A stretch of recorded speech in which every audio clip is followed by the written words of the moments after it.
Goku replied nonchalantly. Why are you asking me? Kim Yun-woo asked back in annoyance. Then what do you know? Without paying attention to what was happening next to him, he tensed his body and said, now that our brothers are here, all those colossal vines have been torn apart. Kim Yun-woo brushed his hands together and said confidently, you're finished now, you damned bastard. Seeing the three people standing nonchalantly shoulder to shoulder, the creator still shouted loudly, are you so arrogant just because you got help from 2 more people? Then he glared with murderous eyes, scolding these arrogant fellows. After that, the creator began to gather energy. Then I will show you my true power. A brilliant light flashed, and the figure of the 1,000-armed Buddha gradually emerged. Kim Yun-woo pointed with his hand in extreme displeasure and shouted in annoyance, how dare you try to blind us with such a trick? After a moment, the creator said softly, now behold. Kim Yun-woo immediately focused. At this moment, the creator floating in midair said confidently, I have already summoned both the Northern Heavenly King and the Southern Heavenly King. In addition to the 3 Buddha statues from before, 2 more statues stood majestically, appearing furious. The creator continued, now that all 4 Heavenly Kings are gathered here, you will have no chance of survival. They immediately shone their eyes with powerful momentum. Kim Yun-woo hesitated for a moment, then spoke. Hey, both masters. Kim Yun-woo explained his situation. I took too many attacks earlier, so my stamina is depleted. Then he twisted his body and said with a sneer, so please help me a little. A sly expression appeared on his face. Kim Yun-woo said directly, clear the way for your tired disciple. As he spoke, he pointed his finger at the steadfast Buddha statues before his eyes. Then Kim Yun-woo continued with a sneer, and I'll finish it in one blow. Upon hearing that, the Azure Dragon couldn't help but say, that's truly absurd. The Manhwa King also raised his voice and asked, are you asking us to clear the way for you? They were expected to be difficult, but unexpectedly they were submissive. All right, since you asked us, the two shouted loudly, then we will help you. At the same time, a blow flew directly towards the opponent. The creator couldn't conceal his disgust upon seeing this united front. His preference was for betrayal and backstabbing. The creator gnashed his teeth and shouted, you insect-like wretches. Then he shouted loudly, die! The Buddha statues also immediately counterattacked and charged. Goku lightly flew like an arrow and commanded the Rui Jingu Bang to enlarge. The Manhwa King's weapon immediately became a colossal tree, stabbed directly towards the Buddha statue and then swung again. Suddenly the Manhwa King felt something was wrong. At this moment one statue took out a pipa and played it leisurely. Each note echoed in the air as if directly striking the mind. Goku screamed unpleasantly. Seeing that, the Azure Dragon said with a sneer, now you're showing your true abilities. The Azure Dragon launched a powerful attack to help Goku. Facing several statues, it said powerfully, then I'll have to teach you a lesson. At this moment the Azure Dragon's eyes blazed with powerful momentum. Powerful lightning bolts continued to strike as if hitting the sky, illuminating the entire city. The Buddha statue was startled as if electrocuted. Watching from behind, Kim Yun-woo shouted with delight, wow, well done. Then he said solemnly, now I'll finish it. As soon as he finished speaking, Kim Yun-woo charged at the 1,000-armed Buddha at super high speed, and the creator gnashed his teeth in annoyance. These damn bastards, he demanded loudly. Attack! The statue immediately radiated murderous eyes and summoned countless colossal weapons to confront Kim Yun-woo. The Azure Dragon, standing behind, softly reminded, there's no more time. Then it quickly cast the lightning technique, and powerful lightning struck, clearing Kim Yun-woo's path. The Azure Dragon immediately said, advance. Kim Yun-woo replied cheerfully, thank you. Seeing the recent sight, the creator said in surprise, unbelievable. To think the 4 heavenly kings would be defeated so easily. She immediately summoned a lotus and shouted, damn it! Then hundreds of stone statues marched in rows forming an army. Come forth, legions! Seeing them rush in excitedly, Kim Yun-woo was momentarily surprised. Goku gripped his weapon tightly and asked in annoyance, are you trying to make this a battle where the many overwhelm the few? However, the Manhwa King showed interest with a sneer, but we can do that too, you know. Immediately, hundreds of blue thunderhawks flew quickly, landing directly on the statues and pecking at them at will. Goku shouted loudly to Kim Yun-woo, we've cleared the way, so go deal with that guy quickly. Leaving the chaotic battlefield behind, he immediately leapt forward. All right, at this moment the creator was extremely confused. Kim Yun-woo quickly grabbed the opponent by the collar, and the creator, flustered, barely managed to scream, No longer hesitating, Kim Yun-woo shouted loudly, you damn bastard, let's end this. Behind him, illusions of sturdy and massive hands appeared, capable of sending someone straight to the underworld with a single hit. Following that, there was also a fantastic blue barrier. The creator was now terrified, sweating profusely. Without further ado, Kim Yun-woo immediately cast the Asura Nullip Fish technique. A powerful light struck directly down onto where they stood. The creator, flustered, shouted loudly, no! Then the entire space suddenly flashed. The creator, having taken Kim Yun-woo's attack head-on, spat out blood. Even as he flew backward, he couldn't hide his astonishment, shouting loudly, unbelievable! The creator was furious. How could that lowly fellow surpass a supreme being like me? Immediately after the creator landed safely, a loud sound occurred, causing no small damage to the ground. Kim Yun-woo immediately flew in front of him and loudly condemned him. Hey, talking about being the creator. Guys like you just die when you get hit. What creator are you talking about? The creator gnashed his teeth in annoyance. "You arrogant bastard." Then he raised his head to look at the sky and finally facing Kim Yun-woo he asked himself, "Am I also unable to defeat that guy?" Lying motionless on the ground he continued, "I wonder if you can defeat that guy." Kim Yun-woo was bewildered upon hearing that, and asked, "Who are you saying I can defeat?" The creator replied weakly, "A being on the higher floors of the tower." As soon as the creator finished speaking, his entire body transformed into a lotus. Before Kim Yun-woo could even understand what was happening, a sudden ding sound echoed. The system also suddenly appeared, showing an information panel, the contents of which were as follows. Notification: you have successfully defeated the regulator of the tower. Your information authority has been changed from advanced to highest level. Your information authority is at the highest level. Kim Yun-woo scratched his head in annoyance. It disappeared before he could even finish speaking. How irritating. As he said that, he strode towards the lotus, holding the lotus in his hand. Kim Yun-woo wondered, what the hell is this now? The system immediately displayed an information panel for it. Reincarnation Lotus, Adjustment Grade, Skill, Information Authority. This is the lotus owned by the Supreme Creator Brahma. This lotus blossomed after Brahma endured endless cycles of suffering. Each petal contains Brahma's achievements. After reading, Kim Yun-woo doubted if his information authority was truly at the highest level. After a long moment of thought, Kim Yun-woo suddenly lay stretched out on the road and let out a long sigh. "Ha, that's enough." He closed his eyes and softly said, "I'll sleep first." No sooner had he spoken than Kim Yun-woo fell into a deep sleep. A week later, in a high-rise building, Kim Yun-woo sat before numerous reporters. It seemed to be a press conference. He mumbled inwardly with a slight worry, "It's been a long time since I held a press conference." Lost in thought, Kim Yun-woo clicked his tongue once and began to announce, "All right, let's begin. Please be quiet, there's a hospital right next door." All the reporters suddenly shouted in unison, "Hunter Kim Yun-woo, Hunter Kim Yun-woo." A reporter suddenly raised a hand and asked, "Hunter Kim Yun-woo, have you seen your combat video on YouTube? It has over 100 million views. What are your thoughts?" Kim Yun-woo clicked his tongue and replied, "Tisk, nothing much." Another reporter immediately asked, "But that video is currently causing a huge controversy." Then he continued to ask, "The problem is the strange species called Azure Dragon that fought alongside you. And there's also the Great Sage. Both of them are also responsible for the city's destruction. People are saying you're in cahoots with the conquerors, and you planned all of this."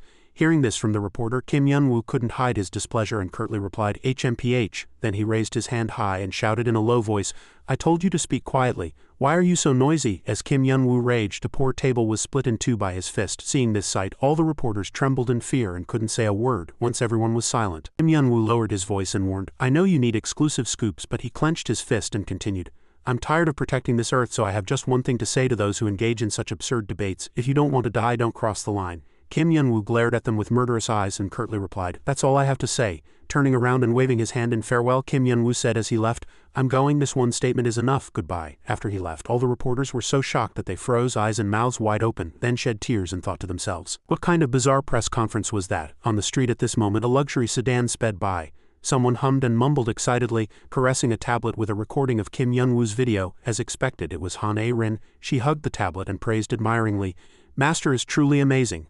Han A-rin suddenly blushed and mumbled shyly, "The press conference is over, so he'll be alone, right?" She delighted in her inner thought, "What a perfect opportunity." Han A-rin was gleefully convinced that the little brat had fallen into her trap and returned to her own tyrant dragon castle. At the same time, Miriam asked in confusion, "Is that all?" Kamiho and Hansel Kagan were attending a dungeon meeting hosted by the Dark Guild. Kim Si-hoon and Anya were on a date at the restaurant he had invited her to. Holding 2 tickets in her hand, she asked with a wink, "What are you two up to again?" Everything was going according to plan. Han A-rin curled her lips in delight at the conspiracy in her mind. She cursed Miriam, "You damn bitch, how dare you show off to me?" Thinking this far, Han A-rin grew even more furious.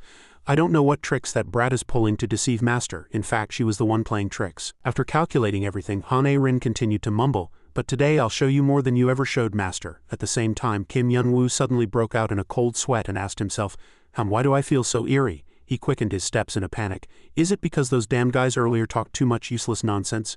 Kim Yun-woo suddenly stopped and mumbled, "Will it really be okay? I heard their relationship is a bit peculiar." Having said this much, he alternately glanced at the name tag that read Kamiho on the left and Heavenly Demon on the right.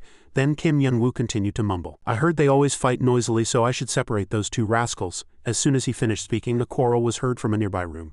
Kim Yun-woo looked around and was startled. What the hell? Thinking of those two cat and dog-like rascals fighting, he inadvertently sighed. Fighting again? Kim Yun-woo quickly grabbed the doorknob and scolded loudly, "Hey you two, why are you fighting when there are so many people in the hospital? You lunatics, if you want to fight, go outside." Kim Yun-woo rushed inside, and what a sight he beheld. He exclaimed in surprised, wide-eyed, "What is this?" It turned out that the sight that had startled him so much was the Heavenly Demon and Kamiho kissing. Then the two suddenly began to wrestle, and he couldn't help but ask in confusion, "You too?" Seeing Kim Yun-woo, she laughed delightedly.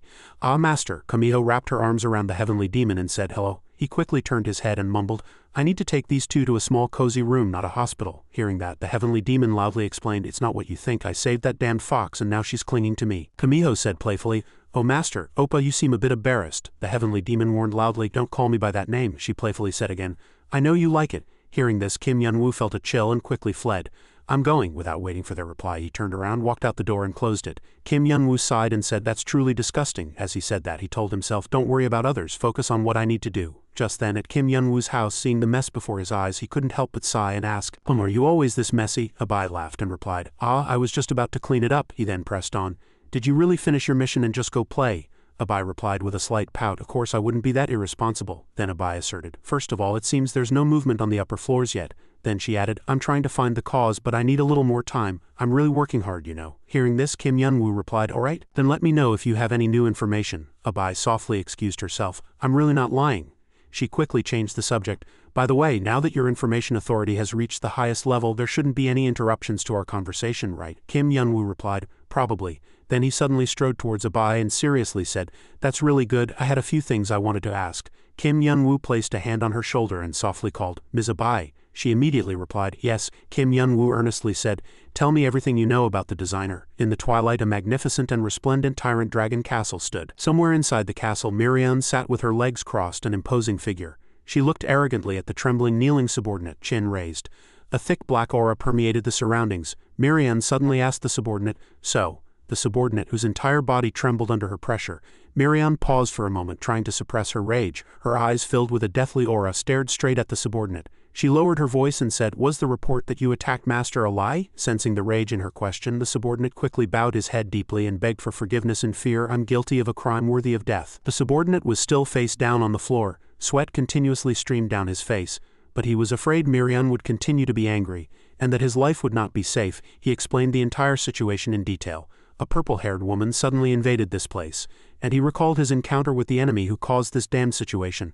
The purple-haired woman from his memory pulled out a strange book and told him, "Tomorrow at 12 p.m. use Kim Yun-woo as bait to lure the guildmaster to this tyrant dragon castle." "Ah," she continued to command, "you make up the reason yourself." Immediately, a wave of purple energy enveloped the subordinate. His eyes gradually unfocused as if hypnotized. He mechanically replied, "Understood." Hearing the subordinate's story, Miriam slammed the back of her chair. She was so angry that veins popped out, and the subordinate cowered even further. Rage blazed uncontrollably like fire fueled by oil. Miriam clenched her fist and gnashed her teeth, uttering each word as if an asura had descended, her eyes burning. "You damned bitch!" In a hospital room, in an atmosphere where her heart thumped with excitement, Hane-rin bounced in with a bright smile and a happy expression. She called out playfully and loudly, "Master!" But seeing Kim Yun-woo's pensive face, she asked, "Oh, are the test results not good?" Hearing someone call her, Kim Yun-woo, who was resting on the bed during a health checkup, lifted his head and replied, "Ah no." Then he turned his gaze away in displeasure and said, "But something irritating just happened." Kim Yun-woo recalled his conversation with Abai earlier. Abai cautiously asked him, "Did you know about the designer?" Kim Yun-woo confirmed without hesitation, "Yeah." But Abai replied with a blank face and lifeless eyes, "But I don't know anything." Kim Yun-woo asked again in disbelief, "What did you say?" In the messy room, objects lay strewn on the floor.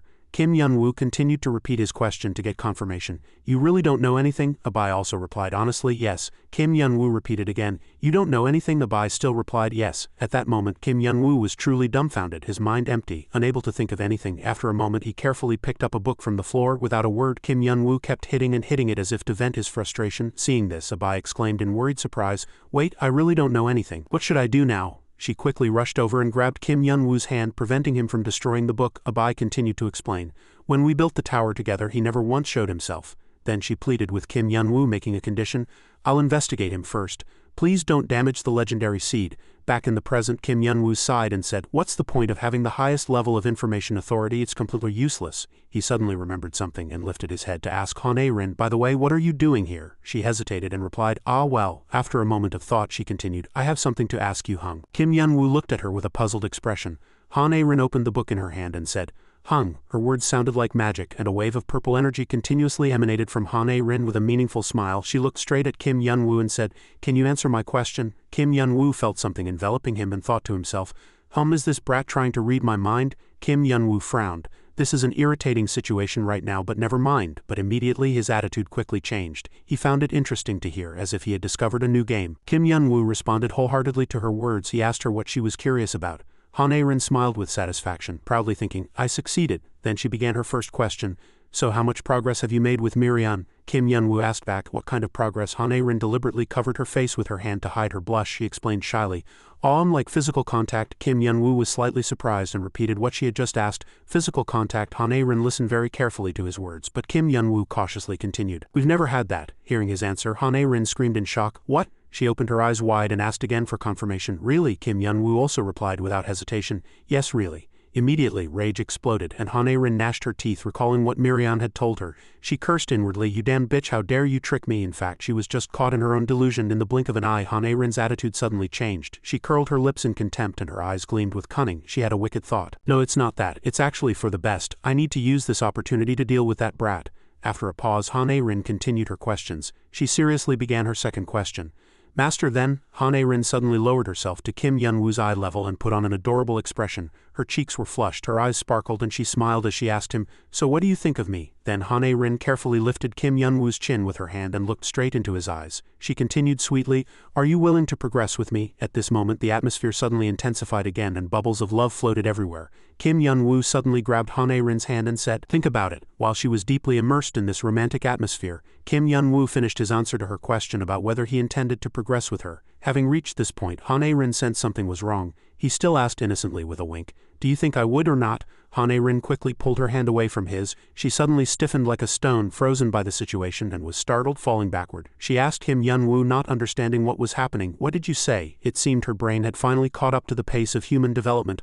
Han A-rin quickly recoiled from him and shouted loudly in embarrassment, Master, aren't you captivated by me? Kim Yun-woo replied energetically and cheerfully, that thing, he explained. I just dispelled it. These words struck Han A-rin like a bolt from the blue, filling her with shock and terror. Not stopping there, Kim Yun-woo added a few more words. Until now, you always had only one expression. That's no fun, but your expression just now was truly vivid. He genuinely thanked Han A-rin. Thank you, it was enjoyable thanks to you. Instead of delighting her, Kim Yun-woo's words made her even more flustered and embarrassed. She now felt like burying herself underground. She could only let out a sobbing sound. A moment later, Han A-rin shot out of the room like an arrow, screaming, Ar! As the door slammed shut, Yun-woo burst into laughter. Ha ha ha, he said, sounding amused. I didn't realize I could relieve stress like this. Yun-woo laughed for a long time, then composed himself and sighed. Phew, that's better now. He then sprang up, tilted his head back, and mumbled, Shall I go take care of the remaining business? In a place shrouded in darkness, a massive ship floated in space. Inside the ship's spacious room, Noah looked at the person opposite him and said, sounding surprised, Why do you look so joyful? Yun-woo, sitting across from him, smiled, narrowing his eyes in immense pleasure, and replied cheerfully, Something good just happened. Noah also smiled and said, That's good, because what I'm about to tell you might give you a headache. Yun-woo asked back, flustered, What is it? Getting down to business, both became serious. Noah clasped his hands together on the table and began, First of all, it's that. He looked directly at Yun-woo and continued, The designer you'll have to face next is even more troublesome than Brahma. Noah analyzed in a low voice, Just one designer is strong enough, but beneath him are 4 more conquerors. The power of those 4 cannot be ignored. He gave an estimate, then continued, It seems a bit difficult at your current level. Hearing that, Yun-woo clutched his head and groaned. This is giving me a massive headache, Noah smiled and said calmly. But there's also good news. At that, Yun-woo stopped bothering his hair and looked up at him. Noah gently placed a lotus on the table and said, The lotus you brought me. Both looked at the lotus. He calmly announced that he had figured out how to use the lotus. An information panel appeared. Reincarnation lotus, adjustment grade and skill unknown. Information authority. This lotus is owned by the supreme creator Brahma. This lotus blossomed after Brahma endured endless cycles of suffering. To possess this achievement, after reading the information panel, Yun-woo frowned and weakly said, Endless cycles of suffering? What the hell are you talking about? He immediately yelled at Noah, You're not telling me to keep training, are you? Noah just gave a bitter laugh, ha ha ha. Then without hesitation he answered firmly, That's right. At that indifferent voice, Yun-woo angrily slammed the table and cursed, You damned bastard. He recalled the painful times of the past and burst out in frustration. Just thinking about last week's training still makes me sick to my stomach. Why do I have to train again? Noah ignored Yun-woo's complaints and accusations. He said, It can't be helped. I don't want you to keep training either. Once again, all attention was drawn to the brilliantly shining lotus. Noah continued, But ultimately, what's inside this is a great achievement, Yun-woo asked back, doubtfully. A great achievement, he recalled what Brahma had said when he first encountered him. Tisk, even so, you won't last long. You're fighting my great achievement, he thought to himself. Even back then, that guy said that, but I still don't understand. Yun-woo looked at Noah and voiced his question. Is it really that great? He slowly replied, I'll explain it simply. Like a precious gem, it emitted a brilliant light that overshadowed the ordinary gems below. Noah explained, it's an outstanding achievement among achievements. Just understand it that way. He continued to analyze it in a way that Yunwoo could easily understand. The Brahma you defeated was a fake, but the great achievement of this lotus is real. But he didn't understand what kind of nonsense that was at all. Yunwoo just laughed, nodded, and said, all right. But in reality his thoughts were different. What the hell is this old man talking about? But for now I'll pretend to understand. Noah, unaware, concluded, therefore to possess such a great achievement, Yunwoo concluded with a reluctant expression, I can't avoid difficult training, can I? Noah replied, of course. However, his next words took a different turn. By conventional rules, yes. Yunwoo had a huge question mark in his mind. He asked again, looking puzzled. Then what if we don't follow conventional rules? As if he had anticipated Yunwoo asking this question, Noah gave a satisfied smile. He said curtly, isn't it very simple? He then pushed the lotus towards Yunwoo. Noah smiled and said, just swallow this great achievement. In another place where light couldn't reach, a strange purple aura permeated the surroundings, and a voice echoed, I don't know. Brahma rested his chin on his hand, lost in thought. He mumbled to himself, what kind of trouble will he cause this time? Suddenly another voice interrupted his train of thought, hey, how long are you going to mumble to yourself? Only then did Brahma realize there were other people around him. He said, my apologies, I was just thinking for a moment. He leaned forward to draw everyone's attention. All right, everyone's busy, so let's get straight to the point. Brahma continued, looking around at the people sitting at the round table with their hands clasped. The reason I called you here is because we need to have an important discussion. The corners of his lips were stretched back to his ears and he wore a cunning, evil smile. Brahma called out their names, 4 heavenly kings. As Shima's words ended, everyone at the table began to murmur. They bombarded Shima with questions. Why are you suddenly making such a proposal? What's going on? Shima laughed and cut them off. I have something to say first. The designer was killed by a human on the 9th floor, Shima said nonchalantly. Everyone listened with serious expressions. Becca, with an unbelievable face, immediately asked suspiciously, the designer who possessed Brahma's achievement was killed by a human? He symbolized Becco, the white tiger. A woman in a hanbok covering her mouth with a fan asked in a fearful voice, is that true? She symbolized Jujak, the vermilion bird. A man with a large nose covering his face said regretfully, unbelievable. He symbolized Hyeon Mu, the black tortoise. A contemptuous voice was heard, HMPH, what's unbelievable about that? Demon Imoto glanced at him with a bored expression. He symbolized Changryang, the azure dragon. He arrogantly placed his legs on the table, lightly shaking them, and scoffed. I knew from the start that a fake who stole Brahma's achievement wouldn't last long. Demon Imoto, hearing that, twisted his lips and scoffed. Nonsense, I'm not talking about you, am I? Demon, hearing that, exploded in rage and retorted, what? Demon Imoto continued to taunt him without even looking at him. What I mean is, you're no different from that guy. You came up the tower and stole your own sister's achievement, didn't you? Demon, hearing that, gnashed his teeth and warned. Hey, Demon stood up and said with a hateful face, say one more word and I'll rip your mouth open. Demon Imoto coldly replied, dream on, I'll cut off your wrist first. The two glared at each other, sparks flying, and the surrounding air suddenly became heavy as lead. A clapping sound echoed, and Demon Imoto immediately froze, looking fearfully in the direction of the sound. Shima wore a joyful smile. Ha ha ha, to see such close friendship right before my eyes. I'm truly proud of you both. As a reward, I'll continue the proposal I was about to make earlier, Shima said with a growling voice from deep in his throat. Demon Imoto, their anger already gone, silently looked at Shima. Demon sat down and said, sounding uncomfortable and fearful, what the hell kind of proposal are you making? Why are you beating around the bush so much? He asked, feigning curiosity. Is it more important than the designer's death? Shima replied cheerfully, this proposal is actually more like a gift. He placed his hands on the table and a light flashed, revealing 4 blue and white orbs between Shima's hands. He lifted his hands from the orbs and said, I'll give them all to you. As the orbs clearly showed their unique blue and red colors, Shima continued, 1 great achievement per person. The 4 heavenly kings, seeing the orbs, immediately put their heads together, unable to blink. Shima said cunningly, this gift is to make you great, so its quality is also top tier. Why asked, what do we have to sacrifice to get this? His face was filled with determination. Are you telling us to take care of the human on the 9th floor? Shima denied it. No, didn't I just say it's a gift for you? What do you have to sacrifice to get a gift? Y said furiously, do you think we'll believe that? Shima, seeing him tense up, replied, if you truly want to know the reason doesn't matter. Shima said nonchalantly. And Y frowned, asking again, puzzled, why is that? Shima continued with a mysterious smile, because whatever you do with this, it will ultimately just become ingredients for my splendid and delicious feast. Shima closed his eyes and laughed contentedly. This tower will soon become my banquet hall. So use this gift however you wish. Hearing this, the 4 heavenly kings broke out in a cold sweat. Shima licked his lips, his eyes burning with ambition. Everything is just for the splendid food I will eat. On no ship, Kim Yunwoo asked blankly. His words, he saw the powerful energy emanating from the lotus and wondered, is he going to take the achievement from this flower and transform it into a form I can absorb? Kim Yunwoo's mouth hung open as he looked at the lotus on the table.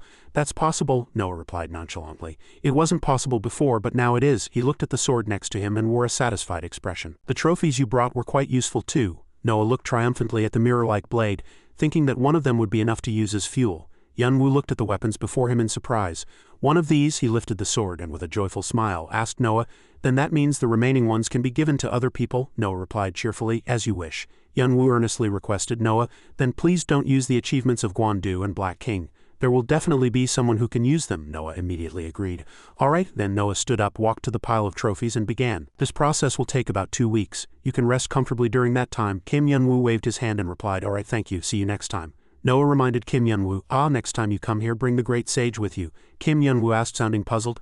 The great sage, Noah said with a joyful smile. I'm not sure yet, but I think I can give him a great gift too. Noah's face was filled with anticipation. At the same time, a shrine mysteriously shimmering with purple light appeared in the dark night. Inside a single room, 4 orbs shone brilliantly on a table. Demon Imoto asked gloomily. A gift, he asked with a tense face. What kind of conspiracy is that guy hatching? Y replied seriously. I can vaguely guess, perhaps. Demon Imoto clicked his tongue irritably. Why are you two so deep in thought? Y, who had been resting his chin on his hand, looked at Demon Imoto in surprise. What? Demon Imoto said unpleasantly. He said it's a gift for us, then we should just accept it and use it. What's there to think about? Demon Imoto scolded him contemptuously in a low voice. You idiot, you should at least know if it's beneficial or harmful when we use this. Demon Imoto laughed mockingly and asked, oh ho, then you two think this is harmful? He triumphantly reached out his hand towards the 4 orbs and said, then I'll sacrifice myself and take all 4 of these achievements. The remaining 3 heavenly kings immediately tensed up and widened their eyes, and a sword was plunged into the table right in front of Demon's hand. As he was startled, Y quickly grabbed Jujak, and Jujak, with an expressionless face, gripped her fan tightly and rushed forward. Demon said with a joyful smile and a mocking voice, ha ha ha, look, look. In front of Demon, the 3 heavenly kings were fiercely preparing to attack. Demon said contemptuously, I knew from the start that you couldn't hide your true feelings. Jujak, with an enraged face, held her fan and charged. Demon waved both hands and said, get that away from me. You know I don't like playing games. Demon held up the red orb and said, you can keep sitting there and thinking about whether to use this or not. He turned his head and said in a provocative voice, I'm going to use this right now. Demon flew into the sky and smoke billowed. Demon Imoto sheathed his sword and said contemptuously, truly a greater beast than any animal. He turned back to Y. Then what were you about to say earlier? Y held the blue orb and replied, this is just my speculation, he said with a very serious face. But he didn't choose just any time. He gifted us great achievements right after the designer died. And he also talked about the delicious food he would eat later. Everything is, Y continued in a low voice. It all started with the human on the 9th floor. Jujak looked cautiously at Y as if realizing something. Surely? Y looked at the blue orb and said firmly, that's right. Even though he told 2 unrelated stories, the designer has already decided that human will be his feast. Having said this much, he recalled Shima's cunning face and shivers ran down his spine. Y looked at the orb and asserted, and this gift will be a tool to prepare the feast for him. Gripping the orb tightly, Y fell into deep thought. There was a cold glint in his eyes. We're all being used by him and will only be a part of that feast. The next morning the sun rose again, heralding a new day. At home, Kim Yunwoo frowned and mumbled, a gift for these guys. Before him, Goku and the Blue Dragon were bickering with each other. Kim Yunwoo sighed and thought, these guys are fighting over their idols. Goku grabbed the Blue Dragon and loudly scolded, were you blind when you ascended, you snake-like bastard? Jian is the best in Pentacle. Blue Dragon struggled to break free, then glared at him with enraged eyes. It panted, HMPH, your 9 tails are no different from your filthy monkey nature. Don't you know there's no one as talented as SUA in Pentacle? Then the 2 deities charged at each other to fight. Kim Yunwoo watched them speechless. He clutched his head and said, sounding fed up, I really don't want to get involved. Just then a system panel appeared, and Kim Yunwoo looked up puzzled. System notification invitation. You have just received an invitation from the system. The invitation will automatically activate when the remaining time on the status panel reaches 0, and you will be summoned to the invited location. Remaining time 0 days 0 hours 5 seconds. Kim Yunwoo exclaimed loudly. What? Why suddenly? While he was still flustered, the system moved him to another place. Kim Yunwoo grumbled, hey, why are you doing this so suddenly? He tried to fix his gaze forward again. Kim Yunwoo tilted his head, puzzled, a sight before his eyes. Kim Yunwoo said with a surprised expression, What is this? Kim Yunwoo gestured forward, stammering, what are you doing here, Mr. Noah? Were you able to enter the system room? Yunwoo asked, flustered. Before his eyes, Noah was gently waving his hand. Hello. It feels like it's been a week since we last met, hasn't it? Noah explained gently. I had an important discussion with the administrator and I took this opportunity to ask her for access to the system room. Kim Yunwoo asked with a puzzled expression. An important discussion? Noah nodded in response. That's right, it's related to the great sage's gift we mentioned before. He looked back at Abai, signaling her. But we'll talk about that later. I have a more important request for you. Abai understood Noah's meaning and nodded. Kim Yunwoo asked in surprise. What is it? Noah said in a low voice. Do you remember the tower you saw when you came to find me on the 12th floor? Kim Yunwoo replied. Ah, that eerie tower you mean, Noah said. I would like you to bring me an item from inside that tower. Kim Yunwoo asked blankly. An item from inside that tower, what should I bring you? Noah explained. On the highest floor of that tower is a flower-shaped stone called a monolith. It's the only object that can contain Brahma's achievement. The demons living inside are quite difficult to deal with, but you should be able to handle them easily, Noah said nonchalantly. And you don't need to climb that tower. Just go to the outer wall of the top floor, break through the wall and enter. Kim Yun-woo scratched his head and gave an awkward laugh. I thought something was strange because things have been going too smoothly lately. He put his hands in his pockets and reluctantly agreed. Well, I suppose there's no other way. I'll go. Noah smiled happily. Thank you. Suddenly, Noah added a question. Oh, one more thing. What did you do with the achievements you took last time? Kim Yun-woo tilted his head and asked. Achievements? After a moment of thought he remembered. Ah, Guandu and Black King you mean? Kim Yun-woo looked into the distance and said, I gave them to other people. Kim Yun-woo said in an unenthusiastic tone, but they don't seem to want them much. Over here, the Azure Dragon observed the Black King from various angles.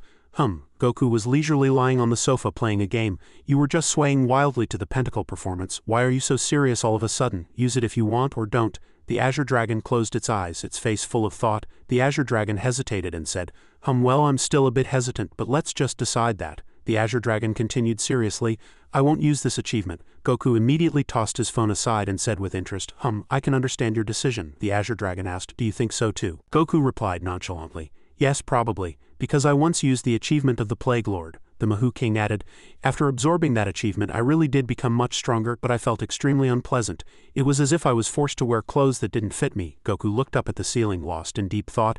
It was great that the three of us handled Brahma together, but if I have to face an enemy of equal power alone, that will immediately become my weakness. The Manhwa King stretched his hand towards the ceiling and continued, so if you're not confident you can fully utilize that ability, it's better not to use it from the start. With his fists clenched, Goku said powerlessly, Sai, there's no other way, my achievement is incomplete. The Azure Dragon glanced at him and sneered, you foul monkey. Goku immediately stopped laughing and fell silent for a moment. The two heard a sound and looked back. Goku got up and greeted him in a hip-hop style. Yo, Kim Yun-woo. He walked past the two without saying a word. Goku asked doubtfully, where are you going now? Kim Yun-woo replied unenthusiastically, I have some things to do before taking care of other matters. The Manhwa King wondered inwardly, what nonsense is he spouting? Kim Yun-woo waved his hand and said, never mind, it's too late. Watch the house well. Goku gnashed his teeth at being ignored. Does he think we're his bodyguards or something? Kim Yun-woo paid no mind and slammed the door shut. Walking out, Goku said with a suspicious expression, no matter how I think about it, something's strange. The Azure Dragon raised an eyebrow. What do you mean? Goku rubbed his chin and replied,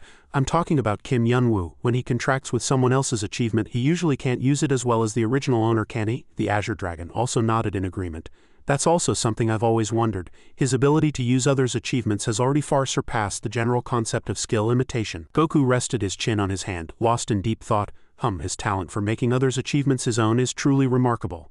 The Manhwa King said contemplatively, it might sound absurd, but if that's true, at the same time a woman was observing all their movements through a screen. Goku continued, he might even be stronger than this tower itself. Asura Shioko smiled mysteriously. At a mansion, Kim Yun-woo said hesitantly, I came to see if you liked the gift I gave you. He continued awkwardly, you must have been busy and haven't had a chance to use it yet, have you? The Heavenly Demon trembled with anger and shouted at Kim Yun-woo, shut up. In front of him sat the Heavenly Demon, arms crossed and neatly composed. Kamiho was still hugging him and rubbing her face against him. The Heavenly Demon said with a cold face, the achievement itself was too grand, making it quite inconvenient to use, but I'm gradually getting used to it. Kamiho hugged him tightly and rubbed her face against him. Kim Yun-woo said in surprise, oh, it suits you better than I thought, but the Azure Dragon didn't like it at all. The Heavenly Demon replied nonchalantly, that's natural. Using someone else's achievement always gives you a disgusting feeling. If I didn't have something I needed to do, I wouldn't have had a reason to accept it. The Heavenly Demon said in a low voice, I stubbornly wanted to refuse, but I realized I was still too weak. As he said this much, the Heavenly Demon recalled the Lord of the Eight Hells that flashed through his mind. He unpleasantly reminded Kim Yun-woo, and since I even swallowed my pride to do so, don't forget our promise. Kim Yun-woo smiled and said, of course. Kim Yun-woo continued nonchalantly, after taking care of the designer at the top of the tower, you want me to help you revive the Holy Sword achievement, right? The Heavenly Demon raised his voice and said, you're not helping me, it's a promise between the two of us. Kim Yun-woo replied vaguely, yes, whatever. He got up from his chair and said in a low voice, you're not the type who usually likes to use others' achievements, so I don't understand why you want it so much this time. But Kim Yun-woo smiled, encouraging the Heavenly Demon. Once the designer is defeated, you can have any achievement, so train hard. Kim Yun-woo gripped the bottle in his hand tightly and said firmly, I will also complete what I need to do. In the cold tower, Kim Yun-woo sat on the Nimbus cloud and said irritably, he said it was grand, but traveling like this is really boring. He crossed his arms and complained, seeing the same scenery over and over again is really uninteresting. Kim Yun-woo looked up and realized, there's a 12-story tower in front of me. He admired inwardly, still I arrived quickly. Kim Yun-woo observed the tower and thought for a moment. Let's see, if Noah said so, do I just need to break the outer wall of the top floor? He shouted excitedly. Then I'll break through in a straight line. Kim Yun-woo shot up to the top of the tower. As he neared the summit, he stopped. Kim Yun-woo admired with interest. Wow, I arrived in the blink of an eye. With his fists clenched, he said firmly, all right, let's go in. Kim Yun-woo punched the tower wall. Thick smoke billowed out. Kim Yun-woo, seeing the immense reaction, said in surprise, oh, no wonder the residual vibrations were strong. Is there another layer behind the wall? His fist was blocked by a layer of metal. Kim Yun-woo swung his fist and said with interest, all right, let's see who's tougher. Powerful lightning emanated from his hand. Kim Yun-woo punched the wall. An explosion echoed and sparks flew from the point of impact. As the old saying goes, Kim Yun-woo said nonchalantly, knock on the door. Kim Yun-woo said in a low voice. The iron wall remained unchanged. Kim Yun-woo continued to punch and said, ah, he shouted loudly. If I hit the wall hard enough, I'll be able to get in. After a moment, Kim Yun-woo fell silent, his face hardened. A round hole was revealed in front of him. Phew, Kim Yun-woo sighed. Indeed, the old sayings are never wrong. And he went inside. Now I need to get that item before facing those monsters. His foot felt strange. Kim Yun-woo looked down at the floor. I think I stepped on something. There was a corpse beneath his foot. Kim Yun-woo's eyes widened in surprise. Wait, what is this? A demon? Is it dead? An arrogant voice echoed from behind Kim Yun-woo. Who are you? The voice turned menacing. How dare you noisily intrude upon this place? Demon frowned unpleasantly, looking at Kim Yun-woo. I worked hard to find this playground. His foot was already stepping on several demon corpses. Kim Yun-woo asked back nonchalantly, then who are you? You don't resemble the demons here at all. Kim Yun-woo noticed his clenched hand and realized, wait, isn't that a monolith stone you're holding? Demon sneered and said, you want this stone? Sorry, but it's mine. Hearing those words, Kim Yun-woo stomped his foot and advanced. Gravel shattered beneath his feet. Kim Yun-woo rushed forward like an arrow, clenching his fist with one hand. He grabbed the hand holding the stone that Demon was carrying, and Demon was extremely surprised. Kim Yun-woo said in a cold voice, shut up. He swung his fist, wearing a joyful smile. Now give that to me. Kim Yun-woo delivered a blow to Demon's chest, sending him flying backward. Kim Yun-woo, like a hawk from a height, punched Demon, slamming him into the ground. Amidst the smoke and dust after the battle, Kim Yun-woo said to Demon nonchalantly, we don't know each other at all. Why are you so talkative? He opened his palm, revealing the sparkling stone. Kim Yun-woo gazed at it and continued, this must be the monolith stone Noah was looking for, right? Monolith. Grade unknown, adjustment impossible, skill unknown, information authority. The 12th floor is where demons reside. They are not ordinary demons, but high-ranking demons guarding treasures stored on the highest floor of this tower. Demons will kill anyone who touches the monolith stone. Therefore, the monolith stone is also known as a gem controlled by demons. Moreover, monolith stone. Holding the precious item in his hand, Kim Yun-woo put both hands in his pockets and walked leisurely. All right, work's done, let's go. However, he couldn't be allowed to leave that easily. Demon stopped him with an echoing voice from behind. Hey, Demon continued in a more intense voice, emitting yellow energy around him. You can fight, can't you? Kim Yun-woo turned around, his eyes wide in surprise. What is this violent energy flow? Demon had a sturdy build, bulging muscles, gray skin, and long, fiery red hair. He approached with a large greatsword slung over his shoulder and said with a faint mocking smile, I thought these demons weren't even enough to warm me up, but your punch helped loosen my muscles a bit. However, that blow was just a slight massage for me. Kim Yun-woo, seeing Demon's fierce appearance, thought to himself, his appearance has changed, this guy isn't ordinary either. Demon continued. Villainy gleamed in his eyes. All right, in return for your massage punch, I'll give you my generous hospitality. As he finished speaking, Demon took a stance, ready to launch a powerful attack. Kim Yun-woo was astonished by his actions and shouted loudly, what? Immediately, Demon swung his gigantic greatsword, aiming it at Kim Yun-woo. The massive blade cut through the air with immense power. But he nimbly leaped into the air, perfectly evading the fatal attack. The ground beneath his feet immediately shattered, creating a massive crater. He thought to himself in astonishment, wasn't this floor made of the same material as the outer wall from earlier? I had to punch that wall several times to break it, but this guy shattered the floor, which is tougher than the wall, in one hit. He's huge yet incredibly agile. This skill is undoubtedly that of a conqueror, one of the highest tiers. Demon looked up, and seeing Kim Yun-woo evade his attack, he sneered faintly and said in a mocking tone, oh, you dodged that attack, quite impressive, aren't you? Oh, this is worth coming all this way. Now I can test my great achievement on a guy like you. As Demon mentioned the great achievement, suspicion clearly showed in his eyes. A great achievement? Does this guy also possess a rare and great achievement? Suddenly Kim Yun-woo spoke. His voice contained both suspicion and a challenging air. Wait a minute, aren't you one of the 4 heavenly kings, the designer's subordinate? Hearing that question, Demon's face changed color, and he shouted in anger, how dare you call me a subordinate? Demon roared in fury. But then he paused, realizing something. How, that's not what's important. How do you know that? Kim Yun-woo fell silent, and conviction flashed in his mind. My guess was right after all. Demon's tone suddenly turned arrogant. Now that I think about it, your fighting skill is truly great, but you're too suspicious. He laughed triumphantly and said in a menacing voice, it seems simply tearing your body apart won't be enough. Kim Yun-woo scoffed and replied with a slightly mocking attitude, you want to tear me apart like chicken. If you want to do that, first pluck out those ugly eyes of yours. Your eyes are useless. You want to tear me apart? Oh, and while you're at it, pluck out your head too. At Kim Yun-woo's hidden meaning and mocking words, Demon became utterly enraged. "Your filthy mouth," he growled, gripping his greatsword tightly. "I'll tear that rude mouth of yours first." But Kim Yun-woo stood there leisurely, showing no sign of fear at all. He replied nonchalantly, "Sorry, but I have nothing more to do here. So I have no reason to play with you, bye-bye." Before he could finish speaking, a white light erupted around him, causing a small explosion.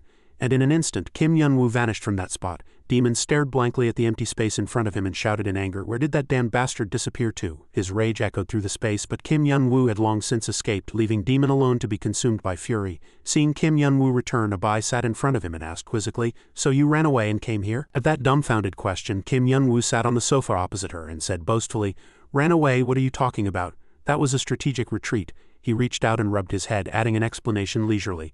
"I obtained the monolith stone and I roughly confirmed the abilities of one of the 4 heavenly kings. Why would I need to bother fighting that guy and wasting my strength?" Kim Yun-woo leaned back in his chair and said in a comfortable tone, "Since your abilities have returned, you can now teleport directly from here to a preset location on the 9th floor, can't you?" Abai suddenly giggled and scratched her head awkwardly.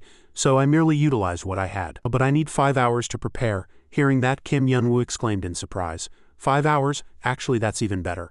I have a few things I want to ask you." Abai looked up and asked, "What is it?" Kim Yun-woo said directly, "Tell me about the great achievement." Abai was startled. "What, the great achievement?" Recalling his encounter with the demon, he nodded. "That's right, Noah told me about it roughly, but lately, everyone I've fought who obtained it becomes incredibly arrogant.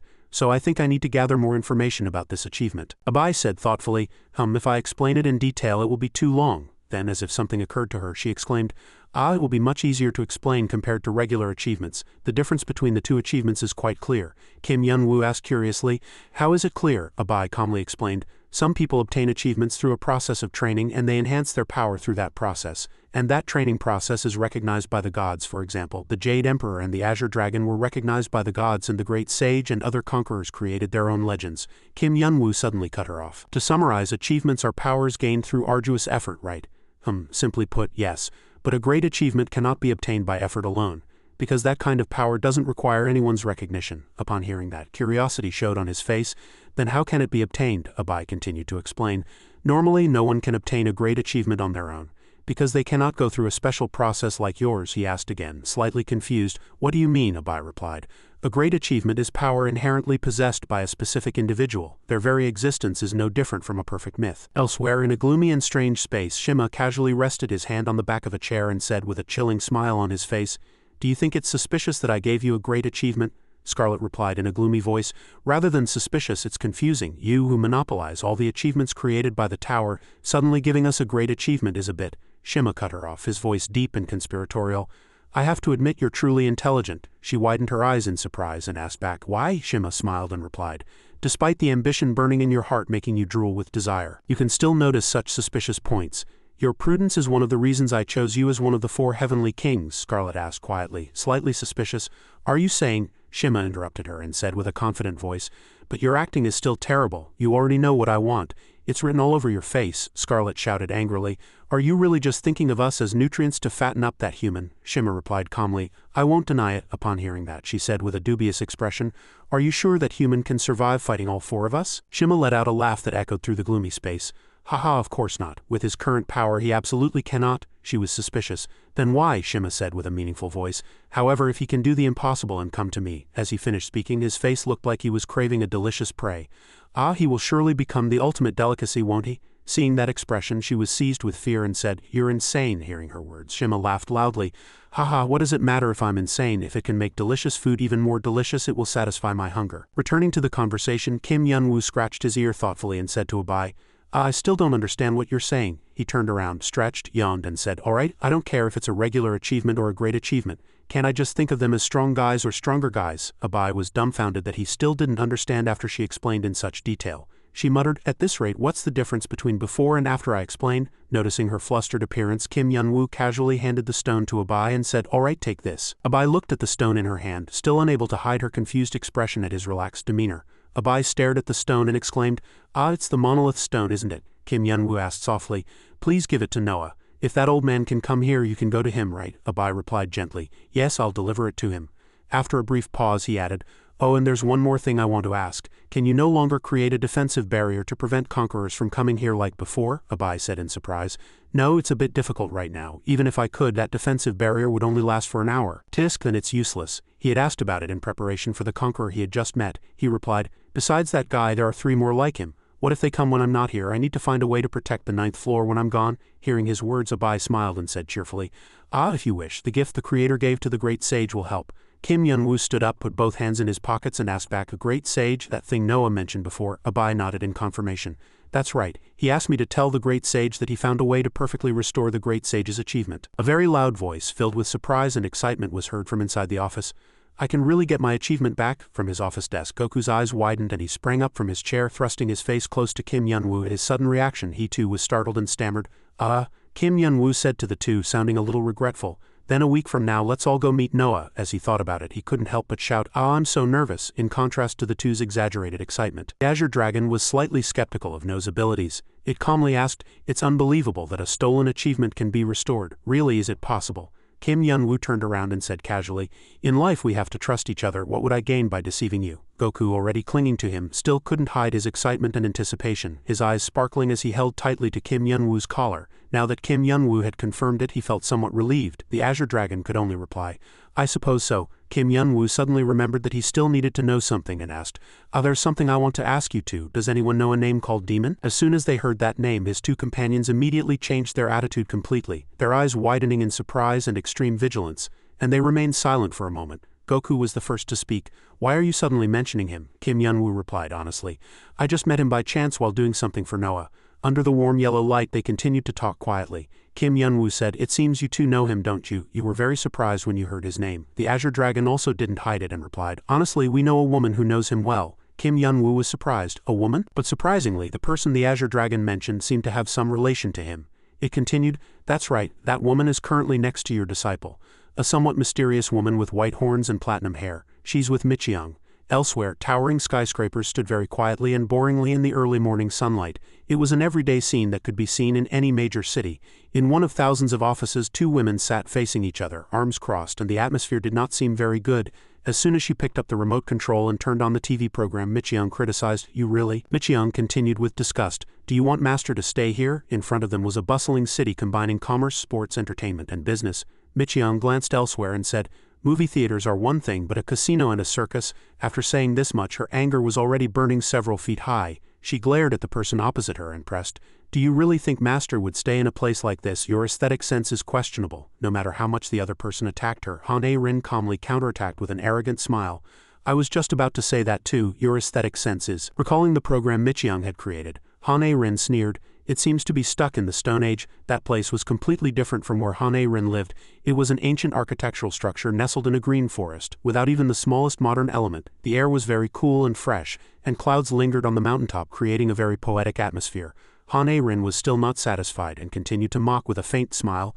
To build a bamboo forest and a waterfall in this day and age, just how remote is this place? As if combining all the contempt accumulated over the past few years, Han A-rin wore an extremely disgusted expression. She said to the person sitting opposite her, I can't believe you intended to make Master stay in a place like this. Upon hearing that, the other person was naturally furious. Michiyoung slammed the table, shattering it, and wore a chilling smile. Michiyoung said, it seems we can no longer talk. She frowned and gave Han A-rin an extremely hateful look, her fists clenched even tighter. She said threateningly, I'm going to grind you into dust right now. The book of command immediately unfurled, and Han A-rin didn't back down either. She still replied in a very arrogant voice, it's surprising that our thoughts are only aligned in such moments. As she held up the book in her hand, an extremely eerie aura emanated from Han A-rin's entire body. She laughed sinisterly and said, I'm thinking of tearing off your limbs right now. The two girls sprang up from their seats, forgetting everything else in their mutual hatred, and were about to rush at each other. Just as they were about to attack each other, a guard rushed in from outside, panting and reporting, My lady, there's an urgent matter. Seeing the fiery scene before him, he cowered in fear but still had to finish his report. Michiyoung glared at the guard with white eyes and said in a very intimidating voice, If it's not urgent, get out now. He bowed, not daring to look up in fear. My lady, please forgive me, but Kim Yun-woo Nim urgently seeks you, my lady. Upon hearing Master's name for a few seconds, the two girls forgot all their hatred and turned to look at the trembling reporter, utterly confused. Michiyoung asked, Master is looking for me? But then Michiyoung's eyes cast a very sharp glance at Han A-rin. She laughed and asked again, driving a nail into Han A-rin's heart, Really? The only person Kim Yun-woo was looking for was Michiyoung. Han A-rin's eyes widened in surprise and she was speechless for a moment. Mi-chang brushed past Han-A-rin, tilting her head back, and said as if busy, "Sorry, but I have to go first. You heard him, didn't you?" Before she even reached the doorstep, Mi-chang turned halfway, an insidious smile stretched to her ears, and said arrogantly, "Master is urgently looking for me." Upon hearing that, Han-A-rin couldn't hold back, her body trembling with anger, and she even stammered curses. A few seconds later, Han-A-rin finally screamed a complete sentence, "You damn little brat," in a private mansion. Mi-chang was surprised by Master's question. "What?" She stood very respectfully and maintained a proper distance from Kim Yun-woo. Mi-chang confirmed again. "Are you asking me to ask Gwanryuk Nanshin about demon?" Kim Yun-woo replied calmly, "Yes. I just have some things I need to clarify." Mi-chang couldn't hide her disappointment and stammered, "Then you came here not for me but for Gwanryuk Nanshin?" Kim Yun-woo, not quite understanding her meaning, asked his disciple, "Did I call you when you were busy?" Mi-chang waved her hands, shaking her head, and replied hastily, "No, of course not." Though she cried inwardly, she reluctantly complied with Master's request. "I'll ask her right now." Kim Yun-woo was bewildered, unable to understand anything, seeing her mood change so rapidly. Mi-chang closed her eyes and created an incredibly vast network connection. Within that highly private network, she and Gwanryuk Nanshin conversed for quite a long time. Kim Yun-woo remained silent, trusting completely and waiting for a reply. Mi-chang, still not entirely out of the network, said with a slight hesitation, "Master, Gwanryuk Nanshin wants to invite you to her dimension." Slightly wary, he probed, "She suddenly invited me?" At this moment, Mi-chang had fully regained her senses, her eyes wide as she confirmed, "Yes, hearing you mention demon, she wants to speak with you directly." Kim Yun-woo no longer harbored doubts. He said, "Alright, talking like that will be more convenient." "Then how do I get there?" Mi-chang said, slightly flustered. "Place your hand on my shoulder." Kim Yun-woo didn't hesitate for a single moment, immediately rising from his seat, walking over to her and placing his hand on Mi-chang's delicate shoulder. He confirmed again, "Like this." Mi-chang blushed and stammered, "Yes." In the blink of an eye, another dimension opened, and Mi-chang vanished. He alone floated in the air, a slight look of surprise on his face. Everything gradually changed to cold and blurred colors. The gray sky completely replaced the bright and fresh colors from a moment ago. Kim Yun-woo, confused about where he was, asked, "Is this Gwanryuk Nanshin's dimension?" From behind, someone's voice was heard. "Kim Yun-woo, long time no see." He turned toward the voice, walking leisurely, his hands casually in his pockets, his demeanor calm. He replied indifferently, "Gwanryuk Nanshin." In front of him was Gwanryuk Nanshin, Baekgweahang, a girl with pointed horns and distinctive hair, an incredibly arrogant and stubborn expression on her face. She suddenly frowned and set a condition.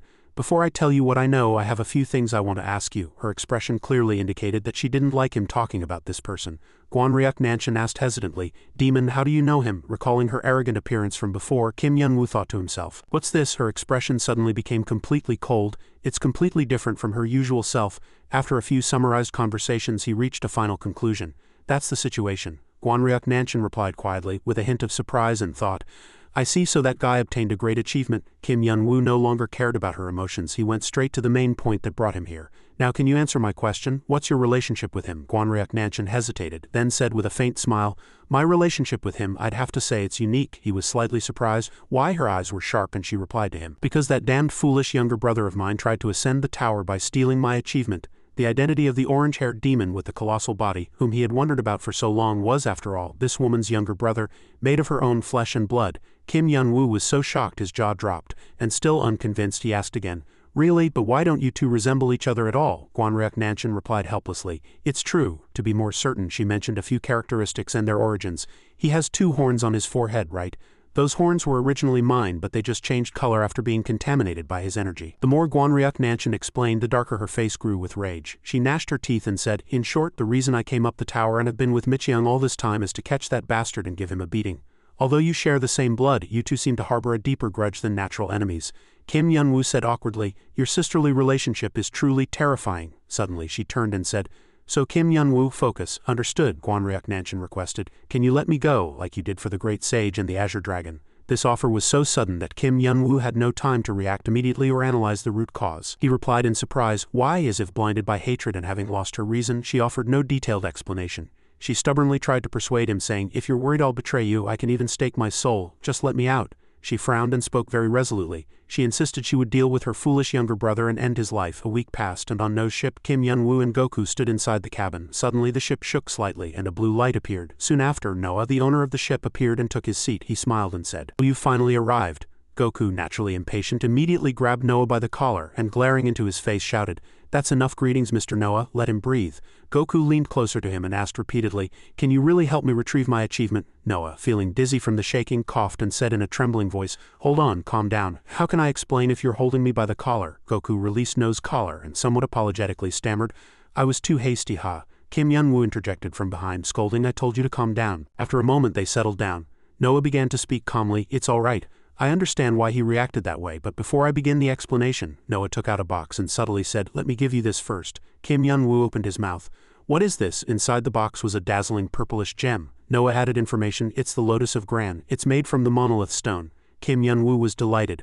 Oh, he picked up the box, carefully examined the gem and asked Noah, so if I eat this I can obtain a great achievement? The owner of the ship said, there are a few precautions before eating it, but the one who is most anxious right now is here. So I mean we all need to consider Gwanryuk Nanchan's feelings too. As soon as he finished speaking, Noah presented a large dark blue gem. Goku and Kim Yun-woo both gaped. Kim Yun-woo picked up the gem and hesitated, saying, surely this isn't the way to find the great sage's complete achievement? The gem immediately displayed a brief annotation which began with a series of unconfirmed question marks. Grade, none. Adjustment, none. Skill, spatial teleportation, regarding information authority. This is equipment developed by the owner of Noah's Ark and the creator of this tower. The coordinates of this spatial teleportation device have been set, and upon collection, a series of parameters and confusing characters are inserted. Kim Yun-woo frowned and cursed in annoyance. What kind of explanation is this? Like a bandit. Noah replied, it can't be helped. Maintaining his usual calm face, he continued to explain, that place is the void space where the designer hid all the achievements he stole. The mentioned coordinates are for his collection room. Hearing that clear and easy to understand explanation, Kim Yun-woo stared intently at the dark blue gem in his hand. He continuously exclaimed in admiration, a place where the designer stores stolen achievements, then it's like we won the lottery, isn't it? He asked Noah. How did you find such a place? Noah smiled gently and replied, actually that's all thanks to you. Kim Yun-woo had no memory of that event and never imagined that something he had done in the past would indirectly help Noah. He asked in surprise, Noah patiently reminded him of that time. He said, didn't you ask me for help before when the administrator disappeared? You asked me to find the system room's location. That forgotten memory gradually became clearer. That day, Kim Yun-woo just thought he should ask him directly. So he immediately asked, is there a way to enter the system room? Noah replied. I think I can find that location. He asked nervously, how long do you think it will take? Noah didn't give a specific number but replied with a confident voice, I'm not sure but it won't take long. At this moment Kim Yun-woo remembered. He nodded, that's when it was, isn't it? Recalling that time when he was floating in the air searching for the way, Noah said, since that day I searched every corner of the tower to find the system room information you needed. Unbelievably, Noah found it. No, to be precise, it stood there as if waiting to be found. He said, and I accidentally discovered it. In the middle of space, a sphere made of hundreds of fragments floated like a full moon. However, Noah described its appearance as radiating a very extraordinary energy. He recalled that time, pondering, and said, and I managed to find a small gap. Through that small gap, he said, I peered inside. Immediately, what he saw made his eyes, which had been calm in any situation until now, widen in astonishment. At that moment, he couldn't even speak. Inside that sphere, Noah still spoke with a voice tinged with slight surprise. I saw countless diverse achievements madly colliding and raging. Goku heard that and said hesitantly. Then, he looked straight into Noah's eyes, with an expression of disbelief at what he had just heard and simultaneously trying not to go insane. He finished his question, is my achievement also in there? Noah replied, that's right. The designer must have used that place as a warehouse to store the achievements he stole. Kim Yun-woo nodded and said, this guy is really something. Collecting so many achievements. Then he turned back to Noah and innocently asked, but why did you come back empty-handed? If you went all that way, you should have at least brought his achievement back and given it to Goku. Noah gave a bitter laugh and replied, that's impossible. He shook his head and said, with my abilities I couldn't retrieve the desired achievement from among those countless achievements. Kim Yun-woo asked in surprised disbelief, what? So even if the great sage goes it won't work? Noah reassured him. You don't need to worry about that. Achievements inherently have an instinct to return to their original owner. Among the countless abilities constantly colliding in that place, Goku imagined his own ability, magnificently and uniquely. Noah explained, as soon as the great sage enters the collection room, his achievement will naturally return to him. Kim Yun-woo was slightly dumbfounded and mumbled, are they pigeons? As soon as he finished speaking, he came up with another idea and became very excited.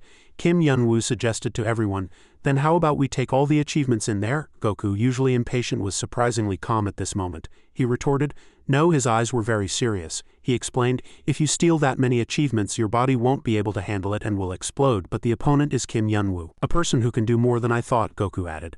Unless you go through the training process for each achievement. Kim Yun-woo scratched his face, his excitement gone, and replied awkwardly, oh really? Picking up the dark blue gem on the table, Goku said, he looked intently at the gem with a very triumphant smile. I've come up with a very good plan, though it's not very reliable. Kim Yun-woo clasped his hands behind his back and asked, a good plan? The Mahou King twisted his lips and replied, yes, simply put. Sun Wukong was filled with the shadows of countless fellow disciples. He finalized his plan. I will fulfill my duty as a disciple to my masters. That same night, a secret meeting was held beneath the sleeping tower. Mushin still wore a hat that obscured his vision, making him even more mysterious, and his tone was gruff. He said, "You mean the memory of his battle with Kim Yun-woo flashed through his mind?" He continued to question.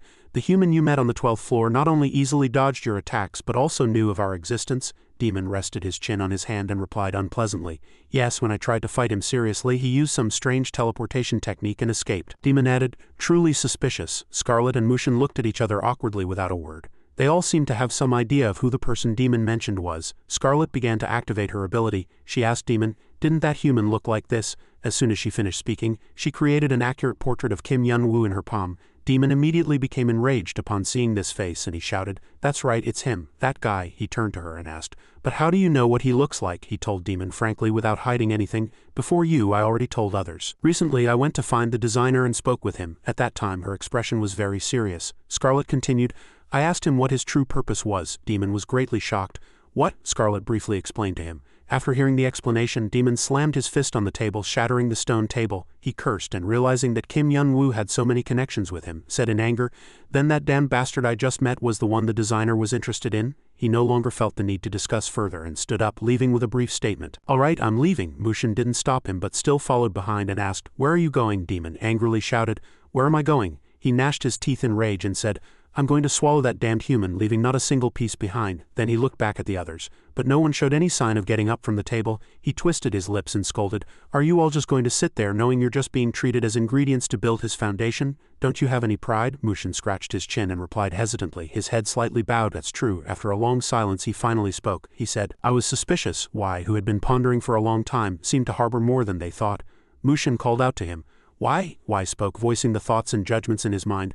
"The designer is truly cunning and evil, but he wouldn't be so foolish as to stake so much on something hopeless." Kim Yun-woo was always confident, and his tone was slightly mocking. "What I mean is, he probably saw some potential in that human that we don't see at all." Demon wasn't one to overthink. He angrily said, "Are you saying I might lose to him?" Why didn't even look at Demon. He continued to say, "I just want to say that it would be very dangerous for you to do that alone." Mushin realized Wai's intention and widening his eyes said, "Surely." Wai immediately replied, "That's right, I thought." His eyes were sharper than ever. He finished speaking, "There is only one solution." In Gwanryuk Nanshin's dimensional space, Kim Yun-woo and she were still talking. She said, "A collection room, interesting." But seeing Kim Yun-woo's expectant eyes, Gwanryuk Nanshin replied, "But I'm not interested at all. The achievement I used probably isn't in there." Sitting on a chair amidst the ruins, she sat with her legs crossed, and continued with a very triumphant expression, "I'm content with what I have." Kim Yun-woo replied indifferently. "Really?" she also said, as if somewhat uncomfortable. "You don't seem convinced, do you?" He scratched his head and honestly replied, "To be honest, your words aren't very convincing. You don't seem that strong right now." He recalled his battle with Demon, the deadly attacks he unleashed. He realized that while Demon seemed violent, he was actually very strong. Gwanryuk Nanshin still smiled and replied, "I know, in your eyes, I probably seem much weaker than my younger brother right now." After a moment, that frivolous attitude vanished, replaced by eyes filled with worry and calculation. She continued, "But for me, strength isn't an important factor in defeating him." Gwanryuk Nanshin explained, "It's something that has been decided since the moment we were born." Hearing that, Kim Yun-woo frowned and retorted, "You're only saying things I can't understand at all." She replied flippantly again, "These things simply cannot be explained by human logic." Kim Yun-woo felt like going crazy. He decided to drag her out of that dimensional space and frowning grumbled, "Then go outside and stretch your body. I went to all that trouble to find your body." But he couldn't. If she were dragged out, she would turn into a stone statue. Kim Yun-woo complained, "Then why do we have to be stuck in this miserable dark place?" Despite his strange mood, she smiled and said, "It can't be helped. If that bastard senses my energy, he'll immediately run far away." Taking a deep breath, Gwanryuk Nanshin said, "I'm just waiting patiently and carefully." Then, imagining her adorable younger brother Demon falling into her trap, she let out an eerie laugh and said, "Until that bastard accidentally appears before my eyes, you just sit there quietly and watch." Kim Yun-woo crossed his arms in annoyance and no longer reacted. He just sighed. Ultimately, it was their grudge. He reluctantly told her, "All right, do as you wish." At a mansion unlike Gwanryuk Nanshin's dark and eerie dimensional space, here the sun shone warmly and the air was fresh. Inside, the usual scene unfolded. Kim Yun-woo's two disciples were fighting each other. Michiyoung's face was red from Han A-rin pinching her cheek. She barely managed to speak. "Get away from Master." Han A-rin, also caught tightly by Michiyoung, looking abnormal. She too spoke, "No, you get away." The one mediating between them was the main cause himself. Kim Yun-woo gnashed his teeth in anger and said, "Can't you two tolerate each other?" The two girls continued to fight, bloody and bruised, not giving him a chance to say a single proper word. "Are they going to keep fighting like this?" Both replied, "Master." Kim Yun-woo crossed his arms. The two disciples stopped fighting for a moment and bowed their heads. He asked, I clearly told you two to get along, Michyoung and Han A-rin said simultaneously. We're sorry, master. Kim Yun-woo sighed, covering his face, and said, all right, even biological sisters fight and even kill each other. Putting aside the fight between the two for a moment, he complimented his purple-haired disciple. More importantly, A-rin, you came really fast. I thought it would take you some time to get here, even after I just called you. Han A-rin squirmed with delight at her master's praise. She excitedly said with a hint of ego, oh, my master called me, how could I not come quickly? Then looking at Michyoung with a meaningful gaze she continued, master was urgently looking for me, how could I be slow and lazy? Hearing the exact words she had said to Han A-rin earlier now used against her, Michyoung cursed inwardly, this damn bitch, how dare she imitate my words? Kim Yun-woo didn't want to waste time. Come in, anyway thank you, I have something to ask of you. Han A-rin replied with a bright smile. Michyoung was still glaring from behind. Yes, just tell me anything. Suddenly, Kim Yun-woo approached Han A-rin, placed his hand on her shoulder and said seriously, what I'm about to ask of you might be a little surprising, she stammered. Yes, he looked straight at his disciple seriously and requested, please I ask you to stop the 4 heavenly kings. He smiled as if he had great faith, waiting for her reaction. And Han A-rin's bright smile froze on her lips. It was a long while later that she barely managed to regain her senses and awareness, asking in surprise, what? Why bowed his head and said understood. He told his comrades, everyone is ready, aren't they? All eyes were on him. Why cautioned very carefully, remember well, we 4 heavenly kings act together for only one purpose, to completely destroy the potential the designer recognized. We must kill the human named Kim Yun-woo. Why looked at his comrades and said almost admiringly, very good, he said gently. Everyone understands my intention, right? Why bowed his head once more and announced, then let us depart now for the 9th floor. At this moment, on a ship floating in space, Noah, the owner of the ship, sat calmly in a chair with his arms crossed. Noah's eyes slowly opened. He said in a sarcastic tone, you came faster than I expected. Noah asked, is everyone ready? In front of him, Kim Yun-woo stood confidently with his hands in his pockets. Kim Yun-woo replied slowly, ah, you could say that, he continued. While I was away I gave my disciple an invention that could stop thieves trying to invade Earth. That child and I went into the lair and started working quite some time ago, so everything should be finished by now. Kim Yun-woo looked at the object in his hand and added, the great sage should be almost back from the collection room. Then he pushed a chair aside and sat down. One could say all the work was done. Noah also smiled with great satisfaction and said, indeed. Kim Yun-woo held a purplish orb in his hand. Is this the achievement? He continued. Now all that's left is to absorb this great achievement. Suddenly he was flustered and shouted, but how am I supposed to swallow this? This stone is too big. Noah, startled by his words, quickly explained, you don't actually need to swallow it. You just need to hold it in your hand and transmit your will. He also said he had already told him the precautions to take. Kim Yun-woo scratched his head and replied, I've heard enough divine words about this great achievement being rejected by gods to be sick of it. Kim Yun-woo gripped the stone orb tightly and transmitted his will. He said excitedly, there's no way I wouldn't do it just because it's dangerous, is there? After all, there's only one outcome. Isn't that right? Kim Yun-woo said with great delight. If I don't really need to eat it, then I'll just do it. Golden energy flashed all over his body, enveloping him. Before leaving, Kim Yun-woo didn't forget to instruct, I'll be back soon, so please watch over everything well. Noah waved his hand in farewell and agreed with a bitter smile. All right, I'll do my best. The light subsided. Kim Yun-woo, as if his soul had left him, sat motionless before collapsing onto the table. Noah watched him, lost in thought. He rested his chin on his hands, facing the unconscious Kim Yun-woo, and said inwardly, please return safely. At this moment, in another space, surrounded by white walls yet appearing very luxurious, Kim Yun-woo slowly woke up and looked around. Where am I? Kim Yun-woo continuously looked around, curious. This was the space within Brahma's great achievement. He exclaimed. What should I say? Noah said all sorts of frightening things about this achievement, but this place looks quite beautiful. At this moment behind him stood an enormous statue. Kim Yun-woo finally noticed the statue. That, he stared intently at the statue of the towering colossal structure. Kim Yun-woo said in a contemptuous tone, HMPH, what's the point of building and decorating this place so much when the owner is so rude? He lost patience and shouted loudly, if a guest arrives, isn't it polite to guide them? How long are you going to pretend to be a stone statue? Brahma's colossal statue was bewildered by Kim Yun-woo's scolding. Finally it reacted, praising with a bizarre smile, it's unbelievable that you could discern the energy I barely concealed. You are indeed an extraordinary individual. It then greeted him softly, pleasure to meet you. Kim Yun-woo was astonished to hear that. A yellow pointed top of a head was revealed. The opponent introduced himself. My name is Brahma. In truth, I have always been waiting for you to come here. Kim Yun-woo looked at the strange multi-headed Brahma and asked, you've always been waiting for me. That's right, Brahma emphasized. I very much wanted to meet you. After saying this much, Brahma suddenly glared at him.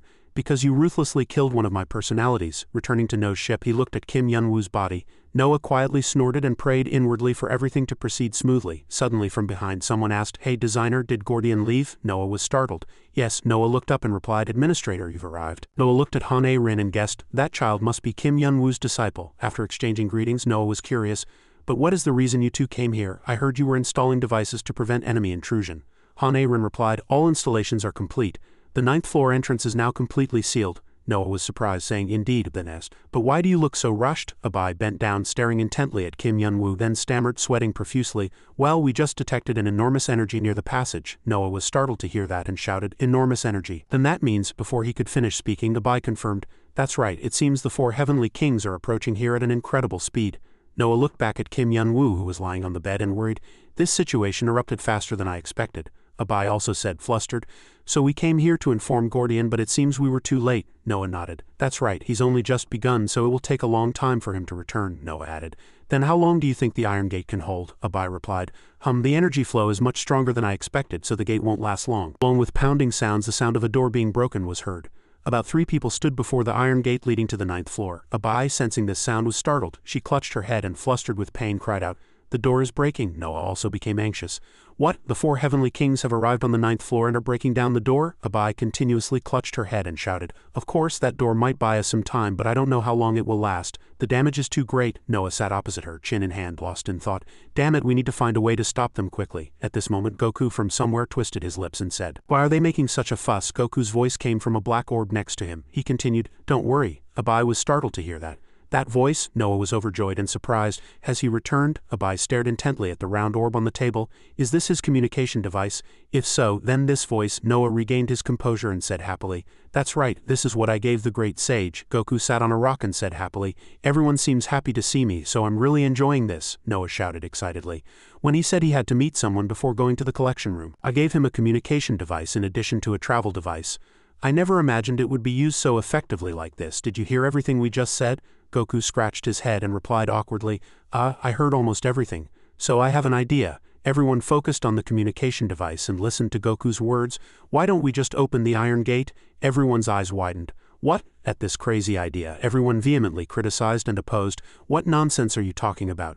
Do you know how much effort we put into making that, more importantly? If that Iron Gate isn't there, the 4 heavenly kings will immediately invade this 9th floor.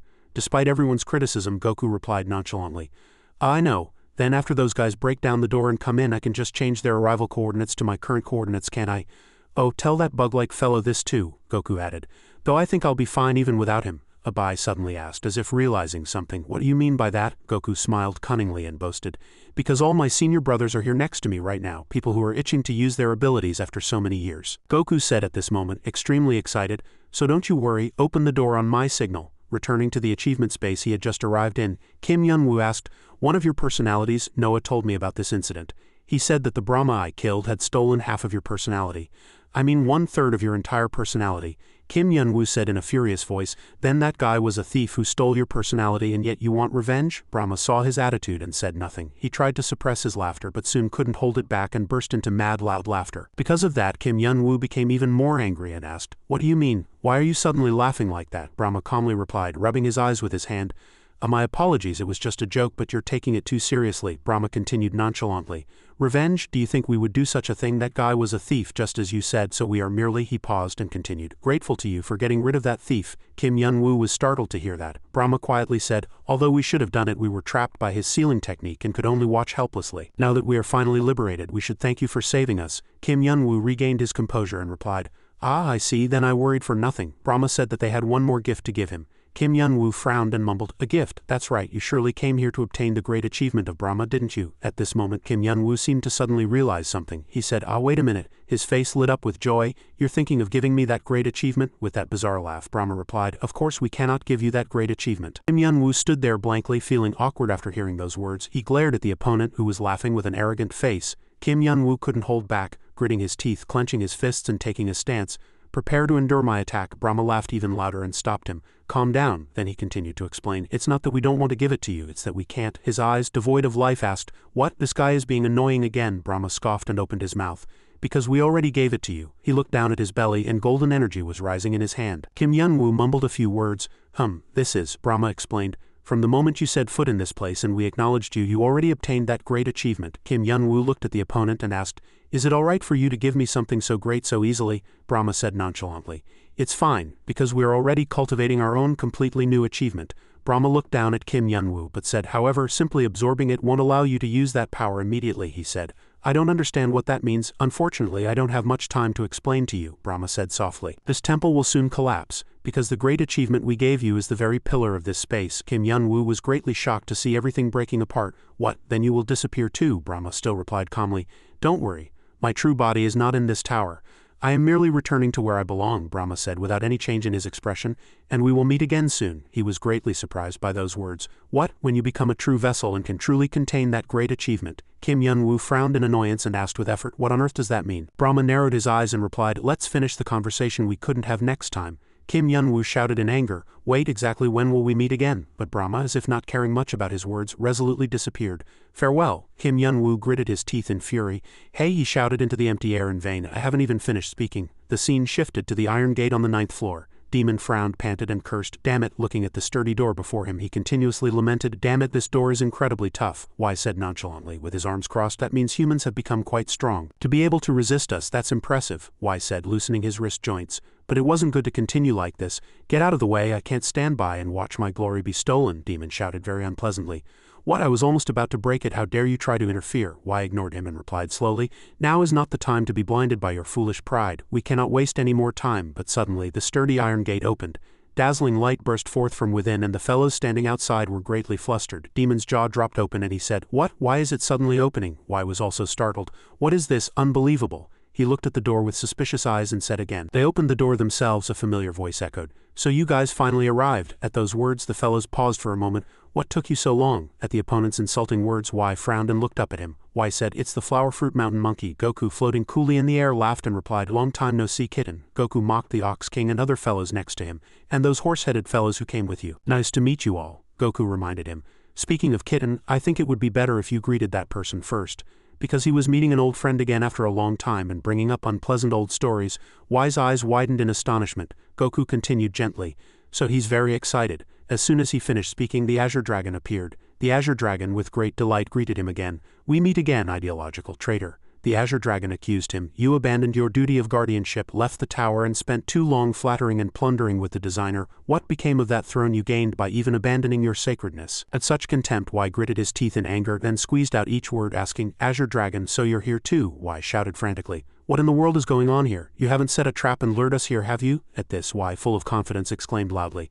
Do you think you two can contend with the 4 heavenly kings with just your combined strength? Goku scoffed coldly in response. I don't know either. This answer only infuriated Wai further, declaring it a waste of time. Demon said impatiently, there's no need to waste words with these guys, just pass them by. As Demon spoke, he advanced, moving swiftly as if to tear that arrogant mouth apart. Even seeing him charge at such speed, Goku calmly sat and said, Oh my, such chatter. Goku spoke as if disdaining him for rushing forward without knowing his own strength. This noodle isn't any different from that furry cat from before.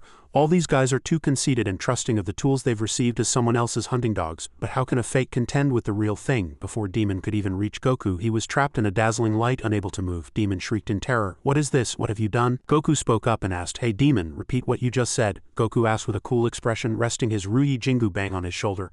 Whose mouth are you going to tear off? Goku then loudly shouted the technique. Struggle and triumph over Buddha. Goku's jaw dropped at the opponent's dazzling light. Then, startled, he quickly warned his comrades to retreat. That guy is dangerous. But Demon, knowing no fear, paid no heed to such words. He said triumphantly, What are you talking about? There's no way I'd lose to that wretched monkey. Wai frowned and shouted, Don't be stubborn anymore. Struggle and triumph over Buddha achievement could even contend with divine power.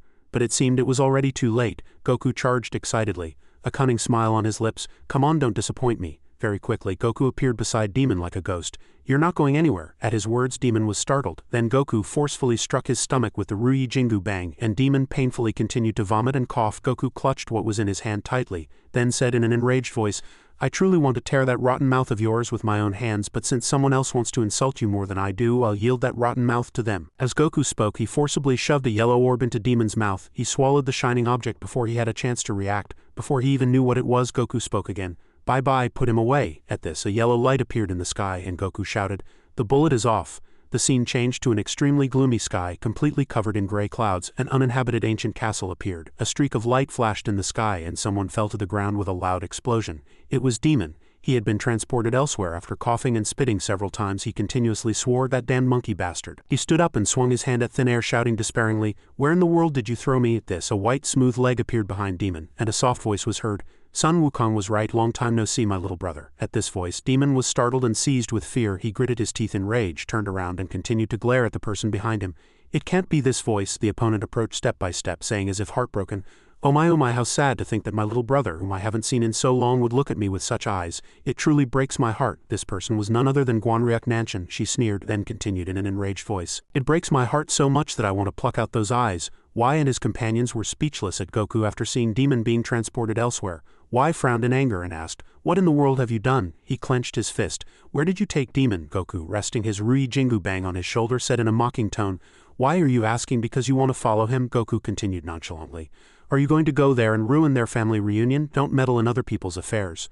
Why gritted his teeth in rage at his words, indignant. You damned monkey bastard, have you forgotten even the heavenly realm after regaining your achievement? As he spoke, he flaunted his power, his muscles bulging all over his body, and the surrounding light was dazzling. He looked as if he was ready to transform. He looked at his two comrades and confidently shouted, to those who possess great achievements like us. Upon hearing that, Goku replied indifferently, oh, Y had already transformed into a giant black-striped white tiger, he continued. The heavenly realm is merely a stepping stone. The Azure Dragon was not particularly surprised by Y's transformation. His current appearance is too different from what I remember. Goku hugged his Rui Jingu Bang and replied excitedly, phew, he used to be just a big furry cat. Now he's much more sophisticated. Goku, as if dismissing him, asked, is this the great achievement you possess? Y was extremely proud of this appearance. He bared his teeth and said, that's right, this is the achievement of one of the 4 heavenly kings who governed the order of the world. He emphasized that it was the great achievement of the virus. Y also confidently introduced his comrades. Those who came with me also possess very powerful great achievements and have attained divinity. Y continued to overestimate their powers, saying, compared to us, you two are just a group of lowly monsters. How dare you act so arrogantly with just one ordinary achievement? Are you still conceited enough to think 2 of you can stop us? The smallness of his comrades beneath his feet showed how colossal he was. Y asked triumphantly, now that you understand the situation, quickly tell me where Kim Yun-woo is. Goku finally crossed his arms over his chest and said, you're wrong. Y leaned close to Goku's face and muttered, what? In confusion. Unable to understand, Goku began to explain, everything you said is wrong. Only one thing was right. Goku slowly continued, scratching his cheek with his hand. That's right, I admit that even if I've regained my achievement, it's a bit difficult for the 2 of us to fight all of you. Goku stopped speaking here. So at this moment the sky was suddenly covered with dark clouds and thunder and lightning roared ceaselessly. Goku calmly said, so I called some of my brothers to come help out. As soon as Goku finished speaking, black shadows appeared as if firmly united. Y looked up in astonishment, his jaw dropped. Impossible! His comrades were also extremely flustered by this energy. Everyone shouted, the 7 great sages. At this moment their faces gradually became visible. Amidst the rising cigar smoke an authoritative voice was heard, long time no see, Western Cat. I heard you became the designer's stooge. These were Peng Mo Wang, great sage of the firmament, Han Tian Da Sheng, Yu Rong Wang, great sage of the universe, Ju Kai Shen Da Sheng, Wu Ma Wang, great sage of equal heaven, Ping Yuan Da Sheng, Zhao Mo Wang, great sage of the oceans, Fu Hai Da Sheng, Yi Mo Wang, great sage of the distant mountains, and Tong Feng Da Sheng. When we returned, I truly didn't expect you to be our enemy. The person smoking the cigar was none other than the great sage Si Da Wang. He excitedly continued, it would be perfect for us to warm up. Y asked, why are all of you here? No one answered his question, and he turned his gaze to Goku. At this moment, Goku clasped his hands in front of his chest and declared, alright, now it's 8 against 3. Seeing them sweating profusely, Goku quickly clarified, I truly don't like ganging up on people, but who knew you all had such splendid great achievements? Goku scoffed contemptuously. If they're so splendid, then fighting 8 of us shouldn't be a problem. As soon as he finished speaking, Goku quickly commanded, alright brothers, take care of them. The remaining ones excitedly charged at Y.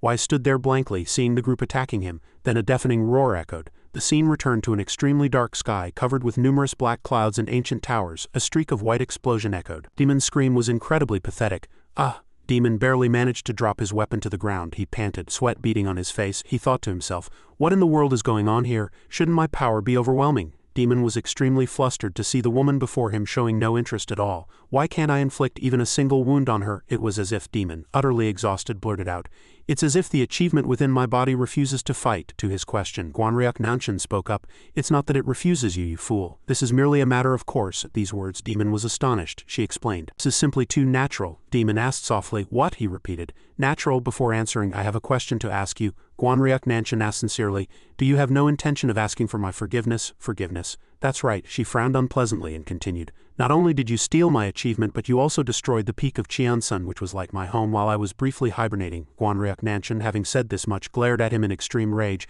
Have you never regretted those wrongdoings? But at this moment Demon merely gritted his teeth and cursed. Damn it! He stood up abruptly and said loudly, don't underestimate me. Demon frankly admitted.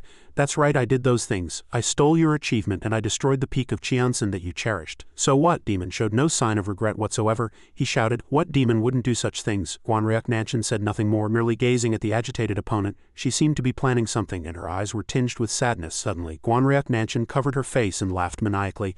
Ha ha ha. Then she uttered words of gratitude. Thank you very much, it's thanks to you. At these words, Demon was astonished, his jaw dropped. What? She slowly said, covering her face with her hand.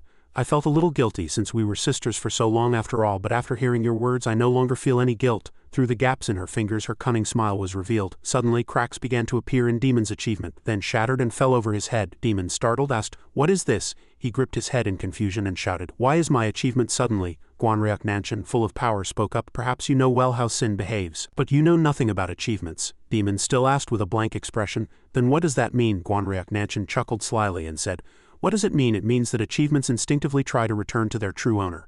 At this moment, a dazzling light shot straight up into the sky. Because of this, Guanryuk Nanchan continued triumphantly, so the achievement you stole from me will automatically return to me. She looked at Demon, who was trembling and slumped on the ground. Come on, my foolish little brother.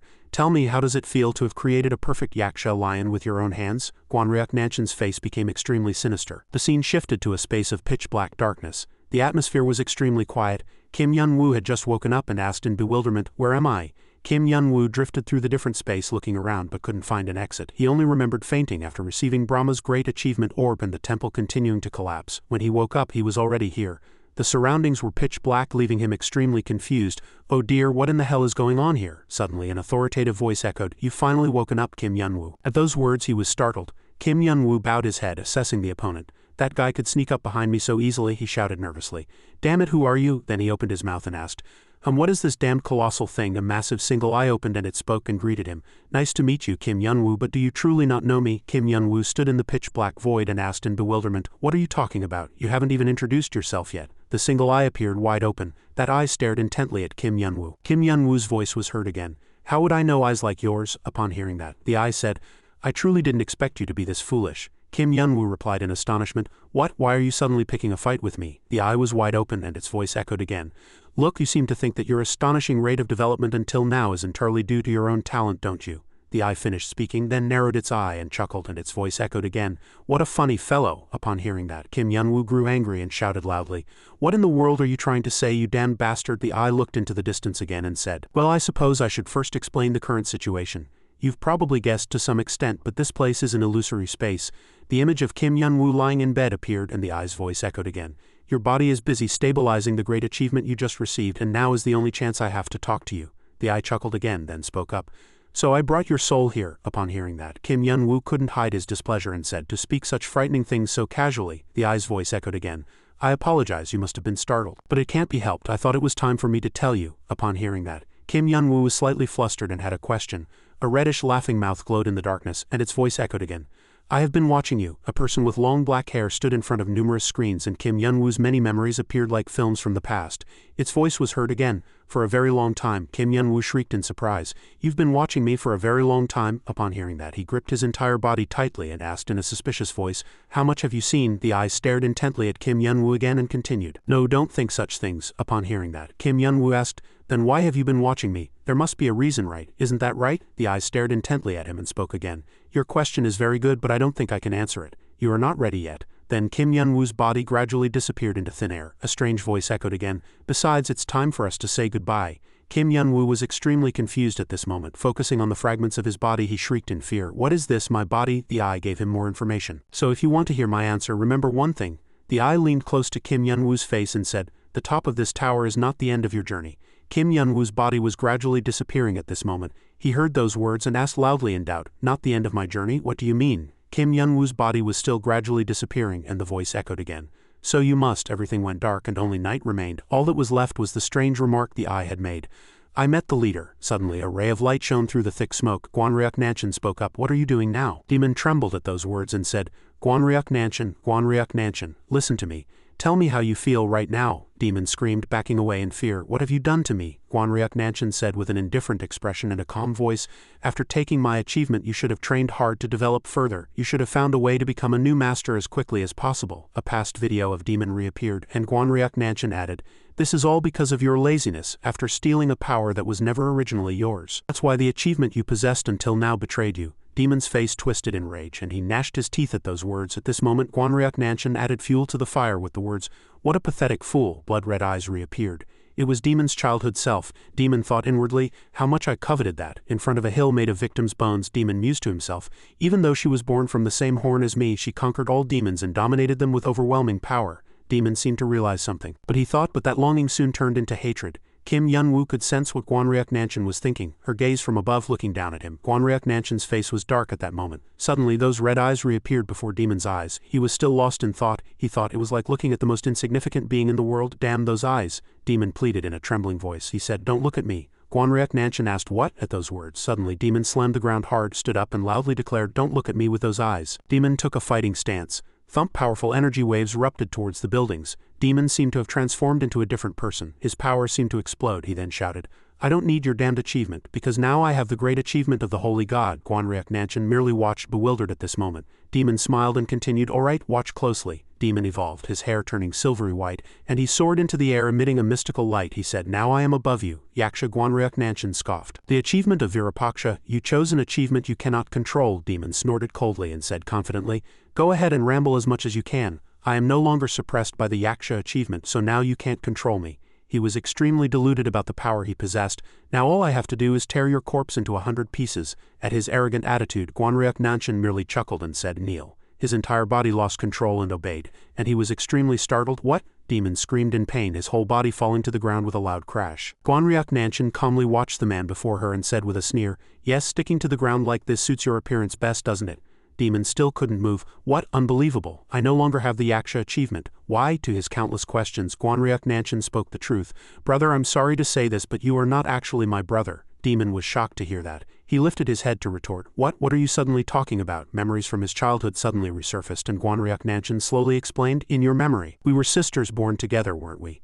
That memory isn't accurate. It's a lie I fabricated and planted in your head. A small demon lying in Guanryuk Nanshan's palm appeared. She said, I merely created you using my achievement. Therefore the real reason you cannot contend with me is not because of the Yaksha achievement but because I am your creator. Demon frowned and suddenly fell into thought. He muttered, what? Sweating profusely. Now that I think about it, perhaps it was a bit too much to create a family for entertainment. Guanryuk Nanshan asked, how about it? Without a change in expression she said, didn't all demons do such things anyway? Demon, engulfed in rage, roared furiously. Damn it! At this moment an incredibly powerful force erupted from behind Guanryuk Nanshan. She said softly, now my brother, she emphasized, it's time to resolve our family conflict. Demon gnashed his teeth, stuck to the ground. Guanryuk Nanshan asked curiously, until now I've always been curious about your pathetic great achievement. Her bare feet approached one step at a time and a demonic voice followed, how much can you endure my footsteps? He loudly declared, 10 steps of annihilation, and the surrounding stones shattered. At this moment Kim Yun-woo woke up from his unconscious state. He sat up and looked around. Is this No's ship? No's voice was heard.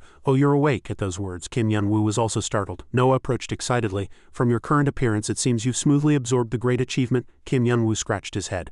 Yes, but No asked curiously, what's wrong? Is there a problem? He recalled the dark space in that eye and was flustered. I'll tell you about that later. Kim Yun-woo anxiously asked, more importantly, how long have I been unconscious? Has everything been resolved in my absence? Noah explained.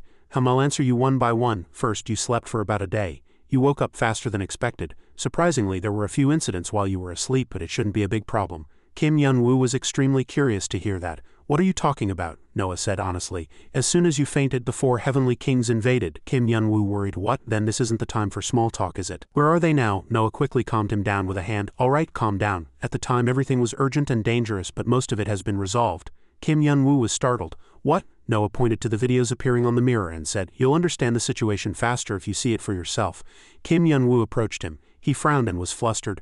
What is this? What a horrific sight. Kim Yun-woo pointed at the sight before his eyes with contempt and asked, you said that guy was one of the 4 heavenly kings, right? At this moment, Y was being ganged up on by Goku's group. After being severely beaten, he kept pleading, Stop it, why are you guys so irrational? We've been fighting all day, aren't you going to rest? The fight was still extremely fierce, but the outcome already seemed very clear. One of the 7 great sages snorted coldly. We insignificant demons don't know such things. Beating others is truly enjoyable, Goku said mockingly. It would be really satisfying if we came over and broke his spine, another person excitedly replied. Oh yeah, then I'm coming right now. Only Sida Wang, the great sage of the distant mountains who was leisurely lying and smoking a cigar, interjected. Phew, everyone calm down. He calmly continued, that way we can play together for a long time. Why, hearing that, broke out in a cold sweat, growled a few times and then cursed, you damn madman. At this moment, Why remembered that someone was happily watching the match and lifted his head to ask, hey, are you just going to stand there and do nothing? Aren't you ashamed as one of the 4 heavenly kings? The Azure Dragon. The Azure Dragon had been circling in the sky, watching Y get beaten up. Suddenly, when his name was called, the Azure Dragon glanced at him and said contemptuously, does a traitor like you have the right to say such things? The Azure Dragon then cursed, stop spouting nonsense and just get beaten to death. Before I beat you down with them. Y lifted his head and looked up, pleading for help, but instead received even harsher insults, and he could only groan a few more times helplessly. Goku's familiar voice was heard, have you vented enough? At those words, Y broke out in a cold sweat again. Goku gripped his Ruyi Jingu Bang tightly and continued, if you're done then I guess I should finish this. Goku also didn't forget to remind his comrades, brothers, stand back. If you get hit for no reason, I won't be responsible. The Mahu King was extremely excited. Oh, he's going to finish it, Wuyang Wang said as if he hadn't finished beating him yet. I haven't hit him enough. But ignoring all those words, Goku continuously spun the Ruyi Jingu Bang from above, and its power created a massive vortex in the sky. Goku loudly shouted, alright Ruyi Jingu Bang, keep spinning and growing. In the face of that immense power, Y backed away a few steps in fear like a small cat, and one end of the Ruyi Jingu Bang, having grown to colossal size, slowly descended. Y looked very small and pathetic at this moment, and he continuously screamed, no! Goku shouted the technique, Immortal Arhat Palm, and the Ruyi Jingu Bang quickly plunged powerfully into the ground with a loud explosion. Y was officially crushed beneath the ground due to such intense power. Kim Yun-woo on No's ship, even just watching through the mirror, felt a slight influence from the wind. After a moment, as the wind and dust settled, Kim Yun-woo exclaimed in astonishment, my goodness, he said with a disappointed expression at the horrific sight before him, is this how it ended? Noah also slowly replied, probably. Kim Yun-woo pointed with his finger and asked, so out of the 4 heavenly kings, only that cat-like fellow survived? Noah nodded and replied, that's right. The others have already fallen, he added, only these items remain. At this moment, Kim Yun-woo suddenly remembered something and challenged Noah. Grandfather, you made such a fuss before, saying the 4 heavenly kings were incredibly strong. To that question, Noah awkwardly scratched his head and replied, oh well, sometimes quantity can overwhelm quality, can't it?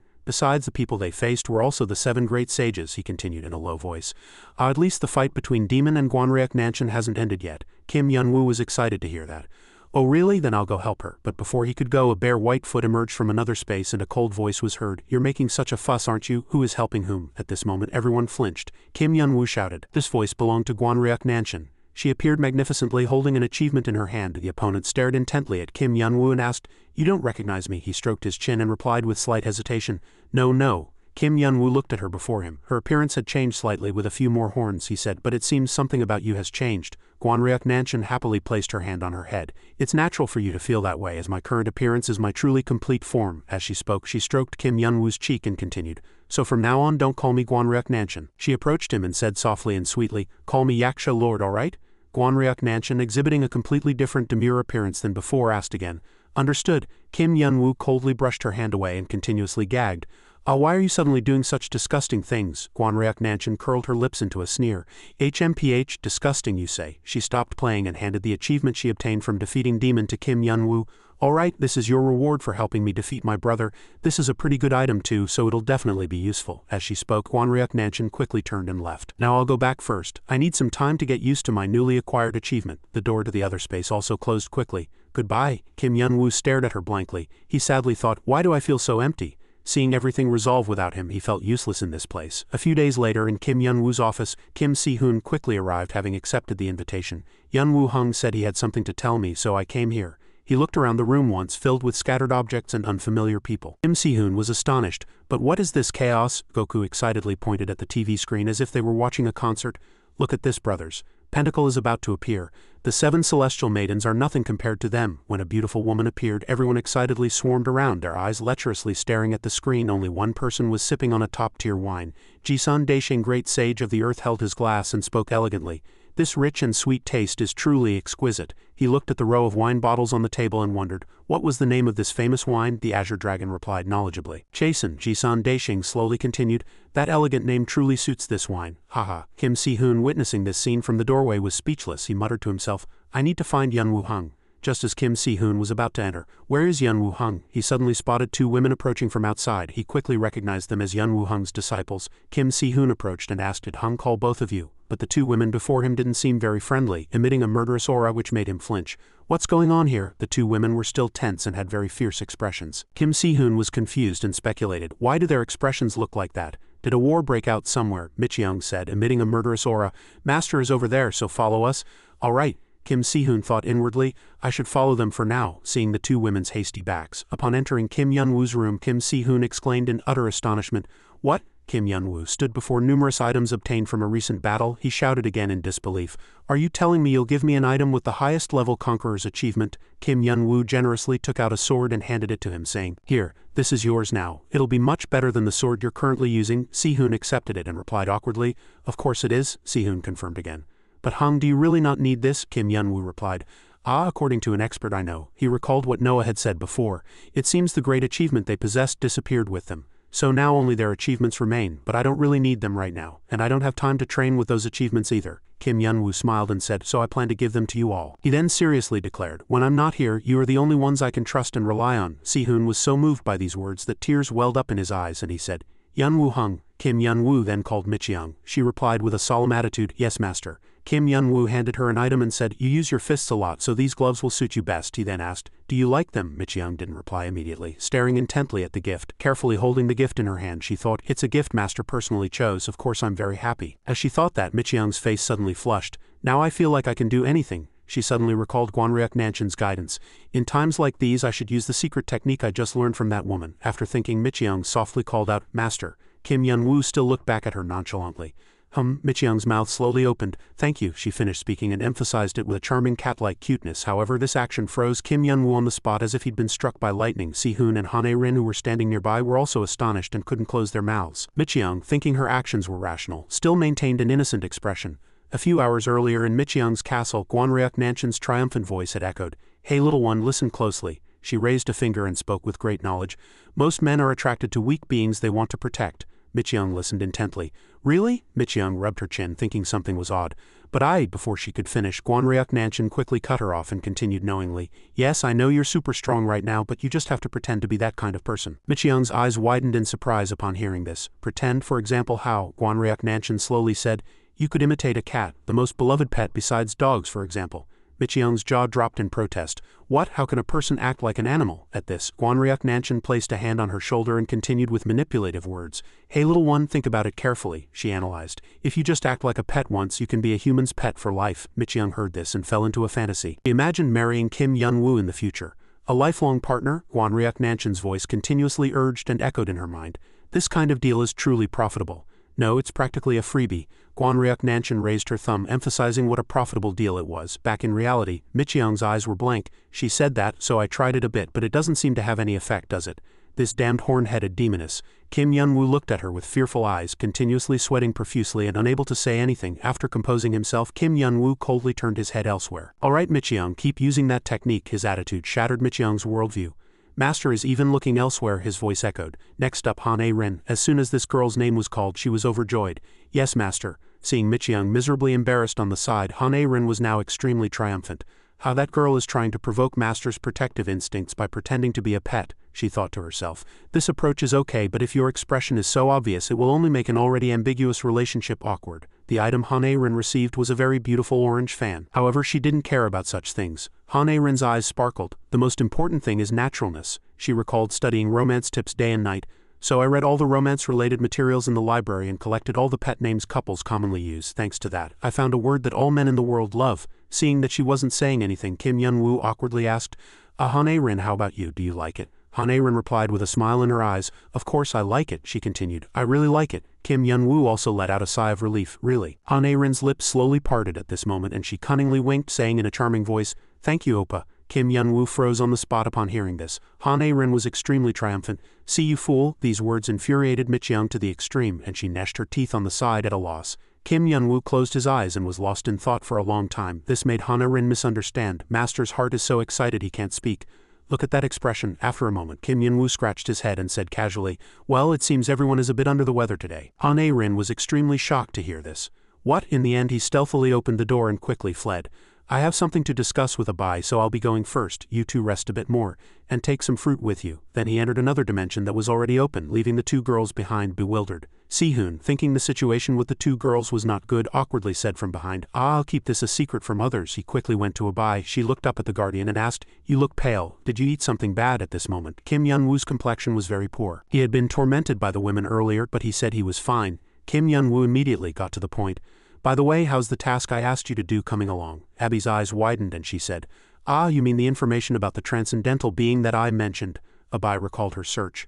Numerous screens displayed no data. She continued, I used the tower's search system to investigate, but I couldn't find any useful information.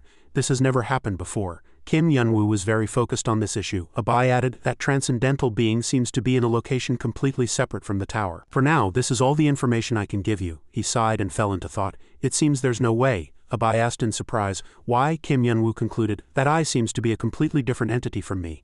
Knowing there was nothing more to gain, Kim Yun-woo finished speaking. That's enough, we'll do it next time. I still have a mountain of things to take care of, he pointed and said. Then we still don't have information about the upper floors, do we? No, it's still the same as before. Kim Yun-woo sighed and said, honestly, even ordinary thugs go crazy and fight in groups. Even watching his subordinates get beaten to death, the designer is truly patient. He still spoke as if he couldn't understand. I really don't know what he's thinking. At this, Abai, still with her head bowed, slowly opened her mouth. Actually, guardian. She clasped two fingers together and said awkwardly, according to the information obtained from the 4 Heavenly Kings' achievements, I think I can definitely figure out what the designer is after. Kim Yun-woo's jaw dropped in surprise upon hearing this.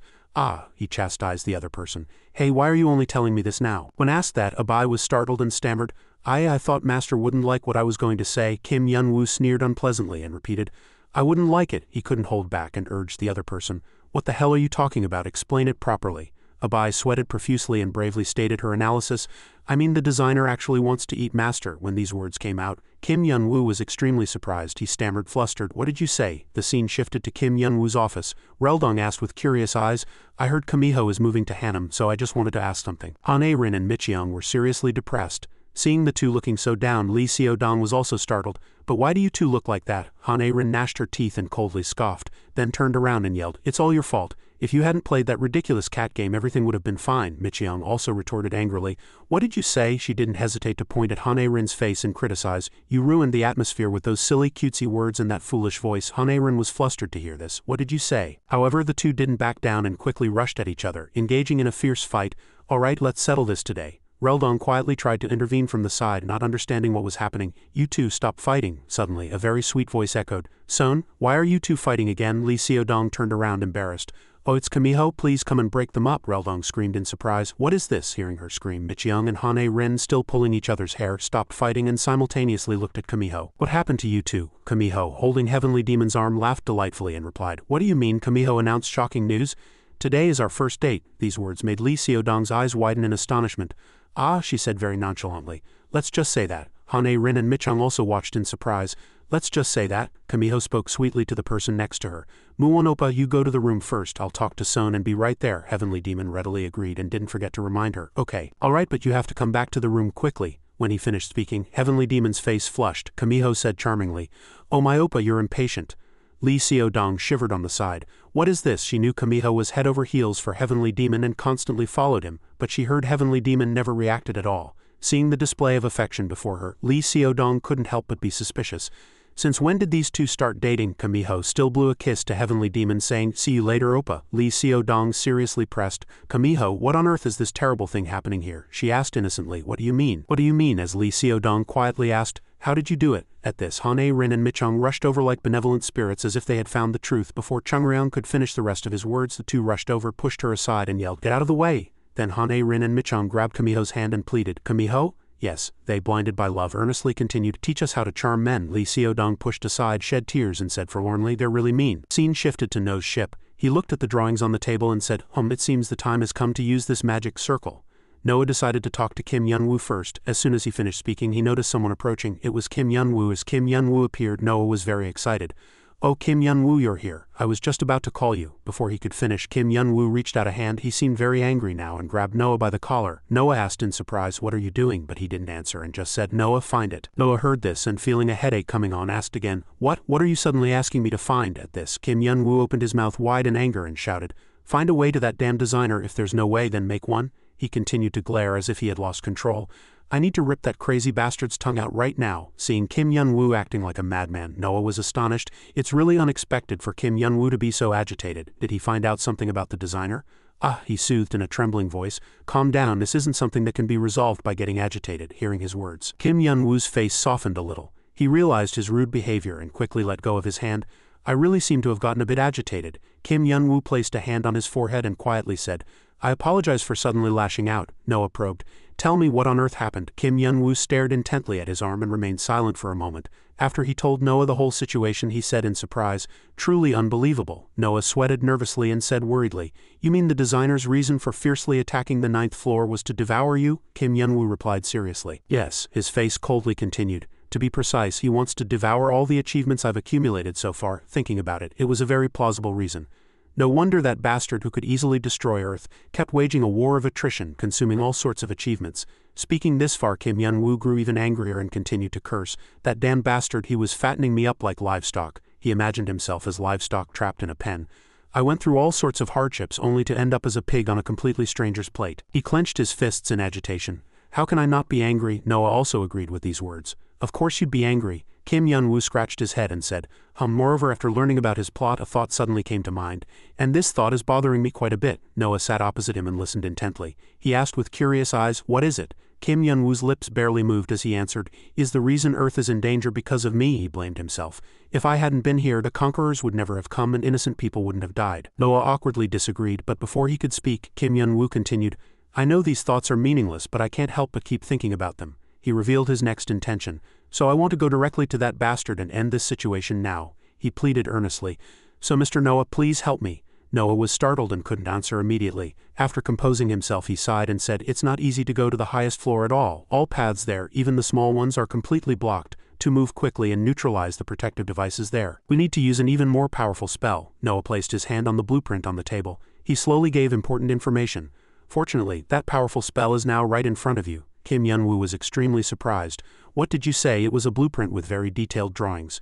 Noah carefully explained, "It's very difficult to design it, so it will take quite some time, but the magic circle depicted in this blueprint is that powerful spell." "What did you say?" Kim Yun-woo frowned unpleasantly. His jaw dropped in protest. "Wait, if something like this exists, why didn't you tell me earlier?" Despite his fiery attitude, Noah still calmly replied, "If I had, your impatient nature would have made you rush straight to the designer."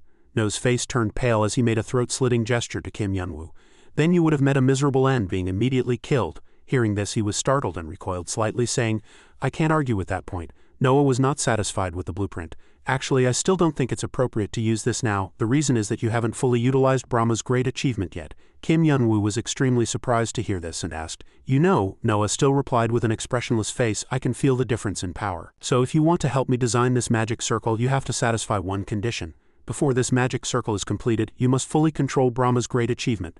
Noah emphasized, "Can you do that?" Kim Yun-woo, with a wicked smile and a very excited voice, assured him, "What do you mean? You already know I'm strong in this area, don't you?" As he spoke, he immediately stood up, turned his back to Noah and continued, "First, please open a virtual space where I can train, and please summon everyone on Earth here too." Noah looked up puzzled. Why summon them?" Kim Yun-woo stretched his wrists and excitedly replied, "What else would I do? I have powerful manpower that I can use for free, so I should make the most of it." As he spoke, he wore a very provocative expression, eager for a fight. The scene shifted to the designer's residence. It was still a gloomy room. The designer sat in his chair as usual, his mind very anxious. Truly, the time was approaching for him to enjoy his lavish feast. He recalled the 7 great sages and their gang, feeling annoyed, but also a little regretful that too many of them clung to him during the fattening process. The designer tapped his fingers on the table, hoping no one would disturb the moment he had long awaited. Then he raised his hand and pondered. Upon reflection, the designer felt that Noah was also beside him. The person he referred to was Noah. He speculated that he would use that powerful spell to come here through a shortcut.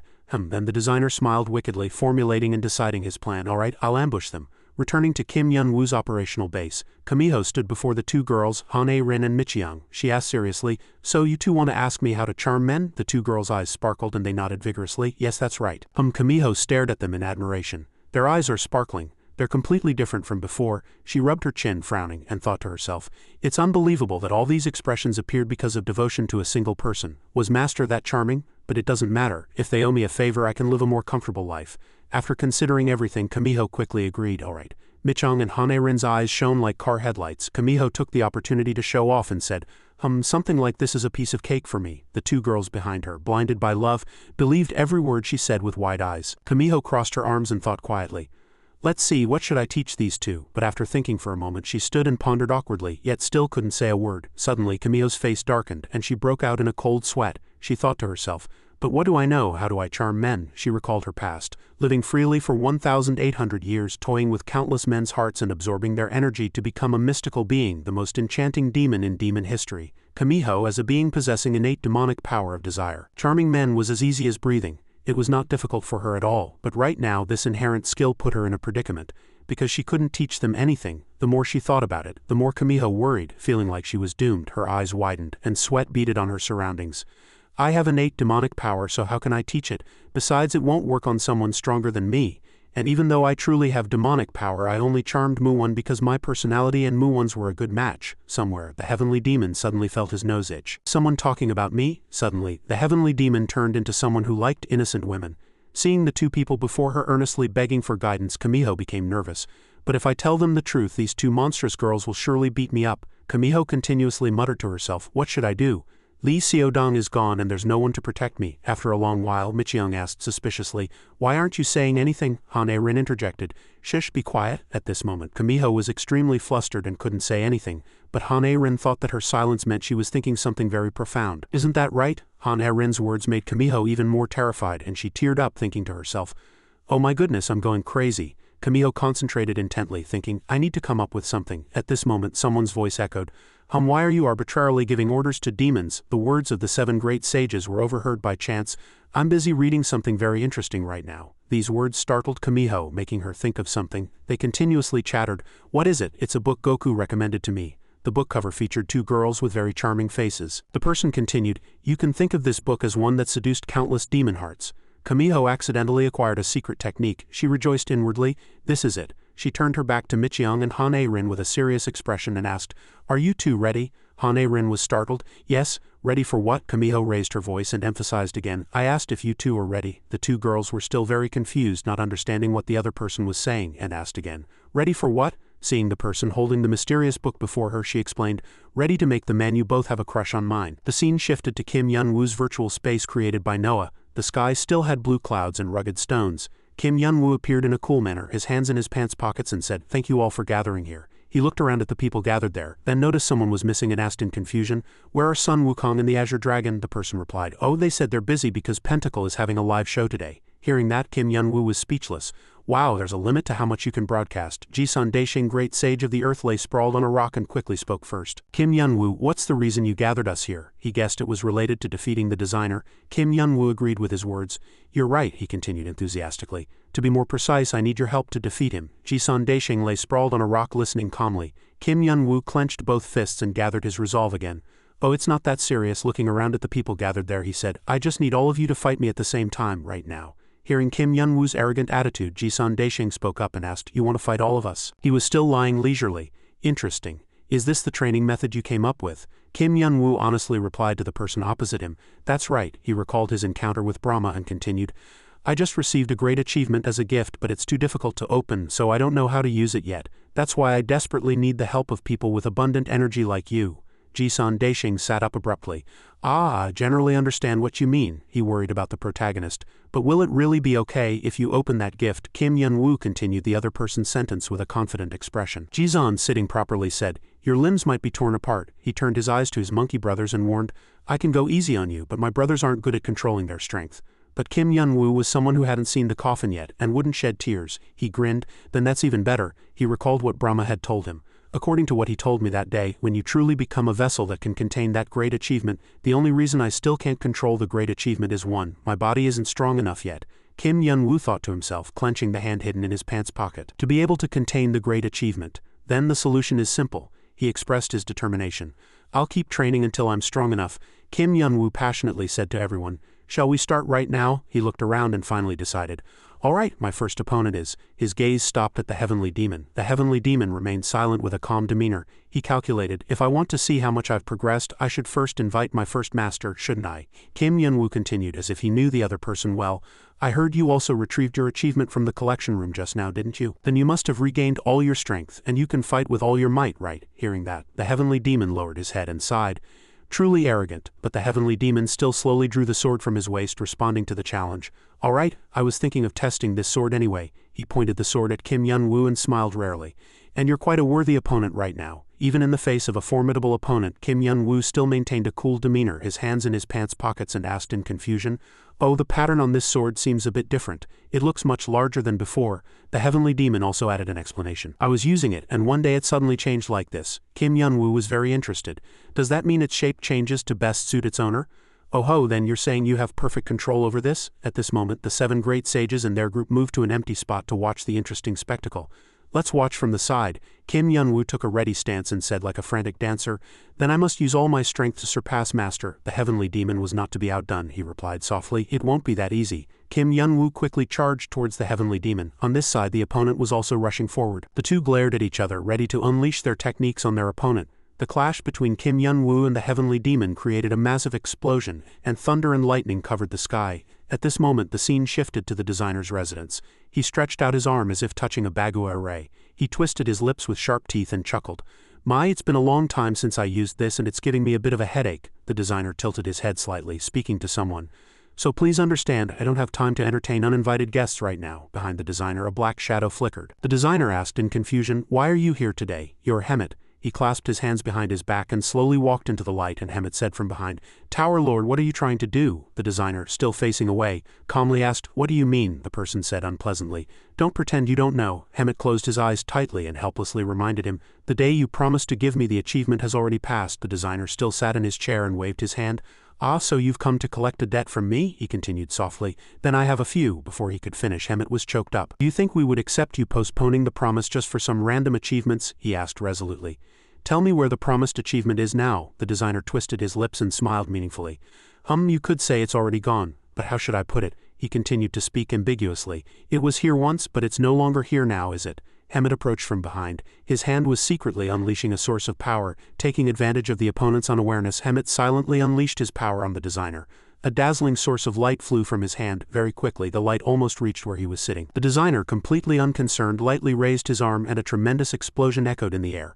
Oh my goodness, a slight residual energy flowed from the designer's hand. He tilted his face and asked, "What are you doing now?" "I have to entertain guests now, so don't defile this place." Hemet coldly stated a 2-month deadline, then clasped his hands behind his back and left, turning his back but not forgetting to threaten. "Considering the value of that achievement, I will wait 2 more months." His footsteps stopped after a few steps. "But if you show such an attitude again when we meet next time," Hemet's eyes sharpened and he emphasized with a serious face, "the wrath of the gods will not be easily appeased." The designer replied, "I will bear your words in mind." Finally, Hemet also left. "Then if you'll excuse me." The designer still sat calmly before the circular formations he had arranged. That guy was more arrogant than usual today. Since the uninvited guest has also left, I suppose I should finish preparing to welcome my guests now." The scene shifted to the mansion where Kim Yun-woo's office was located. On the TV screen, a very lovely and beautiful girl appeared. Cheers were heard from the side. Goku, holding his shining staff in both hands, sat close to the screen and praised with a very excited expression. "How can Hina's face not have a single pore? This program should be broadcast on all floors." The Azure Dragon, lying sprawled beside him, coldly scoffed, then said calmly, "Really?" Goku looked back with curious eyes at the other person's indifferent attitude. He slightly frowned and scratched his ear. Goku stared at the beauty again, continuously praising, "Hina definitely has the charisma of Pentacle's center. She's much prettier than your bios." The Azure Dragon still scoffed as before, as if he didn't want to argue. Then he replied a few words, "I suppose so." Seeing that this guy had no interest in him, Goku gnashed his teeth in anger. He broke his 2 shining staffs. Goku could no longer hold back and sprang up, growling at the Azure Dragon's face. The Azure Dragon asked in annoyance, "What are you doing now?" Goku opened his mouth wide and pointed, replying, "That's what I should be asking you. Why are you lying there like a dead man who died?" On the TV, the program with the beautiful women was still being broadcast. Goku asked in confusion, "What are you sad about?" The Azure Dragon replied softly, "I'm just thinking. I'm not sad." He still asked his blue friend with curious eyes, "What are you thinking about?" The Azure Dragon pondered and didn't answer yet. After a moment, he said he was thinking about the remaining time, from now until Kim Yun-woo defeats all of them. The Azure Dragon accused in return, "Didn't you say you already figured out why Kim Yun-woo suddenly gathered us?" Goku was flustered. The Azure Dragon lifted his head and said worriedly, But we all know your brothers and the Heavenly Demon are no match for Kim Yun-woo right now. The Azure Dragon analyzed the effect of allowing him to fight with all his might. Goku immediately continued.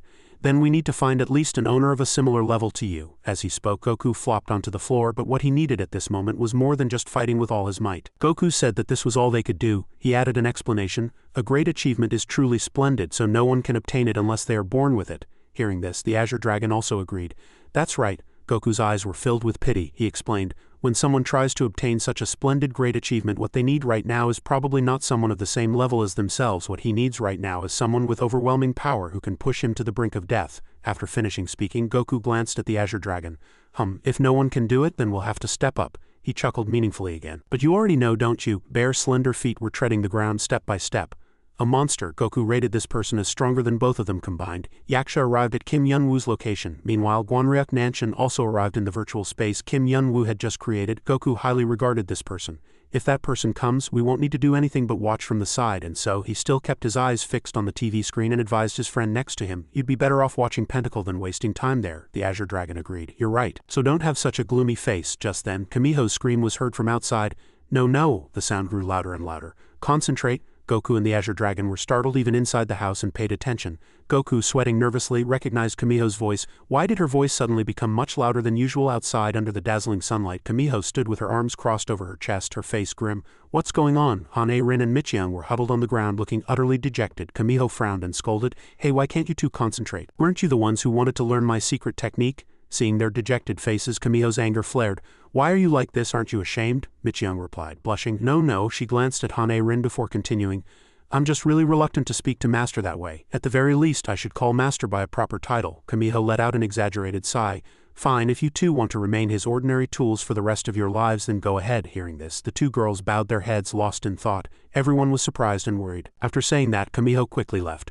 My work here is done, but Hane Rin and Michiang shamelessly clung to her. Wait, this is a misunderstanding, they pleaded continuously. Please keep going, we'll do whatever you say. Hearing their words, Kamiho smiled cunningly. How sly, why am I acting like this? Kamiho thought to herself. I was trying to make them give up by making them do the most embarrassing things. She glanced down at Hane Rin and Michiang, who were sincerely kneeling and pleading with her. But seeing all these powerful and strong people now kneeling and pleading with her, I feel so good. Kamiho's face suddenly brightened noticeably. She said, since you two are so earnest, we should continue our lesson, shouldn't we? Yes, thank you, teacher. Alright, then let's start with the titles. Kamiho triumphantly waved her hand up and down, commanding, you two, say it with truly soft voices and all your sincerity. 1, 2. Hane Rin and Michiang blushed and shyly looked at each other before sweetly shouting, Master. Inside the house, Goku and the Azure Dragon secretly peeked outside and were aghast. The two men were speechless, their faces grim. What in the world are they doing? Turning to the showdown between Kim Yun-woo and the Heavenly Demon, the fight was still intense. As two powerful techniques collided, an enormous explosion erupted. Seeing the situation before them, one person calmly said, Ho, that Heavenly Demon guy is quite strong. A man with one eye covered agreed. He has already surpassed human limits. If he becomes any stronger, even we will find it difficult to defeat him. Jisun Daishing also chimed in. But that's only in the future. Kim Yun-woo was now counterattacking with all his might, clenching his fist to generate immense power. Following this, a tremendous explosion that shook the heavens and earth erupted. Jisun Daishing said that was all he could do. He was no match for the monster that was Kim Yun-woo. As the fight ended, the Heavenly Demon lay defeated at Kim Yun-woo's feet. Kim Yun-woo still looked cool, without a single scratch, and his eyes were tinged with red. The Heavenly Demon head bowed, gasped for breath.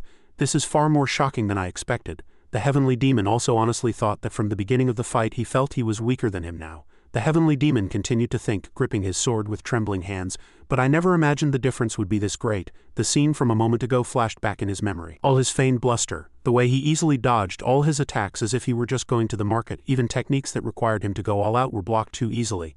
The Heavenly Demon felt this fight was not a match. The more the Heavenly Demon thought, the clearer everything became. He gnashed his teeth and seemed to discover something else. The Heavenly Demon's face turned pale, and he continued to mutter to himself.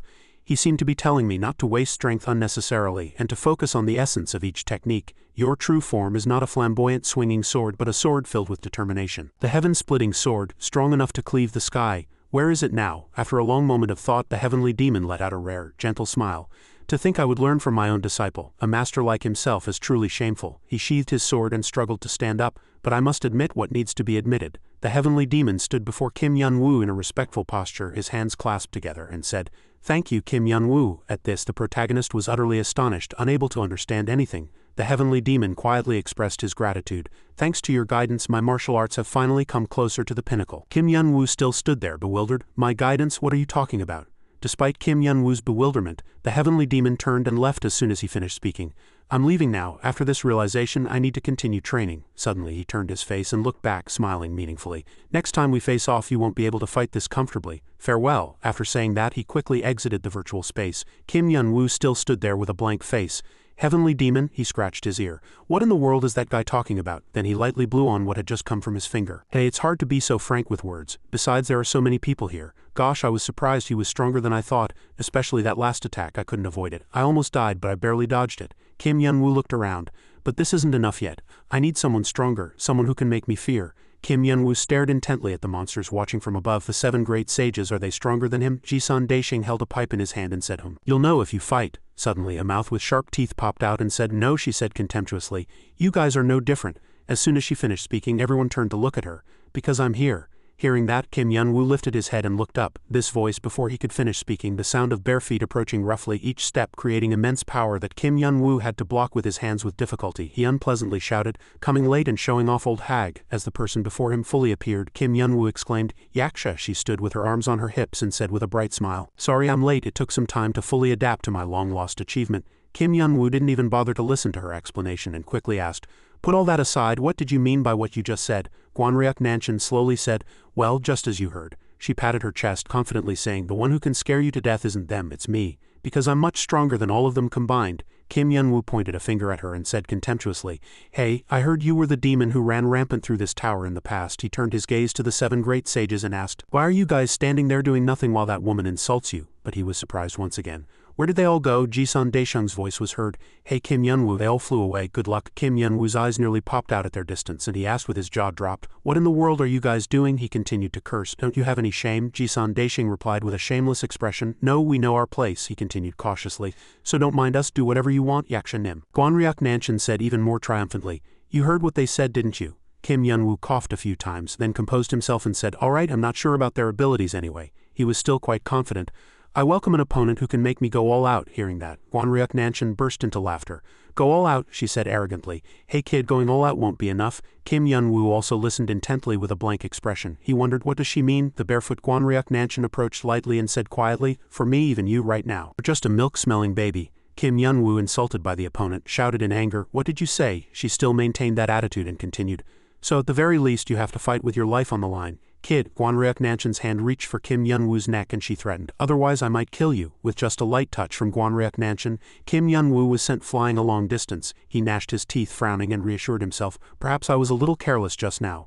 But he was astonished that he couldn't grasp her movements at all. He couldn't contain his anger at her arrogant expression. If the two of them had fought seriously just now, I would already be dead. As he thought this, Kim Yun-woo's face suddenly showed worry, and a few drops of cold sweat trickled down. He quickly scraped his feet on the ground to get back up and bluffed a few more words.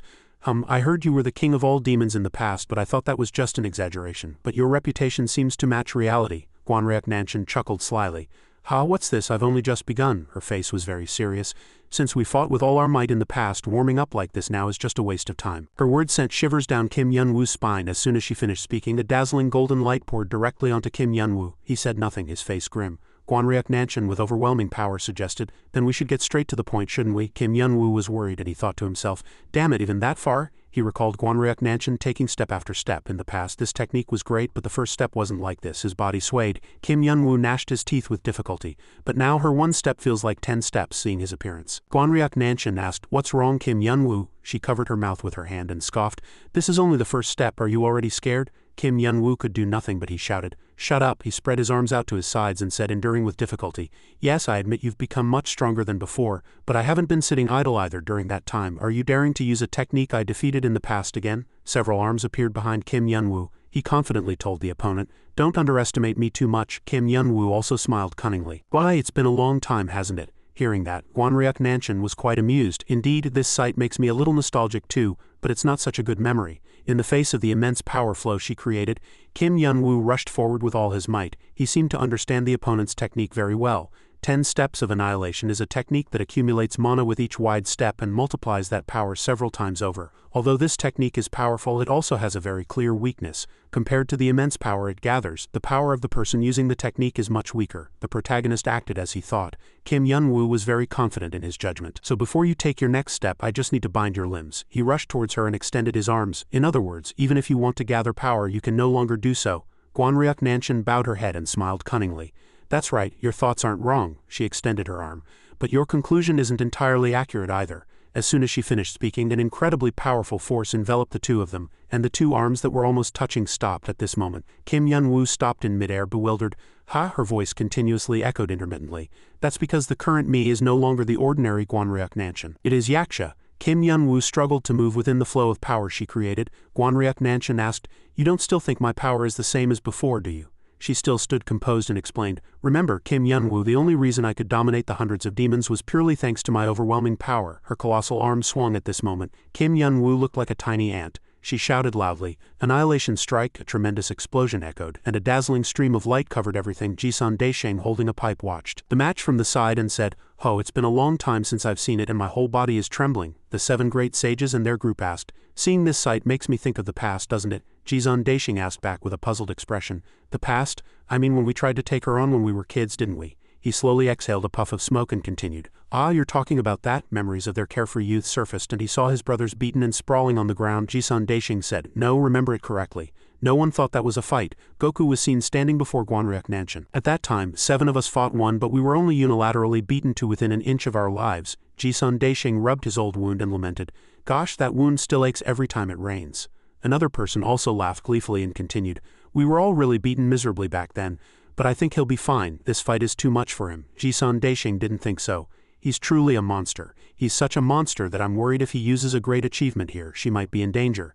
But what if the situation continues like this?" Jisun Daisheng chuckled. "How then he just won't have any chance." In the face of the opponent's cruel power, Kim Yun-woo crouched on the ground, gnashing his teeth in anger. He clenched his fists and thought to himself, "Damn it, her attacks are too terrifying. My whole body is stiff." He stood up again and concentrated his power. "No, this isn't the time to be this careless. The way she uses her technique is still the same. I have to find a way to end this fight no matter what." Kim Yun-woo was able to stand up before she could take all 10 steps. Gwanryuk Nanshin stood with her arms crossed over her chest and said contemptuously, "Even after coming all this way, I can still hear groans inside your head. You're thinking of a way to deal with me. You intend to end this fight before I complete all 10 steps, don't you?" She took another barefoot step and said, "But first you'll have to endure my next step." Gwanryuk Nanshin continuously attacked him with words. "Do you think you can do that?" Kim Yun-woo tried to remain calm. "Let's ignore her words. At my current level, I can definitely withstand the 3rd step. No, even the 4th step." He still maintained a confident posture, thinking that if he concentrated all his mana to its maximum into one point, he could end this fight in one go. He was lost in thought. Gwanryuk Nanshin's foot touched the ground. This power was far stronger than before, making Kim Yun-woo unable to move. However, Kim Yun-woo soon became flustered and screamed, "Oh, what's wrong with my mana?" Wait, more importantly, the pressure she had been exuding throughout this entire area until now has completely vanished. Gwanryuk Nanshin explained, "The 10 Steps of Annihilation isn't a technique composed of 10 steps, as you know." Kim Yun-woo's mouth hung open in surprise. "What did you say?" She laughed as she explained the origin of the 10 Steps of Annihilation. "It is the ultimate essence that I continuously honed and perfected, achieved over a very long period of time. It possesses overwhelming power, greater than any technique in the world, but it also places an enormous burden on the user. Even on me, Yaksha." Her footsteps did not stop. "That is why I divided this ultimate essence into 10 steps to minimize the burden and maximize its efficiency." She stopped, placed both hands on her hips and said, "The result of that continuous technique refinement is what you know as the 10 Steps of Annihilation." Gwanryuk Nanshin continued nonchalantly. "Of course, if I were to use the 10 Steps of Annihilation with Gwanryuk Nanshin's body, its power would be insignificant compared to the ultimate essence." Kim Yun-woo still stood rooted to the spot and asked, "What do you mean?" "What I mean is, now that you've regained your power and returned as Yaksha, the number of steps I need is..." Gwanryuk Nanshin held up 2 fingers and said, "Only 2 steps." She held up one finger and explained, "The first step is a warm-up and the second step is to end the fight." After saying this much, Gwanryuk Nanshin looked up at the sky and it took a moment for her second and final step to appear. Kim Yun-woo also turned his gaze in the direction she was looking. His pupils suddenly dilated and his voice still echoed softly, "Because that is a step that can tear the sky apart." A colossal foot was placed above Kim Yun-woo's head. Gwanryuk Nanshin laughed. "Its name is Yaksha God-Slaying Strike." As soon as she finished speaking, a powerful yellow light poured from the sky and immediately struck Kim Yun-woo. The 7 great sages and their group also cowered before this technique. Seeing the thick smoke billowing, great sage Jisun exclaimed in admiration. My goodness, there are no words to describe this sight, he said, seeing the power cascading from the sky. Is this the skill of a god? Below, Kim Yun-woo was barely holding on with both hands, and soon looking exhausted he cursed. Damn it, what is this? His entire body was severely damaged, as if pierced by thousands of forces. He knew in his head that this was a virtual space and he wouldn't die, and it had been the same when he fought the heavenly demon. But even knowing that, this burning sensation, this feeling of being incinerated to a place of non-existence, was not good at all. Death. Kim Yun-woo's vision slowly closed and he seemed unable to endure any longer. Damn it, I'm about to lose consciousness. It's fading. In Kim Yun-woo's fading consciousness, a beautiful mouth appeared and said, I thought you would succeed somehow, but I never imagined you would use such a reckless method. Truly remarkable. Kim Yun-woo woke up in a white space and screamed in fright. What? Kim Yun-woo pointed forward with his finger and asked, What's going on? Wait, why am I here? Brahma replied. Why? He reminded him of past events. I told you before, but this time Brahma appeared in a completely different form. He had only one head and moved flexibly. He said, We will meet again soon. Seeing the person before him, Kim Yun-woo was still dazed and said, You are? He regained his composure and grumbled, You came to find me, so why are you so leisurely? Kim Yun-woo slowly stood up, his words very acerbic. Leisurely? Then why don't you wait until I'm dead and then come find me? Brahma gave a bitter laugh. Ha ha ha, it's no use blaming me. He placed his hands on his hips and explained, Because I am merely a fragment of the divine consciousness I planted in your mind when you received my great achievement. Kim Yun-woo was surprised. Divine consciousness? That's right. Brahma clasped his hands to his chest and said sincerely, This is a small gift I can give you, hoping it will help you when you try to fully obtain this great achievement. Brahma smiled contentedly. And I am the result. That's why my appearance is different from my original form. Kim Yun-woo turned his face away with a suspicious expression. Was that so? As always, he reached out his hand and said to the other person, Then quickly tell me what you know, we don't have much time. Well, Brahma awkwardly scratched his head and replied, Actually, it's no longer useful. Kim Yun-woo was agitated. What are you talking about? Brahma explained. Because you've already done everything I was going to tell you. Kim Yun-woo was stunned to hear that. What have I done? Brahma held up a finger and said, You know what a great achievement is, don't you? A great achievement is power inherently possessed by a god, therefore no one can obtain it on their own. But what if someone knows about it and still wants it? For such a person there are two methods. Brahma explained in detail. One is to wait endlessly for the great achievement to naturally fall to them, or to die and be reborn. Upon hearing the two words, die and reborn, Kim Yun-woo's mouth fell open in surprise. What? Brahma explained. More precisely, it means you completely exhaust your mental power, mana, and even your own life force until you reach a state of nothingness. Then the only thing left in your body will be the great achievement you desire. At that moment, the great achievement will release its energy to protect the shell that contains it. The moment that energy envelops your body and mind and reconstructs everything, Brahma passionately told the male lead everything he knew. It will recreate the shell that contains it, transforming that shell into a being capable of controlling the great achievement itself. Brahma pointed a finger at Kim Yun-woo. And you have just become such a being. He recalled the fight from just now. Thanks to Yaksha, your body and mind both reached a perfect state of nothingness. Kim Yun-woo asked doubtfully. Then that means, Brahma replied nonchalantly. That's right, it means you've awakened the great achievement. Upon hearing this, Kim Yun-woo gave a wild smile. Outside in the virtual space, Gwanryuk Nanshin coughed continuously. A mouthful of blood spurted into her palm. Damn it, I overdid it. Gwanryuk Nanshin was slightly sweating.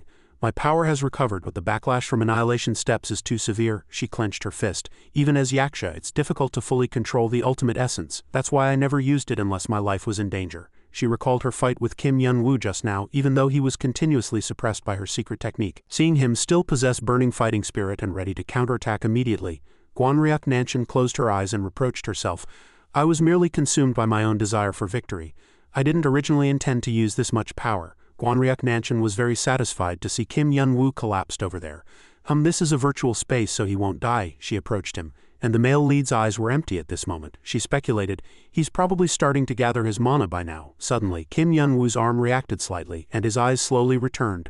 An enormous power emanated from his surroundings, even overwhelming Gwanryuk Nanshin's power. He screamed, What? My mana annihilation steps. At this, a loud explosion echoed, and Gwanryuk Nanshin also had to block it with her hands. Those watching from above also had great doubts about this immense power. Great sage Jizan was surprised. That power can even overwhelm Yaksha's ultimate essence. Could it be Kim Yun-woo? Has he reached the realm of a god? At this moment, strong muscular arms awakened. Kim Yun-woo sprang up as if nothing had happened. At this moment, he was far more confident than before. He opened his mouth and spoke for the first time. It seems I've just reincarnated. Thanks to this, I've been able to achieve my goal. Gwanryuk Nanshin's footsteps also stopped. Kim Yun-woo continuously boasted, Yaksha, I should thank you. She frowned and replied with a still cunning smile. Oh ho, I didn't realize my 1,000 years of eternal essence could be destroyed so easily. That sounds quite useless, and judging by your body you don't seem to have reincarnated with the power of the virtual space, do you? She speculated, seeing his faint appearance. Is this almost perfect rebirth the power of a great achievement? Guanryuk Nanshan still maintained her composure and reasoned. Perhaps you reached the realm of a god in just a few seconds. No, perhaps you have already become a god. Kim Yun-woo looked at the power spreading through his body and said, I don't know for sure, but it sounds like it. At this moment, Kim Yun-woo became very arrogant. But you're not afraid of me, are you? He added a mocking smile. She also twisted her lips into a smile, glared at Kim Yun-woo and said, Nonsense, if I feared such a thing, how could I be called the Queen of the 100 Demons? Guanryuk Nanshan said, concentrating all her power. Even her hair stood on end, but Kim Yun-woo showed no fear at all. That's more like it. His arms stretched out, muscles bulged, and a yellow power enveloped them. But I've just died and come back to life, so I'm a bit drained, Kim Yun-woo announced.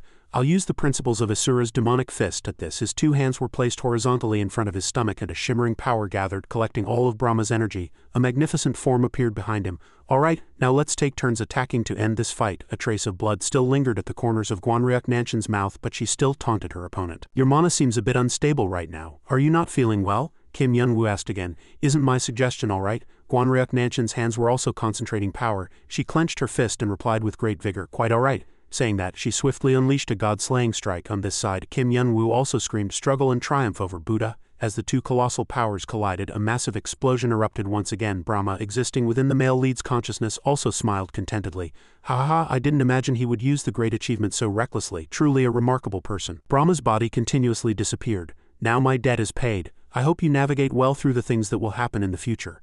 Great Sage Jisan from outside retreated without fear, not forgetting to remind everyone to use mana for defense. Guanryuk Nanshan and Kim Yun-woo were pouring everything into each other. Great Sage Jisan's voice echoed, continuously breaking. We're about to receive a massive shock from this collision. On No's ship, an image of the virtual space appeared in the crystal ball. He was busy with his research, but he stopped his hands and looked up. Noah smiled as if realizing something. This energy flow surely, then he burst into laughter. Ha ha, Kim Yun-woo, he really succeeded. On this side, Kim Yun-woo panted. He placed his hands on his knees and said, looking at the result before him, I did it. Guanryuk Nanshan was sprawled on the ground and he shouted with immense joy, how damn it, I was really exhausted just now, truly. Saying that, Kim Yun-woo collapsed to the ground, losing consciousness. On No's ship, Kim Yun-woo woke up and immediately looked around in surprise, muttering to himself. Fainted again. He sat down and mumbled softly, Lately I seem to always faint after a fight. Suddenly a familiar voice was heard. You're awake? Well done. Kim Yun-woo looked beside him to see Noah sitting with his arms crossed. He asked, How long was I asleep? Noah replied, Don't worry, you only slept for a short while. When she came out of the virtual space she was surprised to see you unconscious. So she intended to scold you for being too careless, but seeing the great achievement perfectly embedded deep within your body, she couldn't complain anymore. Upon hearing his words, Kim Yun-woo smiled. That's a relief, Noah suddenly said with a serious face. I have 2 pieces of news to tell you. Kim Yun-woo hesitated, speculating, Surely not? Surely not.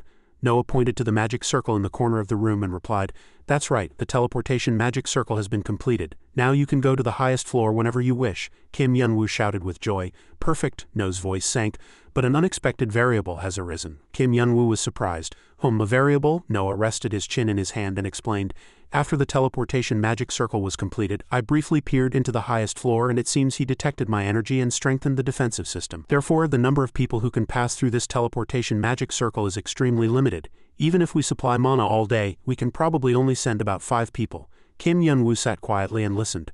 Noah continued gently, The problem is that if he keeps strengthening the defensive system, the teleportation magic circle will become useless later. Kim Yun-woo frowned slightly. Is that so? Noah thought he might have to find another way. But Kim Yun-woo waved his hand and replied, It's fine, who knows when that work will be finished. Actually, I originally intended to go alone, but if what you say is true, I can take 4 more people. This is much better than my original plan, so don't worry, Noah sighed. I knew you'd say that. Then you need to think carefully about who you'll take. We don't have much time, but you can still use about a day. Kim Yun-woo got out of bed and reassuringly said, Don't worry, I've already decided on potential candidates and I'll bring them here. Suddenly, as if remembering something, he turned his head and asked, Then what about the other news? You said you had 2 pieces of news. Noah smiled and replied, This news isn't from me. This is a message your disciples asked me to deliver to you. I received their message. They asked me to give you these coordinates when you woke up. Saying that, Noah snapped his fingers and suddenly a glowing portal magic circle appeared beneath Kim Yun-woo's feet, leaving Kim Yun-woo wondering what on earth was happening. Noah said excitedly, They said they wanted to give you a surprise gift. The magic circle beneath his feet moved and the surrounding space fluctuated, startling him too. What is this? Kim Yun-woo let out a yelp and vanished from No's sight. The portal took him to a mansion. Kim Yun-woo looked up and exclaimed, "What is this? Isn't this Hanam Mansion?" He lightly tapped his chest. "Phew, I thought I'd be teleported somewhere weird, so this is a relief," someone's voice was heard. "Master." Kim Yun-woo turned around. Han Rin and Micheon, dressed as maids, said in soft voices, "You've worked hard, Master. You've truly done well. You must be tired, aren't you?" Kim Yun-woo's mind was in turmoil at this sight. What on earth is this? The two girls remained kneeling, continually showing respect. "From now on we will do our best to ensure Master can rest comfortably." Kim Yun-woo felt a slight unease and started thinking about escaping. "Oh, I'm a bit busy right now, so I need to go." He vanished in an instant. Han Rin and Micheon exclaimed, "Oh!" their faces suddenly changing and their voices becoming much sharper. "Kamiho said she was coming to this mansion, didn't she? I'm going to kill her." Han Rin shook her head and said, "I'll kill her first." Kim Yun-woo ran into the room, closed the door tightly and exclaimed, "My goodness, they're even a little cute this time. Alright, let's go gather the team." Noah looked at the team Kim Yun-woo had brought and was slightly worried. "Is this really okay? I won't bring up the issue, but you should have at least said goodbye to the others." He waved his hand and said, "It's fine. They can't come with me, so there's no need to trouble them." Kim Yun-woo looked at the Heavenly Demon, Goku, Yaksha and Azure Dragon, and said confidently, "With a team like this it would be hard to get into trouble even if we wanted to." Everyone entered the magic circle. Yaksha smiled slightly and said, "I don't know about the others, but with me, everything you just said will become a reality." The Azure Dragon said excitedly, "It's finally time to punish the designer." Goku looked at the Heavenly Demon and asked, "Are you sure you're okay? Wouldn't it be much better if one of my brothers went instead?" The Heavenly Demon replied softly, "Since that fight, my swordsmanship has become much stronger, so this journey will be no problem." Kim Yun-woo pointed at the Heavenly Demon and smiled brightly at Noah, saying, "Look how confident he is." Noah nodded and quickly replied, "Yes, yes." Kim Yun-woo reassured him, "Don't worry, even if someone invades while we're gone, the 7 great sages are on Earth. You just stay here comfortably with the others and wait until we come back after teaching that damned designer a proper lesson. When we return, let's all have fun together."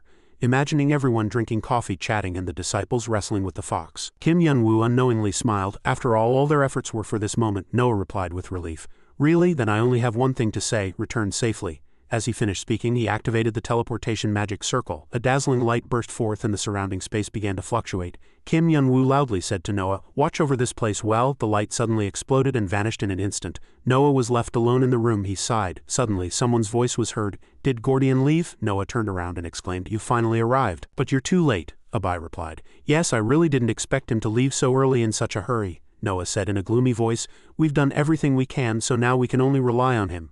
Abai was still worried. "But how good would it have been if I could have watched over him? There might be something he needs." No's ship became quiet again. Now all there was to do was wait. At this moment, Shima was sitting in front of a large table. The opposite side was full of food, but there was only an empty plate in front of him. He detected the vibrations from outside and evaluated the opponent. The creator's spell is truly powerful. Who would have thought that 4 people would break through the reinforced defensive wall to get here? He gave a slightly bizarre smile. But everything is going according to my plan after all." Kim Yun-woo's group arrived at the designer's hideout. He looked up and cautioned everyone, "If we pass through that area, we'll meet that damn designer.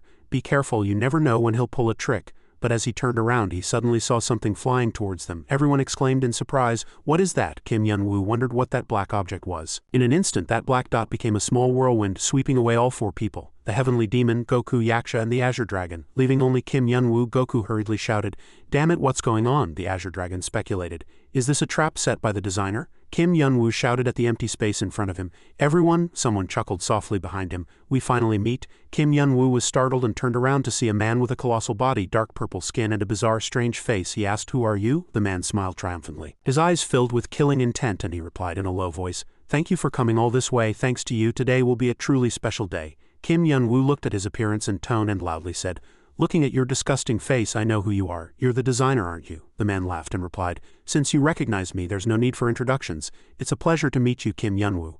I don't know what you think, but I've been waiting for you for a long time." Kim Yun-woo took a step forward and slowly said, "I'm really happy to meet you too." After speaking, he aggressively rushed towards the opponent and sneered, "My whole body is itching to beat you down." Shima was not surprised at all and exclaimed, "Oh, you're really impatient, but I already knew this would happen." The space suddenly changed. Kim Yun-woo immediately realized, "Is this an illusion?" Shima scratched his cheek and said, "I apologize. It's impolite to treat such a distinguished guest this way, but before we start talking, I felt I needed to do something to calm you down." When the lights came on, Kim Yun-woo found himself in a large room. Shima was already sitting at a table and said in a polite voice, "Please forgive my rudeness." Kim Yun-woo spoke as if what he was saying might sound strange. But you don't want to have dinner with me? He looked down at the table full of food and replied honestly, unable to understand.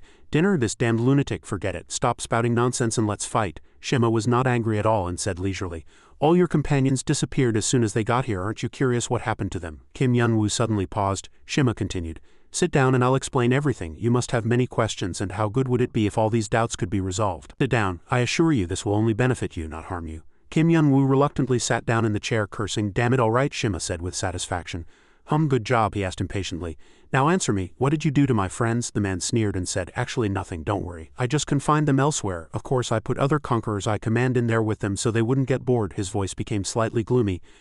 Considering your companions are strong enough to defeat the 4 heavenly kings, their lives won't be in danger. I just wanted to buy some time so they wouldn't interfere with us. Oh, by the way, I think there was also a human among them who came with you. What was his name? Kim Yun-woo impatiently cut him off. Are you talking about the heavenly demon? Shima exclaimed. Right, that guy. He's probably dying by now. Kim Yun-woo shouted in surprise. What? Shima seemed quite excited.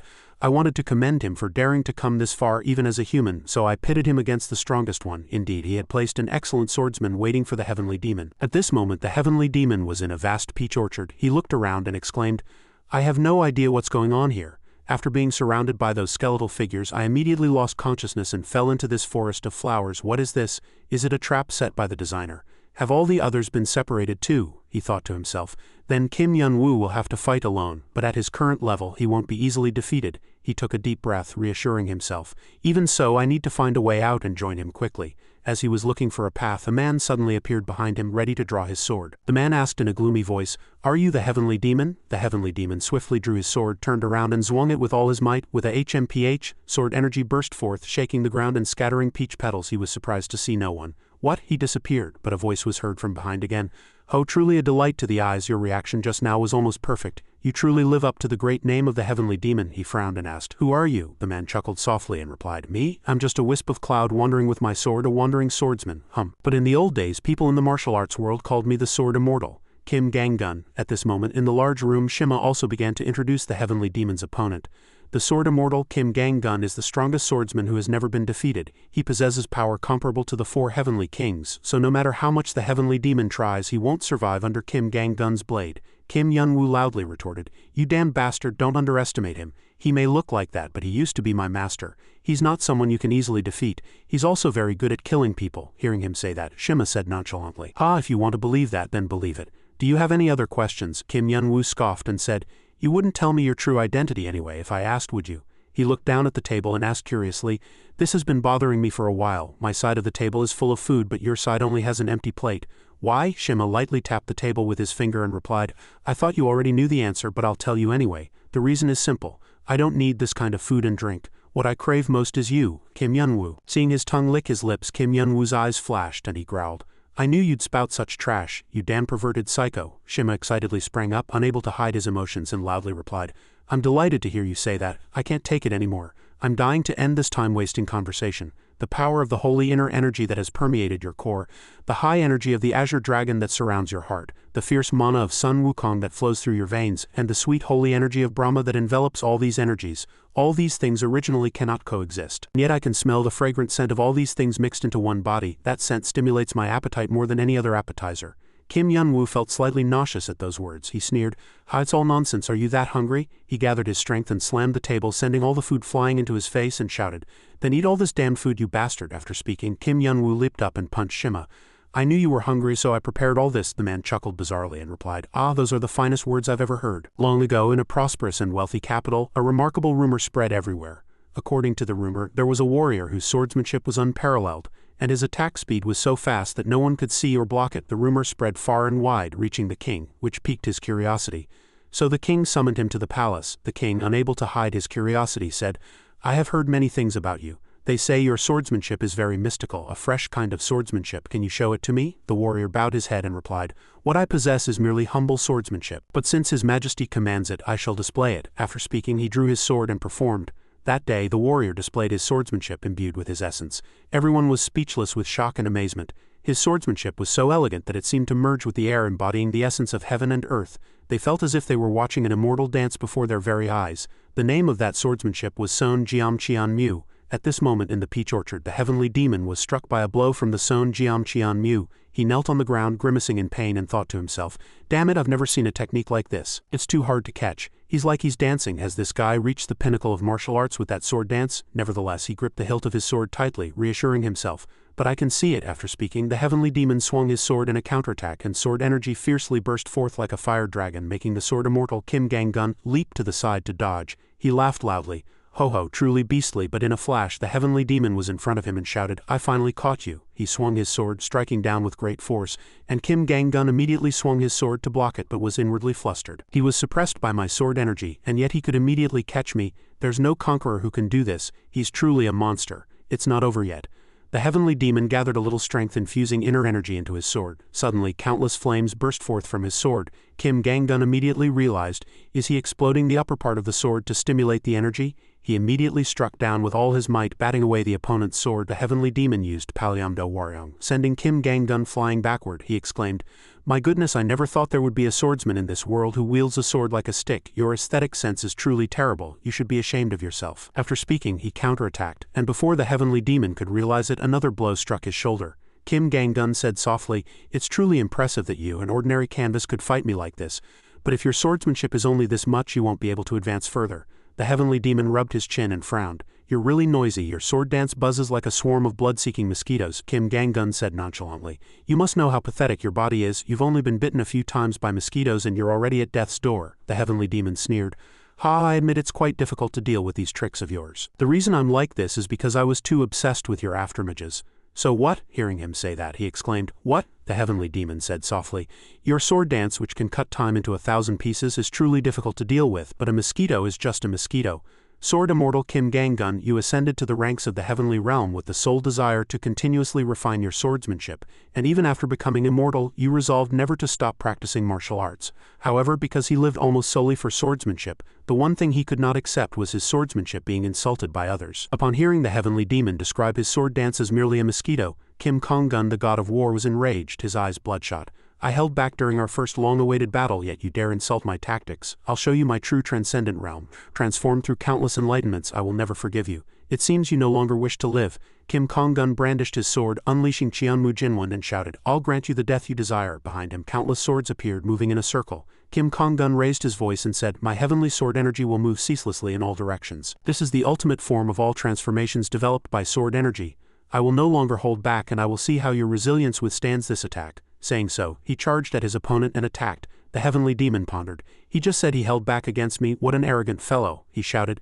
"Do you think you're the only one who wasn't fighting at full power?" With that, he channeled his energy and a bizarre formation appeared behind him, filling the space with intense aura. Kim Kong-gun suddenly flinched, shocked inwardly. What is this terrifying pressure of lightning energy? Has this guy been hiding his true power all this time? Seeing the opponent's dazed expression, the heavenly demon said softly, "My martial arts haven't reached the pinnacle yet, but all the principles I possess have already reached the highest level. After seeing your sword dance with its myriad transformations, I reflected on myself and thought I might have been too arrogant.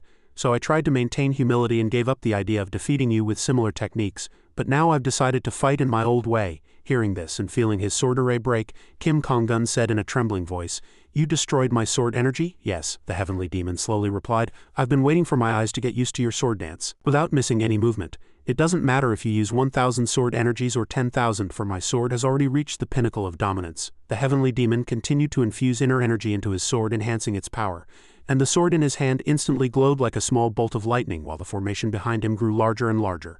Heavenly demon, divine art, speed demon. Kim Kong-gun was astonished, feeling as if his limbs would tear apart, and shouted, I can't avoid that attack, but why?" The heavenly demon roared, "I'll cut everything down," and unleashed his full power, a destructive killing blow. Thunderous ultimate heavenly lord swift cut. At that moment in the large room, Kim Yun-woo relentlessly pounded Shima, leaving him miserably sprawled on the floor. Kim Yun-woo stood before him and slowly said, "I thought a lot about how to beat you before coming here, but now it all seems pointless. If I had known you were this weak, I wouldn't have bothered thinking so much. Don't you agree?" Shima sat on the floor, a faint smile on his face, and replied, "You're right, you've really improved a lot this time. Choosing you was the right decision, but Kim Yun-woo, even though I'm in such a fallen state, why are you still afraid of me?" Kim Yun-woo asked in surprise. What nonsense are you spouting? Why should I be afraid of someone whose limbs I've already torn apart?" Suddenly, Shima raised his voice and said, "Why did he lose so easily? Is he plotting something? This isn't an illusion, is it? Was there no chance of winning from the start? What will happen to Earth if I lose here? You're thinking that right now, aren't you?" Kim Yun-woo said in surprise.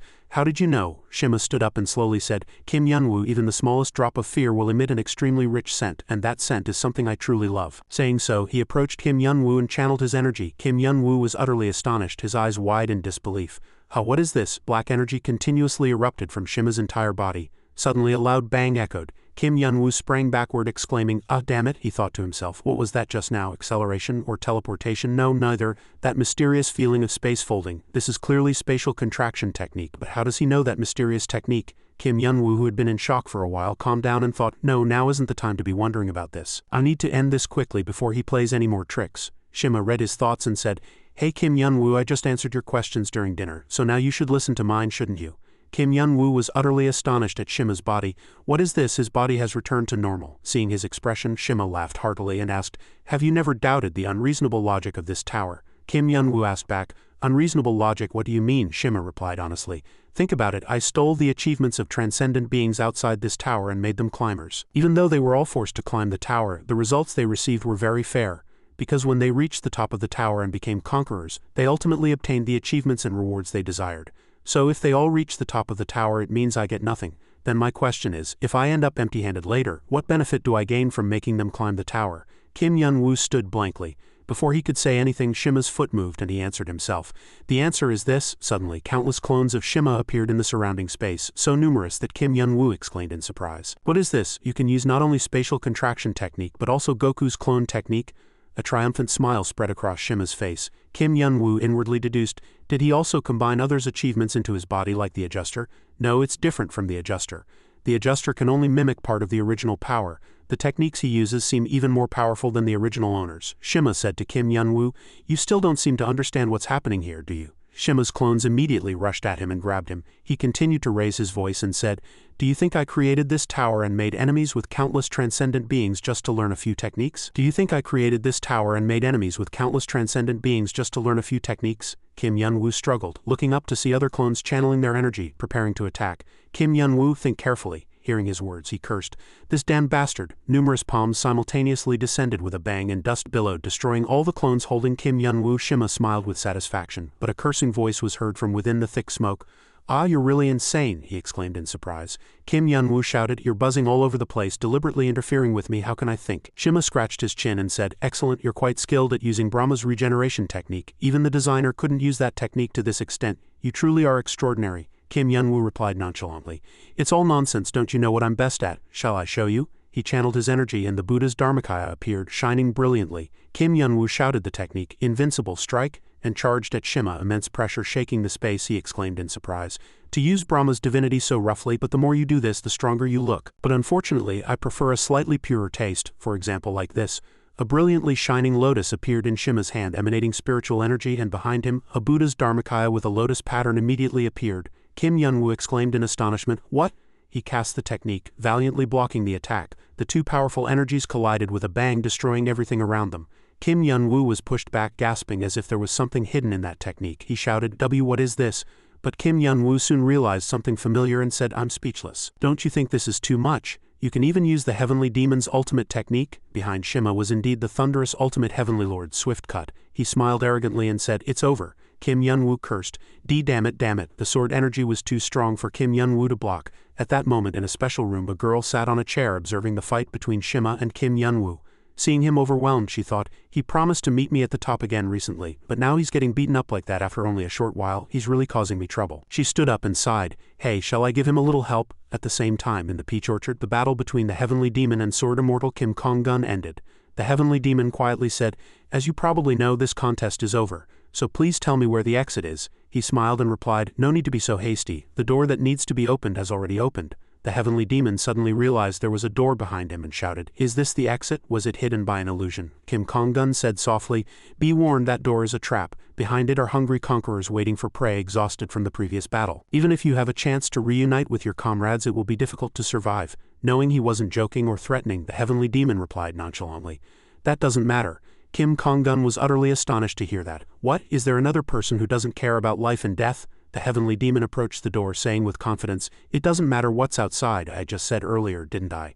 My sword will cut down everything with a single strike. Saying so, he channeled his energy, condensed inner strength into his sword, walked proudly and left a farewell. Kim Kong-gun paused for a moment, then burst into laughter. Haha, I never thought I'd meet such an opponent in my last battle. Is this not a perfect end? With that, the sword immortal's body vanished into thin air and numerous peach petals scattered.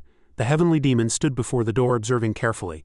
If Kim Kong-gun's words are true, then behind this door is hell, he thought to himself. This time I might really have to risk my life. If I had known this would happen, I would have looked at her face one more time. The heavenly demon inadvertently thought of the adorable Kamiho's face and sighed involuntarily. He quickly composed himself. No, now is not the time for thoughts that would make my sword tremble. Now is the time to think about how to cut down the enemy before me. He pushed the door open with all his might and Goku's frowning face appeared, saying in a teasing voice, "Oh, you finally arrived? I was wondering whether to help you or not." The energy coming from your side was quite impressive. The heavenly demon was slightly surprised.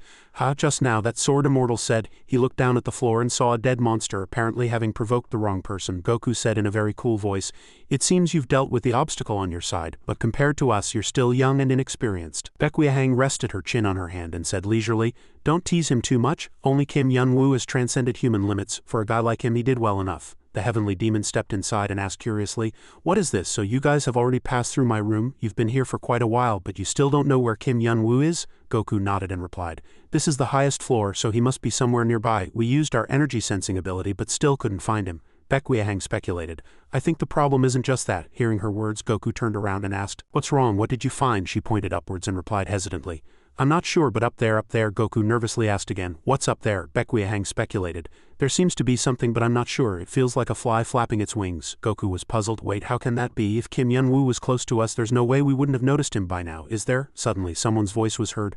"No, Yaksha is right. Gordian is isolated up there alone." Everyone turned around and gaped in astonishment at the person standing at the door. "How did you get here?" At that moment, Kim Yun-woo was kneeling on the floor, exhausted from Shima's pounding. He raised his voice and asked, "What's wrong, Kim Yun-woo? Is your persistent resistance only this much?" Shima slowly approached and he growled, "Damn it, I need to regenerate quickly." He said in a mocking voice, "Don't resist anymore, Kim Yun-woo, you're already starting to look pathetic." Saying so, he stomped his foot and a brilliant golden formation appeared beneath his feet, emitting pressure that suffocated Kim Yun-woo. He was astonished, thinking, can that guy even copy Yaksha's techniques? The immense pressure gradually crushed him, and he shouted, "What kind of monster are you? What have you done to control the achievements of everyone I know? Is this related to the tower?" Shima scoffed and said, "You almost guessed the correct answer, but most of your guesses are wrong. Because what I possess is not just what the people you know have." Hearing his words, Kim Yun-woo stood blankly. "What?" He slowly explained. "How should I explain my relationship with this tower? Ah, yes, you could say the tower and I have a symbiotic relationship. We need each other and benefit from each other. If I provide what the ecosystem needs and maintain the structure of this tower, the tower pays me a corresponding price. Those are things only climbers can obtain." "What do you think they are?" Kim Yun-woo muttered softly. "Things only climbers can obtain, surely." Shima cut him off. "That's right, exactly what you're thinking.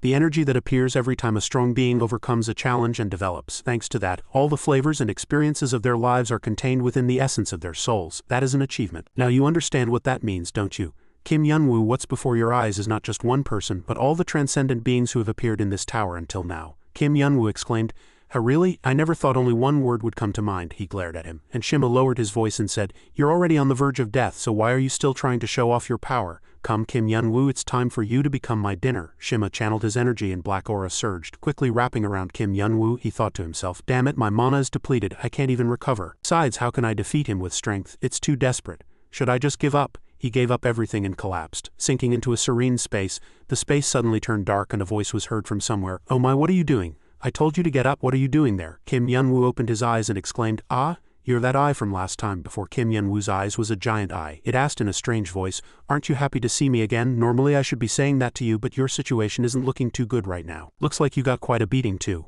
Kim Yun-woo said with a faint smile, looking at the eye, "I remember now, you said you'd keep watching me. So you saw everything. That designer guy is ridiculously strong." As he pressed his forehead with a troubled expression, the eye said in a low voice, "It seems that fellow caused you quite a bit of trouble this time, but you were deceived by him." Kim Yun-woo was surprised. "Deceived? What do you mean?" the eye asked again. "Didn't you notice anything strange when you fought him, like he was more nervous and anxious than usual?" He recalled the sensation from that time. It was truly odd at that moment. He kept thinking, what would happen to Earth if I lost here? He immediately replied, "I also felt like I was having uncharacteristic thoughts, and I kept thinking, why did he lose so easily? Is he planning something? This isn't an illusion, is it? Was there no chance of winning from the start?" The eye heard that and said, "He successfully disturbed your mind without your knowledge." Kim Yun-woo recalled what he had said before.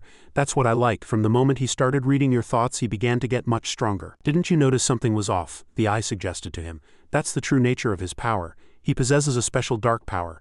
and the more his opponent fears him the stronger he becomes. Only then did Kim Yun-woo realize. But he could only utter a single "what?" The eye explained further. He always exploited the deep fears of those trying to awaken, pushing them into an endless abyss. He is also the embodiment of fear, a being who devours countless souls in that manner to fill his bottomless maw. Shima is his true name, Kim Yun-woo muttered softly. The more people fear him, the stronger he gets, so the reason he became this strong is because I feared him? He scratched his face and said in a very awkward voice, "That's ridiculous. I wasn't that scared. Of course I was a little anxious, but the eyes still spoke gently. Anxiety, uncertainty, doubt, impatience.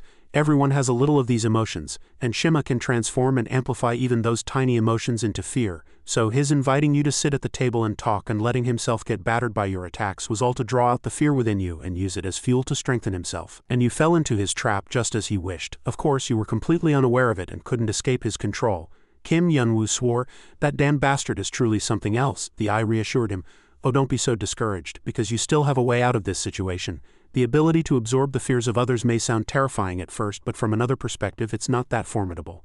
If you can overcome all fear." Suddenly, a bizarre spherical object emitting red and black energy appeared before Kim Yun-woo, startling him. "What is this? Why does it suddenly feel so unpleasant?" the eye replied. "These are all things I collected from the achievements stolen from living beings. All their negative emotions and all their fears. I specifically extracted the most desperate fears from their achievements and prepared them to help you." Kim Yun-woo looked closely at the red sphere and asked in a voice full of curiosity, "You extracted these things from their achievements? Who exactly are you, and how can you do such a thing?" the eye reminded him.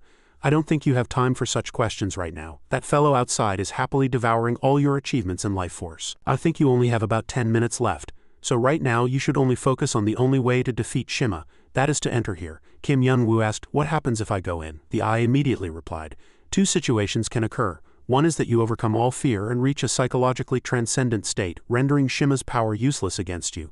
The other is that you are crushed by that fear, turning into mental dust and dying. This is a decision you must make yourself." Kim Yun-woo didn't think much. If there was a chance of death no matter which door he chose, he might as well take a risk. He replied briefly, "All right, I'll go in." The eye was slightly surprised and asked again, You've decided so quickly? Are you really sure? Don't you need to think more?" Kim Yun-woo replied calmly. "You said this is the only way, didn't you? I'm going to die if I don't go in anyway, aren't I?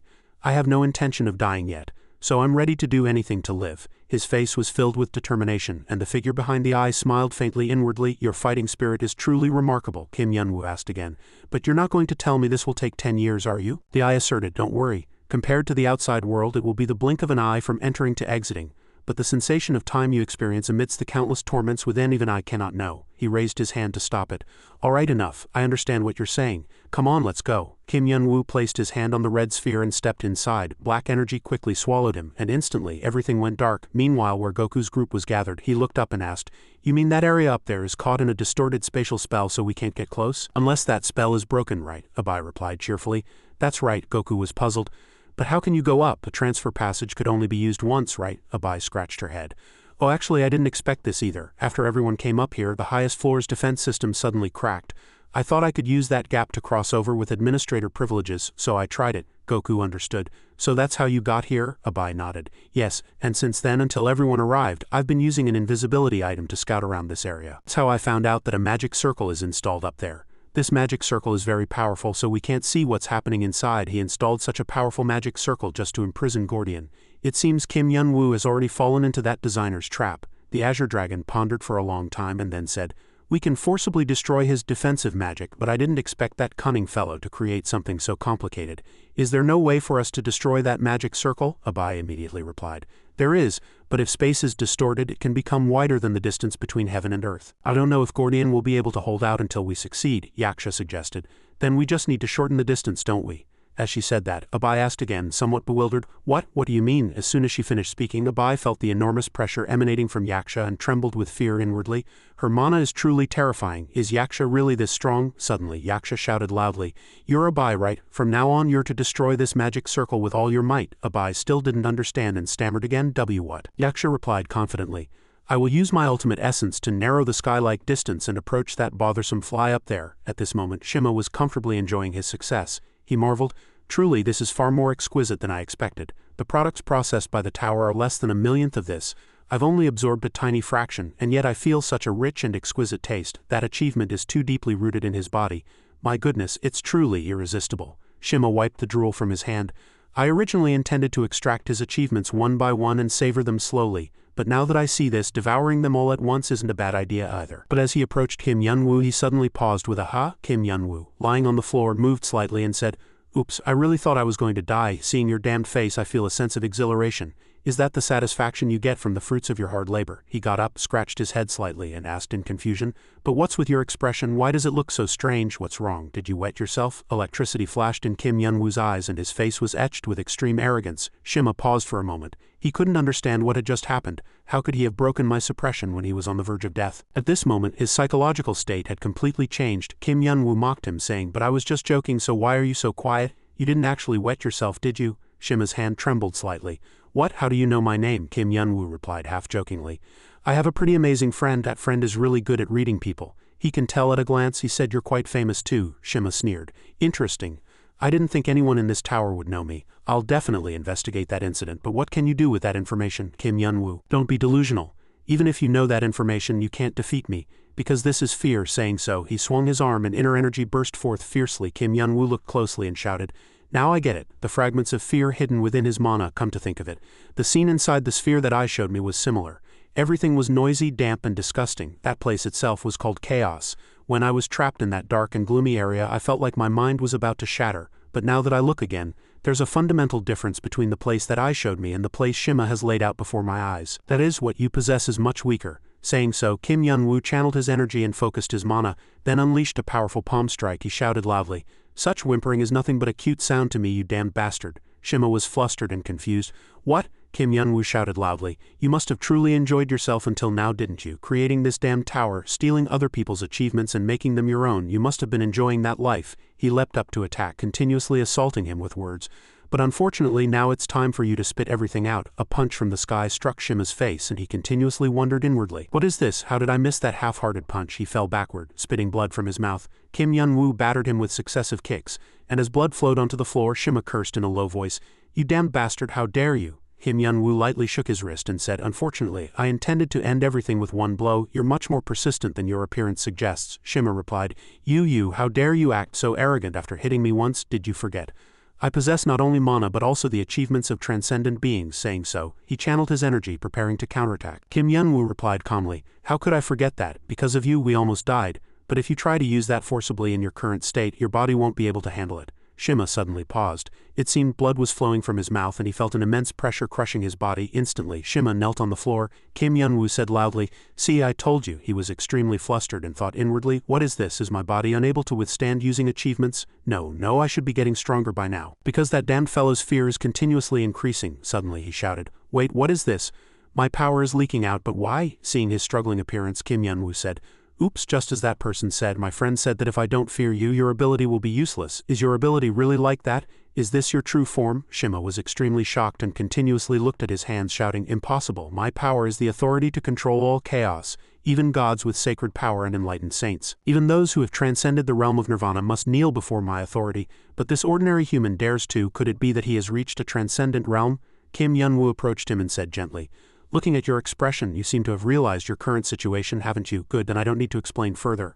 I'll end everything here." Kim Yun-woo knelt on one knee and placed one hand on the ground but suddenly felt something strange within his body. He thought inwardly, "How right are the injuries I sustained earlier not fully healed yet?" Kim Yun-woo gasped and spat out a mouthful of blood. Seeing his opponent severely injured, Shima thought inwardly, "This is my chance. I want to kill him if I can, but I don't have the strength for that right now. So I need to escape this tower first." Shima exerted all his strength and fled quickly, and Kim Yun-woo, seeing his opponent escaping, shouted loudly, "You damned bastard, no, if I let him escape now, who knows what he'll do elsewhere, but my body won't move as I want it to." Shima thought, "Damn it, this is truly too humiliating. All the countless hours and efforts I poured into this tower, to think it would all be shattered by a single human. I will not forgive you, Kim Yun-woo. I will definitely repay all the humiliation you inflicted upon me many times over."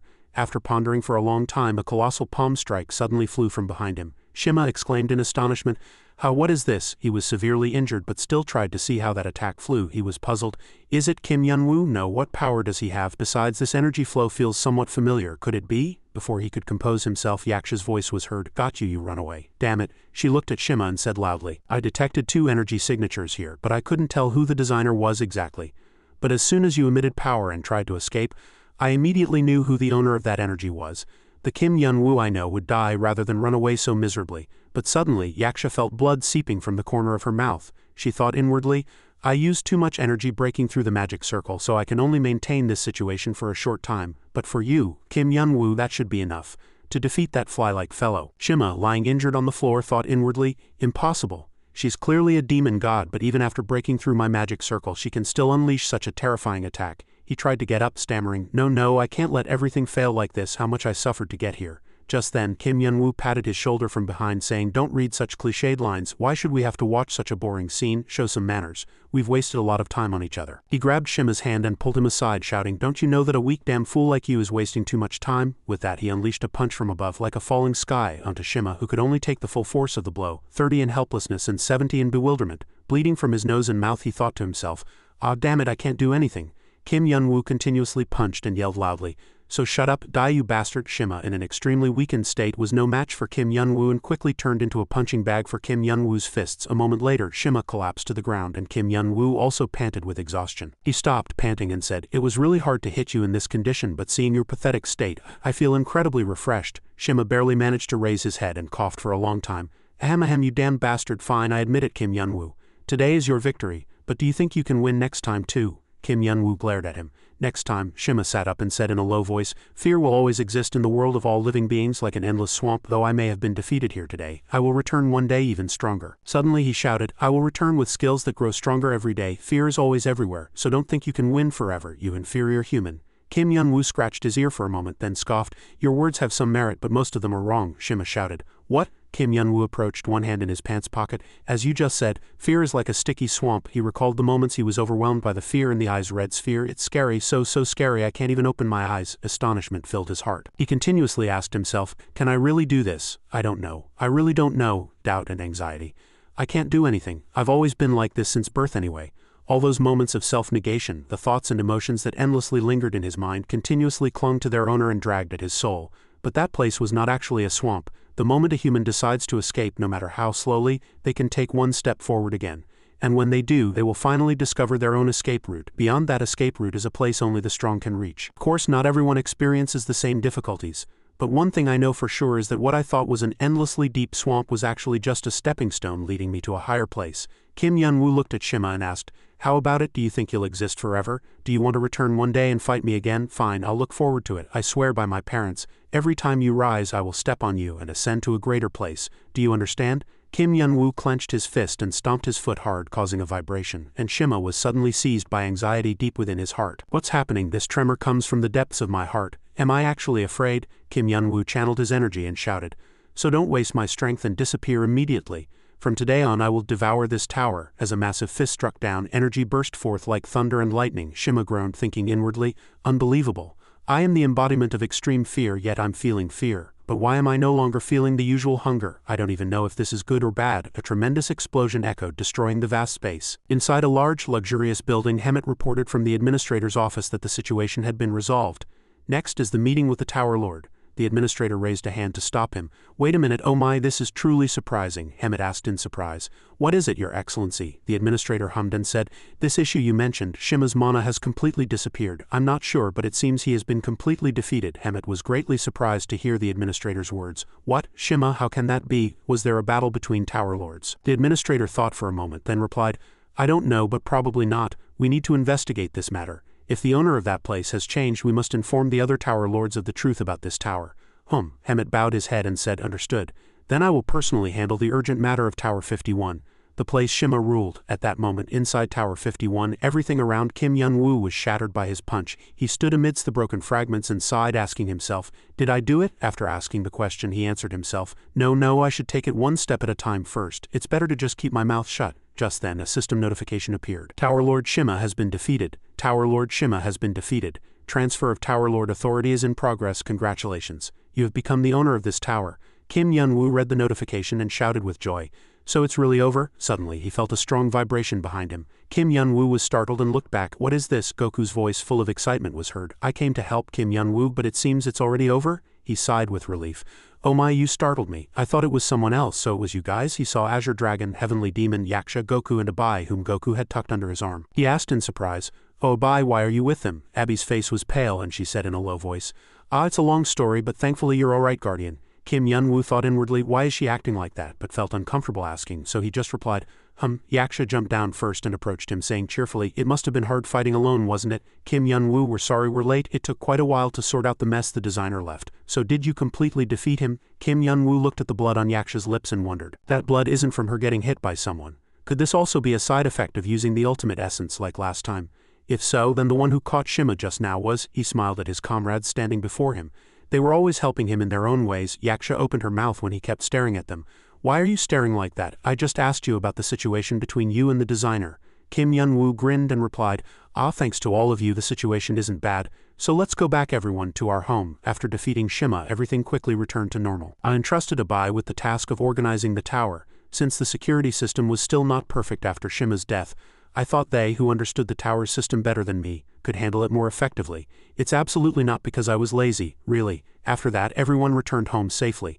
Kim Yun-woo didn't know how they found out, but as soon as he arrived home, he found his 2 disciples already waiting at the door. He called out to them, seeing their dejected faces, but they still said nothing. He asked again, "How did you know?" Then the 2 disciples immediately rushed at him, and all 3 fell onto the lawn. It seems Noah and Abai told them what had happened. I was quite surprised, as I had never seen them act like this before.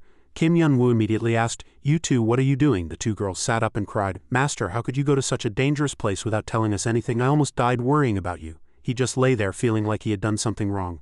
And right at that moment I showed them my regrettable behavior. Kim Yun-woo reached out and stroked the 2 girls' cheeks, laughing loudly. "Master is back, my disciples, so don't cry." At those words alone, the 2 girls stopped crying and smiled brightly. "Yes, welcome back." The 2 girls stroked their master's hand for a long time. Kim Yun-woo thought inwardly, it's easy to reward them, isn't it?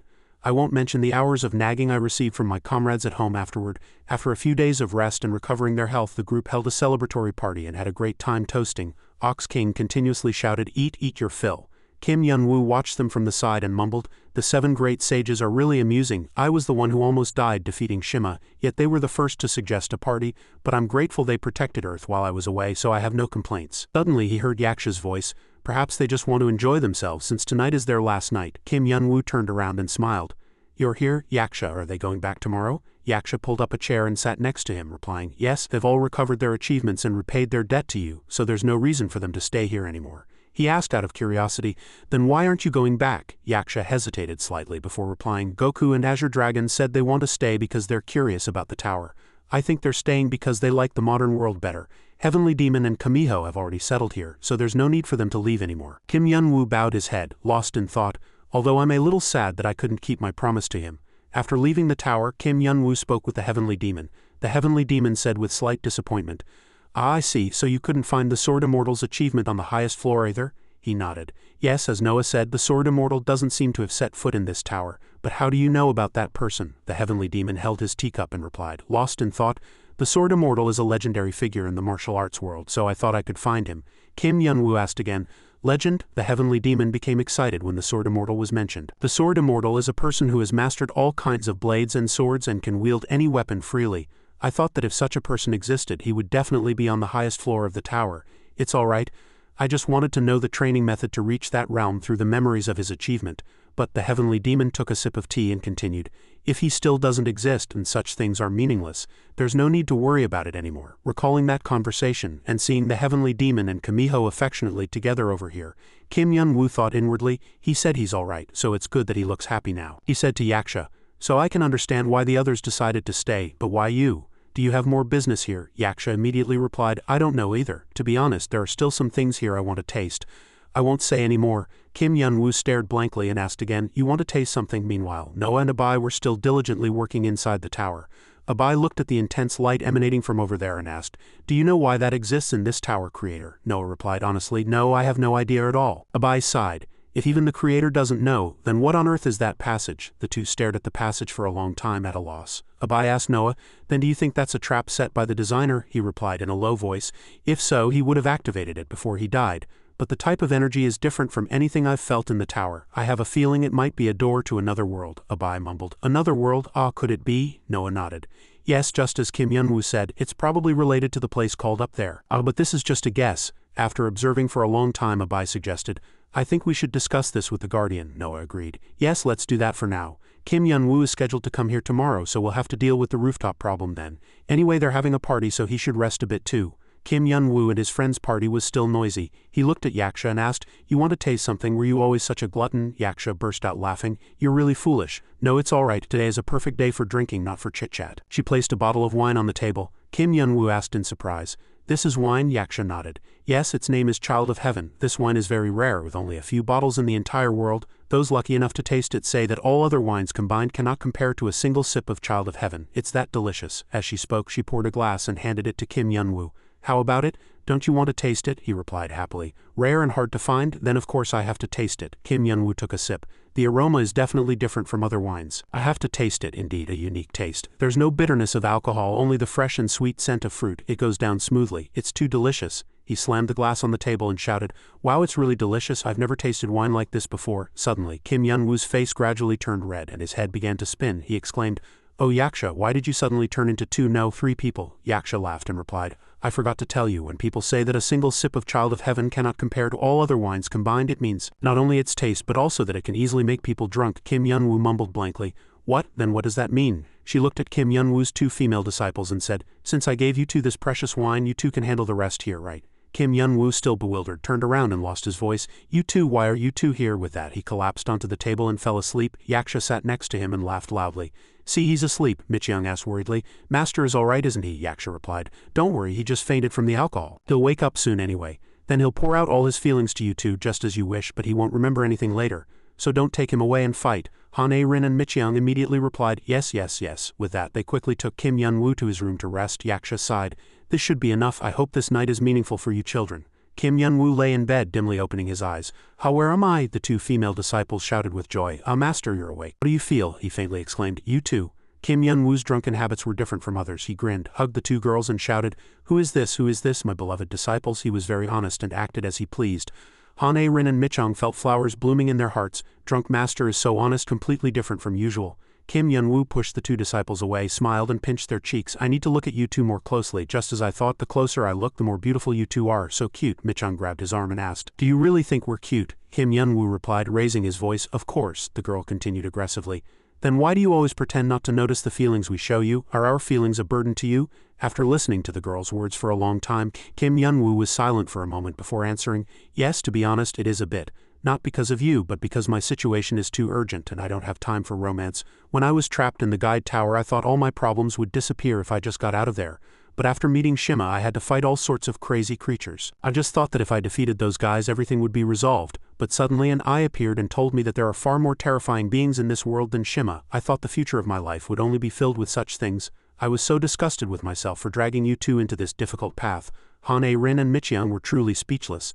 They just called out "Master" and then fell silent. Kim Yun-woo continued, "But I only thought that way before. Now my thoughts have changed." He stroked the two girls' cheeks and said, "Everyone returns to dust when they die. Why should we live so cautiously? Don't you two think so too?" Han A-rin and Michyoung were extremely surprised. Their master suddenly pushed them down and said seriously, "So I'm going to release everything I've suppressed until now. What do you two think?" Han A-rin and Michyoung placed their hands on Kim Yun-woo's cheeks and replied simultaneously, "Yes, we want to too, master." Early the next morning, sunlight streamed through the window and clothes were scattered on the floor. Kim Yun-woo opened his eyes, feeling a bit unreal. He asked himself, "What is this? What in the world is this situation?" He was flustered to see the two girls lying next to him. "Why am I in the same bed with them? This can't be." Kim Yun-woo recalled last night. The wine Yaksha gave him seemed to be called Child of Heaven. It was really good wine. His mind was blank, he couldn't remember anything, and he felt no fatigue or hangover at all. But that was actually worse, because he could feel so clearly now that he was screwed. After the confusing moment passed, he calmed himself down.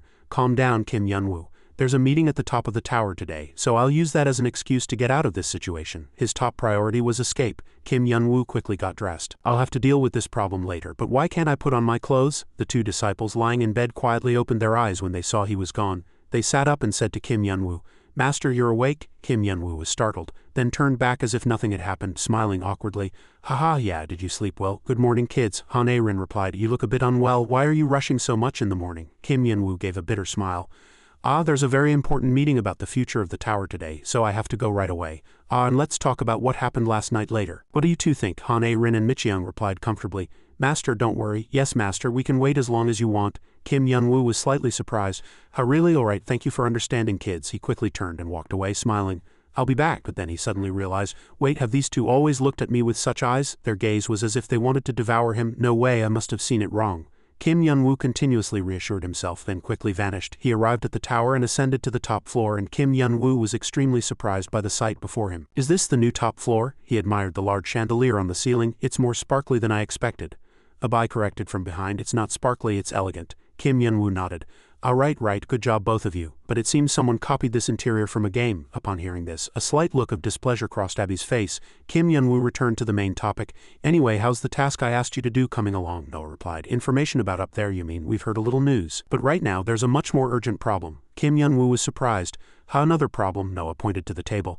Let's sit down and talk about it first. The two explained the problems together. After a while, Kim Yun-woo suddenly shouted, What? This tower could collapse? What do you mean? Abai quietly bowed her head. Noah thought for a moment and then replied, Calm down, that's just the worst-case scenario. No, to be more precise, what collapses isn't this tower but the ecosystem within it. Kim Yun-woo asked what he meant. Noah explained. As you know, each floor within this tower has its own magic circle, and these magic circles play a role in maintaining the ecosystem of each floor of the tower.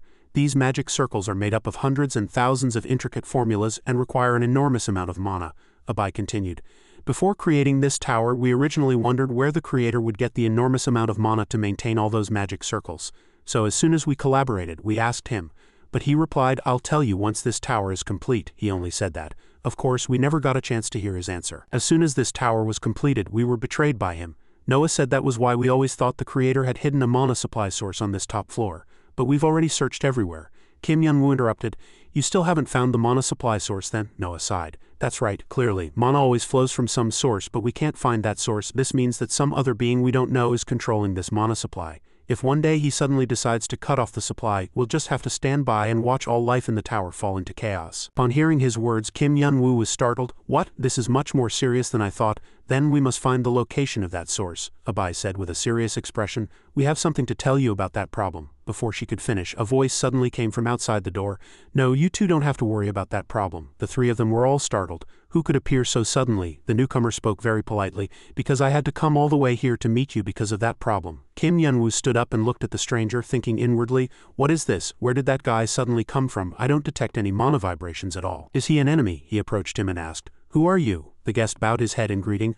I apologize for being so late to meet the new Tower Lord. I've been busy dealing with countless accumulated tasks, so I'm only now meeting you, new Tower Lord. The reason I've come to see you today, Tower Lord, is to reclaim the debt this tower owes us.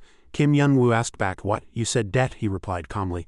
That's right, this tower not only has a debt but a huge debt. Kim Yun-woo was confused. What is this? No esteemed guest has arrived, but the debt collector is already here. The person continued to ramble. You're probably very surprised, but this is the truth. The repayment deadline is also approaching, so it would be best to repay all that debt as soon as possible. Kim Yun-woo shouted in anger. You damn bastard, you keep spouting nonsense I don't understand and even order me around. That's quite impressive. He channeled his inner energy and rushed forward, swinging his fist at the debt collector and shouting, I don't know what that damn debt is, but I'll pay you back with this. With a crash, one corner of the tower was breached. Abai shouted in an enraged voice, No, Guardian, why are you overdoing it? Her face suddenly twisted. Oh, my dream interior. Kim Yun-woo, realizing he had made a mistake, shouted, I'm sorry. I didn't mean to break the wall, but that fly-like guy dodged faster than I thought. It seems this guy isn't ordinary either. As soon as he finished speaking, a sword was pointed at his neck. The debt collector's clothes were not disheveled at all. He sighed and said, No, even though the Tower Lord has changed, the way of hospitality hasn't changed at all. Why are you reacting like that when I haven't done anything? Kim Yun-woo shouted irritably. How should I treat a guest who enters without the owner's permission? That's called a bandit. He grabbed the blade with his hand and said forcefully, If you're truly a guest, you should introduce yourself first. If you bring up that damn debt again, I'll beat you up like a dog, just like I would a bandit. As he finished speaking and infused inner energy into the sword, the debt collector felt his hand ache. He thought inwardly, this energy flow is truly powerful, as expected of someone who defeated Shima. Indeed, not just anyone can become the Tower Lord. He lowered his voice, looking at the broken blade, and said to Kim Yun-woo, New Tower Lord, there's no need to be so wary. I was about to explain the truth about the tower. Kim Yun-woo frowned and asked, The truth about the tower? He lightly brushed off his coat and replied gently, That's right. For example, as you were just discussing, where does the mana that maintains this tower come from? Kim Yun-woo, Abai, and Noah were all startled. That guy knows the tower's fatal secret? Kim Yun-woo asked with a serious expression. Who exactly are you? He replied nonchalantly. It seems we can finally talk properly, can't we? Then allow me to introduce myself. I am Hemet. I'm from the administration center. This tower made a contract with us for mana supply. Kim Yun-woo was astonished. What administration center? No way that squint-eyed guy is related to that eye, is he thought to himself, looking at the bowed Hemet. But it seems he doesn't know anything about me. For now I'll have to listen to whatever nonsense he's spouting. Kim Yun-woo opened his mouth. Introductions are enough. Let's get to the point now. quickly tell me everything related to the truth of the tower. Kim Yun-woo, Abai and Hemet all sat together at the table. Hemet began to explain to the three of them. Actually, you don't need to overthink it. He held up 2 fingers. Tower Lord, you only need to know 2 things. 1. An enormous amount of mana is needed to maintain the operation of this tower. The second is that the previous Tower Lord made a supply contract to operate the tower by borrowing this enormous amount of mana. He placed his hand on his chest. The one he borrowed from is us, the administration center. Hemet asked Kim Yun-woo. New Tower Lord, what do you think?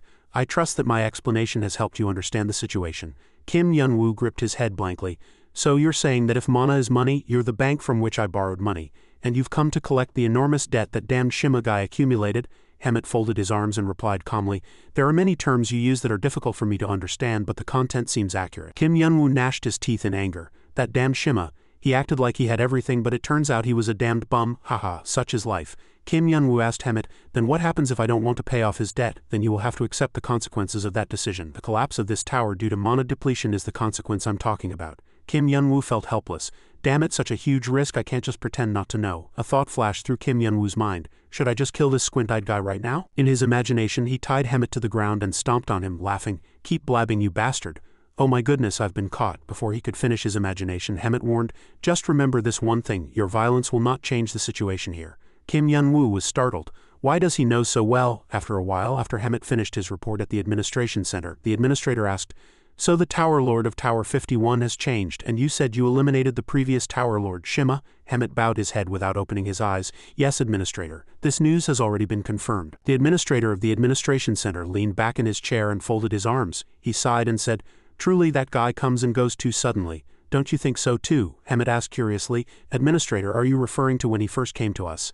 That's right. When I met him that day, I was also a bit surprised. He didn't come from any tower we owned, and he built his own tower and then came to us. That was the first time such a thing had happened in the history of the administration center. He was so special that I didn't think he would play meaningless pranks. Hemet just listened quietly. The administrator continued. Why do you have such an expression? Is something wrong? Hemet recounted his meeting with Kim Yun-woo. The new Tower Lord of Tower 51 showed quite a hostile attitude towards repaying the debt with achievements. After that, the two said nothing more. Returning to Kim Yun-woo's Tower 51, Hemet left immediately after explaining everything. Then goodbye. As Hemet left, Kim Yun-woo looked up with a worried expression. Noah also replied nervously. I heard everything very well. It seems the up there he mentioned might be related to the up there we're looking for. Kim Yun-woo gripped his head. Damn it, what in the hell is going on here? Abai, reading the contract, suddenly jumped up and said loudly. That's not the problem right now. Kim Yun-woo frowned and sighed, gripping his head. What now? Please don't stress me out anymore. Abai shoved the contract in his face. If you hear this, it won't just be stress. The amount of debt written in here is unbelievable. What? We won't be able to handle this debt. The repayment deadline is also approaching. If Hemet's words are true, we'll be bankrupt soon. Kim Yun-woo was extremely angry at the sudden enormous debt and the annoying nagging. His neck veins pulsed and his face turned red. He gnashed his teeth and muttered, no, then he smashed the table and shouted, stop all that damn nonsense. Noah and Abai were greatly surprised. Noah held a piece of wood, silently shedding tears.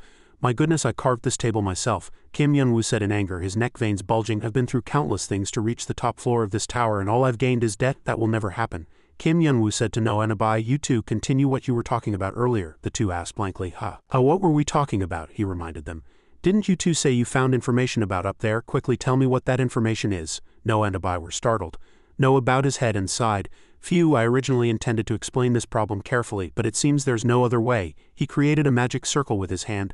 This is what we found. A door of light appeared in the middle of the tower hall. Kim Yun-woo was astonished. What is this, a door? Noah analyzed. It looks like a door, but we can't be sure yet. It's something we've never seen before. Even as the one who created this tower, given the energy emanating from this door, it's highly likely that it leads to a place completely outside the tower's domain, namely the world up there.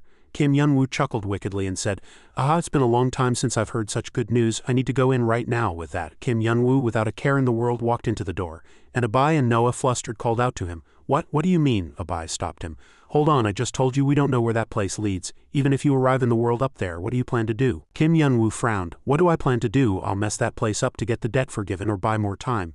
Do you have a better solution? Noah hesitated. No, we don't. Kim Yun-woo replied. Right, I don't know if the eye will help me like before, but since there's no way to contact it, I can't just stand by. Kim Yun-woo said as he stepped through the door. More importantly, whatever is behind this door, I won't be in danger. Nothing is more dangerous than the emotions I'm currently feeling, so you don't need to worry. The scene shifted elsewhere and flaming torches lit the space. A group of armored people knelt trembling on the ground, weakly bowing their heads. Please spare our lives. We know we made a grave mistake. Tower Lord. Siegfried, the 50th floor tower lord, stood on a tall staircase and chuckled cunningly. HMPH, you shameless wretches, you are nothing but insignificant trash living in my tower, yet you dare not only plot a rebellion but also defile my top floor with your filthy feet. Do you think I would forgive such actions? A man who had been bowing his head gnashed his teeth in extreme displeasure. Unable to tolerate Siegfried's arrogant voice any longer, he raised his head and shouted, "Damn it, what are we supposed to do? The lower floors are no different from hell. To escape that dreadful place we have no choice but to usurp your position." The smile vanished from Siegfried's face and he muttered, "Dare you blame me?" Siegfried felt insulted and raising his sword high added, "There's no point in talking to you further. You will all be executed here immediately." The sword slowly descended and Kim Yun-woo blocked it with his hand. Just then, at the moment of crisis, a voice was heard. "Good heavens, what's going on here?" As it turned out, Kim Yun-woo, who had entered through that door, arrived at Siegfried's 50th floor tower and blocked his sword. Siegfried was startled and tried to pull the sword from Kim Yun-woo's hand but failed. "Your words make it sound like you're lording over everyone here. Are you the boss around here or something?" He ignored Kim Yun-woo's words and muttered, "He blocked my sword with his bare hand?" Siegfried asked him, "Who the hell are you? Where did you come from?" Kim Yun-woo, unconcerned, looked around. "It seems you're indeed the boss around here. Given this mess, I doubt you'd give me a straight answer even if I asked politely. How about we take some time to get to know each other better?" Siegfried gnashed his teeth. "Damn it, what nonsense are you spouting?" Kim Yun-woo, without a word, swung his fist and struck Siegfried's solar plexus, sending him flying. "What else? How about we talk after I've thoroughly beaten you down?" Siegfried, having been hit and sent flying, propped himself up with his hands on the ground. He thought blankly, what, I was pushed back like that by a single ordinary punch? The armored people from before, sensing the situation no longer concerned them, helped each other up and fled. "I don't know what's going on here, but we need to leave this place right now." While still flustered with the thought, "What's happening?" Kim Yun-woo grabbed his face. "Hey, I'm not interested in anything else. You just answer one thing." Kim Yun-woo asked with a terrifying expression. "Do you know anything about the administration center?" Siegfried stammered. "Why, you're asking me if I know about the administration center? I didn't expect you to ask such a question. You're not an ordinary tower resident, are you? Who the hell are you?" Before he could finish speaking, Siegfried was punched squarely in the face by Kim Yun-woo, spewing blood and flying 3 meters away. Kim Yun-woo said contemptuously, "From that voice I can tell you know them, so hurry up and answer." "I asked you, so why are you asking me back?" Siegfried lay prostrate on the ground, covering his face. "How dare you lay hands on my body?" He got up and picked up his sword. "Truly rude. I don't want to hear any of your explanations." Kim Yun-woo couldn't understand why this guy was acting like this, and he stood watching with amusement. "Oh, what's this? You look quite scary." Siegfried swung his sword once and caught an arrogant delusion. He loudly declared, "You will be executed, immediately executed. I declare that I will utterly destroy you." Before he could even finish speaking, Kim Yun-woo's voice came from behind him. "Executed? You'll execute me?" Kim Yun-woo swung his divine fist again, launching it towards him and said, "Don't talk nonsense." Kim Yun-woo's fist was accompanied by incredibly powerful lightning, and Siegfried was buried deep in the ground. Siegfried lay collapsed on the ground, coughing and spitting blood. Kim Yun-woo crouched beside him and teased, "Oh, you haven't lost consciousness yet. You're quite resilient. We were just joking. In that case, I don't need to worry about killing you. I can beat you to my heart's content." Kim Yun-woo laughed wickedly.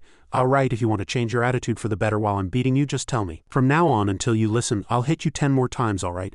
Siegfried almost wet himself hearing that. He stammered, Wait a minute."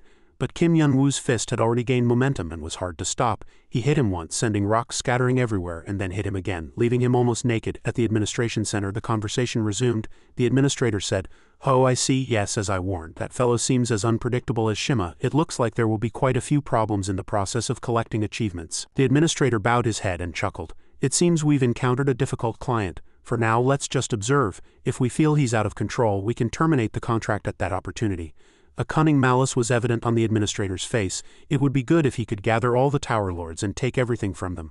After all, that was their original purpose when they created that passage. As it turned out, the administrator had created the passage in Kim Yun-woo's tower to entice him to investigate and come there. With his questions answered, Kim Yun-woo said, "So that door was a passage connecting the 50th and 51st towers. A passage spanning all 51 towers controlled by the administration center, right?"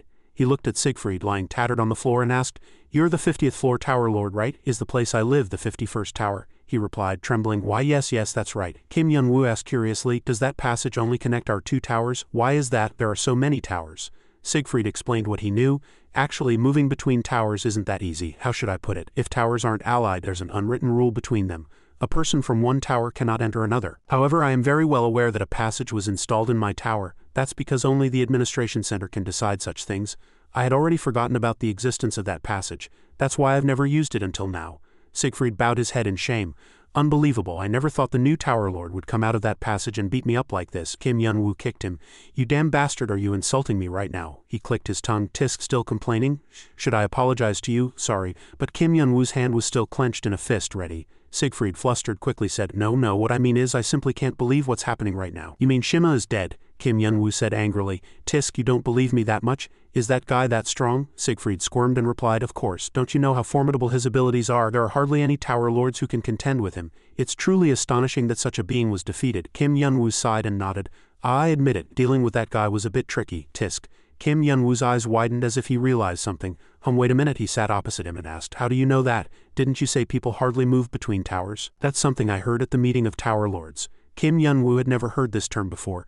Meeting of Tower Lords, what's that? Siegfried asked curiously. Hemet didn't tell you about this. It's a gathering of Tower Lords held once a year by the Administration Center. In truth, this event is more like a banquet than a meeting, but you can get a lot of very useful information there. Kim Yun-woo was satisfied. Oh ho, you're finally giving me useful information. How can I attend that meeting? Siegfried bowed his head and said, You don't need to do anything. When the time comes, they will come for you. If you truly wish to attend, you just need to maintain a good relationship with the Administration Center and uphold your reputation as a Tower Lord.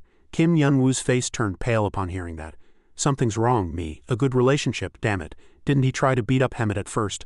No, since our tower is in debt, hadn't the relationship already soured? Kim Yun-woo clenched his fist and muttered inwardly, That damned Hemet. Could that be why he didn't tell me this information? He imagined Hemet clearly sneering and mocking him in his mind. HMPH, do you think you, burdened with debt, dare to attend the meeting? Kim Yun-woo's anger flared. Did he treat him that way because he thought he was a damned bum? Kim Yun-woo shouted, That damned bastard. Hey, he grabbed Siegfried by the neck and Siegfried was flustered. What are you trying to do now, good heavens? Kim Yun-woo shouted in Siegfried's face. Do you have any achievements? Lend me some. He froze upon hearing that, unable to believe his ears. What did you say? Wait a minute. What kind of nonsense are you talking about? Kim Yun-woo threatened with a terrifying expression. I didn't say I'd take all of yours. I'll pay you back the principal and interest later, I promise. He desperately grabbed his neck, shook him and demanded, Lend me some, you damn bastard. Wait a minute, let go of my hand first. The floating eye, watching Kim Yun-woo from a distance, clicked its tongue. Tisk, tisk, it's true. Why does it seem like he's always grabbing someone by the neck whenever I see him? The eye said calmly. Calm down, Kim Yun-woo. Kim Yun-woo sensed another aura and delighted, quickly turned around. This feeling, it's the eye, isn't it? The eye asked Kim Yun-woo. What's with that silly look? Did you miss me that much? While Kim Yun-woo was in the 50th tower simultaneously on the 9th floor, Lee Seodong was looking at street photos on her phone, lost in thought. She looked up and asked, So after seeing this you want to go on a trip with the other climbers? Kamiho wagged her tail and laughed excitedly. Hee, that's right, everyone's been tired from defending the 9th floor until now anyway, so I want to take this opportunity to rest a bit. Seodong was a bit awkward. You're right, but Heavenly Demon or Muwon Oppa seems fine, but it might be difficult for the others to come along. Their appearances are too different from ordinary people. There'll definitely be a commotion if they go outside. You can transform so you'll be fine, but the others, Kamiho said excitedly. You don't need to worry about that. Yaksha said she's not interested and won't go. And as for Goku and Azure Dragon, just then a voice was heard. Hey Kamiho, did you transform? What's up? Do we have guests? Kamiho said cheerfully. Everyone arrived just in time. These gentlemen are Goku and Azure Dragon. Seodong's jaw dropped in astonishment. Who? Those gentlemen are Goku and Azure Dragon. Seodong's eyes widened and she said in disbelief, Really? Are those gentlemen really Goku and Azure Dragon? These two handsome men, Kamiho, using her talents, transformed Goku and Azure Dragon into two handsome, muscular and splendid men who looked like ordinary humans, Goku said triumphantly. Oh, you have good taste in men too, don't you? Seodong, still not having recovered, asked Kamiho. What happened to them? Kamiho replied. I taught them how to transform into humans. How about it? Now there shouldn't be any problem going outside, right? She looked at Seodong excitedly. Seodong, are you alright? Seodong, completely captivated by Azure Dragon and Goku's mesmerizing human forms, blushed and stared at Kamiho. She bowed her head and asked Kamiho, you said you wanted to travel to Mexico, didn't you? Kamiho scratched her head. Why are you asking? Yes, that's right, but we don't have money for the trip, so we were going to borrow from you. Seodong said generously. Don't worry, I'll cover all the expenses. Kamiho was surprised. What, really? Yes. But Seodong excitedly rushed over to Kamiho. I want to go with everyone too, Kamiho thought blankly. I'm really happy you said that, but why do you suddenly want to go? Azure Dragon and Goku stood watching, not understanding what was happening. Back in the 50th tower, the floating eye asked Kim Yun-woo, Did you miss me that much? Kim Yun-woo was helpless. Not just miss you, I'm practically suffering from an incurable disease if I don't see you, he scolded the eye angrily. Where on earth were you hiding? Sorry, I can't watch you all day. If I did, die of boredom, the eye teased Yun-woo. But I always appear when you're in trouble, isn't that cool? Cool my ass. Kim Yun-woo asked seriously. So how are you going to help me this time? You know I'm on the verge of bankruptcy, don't you? The eye replied. Of course I know. Since both sides are in a hurry, let's get straight to the point today. Attend the meeting of Tower Lords. Kim Yun-woo was surprised. What? Kim Yun-woo quickly cut off the eye at the mention of the meeting. Hold on, that seems out of order. I don't know the details, but isn't the meeting of Tower Lords only for renowned and qualified Tower Lords? I'm on the verge of bankruptcy and drowning in debt. How can I attend? The eye said nonchalantly. You don't need to worry about that. Do you think I would come all this way without preparing anything?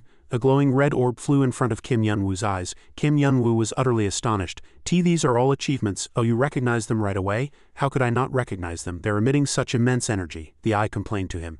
Do you know how hard I worked to prepare these? I almost broke my back. Is this what a parent feels raising a young child? What nonsense is this? The eye, comforting him, essentially said, don't worry. With that, the administration center won't touch your tower. Kim Yun-woo picked up the achievement orb. I see. Just a moment ago, he had extracted all fear from one achievement. He remembered what the eye had said before. These are the achievements of the mystical beings the eye had collected so far, all their negative emotions and all their fears and worries. Now it's giving these achievements to me and so many. Kim Yun-woo asked, what exactly are you? The eye was silent for a moment, then closed slightly. We'll talk about that later. I'm too tired from collecting those achievements. It's not the right time yet. Kim Yun-woo clicked his tongue. Tisk, then how long do I have to wait? The eye instructed him. Attend the meeting between the Tower Lords and find someone named Debran whom I've planted. He will tell you what to do. Kim Yun-woo folded his arms, feeling confused. Something smells fishy, but since you gave me this, I suppose I have to follow your lead, the floating eye said reassuringly. Good. Then I'll see you next time, Kim Yun-woo. Kim Yun-woo snapped back to reality, his eyes wide as he looked around. This is the 50th floor tower. You've come to your senses. Kim Yun-woo looked down at his hand, still gripping the achievement orb. That stone is still here. Phew, he made an unpleasant face. It's so gloomy. He heard a groan and wondered. Kim Yun-woo realized he was still choking Siegfried, whose face was pale. Siegfried said with difficulty, I can't breathe. Kim Yun-woo let go of his hand and said nonchalantly, sorry, I forgot you existed. Siegfried fell, coughing. Ahem, he yelled at Kim Yun-woo. How could you forget me, you crazy Tower Lord? Kim Yun-woo scratched his finger and muttered, I already apologized. All right, then I'll just quietly return without unnecessarily bothering you. Siegfried was astonished. Haha, you're going to make such a mess here and just leave, really? Kim Yun-woo waved his hand and turned. Yeah, my work here is done. Take care. Goodbye. Siegfried watched Kim Yun-woo disappear through the passage, frozen. That bastard, what is he? Back in Kim Yun-woo's Tower 51, Abai and Noah stared at the achievement orb in admiration. Truly amazing. What is this enormous orb? What is this extraordinary energy flow? Abai took the achievement orb and asked Kim Yun-woo, where did you get it? Kim Yun-woo, unable to say, the floating eye gave it to him, replied. We'll talk about that later, but more importantly, what do you two think? Can this pay off the debt? Abai held the glittering orb carefully and said delightedly, of course, this can pay off almost all the debt written in the contract. She praised him. I don't know what you did, but you did very well. Kim Yun-woo, hearing that, relaxed into his chair. Is that so? Then I can breathe a sigh of relief. Kim Yun-woo now regretted it. If I had known, I wouldn't have become a Tower Lord and taken on such a troublesome job. Do others know what I'm doing to maintain peace right now? Do they know how much I'm suffering? Kim Yun-woo couldn't imagine that at this very moment Lee Seo-dong and Kamiho's group were very happily disembarking from a plane at Mexico International Airport. We've arrived in Mexico City and we don't care about Kim Yun-woo at all, Kamiho praised Lee Seo-dong enthusiastically. I never imagined we'd arrive so quickly. Ms. Lee Seo-dong, you're truly the best. Oh, not at all. It just so happened that there was a GUI member exclusive flight available. Lee Seo-dong frowned. But how did you all get here? Kim Si-hoon, Hansel Kargun and Soccer On's group were also there. Kim Si-hoon smiled brightly. We also came on a GUI exclusive flight. We originally had travel plans too, but Ms. Kamiho suggested we go together, and we said yes, didn't we, Ms. Kamiho? Kamiho was very happy. That's right, the more the merrier, Lee Seo-dong cried inwardly. Good heavens, why are there so many? I thought I finally had a chance to enjoy a romantic atmosphere. Now it's a group trip. Am I the only lonely one? But seeing everyone chatting happily, Lee Seo-dong smiled. Sigh, it can't be helped, she announced. All right, everyone, let's go to the hotel first and enjoy this trip to the fullest. Come on, everyone. Everyone raised their hands in agreement. A moment later, they arrived at the hotel, and everyone happily gathered at the pool on the hotel's top floor. Anya and Kamiho were happily splashing and playing in the water. Heavenly Demon and Kim Si-hoon sat at the edge of the pool watching them. Heavenly Demon cleared his throat and coughed. Truly beautiful. Kim Si-hoon also grinned blankly. Hee, that swimsuit is really cute. In the hot tub, Azure Dragon and Hansel Kargun were comfortably soaking. Lee Seo-dong sat at the edge of the pool observing them all from afar. She held a glass of fruit juice. Although it wasn't the original plan, the atmosphere isn't bad. Sun Wukong suddenly approached and asked, why aren't you going to play with them? Don't you like water? Lee Seo-dong immediately blushed. Mr. Sun Wukong, actually I can't swim well since I was a child, so I can't go in. Sun Wukong nodded. Is that so? Lee Seo-dong asked, where are you going? I'm going to look around the hotel. There seem to be many interesting things nearby. Sun Wukong suggested to the seated Lee Seo-dong. Want to come with me? You don't seem to be planning on swimming anyway. Lee Seo-dong was very happy. Oh really? Yeah, the opportunity came too quickly. and Lee Seodong hastily stood up. That's great, I'll go change. Unfortunately, Lee Seodong was too rushed and stumbled. Huh? She fell backward towards the pool and luckily a hand supported Lee Seodong's waist. Good heavens, you need to be careful. Sun Wukong held Lee Seodong, speaking gently. Didn't you just say you don't like water? This distance and posture made Lee Seodong very flustered. Oh my goodness. Lee Seodong's heart kept pounding. Oh my goodness, Sun Wukong looks so cool in HD right before my eyes. Lee Seodong unconsciously covered her mouth in admiration. What a truly wonderful sight. Sun Wukong, not understanding anything, asked her again. A wonderful sight? Where? Lee Seodong realized she had made a slip of the tongue and stammered. I am in over there. She pointed behind Sun Wukong and said, I was talking about the statue over there. It turned out to be a magnificent 10-meter-tall statue of Kim Yun-woo erected in the middle of the city. Sun Wukong was helpless. I don't know if I can call that a wonderful sight, but it's certainly eye-catching. Besides that colossal statue, all sorts of Kim Yun-woo statues are scattered throughout this city. Whether you look up or down, you see him. In the middle of the city there's a huge theme park and a bamboo forest that sprang up from somewhere stretching on both sides of a waterfall. I expected something like this to happen someday since I heard his disciples renovated and designed this city. But I never imagined it would be this terrible. Mimi and Han A-rin, his two disciples who fanatically follow Kim Yun-woo, are truly terrifying when they get involved. He. Master will surely love it. Master, Kim Yun-woo always has to deal with such confusing things. Lee Seodong laughed awkwardly. He, but he doesn't seem to care that much. Sun Wukong suddenly turned to her. Your name is Lee Seodong, right? Lee Seodong, scared, replied softly. Yes, that's right. Sun Wukong came closer. You seem very excited right now. You've been maintaining this posture since before. Can't you stand up? Lee Seodong realized that the two of them were still supporting each other at the edge of the pool and woke up from her dream. My arm is numb. Yes, I apologize. A few days later, inside the tower, Abai said, I was very surprised by the orb you brought, but I was more surprised by the fact that there are countless dimensional spaces outside. Truly, besides us there were 50 other towers. Noah also agreed. Not only that, but they are controlled by an administration company.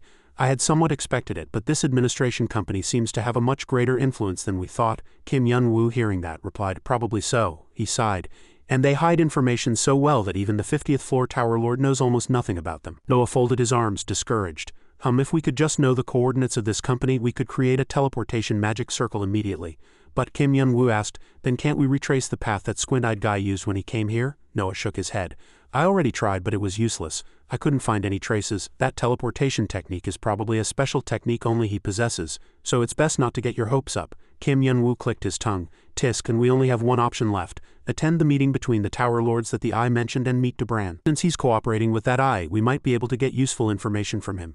Maybe even find a way to protect the tower without these things. Abai and Noah also nodded. Yes, this seems to be the best way for now. Kim Yun-woo slowly rose from his chair. Then, since the most urgent problem has been dealt with, let's take a break. Suddenly a very familiar voice, one that sent shivers down Kim Yun-woo's spine, was heard from behind him. You're still here? He trembled and slowly turned around. This voice is, the two of them said simultaneously. No matter how busy you are, you should eat on time. So we came to find you, Master. Teacher, Mimi and Han A-rin had followed him to the tower. Kim Yun-woo was confused. You two, his face turned several shades paler. How did you two get here? Noah asked nonchalantly. Didn't I tell you, while preparing for you to take charge of the highest floor, I gave your comrades permission to enter here. He smiled brightly. So that means they can freely come and go. Kim Yun-woo almost spat blood hearing that. What did you say? Why did you do that without consulting me? Kim Yun-woo's disciples clung to his arm. Come on, Master, let's go. Kim Yun-woo cried out. You two, I haven't finished talking yet. Kim Yun-woo's screams echoed throughout the tower. Abai and Noah stared blankly at the sight they had just witnessed. What was that? Doesn't it look like he was kidnapped? No, that can't be right. Inside another building, all sorts of appetizing foods were displayed on a table. In the center, a still bewildered Kim Yun-woo was flanked by his two embarrassed disciples. Kim Yun-woo was sweating profusely. It's just an ordinary meal. Why is it so complicated and extravagant? Mimi replied, blushing. It's not complicated and extravagant at all, Master. You've been fighting continuously until now, and besides there was last night's incident, so you must be tired. This is how you can regain your strength. Kim Yun-woo thought that made sense, but he glanced at the table. I'm really grateful to you two, but the table has eel, oysters, abalone, and even raspberry wine. Why are all the foods good for that? The author appeared and said, I'm deeply grateful. Everyone, this comic is rated 12. Kim Yun-woo thought inwardly, I need to find a way to escape here. He pretended to scratch his head and untied the scarf around his neck. You two, I'm not really in the mood to eat right now. I'll eat it later. As he stammered an excuse, Han A-rin cut him off and poured him some raspberry wine. Oh, Master, you shouldn't do that. You have important things to do, so you shouldn't skip meals. Her eyes shone red. Now, if you're really not in the mood to eat, shall we clear the table and talk about what happened last night? I'm really curious how it will end. Are you going to get engaged right away or get married right away, Master? Kim Yun-woo was suffocated by the pressure coming from both sides. He immediately surrendered and sat down helplessly.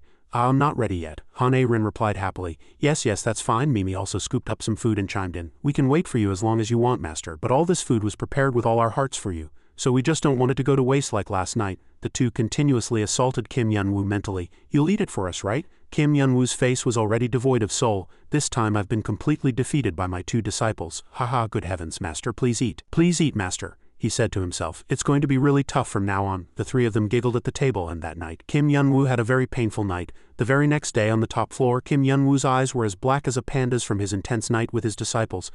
Tower Lord 51, you must have worked hard collecting achievements, haven't you? Kim Yun-woo said irritably. You just do your job, you loan sharks. Hemet, still with his eyes closed, replied calmly. The words you use are a bit harsh. We are merely encouraging people to repay their debts on time. Kim Yun-woo put his hand in his pocket and pulled out the achievement orb. Stop talking nonsense, just take this. He threw the orb at Hemet.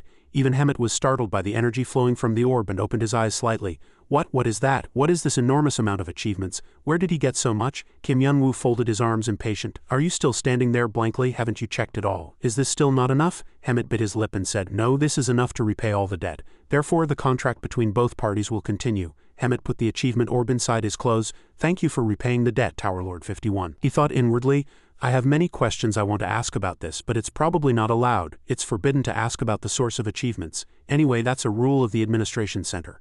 Hemet explained, then the contract will now be renewed without any problems. You will also be able to maintain control over this tower. Kim Yun-woo pouted his lips and replied arrogantly with a provocative face, well, thank you. Hemet was angry, thinking, damn it, what's with that annoying face? But suppressed it and said, then I will now explain your authority as Tower Lord 51. Behind Hemet a yellow passage appeared. Kim Yun-woo clenched his teeth. That's it. Hemet politely bowed, placing his hand on his chest. Tower Lord 51, we are honored to invite you to the meeting between the Tower Lords, Hemet continued. As for the meaning of this meeting first, Kim Yun-woo, not wanting to waste time, waved his hand. I generally know what it is, so let's skip those unnecessary explanations. Hemet was surprised. You know that, how did you know? Kim Yun-woo said confidently. That's because I made good use of the passage you guys created. Because I happened to ask the 50th floor Tower Lord I met through that passage, and that guy readily told me. The friendly conversation we had with a sacred punch that day was anything but comfortable. Kim Yun-woo pointed a finger accusing. Thanks to that, I learned that you guys were discriminating against me like a debtor. Do you have any excuses? Hemet stood silently, listening, thinking to himself. He met the 50th floor Tower Lord. This news is going to cause quite a headache for their faction. After a moment of silence, Hemet spoke. I am deeply sorry. He straightened his posture and bowed his head. I sincerely apologize for looking down on you and for handling everything too hastily. Please calm your anger. Kim Yun-woo had been angry for several days, but seeing this humble attitude his heart softened, and he even felt that he might be pressing the other person a bit too hard. He waved his hand and said, they're reacting much calmer and gentler than I expected, quite surprising, but it doesn't matter. He rose from his chair and said, so you're saying if I just go through that door I can immediately attend the meeting between the Tower Lords, right? Abai asked worriedly. Guardian, are you really going there? Hemet confirmed. Yes, that's right. This is a one-way passage leading to the conference room. If you wish to return, please use the front entrance. Kim Yun-woo, wearing his Dongchun Market Gucci slippers, stood before the passage and mumbled. I heard that moving between towers is very difficult, but this guy made it so easy. Hemet thought, Kim Yun-woo, is he the one who created our tower's passage? As soon as Kim Yun-woo prepared to enter, Hemet quickly vanished. Then I'll be going first. I have to report to my superior. I hope this meeting is beneficial for you. Having said that, Hemet disappeared in an instant. He said what he had to say and ran away. Kim Yun-woo didn't care at all. It doesn't matter. I have much more important things to do than that guy right now. Shall we go then? Kim Yun-woo passed through the passage and arrived in a splendid and grand waiting room. White interior, blue flags and curtains, gold-carved designs, and a large sparkling chandelier hanging from the ceiling. The food corner was also filled with delicious dishes. Kim Yun-woo was overwhelmed. This is the meeting room for the Tower Lords. Damn it, it's unnecessarily extravagant. Everyone here is dressed so well and I'm just wandering around in a tracksuit with Gucci slippers I bought at the market. He scanned the participants. They are all Tower Lords like Shima, but why are they staring at me like that? And as if they've seen something disgusting. Having his clothes and slippers scrutinized by others was truly the worst. Someone approached from behind and asked, excuse me, are you perhaps the 51st Tower Lord? A pink-haired girl in a maid uniform approached. Kim Yun-woo turned around. What? Who are you? Do you know me? The pink-haired girl happily introduced herself. I am a receptionist here, assisting the Tower Lords in this meeting room. I received information from Hemet Nim that since this is your first time attending, I should assist you. Kim Yun-woo rejoiced inwardly and asked the receptionist. Oh really? That's perfect. I was looking for someone too. Can you tell me who a Tower Lord named Debran is? I have something to discuss with him. The receptionist was bewildered by his words. What did you say? Debran? The scene shifted to the administration center where the administrator held the achievement orb Kim Yun-woo had repaid and was pleased. Truly amazing, Hemet asked. Does your excellency think so too? The administrator toyed with the orb. Yes, who would have thought someone could gather so many achievements in such a short time, Hemet also suggested, doubting inwardly. If you're unsure, should I trace its source? The administrator thought for a moment. Then he placed it on the table. It's fine. The problem isn't with these achievements themselves. We don't need to waste time on unnecessary things. Understood. By the way, is the 51st Tower Lord attending this meeting? Hemet replied. Yes, he's probably receiving a lot of attention from the other Tower Lords, the administrator speculated. The new factions will try to approach him quickly, won't they? Probably. From their perspective, the 51st Tower Lord is someone who can attract attention for various reasons. Ethereal beings, angels and demons, the current Tower Lord world is balanced by these three forces. The 51st Tower Lord, a powerful figure who recently emerged after defeating Shima, is not yet affiliated with any faction, so they will naturally want to win him over. However, among them, the ethereal faction has a completely different stance. The administrator asked in surprise. Why is that? Hemet reasoned. As I reported, it seems he has already had a conflict with the 50th Tower Lord. That fellow belongs to the ethereal faction. Although the 50th Tower Lord is merely a lower-ranked member, the ethereal faction still needs to maintain its dignity, so I predict that unlike other factions, they will approach the 51st Tower Lord in a negative way. The administrator said in a low, intrigued voice. Oh, a negative way? What do you mean? Hemet said. I think they will try to diminish his standing so that he can't do anything even if he joins another faction. Even if it means openly using force. Returning to where the receptionist and Kim Yun-woo were, the receptionist thought for a long time, chin in hand. Debran? Kim Yun-woo asked. What's wrong? Don't you know the names of the Tower Lords? The receptionist stammered. Yes, of course I do. That's something I must remember, but I've never heard the name Debran. Kim Yun-woo nodded. Oh really? Then that guy isn't a Tower Lord, is he? He put his hands in his pants pockets and turned in another direction.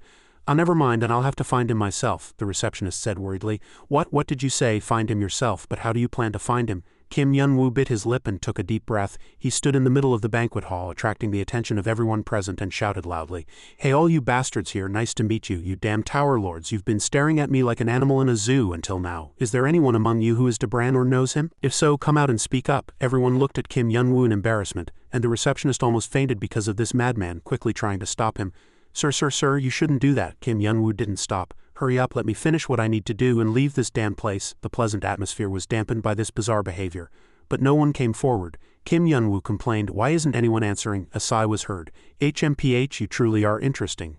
Kim Yun-woo turned around and asked, who are you? This arrogant man was the 4th Tower Lord of the ethereal faction. Blight. Kim Yun-woo ignored everyone else and focused solely on his own task. He asked him, are you Debran? Probably not. Blight replied with crossed arms. I don't know who Debran is, but I have a question for you. Human, are you the 51st Tower Lord, the one who defeated Shima? Kim Yun-woo answered nonchalantly. If I am, why? He pointed to the back where Siegfried was standing and said angrily, then you must be the bastard who tormented that damn guy and completely tarnished the honor of our faction, aren't you? Kim Yun-woo chuckled wickedly. What did you say? He happily waved at Siegfried. My dear neighbor, it's truly a pleasure to meet you here. Hello? Siegfried, cursing Kim Yun-woo inwardly, was startled. Please don't pretend we're close, you bastard. Kim Yun-woo asked Blight, so what do you want to do? You're not Debran either. What exactly do you want from me? The huge man approached. It's not what I want, but I have something to say to you. Kim Yun-woo looked up and asked nonchalantly. Something to say? Nothing special, but that guy suddenly threatened him with a serious face. Enough with the jokes, you arrogant bastard. Don't get complacent just because you defeated Shima. If our ethereal faction puts its mind to it, we can easily crush a piece of trash like you. So stop making others frown. Unless you want a beating, understood? Kim Yun-woo burst out laughing at Blight's bluff. Haha, what is this? What information can I get from this conversation? Are you just some hooligan who thinks his faction is the best and is looking for a fight? That guy gnashed his teeth in anger. You dare, the receptionist, sensing the situation was not good, intervened to reconcile the two. Please stop, Tower Lords. According to the rules, fighting is not allowed in the meeting room. Please calm down. Before she could finish, Blight cut her off. You're annoying me to death. That guy turned to her. Hey you receptionist girl, how dare you interrupt me? The receptionist was bewildered. Yes, that guy attacked her without a word and blood splattered from her mouth. The receptionist clutched her chest in pain and fell to the ground. These two arrogant fools, they don't know their place. What else do they want to say? The receptionist cried, tears of pain and fear. Sniffle, I'm truly sorry if I caused any trouble. Tower Lord, please forgive me. Kim Yun-woo merely bowed his head in silence, watching the scene. Blight glanced at Kim Yun-woo with satisfaction. At least you've set a good example for others. He swaggered at Kim Yun-woo. Did you see that? 51st Tower Lord if you don't reflect on yourself. Before he could finish, Kim Yun-woo disappeared. That damn bastard, where did he go? Before he could even wonder, Kim Yun-woo softly and gently stroked Blight's cheek with a surprise attack from behind, sending him flying and splattering him against the wall like a piece of garbage. Kim Yun-woo said angrily, I really don't understand. Why do all you Tower Lords like getting beaten? The red-bodied individual was Waryong Wong Blight.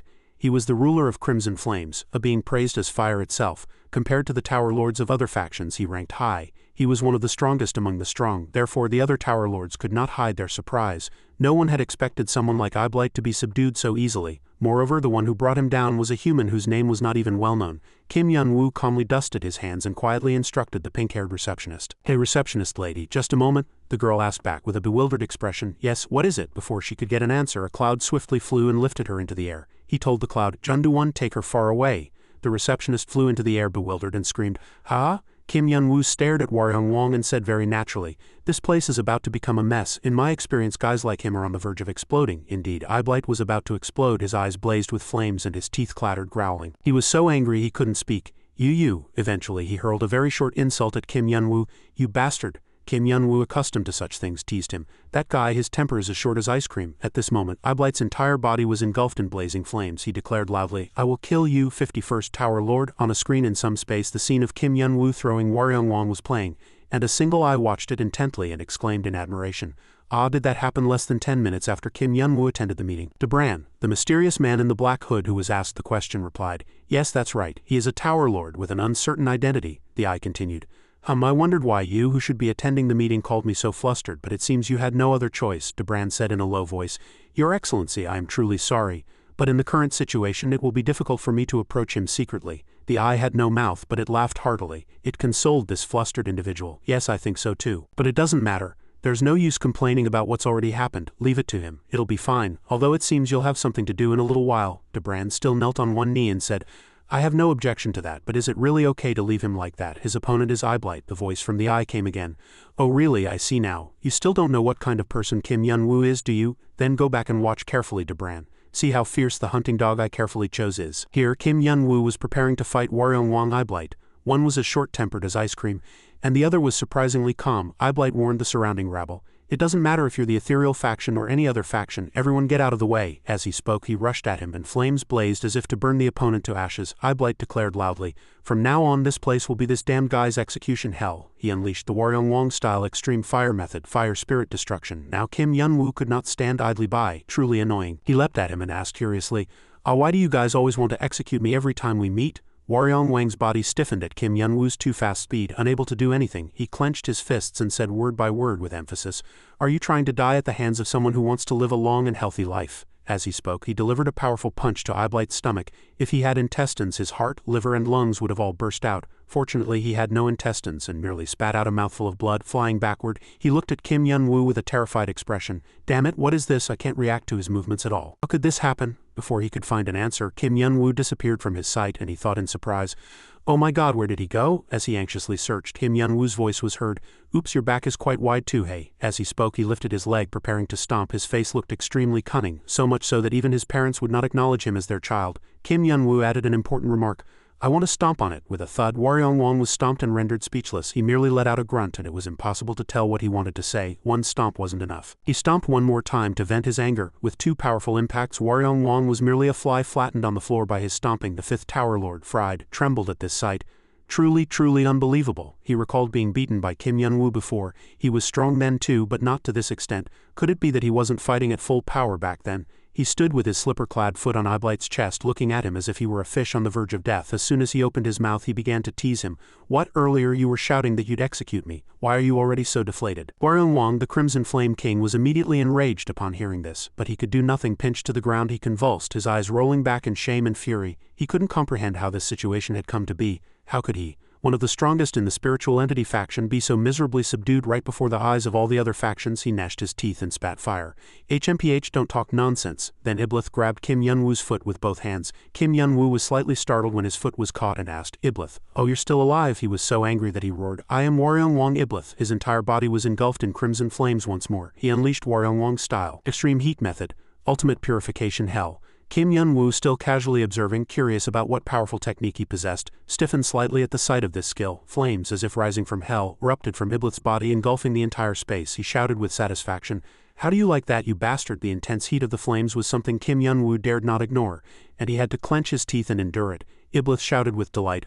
I can only unleash this ultimate essence by burning my own soul. It will never extinguish until I personally put it out. This is the true essence of flame hell. Whether you fly or crawl, you will not be able to withstand these flames. Within the flames, Waryongwang's face, mimicked by the flame hell, majestically rose. Kim Yun-woo clenched his fist, ready to deliver another blow. He waited for him to get close, then immediately struck. He provoked Iblis. You said it would never extinguish until you put it out yourself? Crash, a powerful collision occurred. His fist made contact with Waryongwang's body. Kim Yun-woo said, then put it out, you bastard, unless you want to die right now. Iblis' colossal body flew back to the ground. The unfortunate floor was dented twice. Everyone who witnessed this scene was left speechless, mouths agape. It was truly astonishing. He awkwardly wiped sweat from his hand, then sighed as if utterly exhausted. Kim Yun-woo looked at the crimson figure lying motionless on the ground and mused. He spouted so much useless nonsense, but as soon as you passed out it extinguished. Then he walked step by step towards the bewildered people. All right, I'll ask again. Who is Debran, or does anyone know Debran? Raise your hand. Kim Yun-woo smiled and demonstrated by raising his hand, but everyone was so terrified they were practically pissing their pants. Debran stood in a corner sweating profusely, praying inwardly, my goodness, master, a hunting dog? That's clearly a monster. The monster was now smiling brightly before Debran's eyes. The administrator admired the small virtual screen between him and Hemet.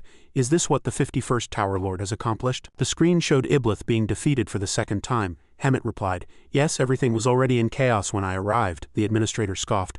That fellow truly lacks self-control. Hemet, eyes still closed, said, this matter is quite inconvenient, Your Excellency. Not only was the meeting between Tower Lords cancelled because of this, but we also need to consider the dissatisfaction of the spiritual entity faction. They have demanded that we either penalize the 51st Tower Lord or make a public apology to them. He stared intently at Kim Yun-woo's image on the device and said seriously, it seems this incident has truly wounded their pride. However, since this was clearly a mutual fight, we cannot hold only one side responsible. Frankly, Iblis was the instigator of all this. The administrator slyly rubbed his chin. Perhaps someone is preparing to defect from the group. He narrowed his eyes and consulted Hemet. Then let's do this. We will hold another meeting. Hemet asked again. Another meeting between Tower Lords, you mean? He calmly replied. That's right, we will resolve this chaotic situation and open a forum for everyone to communicate together. Hemet was slightly worried about his superior's plan and tried to persuade him. Even if we do that, I don't think the 51st Tower Lord will apologize willingly. He was completely unfazed and spoke as if telling a story. Of course, when that happens, inform the spiritual entity faction again. His next words contained a calculated intention. If they plan to reimburse a reasonable amount of achievements, we will send a request to one of our company's Tower Lords, the Sun God. Hemet hesitated. The Sun God? Administrator, are you perhaps trying to eliminate the 51st Tower Lord? He laughed and waved his hand. Of course not. He is our valuable client, but I think he also needs to be slightly subdued. He chuckled softly in a low voice. He might actually die though. If that happens, there's nothing we can do. This matter is truly troublesome. In the Grand Castle, even in the deep night when everyone was asleep, faint lights leaked from some windows. Abai crossed her arms and interrogated Kim Yun-woo.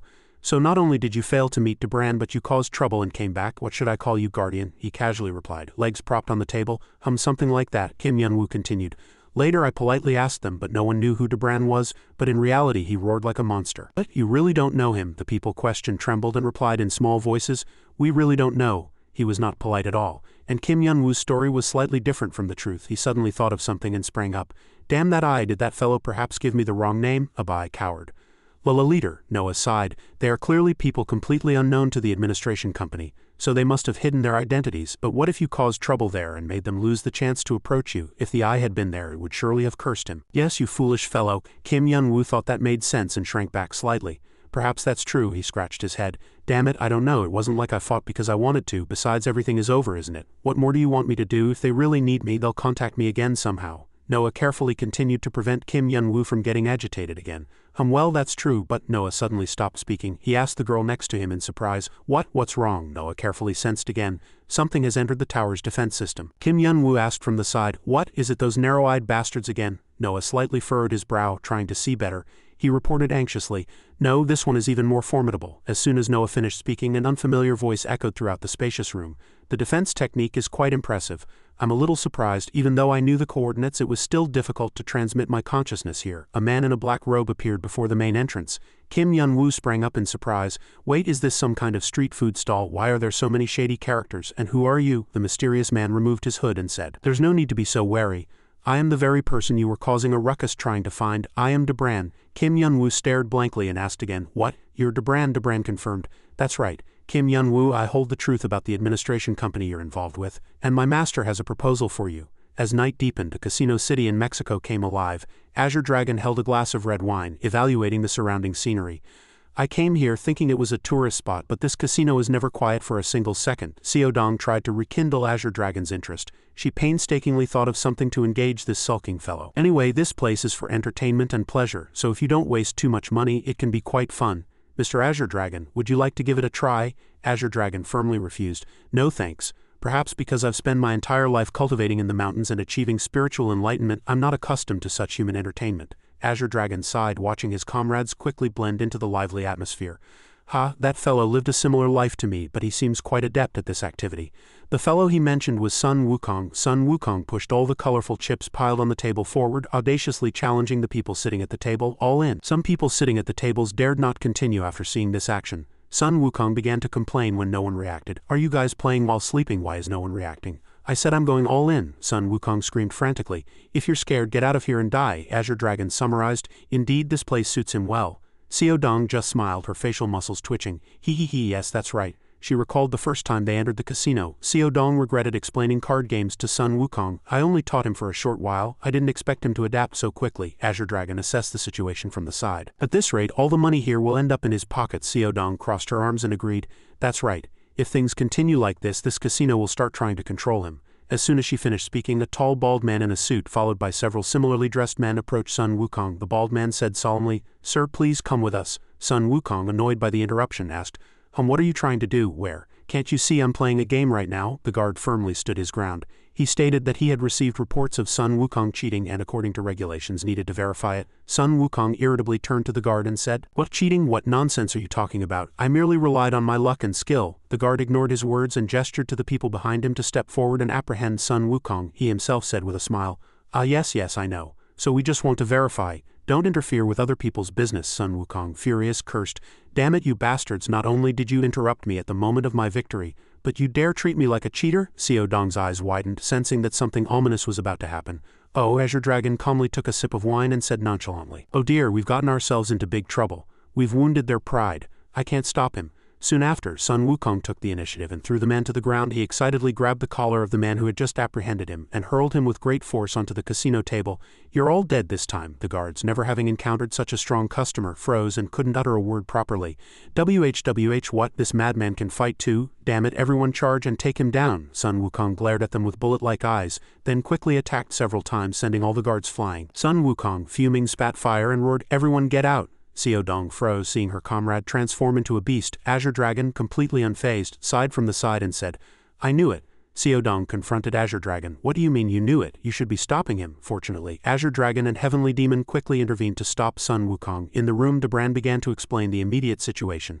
Before the tower was established, magic in each dimensional space was like nature itself. It flowed everywhere like water, had no specific form, and was very evenly distributed. It was like the flow of nature. However, one day, an entity intervened, and it began to change. They gradually absorbed the magic of each dimensional space in a way no one knew, controlled the amount of magic that should flow freely, and made it so that one could only obtain a corresponding amount by entering their tower and exchanging achievements.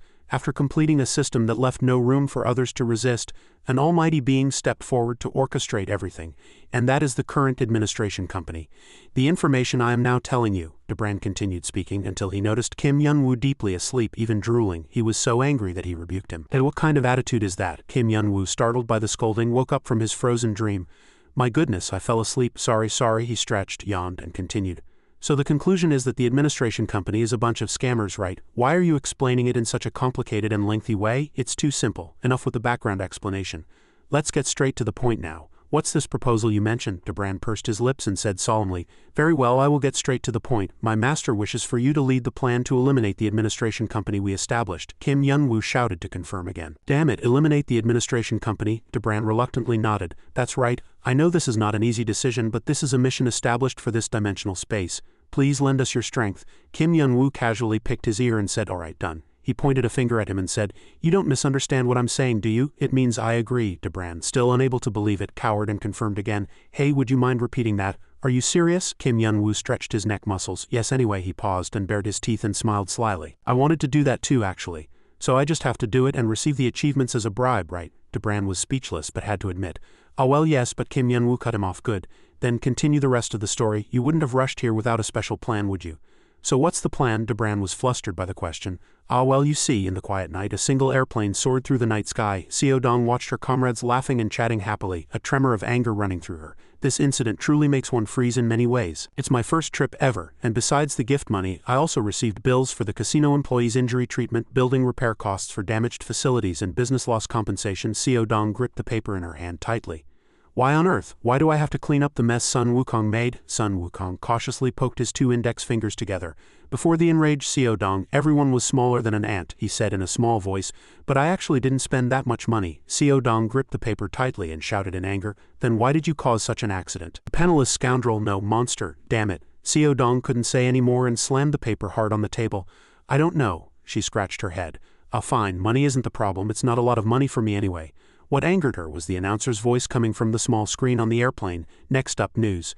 A video depicting a man's rage at a casino facility in Mexico City is widely circulating. The person accompanying this man is Lillian, the leader of Gui-Arang, one of Korea's representative Gui. This incident has sparked much controversy. One eyewitness stated that Lillian entered the casino with the man and taught him how to play games, just like a couple. Not only that, but this man is reportedly very handsome, leading everyone to call him the handsome guy. Some claim that Lillian is sponsoring this man and enjoying a secret romance.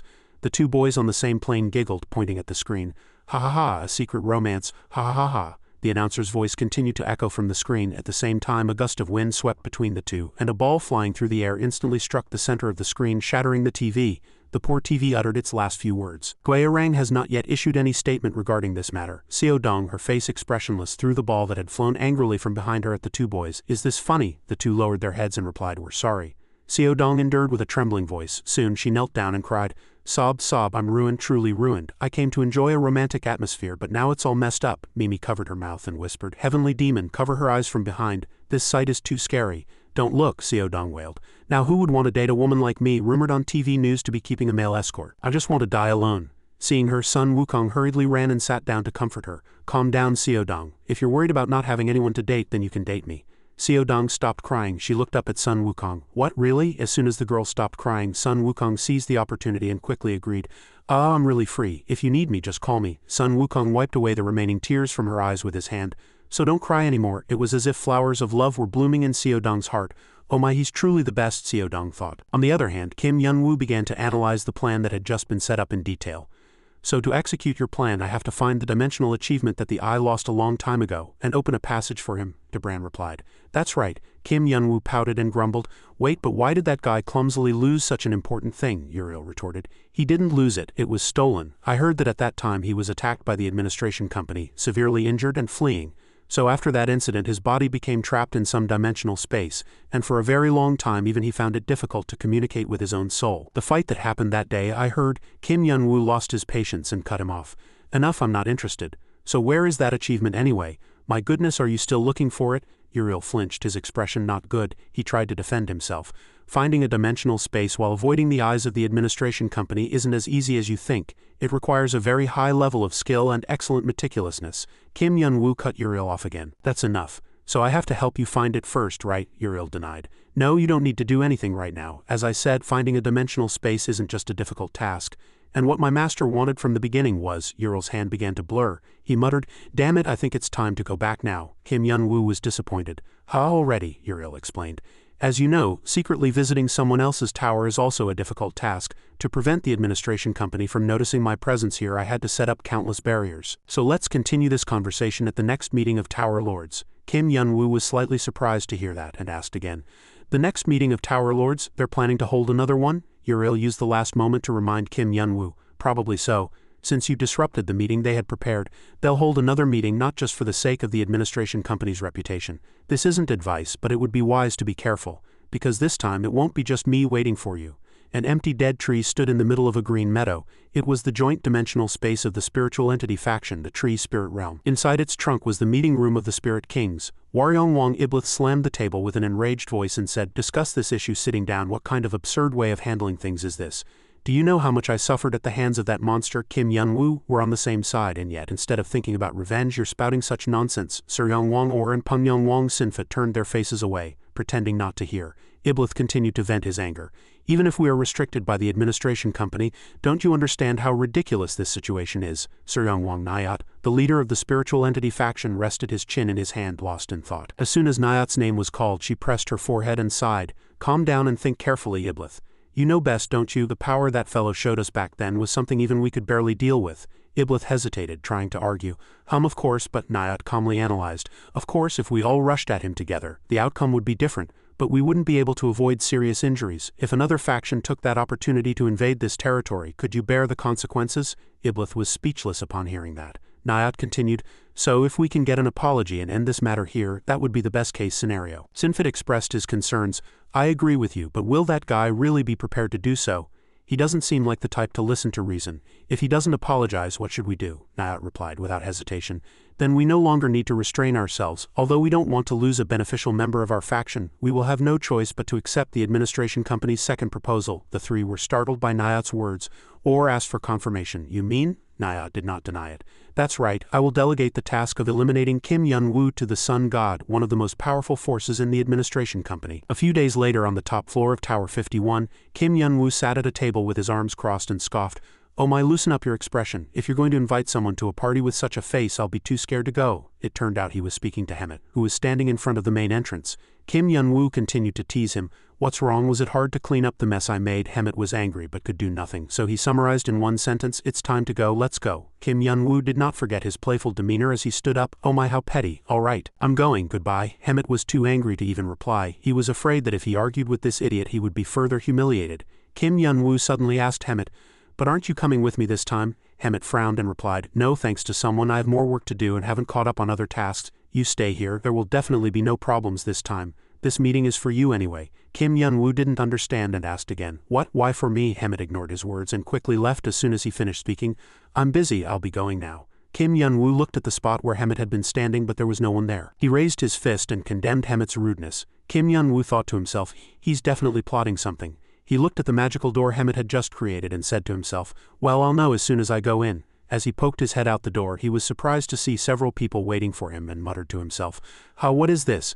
Am I that famous? Why are so many people here to welcome me? Ignoring the people with ominous faces who looked like they wanted to devour him, Kim Yun-woo pointed at one of them, Iblith, and asked, are those the guys from the spiritual entity faction you mentioned? Those weaklings, Iblith shouted angrily. Why, you son of a bee? Nayat raised her hand and politely introduced herself. Tower Lord 51, it's a great pleasure to meet you. I am Nayat, the leader of the spiritual entity faction. I am here to make a proposal to you. Kim Yun-woo didn't understand. A proposal? What is it? Nayat commanded in a solemn voice.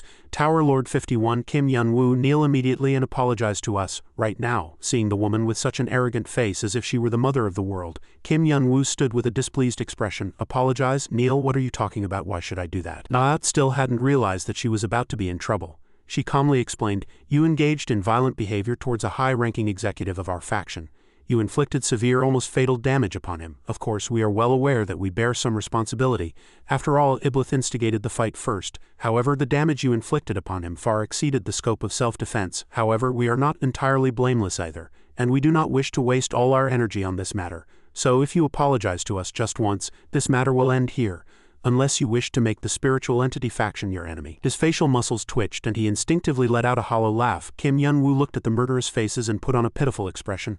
Aren't you guys being a bit much? Are you openly threatening me now? Fine, all right, fine. With a monkey-like expression, Kim Yun-woo's hand began to move and a few streaks of lightning appeared from his palm. He said angrily, since being bold and reckless is my style anyway, all right, come at me. Suddenly, a voice was heard in his head. The voice said, stop, Kim Yun-woo. He turned around and saw a white-haired man leaning against a pillar. He was now certain that this voice belonged to Debran. As soon as Kim Yun-woo saw him, Debran inwardly chased him away, saying, don't look at me like that. It'll be a big problem if the other Tower Lords find out I'm communicating with you telepathically. But what are you doing right now, Kim Yun-woo? Have you forgotten my request from last time? Kim Yun-woo was startled and stammered. Oh well, you see. He recalled the time they were sitting in the meeting room. Debran pointed a finger at him and warned. Listen carefully, Kim Yun-woo, you must not cause any trouble for the time being. Kim Yun-woo rested his chin in his hand, dazed, and then was slightly surprised when his name was called. Why so suddenly? Debran leaned over the table and pointed a finger at him. Everything went smoothly because the last fight didn't lead to certain death, but I can't guarantee the distant future. If one day you kill another Tower Lord, it's tantamount to giving the administration company an excuse to intervene. They'll immediately cut off the tower's mana supply to pressure you. Debran covered his face helplessly and reminded him, So if you don't want to lose your tower before we execute the plan, calm your hasty personality right now. You can do that much, can't you? Kim Yun-woo waved his hand and laughed. Oh my, I thought it was something serious, but of course I can do that. Do you think I'm some kind of thug or gangster? He pointed at himself and said confidently, I'm a model citizen and a kind, innocent person. You don't need to worry. Debran rebuked him telepathically. Didn't you just confidently blurt that out, you thug-like fellow? Kim Yun-woo scratched his head helplessly and prepared to turn back. All right, I'm a good person, so I'll deal with you patiently. I'll let it slide this time somehow. Nayat, having failed to achieve her objective, raised her voice again. What? Where are you going? 51st, you need to apologize before you leave. Kim Yun-woo's face flushed with anger and his neck veins pulsed. Hey, watch your place, damn it. Don't overstep. Nayat and her group were startled and broke into a cold sweat. Kim Yun-woo seized the opportunity and began to expose the spiritual entity faction's plot. You've been pressuring me little by little until now. You're clearly trying to provoke me, aren't you? Why are you doing that? Do you perhaps want me to step forward and kill one of your subordinates and then use that as an excuse to deal with me? Do you think I'm blind and won't notice? Nayat flinched and shouted in surprise. Why you? What are you saying? Kim Yun-woo gave her no chance at all, waving his hand as if swatting a fly, and as he turned he did not forget to sneer. All right, do whatever you want. If you hate me that much, try attacking me first. I'll fight you to the end, but I don't know if you have the guts for that. Nayat was so angry she felt like she had eaten chili peppers. She commanded, let's go back. Iblith followed, still grumbling. He whined to his leader. Are we just giving in to that guy? What about our pride? Nayat said helplessly. We have no other choice. He doesn't seem to have any intention of apologizing, but even if we confront him fiercely, there's nothing to gain. Iblith continued, then there's only one option left. Nayat did not deny it. That's right, as soon as we return I'll contact Hemet and tell him that we're willing to give him the achievements he wants. Nayat's face contorted with anger, and she spat out her last words as if fire was erupting from her eyes, just to crush that arrogant human. Debran said to Kim Yun-woo telepathically, this matter seems to be all right, but you need to be careful. There's no telling what those damn spiritual entity faction guys will plot next. Kim Yun-woo held a piece of bread and chewed, still not understanding, and asked again, what on earth are these factions? This faction and that faction? Is it like a club? Debran explained. I originally intended to explain it to you in person, but there are too many eyes here, so I'll tell you telepathically. A faction is, Kim Yun-woo leaned back in his chair and sighed, thinking to himself, damn it, it's going to be another long and boring explanation. I'm so sleepy. On the second floor, a mysterious man in a black robe with his face covered stood in the hallway and asked the person next to him, is that the monster of Tower 51 you mentioned? The person next to him replied honestly, yes, that's right. A bearded face was slightly visible under the robe and he cleared his throat. It seems an interesting fellow has appeared here. In another place, the administrator of the administration company was watching the spiritual entity faction and Kim Yun-woo through a screen in a large room, and he burst into laughter.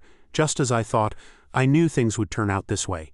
After the spiritual entity faction left, the second meeting of Tower Lords ended smoothly. However, as soon as the meeting ended, the aftermath began to appear, and it was an enormous amount of money. In another place, a man sat on a high seat with piles of gold and silver treasures behind him. He asked Hemet, did you just say the spiritual entity faction requested a mission to deal with a creature named Kim Yun-woo? Hemet replied respectfully, yes, Lord Sun God. The man who had just asked the question sat with his legs crossed, resting his chin comfortably. He was Gaia, the Sun God, the only Tower Lord in the administration company. Gaia slightly frowned and scoffed.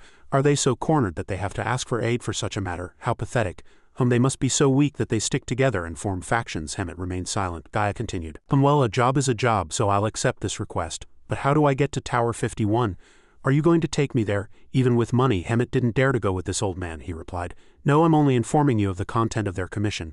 Please use this teleportation stone prepared by the spiritual entity faction instead. Gaia received a small green orb from Hemet's hand and observed it in surprise. Is this an object containing the mana of the world tree? Hemet seriously confirmed. That's right. Gaia held the small orb in his hand and fell into thought. I heard that the world tree can penetrate any security system and connect to other teleportation gates if it has enough mana. But you guys can even transform it like this. Those pathetic bastards had such talent. Hemet, impatient with Gaia's incessant talking, asked, then could you please tell me when this commission mission will be completed? I need to inform the other side of the progress. Gaia was in no hurry at all, holding the small orb in his hand and admiring it. Oh, tell them not to worry. The travel issue has already been resolved, so it won't take much time. At this moment, at Kim Yun-woo's house, Kim Yun-woo, with his arms crossed, grumbled to himself, I also heard a little about the three factions at the meeting of Tower Lords. However, Debran's conclusion was ultimately the same as everyone else's. Kim Yun-woo recalled Debran frowning and saying, don't cause any trouble until I find our master's achievement. Kim Yun-woo's face furrowed further, thinking, so that's the situation. Afterward, Kim Yun-woo sighed, slumped onto the sofa and said, well anyway, their way of handling things is really annoying, but there's nothing I can do for them. Let's just consider this a good rest for now. Suddenly, a pair of slender white legs appeared slowly, emitting a sweet fragrance. Kim Yun-woo, lying down, caught the scent. Filled with curiosity, he asked, What's this sweet fragrance?" At that moment Baekhyang's soft voice was heard. "Do you like it, the gift I prepared for you?" Kim Yunwoo exclaimed in surprise. "Yaksha." Then Kim Yunwoo shot up and looked at Baekhyang, saying, "I was wondering what this scent was. It was coming from you?" Baekhyang held up a blue lotus bud emitting a sweet fragrance and said, "This is an illusion perfume. If you inhale it, your mind and body will both relax and all your fatigue will disappear. It's a truly rare and hard to find treasure." Kim Yunwoo clenched and unclenched his hand, then exclaimed in surprise, "My body truly feels relaxed. Was it because of this?" Kim Yunwoo asked Baekhyang, "But why are you here? I haven't been able to see you for the past few days because you've been constantly training." Baekhyang put down the blue lotus and said, "That's because I thought it was time to slowly reclaim what I owe your disciple." Hearing that, Kim Yunwoo was quite surprised and asked again, "My disciple?" Baekhyang moved closer to Kim Yunwoo's body and said, "That's right." Then she grabbed Kim Yunwoo's shoulder, startling him. Baekhyang said softly, "It's you, Kim Yunwoo." Baekhyang looked at Kim Yunwoo with lustful eyes, licking her lips in excitement. "Today I plan to taste you." Kim Yunwoo's face flushed under the pressure and then he hastily shouted, "What nonsense are you spouting?" Baekhyang replied very calmly, "Nonsense, you've owed me a great debt since the day you and your disciples rebelled. Those two children must have thought I did it out of goodwill." Baekhyang burst out laughing mid-sentence. "But where in this world is there goodwill without a price? The reason I've gone to such lengths is that there's something I desire and it's right before my eyes." Kim Yunwoo, frightened and flustered, hastily retorted, "I have no idea what you're talking about." Kim Yunwoo grabbed Baekhyang's hand and said, "Enough, now would you let go? No matter how tightly you hold me, I'm stronger than you, aren't I?" Kim Yunwoo's arm trembled, and no matter how hard he tried, he couldn't pull Baekhyang's hand away. Kim Yunwoo looked at his trembling hand and cursed in bewilderment. "Damn it, what is this? Why is my hand like this?" Baekhyang smiled and said, "It's no use, my little hero. I spent days pouring mana into this illusion perfume. If you inhale this scent, even someone like you will find it difficult to exert strength." Kim Yunwoo felt his whole body devoid of strength, now no different from a fish on a chopping board. He hastily asked, Wait, why are you going this far?" Baekhyang chuckled delightedly. HMPH, don't worry too much. If I remove this scent, your strength will return immediately." Kim Yunwoo shouted in anger, "Do you think that's what I'm worried about right now?" Baekhyang gently touched Kim Yunwoo's Adam's apple with her hand and said, "No need to be so tense." Then she lifted Kim Yunwoo's chin. "Come closer and play around. Today I only plan to have a slight taste." Seeing Baekhyang's lips getting closer and closer to his own, Kim Yunwoo hastily shouted, Wait. But Baekhyang didn't pay attention to Kim Yunwoo's words. She leaned in even closer and said arrogantly, "Of course, if this taste is much better than I expected, then I can't guarantee what will happen next." Suddenly, a red notification window flashed before Kim Yunwoo's eyes, interrupting Baekhyang's kiss, and she froze. Kim Yunwoo also stammered in surprise, "What is this?" The notification window displayed red letters that read, "Emergency situation detected." Kim Yunwoo exclaimed in surprise, "Emergency situation?" The notification immediately appeared. "Summoning you to the top of the tower. Time remaining 5 seconds. Baekhyang, annoyed that her good time was interrupted, shouted irritably, what is this? Right at this moment, how annoying. And my illusion perfume is almost gone." Kim Yunwoo looked at the 2-second countdown on the screen, relieved, and chuckled, Too good. What impeccable timing." The notification screen showed a 1-second countdown. Kim Yunwoo said coolly, "Let's go." The system immediately transitioned the scene to the castle. At this moment, Kim Yunwoo had just teleported in, happily sitting in a chair. "I was really surprised just now. Thanks to her, I'm alive. Well done, Abai. But what's the emergency?" The sun god's cold voice suddenly spoke. You've arrived?" Kim Yunwoo's eyes widened in astonishment at the sight before him. The sun god held Abby's neck tightly with one hand. His voice was mocking. "You're too late, inferior being." Abai struggled and barely managed to call out guardian. The sun god tightened his grip on Abby's neck and said provocatively, "If you had been a little later, I would have snapped this damn bitch's neck." In an instant, Kim Yunwoo rushed forward, firmly grabbed Abby's body and pulled her away from the sun god. Seeing the people around all injured and unconscious, Kim Yunwoo thought to himself, "Everyone is severely injured, but thankfully their lives are not in danger." "Then now," the sun god sneered, looking at Kim Yunwoo. "Oh, for an inferior being you have some skill." Before he could finish speaking, Kim Yunwoo like lightning dashed next to the sun god, his eyes filled with killing intent. "Shut up, I've met too many damn bastards like you recently." As soon as he finished speaking, Kim Yunwoo raised his hand and punched the sun god in the face, sending him flying and crashing through the wall. But Kim Yunwoo showed no mercy, immediately leaping up and shouting loudly, "I don't care who you are anymore, you bastard, I just need to hit you." Then Kim Yunwoo delivered another blow, and the sun god was slammed into the ground, causing the earth to explode and sent dirt and stones flying everywhere. At this moment, Kim Yunwoo calmed down, slowly descended, looked at the sun god and said with a frown, "Tisk, it feels really strange hitting you. What on earth is that fish-like thing?" Seeing the sun god, who still seemed fine after taking several blows, Kim Yunwoo asked curiously, "Armor?" At that moment the sun god turned around and replied, "A sudden attack, you're truly violent." Just as he said, "Now I somewhat understand why those damn spiritual entity faction guys paid such a high price to hire me." Kim Yun-woo asked again in surprise. Spiritual entity faction, hired, what are you saying? The sun god cut off Kim Yun-woo's words, unable to tolerate it any longer, and said, don't mimic my words, you pathetic fool, my time is precious, I can't waste it on someone like you. As soon as he finished speaking, the sun god unleashed mana from his entire body, and Kim Yun-woo was astonished by the amount of mana, thinking, what on earth is this amount of mana? It's so much, isn't it on the same level as Shima? Thinking this far, Kim Yun-woo suddenly realized in shock.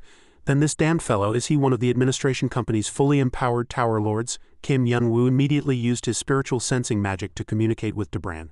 So, besides the factions, there really are guys like him, Debran quickly replied. That's right, they are special beings who exclusively receive commissions from the administration company. In return, they don't have to offer achievements to the company. In other words, the administration company is willing to incur losses to make them follow orders. They are the strongest among the strong, Debran gloomily reminded again. You must be careful when you meet them. While their individual powers differ, each of them possesses the ability to contend with an entire faction. Seeing the sun god unleash mana again, Kim Yun-woo was intrigued. If that's the case, then this damned fellow is a nuisance like Shima. Kim Yun-woo concluded inwardly. Then the best strategy is to deal with him before he makes his move. Kim Yun-woo dashed towards the sun god at full speed. Sun god merely looked amused and said mockingly, yes, truly pathetic. To think you'd pour all your heart and soul into such a trivial fistfight. True power lies not in meaningless blows but in controlling mighty warriors. As the sun god spoke, he commanded a skeleton holding a sword to aim directly at Kim Yun-woo. But luckily, Yun-woo sensed an unusual aura and quickly bent his body to avoid the skeleton's sword. Kim Yun-woo said in bewilderment, what is this, a skeleton? Where did this damn monster come from? But the sun god's cold voice continued to be heard. No, they are not just ordinary skeletons, inferior being. They are the souls of the dead, personally chosen and resurrected with my mana. All of them are seasoned warriors. Along with the sun god's voice, countless skeletal hands crawled out of the ground. These skeletons stood in front of the sun god, and he proudly said, all of them are heroes of a generation possessing invincible power. They are my sun army. Kim Yun-woo listened to the sun god's words and looked around, realizing that this army of skeletons had already surrounded him, pushing him into a death trap. Kim Yun-woo looked around fearfully and said in bewilderment, impossible, all these skeletons possess conqueror-level power. Seeing the battle begin as planned, the sun god leisurely snapped his fingers and shouted loudly, then let's officially begin the commission mission. Kim Yun-woo really wanted to cry and laugh at this moment. He thought to himself 7,749 times, damn it, I just escaped from Yaksha and now this again. Seeing the horde of skeletons filled with mana, Kim Yun-woo could only shout, if I really want to avoid something, I end up encountering something even bigger at that moment. In the Jin Ho-dong area near Kim Yun-woo's residence, and I was observing the surrounding situation. Seeing people busily moving around playing Peng Wong, Sinfit's voice was heard. Here and there, all of them are insignificant fellows. Sinfit sighed, inwardly confused. Why do I have to take on such a trivial task? A little while ago, inside the world tree of the tree spirit realm, Nyat's cold voice suddenly spoke. To Tower 51, Sinfit slammed the table and said unhappily. And alone? Why? Sir Wong, Nyat hastily replied. It's nothing, I just wanted you to go and retrieve some achievements from there. While the sun god deals with Kim Yun-woo, Sinfit hesitated and asked, is it to nurture the world tree? Nyat nodded and said, that's right, the world tree needs achievements as nutrients. Only then can it bear more achievement fruits. Of course, the higher the quality of achievements we use as nutrients, the higher the grade of the achievement fruits. And that also meant, Sinfit froze and continued, if we don't get enough achievements, both the quality and quantity of the fruits will decrease. Nyat held up an achievement fruit and said, so far we've gotten enough from the lower floor citizens, but as you know, we have to pay quite a hefty price for this commission mission. Of course, we could reduce the amount of fruits we distribute to the tower lords to cover the cost. But who would like their share to decrease? The fruits of the world tree are a delicacy to us. Sinfit listened and hesitated, saying, this problem is, Nyat gave Sinfit no more time to think and immediately added, so before Tower 51 falls into the hands of the administration company, I want you to go and bring as many achievement owners as possible to use them as nutrients for the world tree. Nyat looked at Sinfit with an evil smile in her eyes and said, you are most proficient in wind magic, so you can easily infiltrate and abduct them.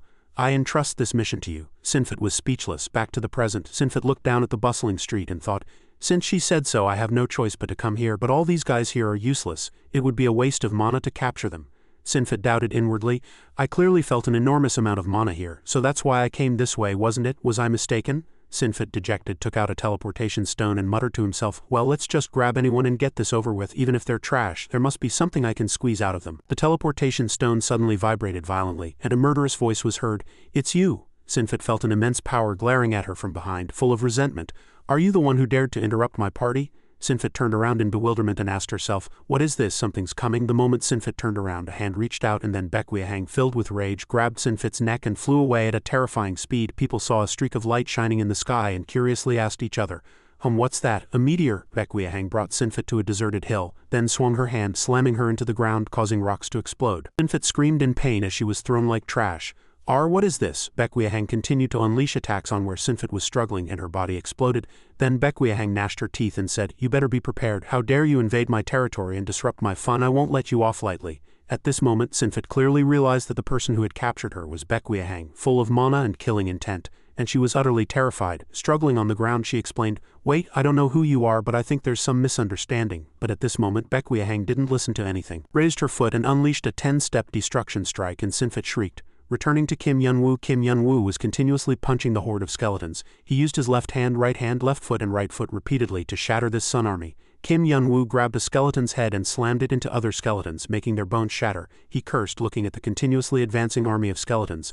"Ha, you damned horde of skeletons, why is there no end to you?" At this moment, the sun god's voice was heard again. "What did I tell you, inferior being?" The sun god was comfortably sitting in a chair watching the fight, with a skeleton diligently fanning him. He said with satisfaction, "This is the most powerful army, created to guard the lofty sun. Even if they are shattered into pieces, they will never stop." Then the sun god arrogantly pointed to himself and said, "As long as I, the great avatar of the sun god, live, you must accept your fate. Inferior being, just as the sun never sets, you will not survive." Kim Yun-woo listened and sneered in response. "Oh, is that so? Then what's so great about that? Simply put, all these guys move by drawing power from your mana, don't they?" Kim Yun-woo stomped his foot and leapt, ignoring the pursuing skeletons, and instantly jumped upwards. He declared triumphantly, "Then I don't need to waste my strength, do I? I'll just leave the skeletons for now." The sun god was startled by Kim Yun-woo's actions and words. Kim Yun-woo lipped up, smirked slyly, and shouted, "I just need to take care of you." Suddenly, the sun god sneered, "Ha, dare to lay hands on the sun? How pathetic. What do you think?" Uraraz. As soon as the shout ended, a giant snake erupted from the ground. It opened its massive maw, intending to swallow Kim Yun-woo. But Kim Yun-woo quickly raised his hand and blocked the snake's mouth. Kim Yun-woo cursed inwardly, looking into the deep throat of the long yellow snake. "Ah, damn it, what is this snake now?" The sun god calmly continued his explanation. "That is Uraraz, the snake blessed by the sun. If the skeleton army is the shield protecting me, then Uraraz is the most powerful spear that executes judgment with the sun's power." As soon as the sun god finished speaking, Uraraz immediately swelled its belly, spewed mana, and fired it towards Kim Yun-woo, sending him flying far away and embedding him in the ground as everything exploded and dust billowed. Seeing this situation, the sun god said somewhat unexpectedly, "Tisk, I didn't think I'd have to mobilize Uraraz. This commissioned mission is trickier than I thought." "Well, you're only that capable after all." Seeing Kim Yun-woo sitting motionless amidst the debris, the sun god turned and commanded, "Secure his body. Warriors, he will make quite a useful soldier. Oh, of course you must also skin him." As soon as that command was given, the skeletons of the sun army rushed towards where Kim Yun-woo was sitting. Before the skeleton's arm could reach him, Kim Yun-woo opened his mouth and sighed. "Ha, damn it, no can do." Then Kim Yun-woo swung his fist once, unleashing a tremendous burst of mana, shattering all the skeletons. The sun god was startled by the colossal pillar of mana erupting behind him, and trembled with fear inwardly. "What?" Kim Yun-woo's voice slowly echoed. "Actually, I was a little careless. Dan always told me not to kill people, so I was going to go easy on you, but I've met too many weaklings recently. My standard for going easy has dropped a bit. But it turns out I didn't need to with you, so for the first time in a long time I've decided to fight you with my full power." Kim Yun-woo finished speaking, clenched his fist, gathered all his mana into one blow and instantly punched, sweeping away all of the sun god's sun army skeletons. The sun god, seeing the skeletons flying in all directions, was so shocked that he stammered, "WWH what? My soldiers were all wiped out in one attack, impossible." At this moment, Kim Yun-woo's hand suddenly grabbed the sun god's neck, preventing him from breathing. Kim Yun-woo flew in with a wicked smile and said triumphantly, "Now shall we enjoy the magnificent sight of the sun falling together." The sun god saw Kim Yun-woo's fist approaching him and thought in confusion, "I must block it." Scale armor quickly covered the sun god's face to protect him, but Kim Yun-woo's fist had no eyes. Kim Yun-woo swung both hands, striking the sun god's face from left to right, and with a tremendous impact the scale armor also shattered. Kim Yun-woo looked at the broken pieces of scale falling to the ground and said cheerfully, "Now that I've stripped off all the scales, it's time to carve out the flesh." Then a powerful punch from the Dominator struck the sun god's jaw, sending him flying into an open space, rolling his entire body and crashing into a stone wall. Feeling immense pain, the sun god kept muttering in astonishment, This is truly unbelievable." Seeing his opponent unable to focus on the battle, Kim Yun-woo reminded him loudly, "Where are you looking?" The sun god looked up in surprise, and Kim Yun-woo flew like a bird, even eclipsing the sunlight behind the sun god, his face filled with insane excitement. "Don't be afraid. I won't kill you. Oh, of course I can make you feel pain worse than death." At these words, the sun god's limbs went limp, and he felt as if the sky and his sun were all collapsing. In that moment of near death, the sun god suddenly remembered and hastily shouted, block it, Ura, kill him."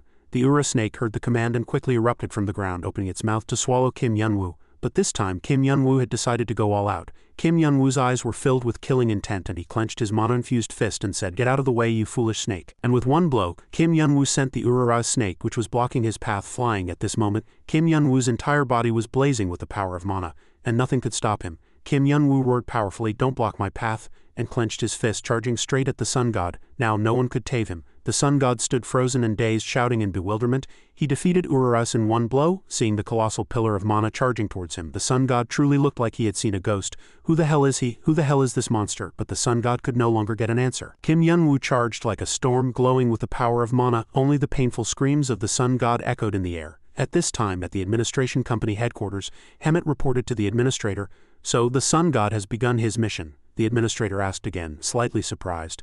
"Oh, so that difficult and capricious fellow is finally carrying out his mission on time?" The administrator looked at Hemet and asked, "Then how long do you think it will take him to complete this mission?" Seriously calculating, if he fights earnestly, a day would be enough, but I think it will take about a week. As your excellency knows, he prefers to slowly wear down his target, physically and mentally torturing them, rather than killing them immediately. His personality is truly twisted," the administrator said with a bitter smile.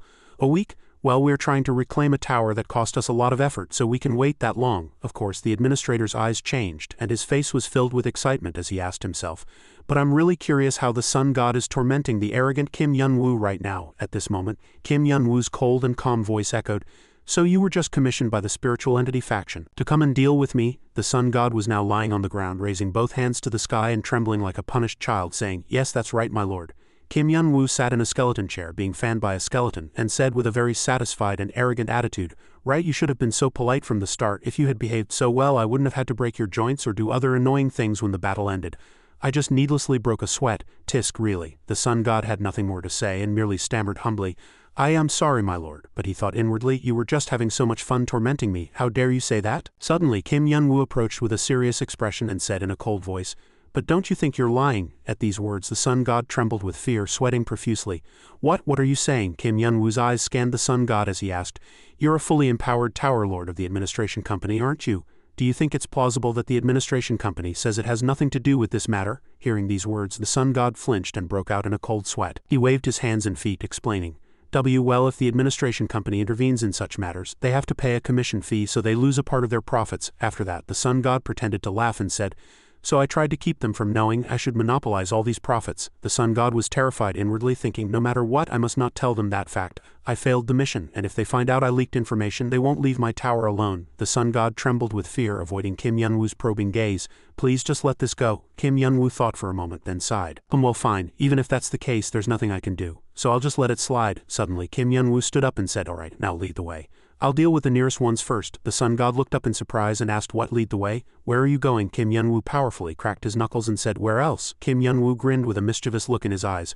"I need to correct the attitudes of the bastards who started this fight." At this time, inside the world tree, Waryong Wongiblith laughed and said, "While the sun god deals with Kim Yun-woo, I want to bring everything that can be used as nutrients to cultivate the tree from Tower 51. The more he thought about it, the more ingenious and excellent this plan seemed. "I'm impressed with Nyat again." Nyat, basking in the praise, said smugly, "Ho, this is nothing." To Young Wong suddenly asked, "Then do we just have to wait now?" Nyat nodded and replied, "Of course. It seems Sinfit is taking longer than expected, so she must be gathering a lot of nutrients."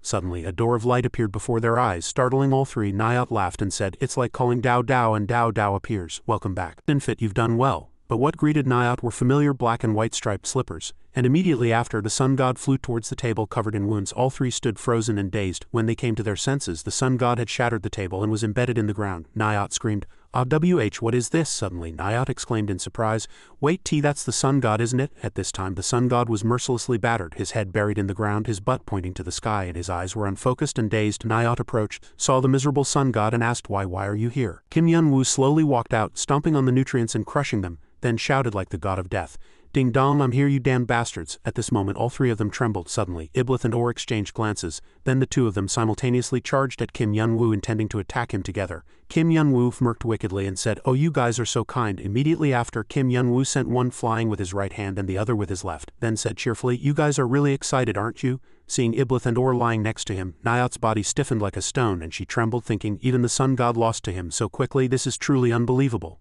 Kim Yun-woo's cold and calm voice echoed, "Hey, I clearly told you before. Don't provoke me." Kim Yun-woo approached Nyat, grabbed her shoulder tightly and reprimanded her in an enraged voice, "Why don't you listen to me? Ha! Nyat screamed in pain, her eyes bloodshot. Kim Yun-woo lost his patience and urged her irritably, if you have something to say it quickly. Don't play games, be honest, otherwise even if the administration company doesn't like it. Today I'm really going to kill you. Nyat, gripping her shoulder tightly in pain, rationally thought to herself.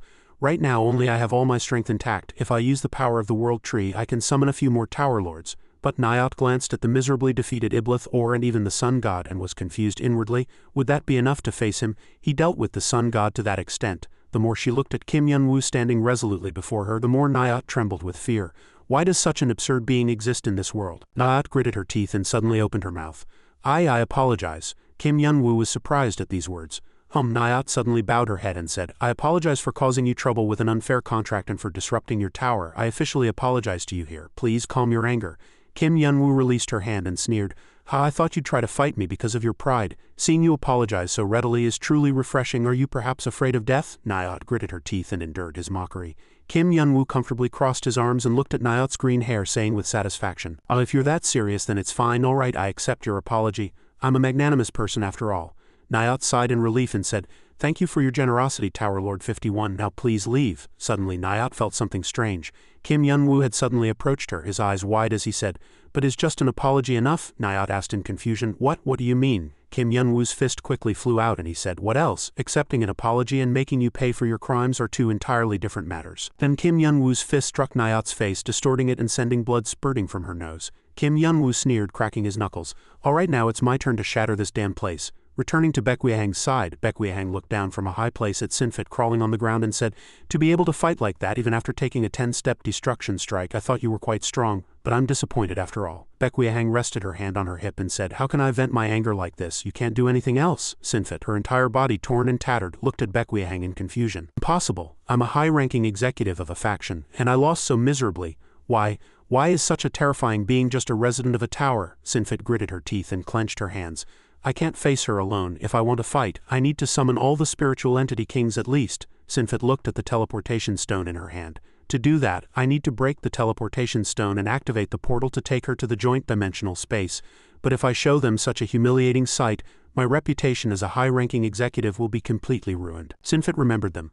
Iblith and always look down on me. Moreover, if I return empty-handed, damn it, what can I do now? Baekhyehang looked at Sinfit, her eyes narrowed. Seeing you continuously roll your eyes. Baekhyehang grabbed Sinfit's wrist and laughed. It means what you're holding in your hand is your trump card. Seeing Sinfit's extremely terrified expression, Baekhyehang gripped her arm tightly and said triumphantly, Then if I destroy this, your only chance of escape will also disappear, won't it? Sinfit screamed, Wait, please. Baekhyehang bared her sharp teeth and chuckled. Interesting. All right, little one, I'll let this slide. Sinfit's face was blank and dejected as she repeated, What did you say? Baekhyehang said nonchalantly. I told you to do whatever you want, Baekhyehang smiled with satisfaction.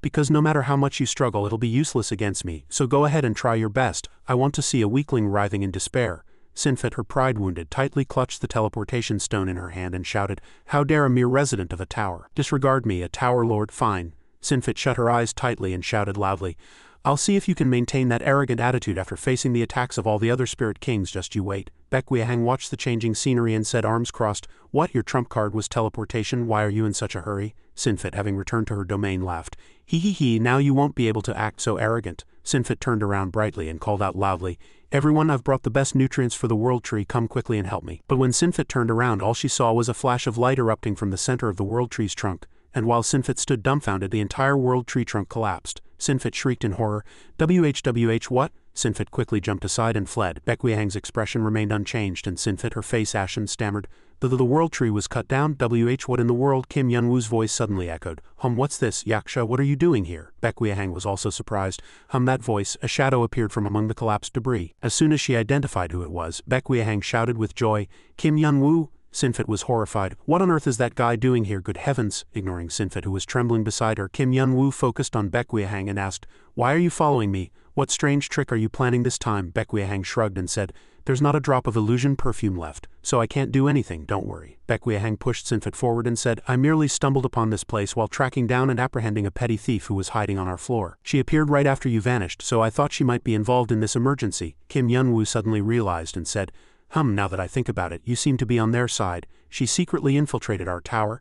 After a moment of thought, Kim Yun-woo sneered. He then leaned his face close to Sinfit and asked, Aha, in other words, in addition to hiring someone to kill me, you also tried to steal my belongings? Sinfet was so scared she almost wet herself. Trembling, she knelt and said, I didn't want to go. It was an unavoidable situation. That's why I did it. Kim Yun-woo didn't listen any further. As he gently stroked Sinfet's cheek with terrifying force, she flew backward and he said, It doesn't matter, I'll let you off the hook.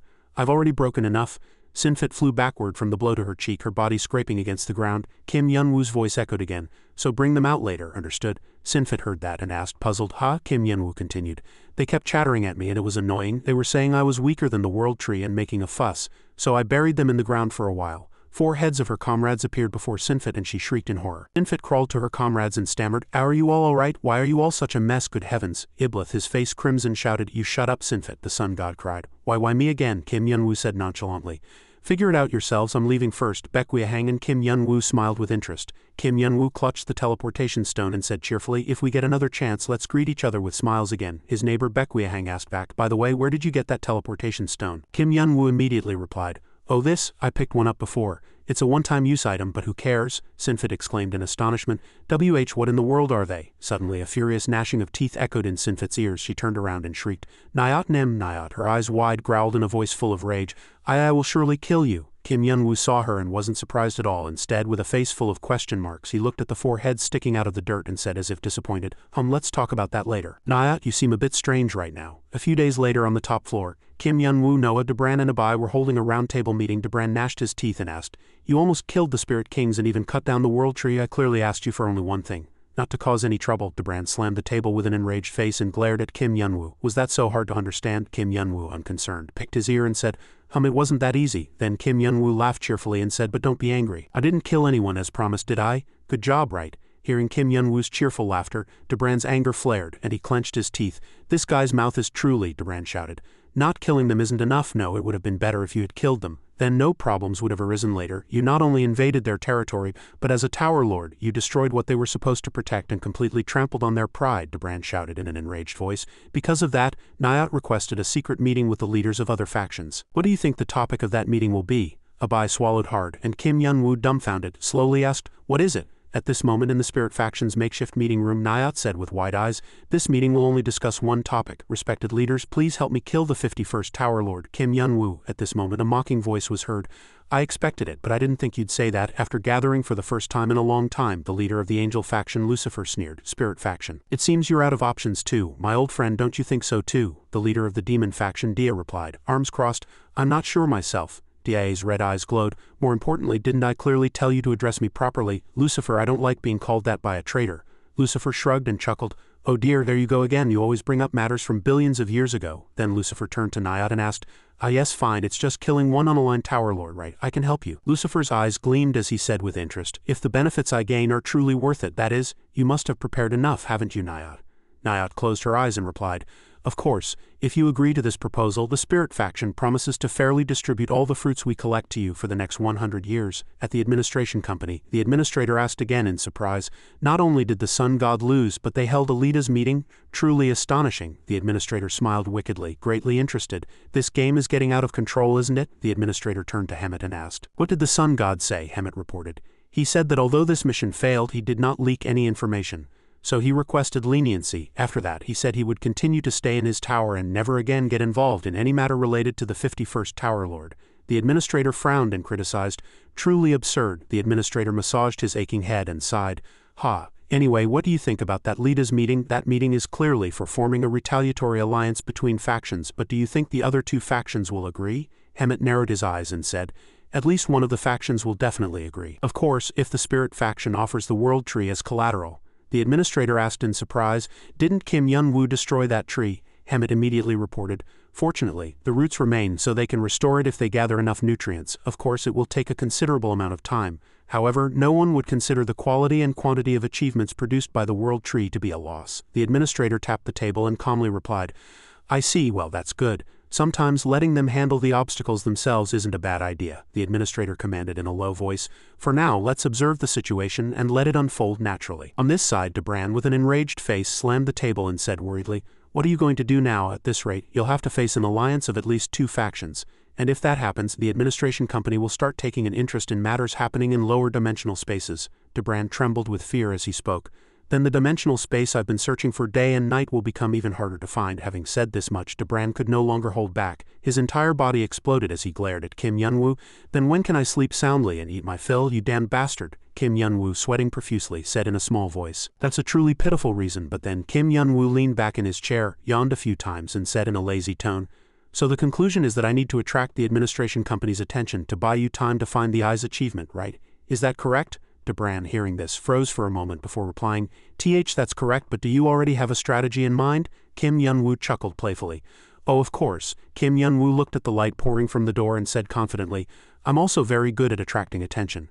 Back to the Spirit Faction's meeting, Lucifer smiled brightly and said, I know you don't have enough achievements to pay me everything at once, but I never expected you to use 100 years' worth of achievements like that. It seems the Spirit Faction's sky-high pride has been severely wounded this time. Nayat, hearing the criticism, gnashed her teeth in anger but couldn't retort. She simply lowered her voice and said, Let's get to the point, Lucifer. This made Lucifer laugh heartily. Oh dear, what more is there to say? You said I could get achievements if I helped you. I agree to participate in your plan. Hearing that, Nayat breathed a sigh of relief. She turned to Dia and asked suggestively, That's good, then what about you? Dia, arms crossed, said coldly, Unfortunately, our faction will not participate. Nayat heard this and exclaimed in astonishment, what? Then Nayat sprang up panicked and asked, Wait, why is the price not enough? Dia sneered. Of course not, but 51st Tower Lord, as you all know, I quite like him. Nayat's face twisted as if she had eaten chili peppers, and she shrieked. What? Dia said calmly. Don't worry, I have no intention of opposing you just because of that. I'm busy enough just watching the noisy ones in my own faction. You can take care of your revenge yourselves. Nayat gnashed her teeth in anger. Tisk, I knew that guy didn't like conflict, but I never imagined he'd refuse even such an attractive offer. It doesn't matter. Just having the angel faction with me will be enough to kill Kim Yun-woo. Meanwhile, Lucifer continued to provoke Dia. Nayat smiled arrogantly, already confident of victory in her heart. Just you wait, Kim Yun-woo. Soon you and your tower will be shattered. Suddenly a mocking voice was heard. Oh, you're having so much fun, my foolish lady. Kim Yun-woo's horrific devil-like face suddenly appeared with a voice from hell. Count me in too. Needless to say, Nayat shrieked in surprise, backing away 1,000 steps. Kiki Kim Yun-woo, why are you here? Nayat, trembling, pointed at Kim Yun-woo and said, No one can come here without a teleportation stone. No one outside my faction can enter this room. Why? How did you? Kim Yun-woo shrugged and replied cheerfully, Oh, that. My neighbor helped me. Because I politely asked him.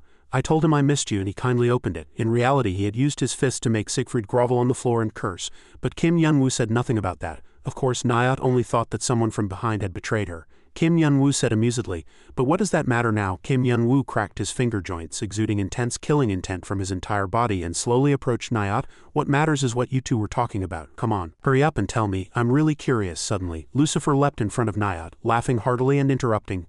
Wow, this damned fellow is much more troublesome than I thought. So you're Kim Yun-woo? Kim Yun-woo asked, quite surprised. Who are you? Lucifer smiled brightly and introduced himself. I'm Lucifer, one of the 4 great archangels. Having said this much, his polite smile turned into a devilish grin. Lucifer said excitedly, And as the leader of the angel faction, I just agreed to eliminate you. Kim Yun-woo replied nonchalantly. Oh, I see, Lucifer continued. You were very curious about this meeting, weren't you? Then why don't you ask your friend instead of provoking a foolish spirit? Kim Yun-woo was curious. My friend? Lucifer pointed to Dia, who had been sitting quietly until now, and said, Yes, that damned leader of the demon faction over there. He's the only one here who refused the proposal to eliminate you. He said he liked you. Kim Yun-woo said in surprise. Oh, I haven't even met him, but thank you. Thanks to you, I know who's who. Lucifer was astonished. Who do you know? You mean? Before Lucifer could finish speaking, Kim Yun-woo's voice cut him off. What else? The person I might become much closer to in the future. At the same time, a powerful slap struck Lucifer's cheek, sending him crashing into the wall, his face completely disfigured. Kim Yun-woo laughed excitedly. And the bastard I'll beat until I die. Lucifer, his face disfigured, cried miserably. I really can't believe it that I lost like this. I'm so angry. Kim Yun-woo frowned at his terrible acting. This guy's also a psychopath. What are you doing? Enough with the foolish acting. It's so disgusting I can't watch it anymore. A cunning smile blossomed on Lucifer's disfigured face. Purple mana smoke flew behind Kim Yun-woo and firmly gripped his shoulder. Lucifer asked, How did you know it was an illusion I created? Seeing Lucifer attached to his back, Kim Yun-woo scoffed and said, Isn't it obvious? There's no way I'd let you die in one hit, is there? Just you wait, I'll slowly crush you later. Lucifer smiled and said, All right, I was thinking the same thing. Lucifer grabbed Kim Yun-woo's shoulder and laughed cheerfully. We really seem to get along well. This brazen attitude greatly angered Kim Yun-woo. He raised his fist to settle it. Stop spouting nonsense, shut up, get lost, you madman. After that, Kim Yun-woo smashed half of Lucifer's face again, but he just laughed. Oh dear, you're too sensitive, aren't you? Lucifer's eyes flashed and his voice suddenly turned serious. Well, anyway, it doesn't matter. My business here is done, so I have to go now. Let's have a proper fight next time. As soon as Kim Yun-woo finished speaking, Lucifer disappeared. Kim Yun-woo turned around and said, "All right then, my foolish lady," but there was no trace of Nyat behind him either. Kim Yun-woo sighed. That guy ran away. He's really quick at things like this." Kim Yun-woo said helplessly. "Well, it's fine, that way I can attract the attention of those damned guys." Now Kim Yun-woo approached Dia and said, "Now it's just the two of us." He asked the unknown man, "What are you thinking?" "I know you're the leader of the demon faction, but why is the demon faction taking my side?" Dia was silent for a moment, then said, "Demon, actually, I don't like being called that. It's just a name other factions gave me. Our true nature is very different from that name." The more Kim Yun-woo listened, the more bewildered he became, and he asked, "What does that mean?" After listening to Kim Yun-woo's words to the end, Dia slowly removed his robe and said, "First, allow me to introduce myself. I am the one who leads the lambs under yonder sky." Kim Yun-woo was greatly surprised to see Dia's face, and Dia, as if he had already expected it, calmly continued, "In some places I am also called the Savior or the Messiah, and I am known by countless other names. My name is Jesus Christ. In his past life, Jesus was the most famous prophet in all religions, myths, and history. Though there are still many who do not believe in him, there is no one who does not know his name. He is one of the most sacred and noble beings." Kim Yun-woo was horrified by the person before him and shouted, You're Jesus, you're that person?" Jesus Christ was quite pleased with this expression and laughed cheerfully. "Oh, judging by your face, it seems there's someone like me in your tower too. No need to think too deeply. He and I merely share the same myth by coincidence. We are completely different beings," Kim Yun-woo calmly said, rubbing his aching neck. "I'm not that shocked. I've seen a lot of things like this now." Kim Yun-woo moved closer to Jesus and began to tell his story. "In my living room, Goku and Azure Dragon are fangirling over idols, you know." Jesus listened and nodded. "Oh ho, your house must be really interesting. But what does fangirling over idols mean?" Kim Yun-woo looked at Jesus' appearance again in admiration. "You're a bit different from the person I know, so I'm honestly a little surprised." Jesus smiled and said, "Of course. This outward appearance holds many stories." After that, Jesus continued, "The reason I decided to side with you is simple. As you just heard, I quite like you, and I don't like the other factions. In fact, I despise them." Kim Yun-woo asked curiously, "How you despise them?" "Why," Jesus replied, "we don't have time to discuss that. Since Nyat has already left, I don't think she'll leave this space alone." As soon as Jesus finished speaking, the meeting room shook violently and dirt and stones fell from the ceiling. Kim Yun-woo swore in annoyance. Suddenly, Jesus threw a teleportation stone into Kim Yun-woo's hand and said, "Wait, take this." Kim Yun-woo asked curiously, "What is this?" Jesus explained, "This is a stone that warps space connecting to my tower. Seek me out at a crucial moment, then I will explain everything in detail about what they are doing in their towers." Jesus' face was filled with anger, his eyes glowed red and he gritted his teeth, all under the name of achievements, that is. A moment later, Kim Yun-woo suddenly appeared from the space portal of the 50th floor tower. As Kim Yun-woo successfully escaped, he sighed, "Phew, I almost got crushed." At some point, someone's arm gripped Kim Yun-woo's leg. A resentful voice echoed, "Kim Yun-woo, you son of a BTCH." Kim Yun-woo saw Siegfried lying prostrate on the ground and quickly said, "Alright, I forgot about this damn guy." Siegfried crawled on the ground, continuously cursing, "Why, you son of a BTCH, what the hell did you do?" Kim Yun-woo winced and scratched his head, saying, "All well for about an hour or two." Siegfried grabbed Kim Yun-woo's collar, seething with anger, even tearing up. "Kim Yun-woo, are you crazy?" Kim Yun-woo just yelled, "You startled me." Siegfried exclaimed in astonishment, "So you not only threatened me to intrude into the meeting room, but you also made Nyat think I betrayed her? Do you have a conscience?" Siegfried spat his words out. "Then my tower is finished now. If they issue an elimination order, I'll die before you. Say something, you madman. How are you going to take responsibility for this, you son of a BTCH?" Kim Yun-woo, having just been baptized, a euphemism for being scolded, attacked, was furious, and he quickly struck Siegfried's neck, making his eyes bulge. Shut up." Kim Yun-woo clenched his fist and cursed, "You keep saying son of a BTCH, son of a BTCH. Do you want to be reincarnated as a dog?" Siegfried rubbed his aching head and said, "But I only said that once." Kim Yun-woo glared and said, "How dare you talk back to me?" After that, he asked, "My point is, you're on the verge of being eliminated by your own faction, so you're asking me to take responsibility, aren't you? Are you making such a fuss over just that?" Siegfried, feeling wronged, cried and said, What, just that? Do you have some kind of plan?" Kim Yun-woo calmly replied, "Of course." After that, Kim Yun-woo grinned slyly and said, "I have a very good method," returning to the administration company. The administrator asked, "I see, so the Spirit faction and the Angel faction have formed an alliance, have they?" And Kim Yun-woo appeared in the meeting room while they were discussing forming that alliance. Hemet replied, "Yes, that's correct," the administrator said in surprise. "Truly strange." The administrator fell into thought. Let's say he threatened the 50th floor Tower Lord to enter the meeting room, but how did he know they were having a meeting? How did a Tower Lord with no connection to any faction obtain such information? Hemet reported, "I was also very curious about that matter and investigated, but I haven't yielded any results yet." The administrator was silent for a moment, then ordered, "Then Hemet, put all other matters aside and find the source of this from the 51st floor tower." Hemet looked at the stone in the administrator's hand and asked, "Isn't this the achievement orb that the 51st floor Tower Lord used to repay his debt to us?" The administrator nodded. "That's right, I've already extracted the achievements inside." Hemet asked curiously, "Why are you doing that suddenly?" The administrator replied, "There's something suspicious. He accomplished things no one could do alone, and he knows information he absolutely shouldn't know, as if it's natural. It's as if some entity is helping him just like me. Hemet exclaimed in astonishment. An entity like your excellency? What do you mean? The administrator said with a grim face. That's right, I suspect it to be so. The entity helping Kim Yun-woo is probably that fellow, Hemet said in confusion. But that, the administrator replied. Of course it's not certain yet. That's why I ordered you to investigate. If my hypothesis is correct, the 51st floor tower must be destroyed. In the 51st floor tower, Abai was whistling and Noah was avoiding eye contact. Siegfried held a stack of papers and asked in bewilderment, what is this? What in the world is all this? Seeing Kim Yun-woo's brightly smiling face, Siegfried grew even more curious.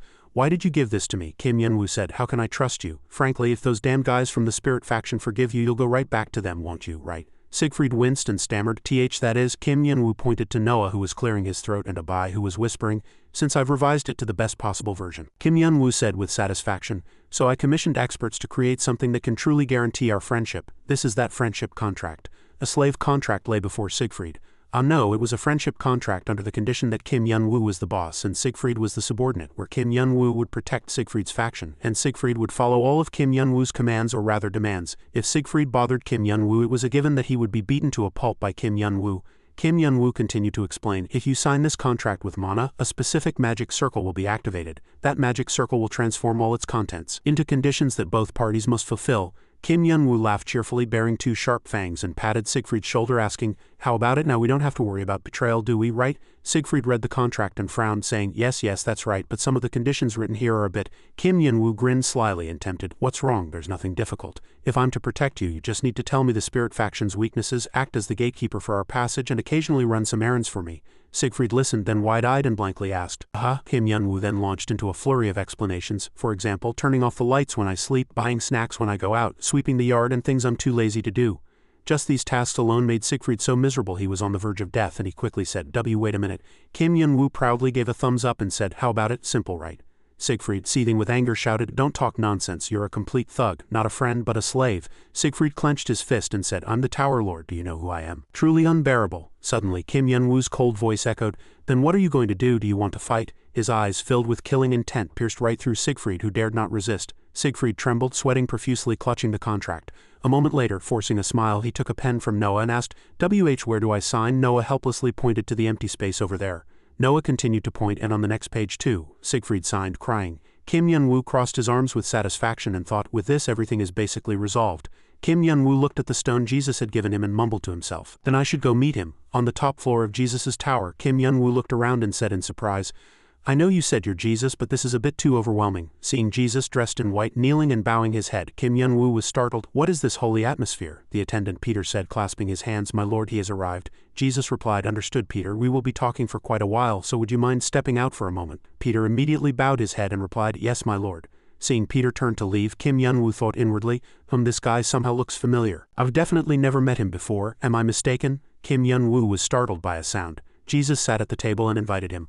I apologize for the wait, Kim Yun-woo. Thank you for accepting my invitation. Come and sit down. Kim Yun-woo pulled up a chair and said, no need to thank me. I came because I have something to ask. Kim Yun-woo sat down and asked, since we're both busy, let's get straight to the point. What in the world are they doing in their towers? Jesus immediately replied. Before I answer, I'd like to ask you one thing. Why are you curious about that? Why is what they do to gain achievements your concern? Kim Yun-woo was silent for a moment, then sighed and scratched his head. Well, it's nothing much. I just know they're all crazy, so I figured they wouldn't use ordinary methods.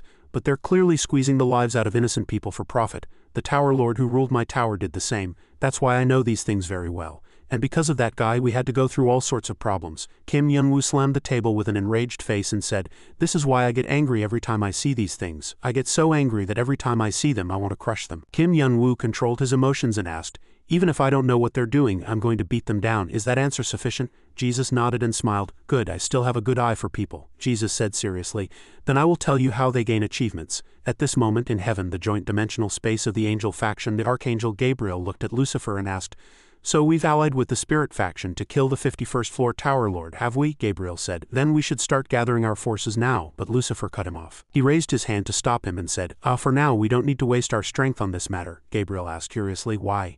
But to get the world tree's fruits, Lucifer shook his head and explained, yes, that's true, but Kim Yun-woo is not as easy an opponent as we thought. Although I couldn't see clearly when I was an illusion, I realized that attacking without a plan would bring us immense danger. Lucifer grinned slyly and said, so we'll let the spirit faction act first and we'll wait until Kim Yun-woo is exhausted from fighting them. Then we'll end everything with one spectacular blow. What do you all think? It's a perfect plan, isn't it? The Archangel Gabriel replied hesitantly. Yes, that's true, but will the spirit faction really act so recklessly?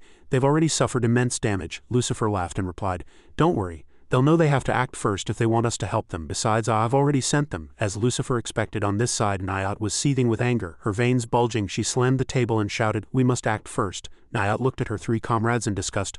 Lucifer will definitely try to avoid taking damage by staying put and letting someone else go first. So we need to catch our faction's traitor first. Siegfried, Drev, a bearded man, said, I don't understand. Why Siegfried? We can't let a traitor go, but shouldn't we be gathering all our strength to confront Kim Yun-woo right now? Nayat immediately said, that's exactly why we need to deal with Siegfried. As you all know, to face Kim Yun-woo, all members of the spiritual entity faction must attack at once. To do that, we'll need a suitable passage. Given the current state of the world tree, it's difficult to create such a passage. Even if we squeeze out every drop of mana, we can only open a passage that can accommodate a maximum of 3 or 4 people. It will take a long time to gather enough power to open it. So what we need most right now are nutrients to restore the world tree's teleportation portal function. For that, the nutrients we need must be high quality, at least Tower Lord level. Ifeth immediately asked in surprise, you mean you're going to use Siegfried as nutrients to grow the world tree? Nayat said coldly, that's right. Do you have any other opinions? All three remained silent. Nayat, seeing this, immediately said, good, and we'll form a team to capture him. I want to finish this as quickly as possible. Nayat growled with burning hatred. I want to end that bastard Kim Yun-woo's life as quickly as possible. Back in heaven, Lucifer took a sip of coffee and commanded, of course, we must also prepare thoroughly. So tell the other tower lords this. We will use tributes from all towers to strengthen heaven during this period. Gabriel asked in surprise. You mean you're bringing Kim Yun-woo here? Lucifer nodded and said, that's right, even he won't be able to do anything in this heaven. This place only strengthens the power of angels. Lucifer laughed with delight. Of course, it's very difficult to forcibly teleport a being with power far exceeding a tower lord. But with your skills it should be possible, right? Debran, hearing the name Uriel, flinched in surprise. After that, Debran, also known as Archangel Uriel, could only respond with a laugh. Yes, of course, but Debran's mind was in turmoil. Oh no, the situation has become complicated again. Debran smiled and said, don't worry, leave this to me, Lord Lucifer. In his heart, Debran cursed Kim Yun-woo 7,749 times. How are you going to deal with this, Kim Yun-woo? From this side, Kim Yun-woo's unrestrained voice echoed. Really? Those nutrients and tributes they talked about? Jesus nodded and replied, that's right, achievements are a natural attribute, and when obtained from the efforts of others it's called legendary power. So for mortals, achievements are otherworldly and difficult to obtain, but towers are the current history created by those very beings. The energy generated there begins to be used as achievements, and it's natural that the stronger the history, the more achievements are created. Kim Yun-woo stammered. What do you mean by the history you're talking about? Jesus replied coldly, that's right, the wars where countless people were swept away and died due to hatred and jealousy. The natural disasters where countless innocent and young lambs lost their lives, and the unfair accidents and incidents recorded in history. The events that created thousands of pits of suffering and despair. Those became the achievements you know. Do you understand now? Kim Yun-woo's eyes gradually filled with anger and hostility. Jesus' voice continued to be calm. Have you now realized what those factions do to gain achievements? Under the name of nutrients and tributes, they relentlessly slaughter the residents of the towers they govern. Kim Yun-woo said with a trembling voice, they slaughter the residents of their towers to gain achievements. Is such a thing possible? Jesus laughed and replied, it's simple, whether it's war or natural disaster, as long as the Tower Lord agrees.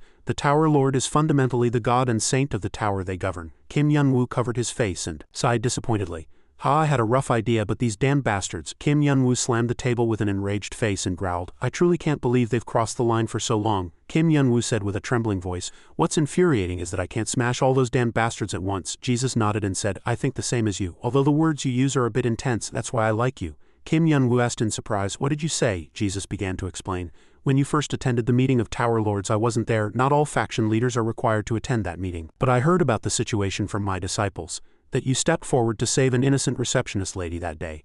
I also heard that you knocked Ifeth down in front of everyone, leaving him in tatters. Jesus laughed with delight and said, as soon as I heard this story, I was convinced that you have a very righteous soul, unlike the two wicked leaders, and that you are a stronger person than any other being. Kim Yun-woo frowned and said, I sense a conspiracy. In my experience, there's always a conspiracy hidden behind such sweet compliments. What do you want from me? Jesus laughed and said, not necessarily. Don't worry. Jesus' tone changed. But I hope that through your unpredictable power and growth you can re-establish the order that has already been thrown into chaos by other Tower Lords in this dimensional space.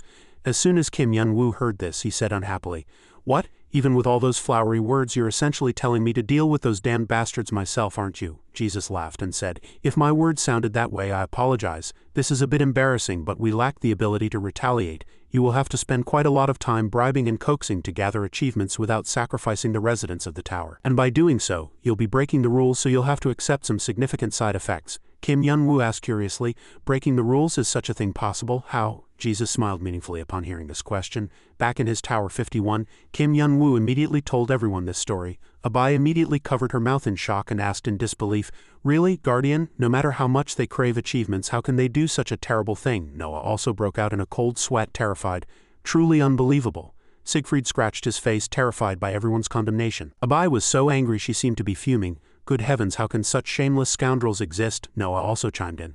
"We don't even need to curse the amount of mana they waste. No, even the air they breathe is a waste." Suddenly, Abai and No's voices echoed simultaneously. "Wait a minute then perhaps," and the two of them looked at Siegfried with extremely scornful eyes, and Siegfried screamed in surprise. What? Why are you looking at me like that?" Siegfried explained. "No matter what, I've never slaughtered people. That's really a troublesome thing, you know. I've just occasionally caused droughts or floods." Upon hearing this, Abai and Noah looked at him as if he were a bug, and Siegfried, stiffening all over, screamed, "Good heavens, don't look at me like that." Kim Yun-woo said, "I understand your feelings very well right now, but you two calm down. To completely deal with those damned spiritual entity faction bastards, we need this guy." Siegfried, delighted by the situation turning in his favor, said, that's right, he's right. I'm a very important existence, you should treat me well." Suddenly, Siegfried froze and turned to stone, seeing Kim Yun-woo staring at him with eyes full of burning hatred and anger. He gritted his teeth and threatened, "So pull yourself together and cooperate well, Siegfried. That's the only reason I'm not smashing you right now, understood?" Siegfried knew how weak his body was, so he bowed his head and replied submissively, Yes, I understand. I'll remember it very well." Upon hearing this, Kim Yun-woo finally breathed a sigh of relief. Abai looked at Kim Yun-woo and asked, "Then Guardian, how did that Jesus collect achievements without slaughtering people? He wouldn't have been able to meet his quota with training results alone." Kim Yun-woo said, "It seems he has some kind of rule-breaking method. I don't know exactly what to call it though." Kim Yun-woo couldn't help but be surprised by Jesus' words then. He rested his chin on his hand and asked in confusion, "What, you lower your soul's grade yourself?" Jesus replied calmly, "That's right, in my opinion, when an incident is replaced by an achievement, the value of the negative consequences received increases significantly. So things like the despair and suffering of the tower's residents bring greater rewards, and then the fall of the most sacred being is something I can explain myself. Especially the fall of a sacred being like myself or my disciples can receive a higher reward, and that makes it much more comfortable." The more Kim Yun-woo listened, the more shocked he became. Jesus continued, "So my soul has also been consumed quite a lot." Jesus pointed to the horn on his head and said, "That's why I've become like this." Kim Yun-woo sighed, "Good heavens, then it would have been better not to become a tower lord." "How did you even get to this point?" Jesus said seriously. "The reason is simple. Someone has to sit in this position, and I know that better than anyone." A light emanated from behind Jesus as if symbolizing his righteous and benevolent nature. Jesus smiled gently and asked, "Good, is there anything else you want to know?" Kim Yun-woo returned to the present and asked seriously, "But that's not important right now. The reason I called everyone here is for one thing. Have you figured out a way to stop those damn spiritual entities from collecting achievements anymore?" Abai asked curiously. "Stop them from collecting achievements? Why?" Kim Yun-woo thought deeply and said, "No matter how I think about it, the best way right now is to divide the two factions, make them tear each other apart. They're not cooperating because they're close, are they? They're cooperating because they need each other. So, if I prevent them from collecting achievements to trade with each other anymore, they'll soon fall apart. Don't you think so too?" Noah nodded and said, "That makes sense." Kim Yun-woo leaned back in his chair and said unhappily, "I can't just smash their damn tower like I did the world tree, so some kind of technique will be needed, but I don't know anything about this part. That's why I wanted to ask for your help." Abai thought for a moment and said, "That would depend on how the administration company's towers are operated. I can't think of anything right now." Siegfried also offered his opinion. "I've never thought about such things either." So Kim Yun-woo worried, "Really? Then this plan is a bit..." Suddenly Noah spoke. "No, I don't think so." Noah looked at Kim Yun-woo seriously and said, "Perhaps we can solve this very simply." Kim Yun-woo exclaimed in surprise, "What, really?" Siegfried also looked at Noah with curious eyes. Noah nodded and said, "Of course, I can't be sure right now, so we'll have to go to their tower and observe the lower levels where they collect achievements first, but fortunately we have the tower lord of one of those towers right here." Siegfried flinched as soon as he heard himself being mentioned and stammered, pointing at himself. "Haha, me." Abai narrowed her eyes and clapped her hands, exclaiming in a small voice, "Wow, how convenient. So we've found another way to recycle trash." Noah nodded brightly from the side. "That's right, we need to find ways to recycle trash." Kim Yun-woo got excited again. "Oh good, I was curious what the lower levels of other towers looked like anyway. How about you?" Siegfried grabbed his head in agony and screamed, "Don't call me that. Alright, I just need to guide you right." Suddenly Siegfried slammed the table and asked, "But if all of us go there now, who will handle the other tasks?" What if the spiritual entity faction sends assassins? Are you planning to leave this top floor empty? Don't tell me no one will be guarding the society. Kim Yun-woo scratched his face and thought, you have a point. Suddenly Kim Yun-woo pointed at Siegfried and said casually, but those guys are just as insignificant as you, aren't they? Since I destroyed their world tree, there won't be much left now, Siegfried said unhappily. Insignificant like me, but thinking about it. Siegfried replied blankly. You have a point. Kim Yun-woo grinned widely and said, oh my, then there's no need to worry. I have a few people who are very good at dealing with such small fry. In a clothing store, the faces of the female employees were all flushed. Lee Seodong, needless to say, clapped her hands with delight and exclaimed, good heavens, this outfit really suits you, Mr. Goku. Goku was wearing a sparkling black outfit from head to toe. His handsome face and firm physique were truly a perfect combination. Goku asked, slightly embarrassed, really, but this is a bit. Lee Seodong was already uninterested in Goku's opinion. She passionately pointed to the entire store and said, next is that coat over there. No, bring us everything hanging over there. The sales assistant, seeing the VIP customer, was extremely excited. Yes, miss. Goku, seeing Lee Seodong sweeping through the store, was speechless and sighed inwardly. Oh my, as long as she's happy. In fact, seeing the many bags and small purses Lee Seodong had purchased, Goku was also scared. Isn't this too much? Goku tiredly muttered to himself.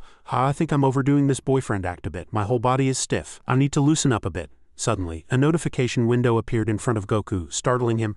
A message from Kim Yun-woo appeared in the notification window. Come here and be useful. Bring Azure Dragon and Yaksha too. Goku, seeing the message, wondered, what is this? The next day, in the spiritual entity faction near the world tree, Nayat instructed with her arms crossed, everyone be careful, we must capture Siegfried alive. That's why I'm giving you these precious teleportation stones. I can rely on you, right? Waryong Wong Fury, Pungmyung Wong Stroffen and Forest Spirit King Rees all replied simultaneously. Of course, Lord Nayat, Fury said with a triumphant laugh.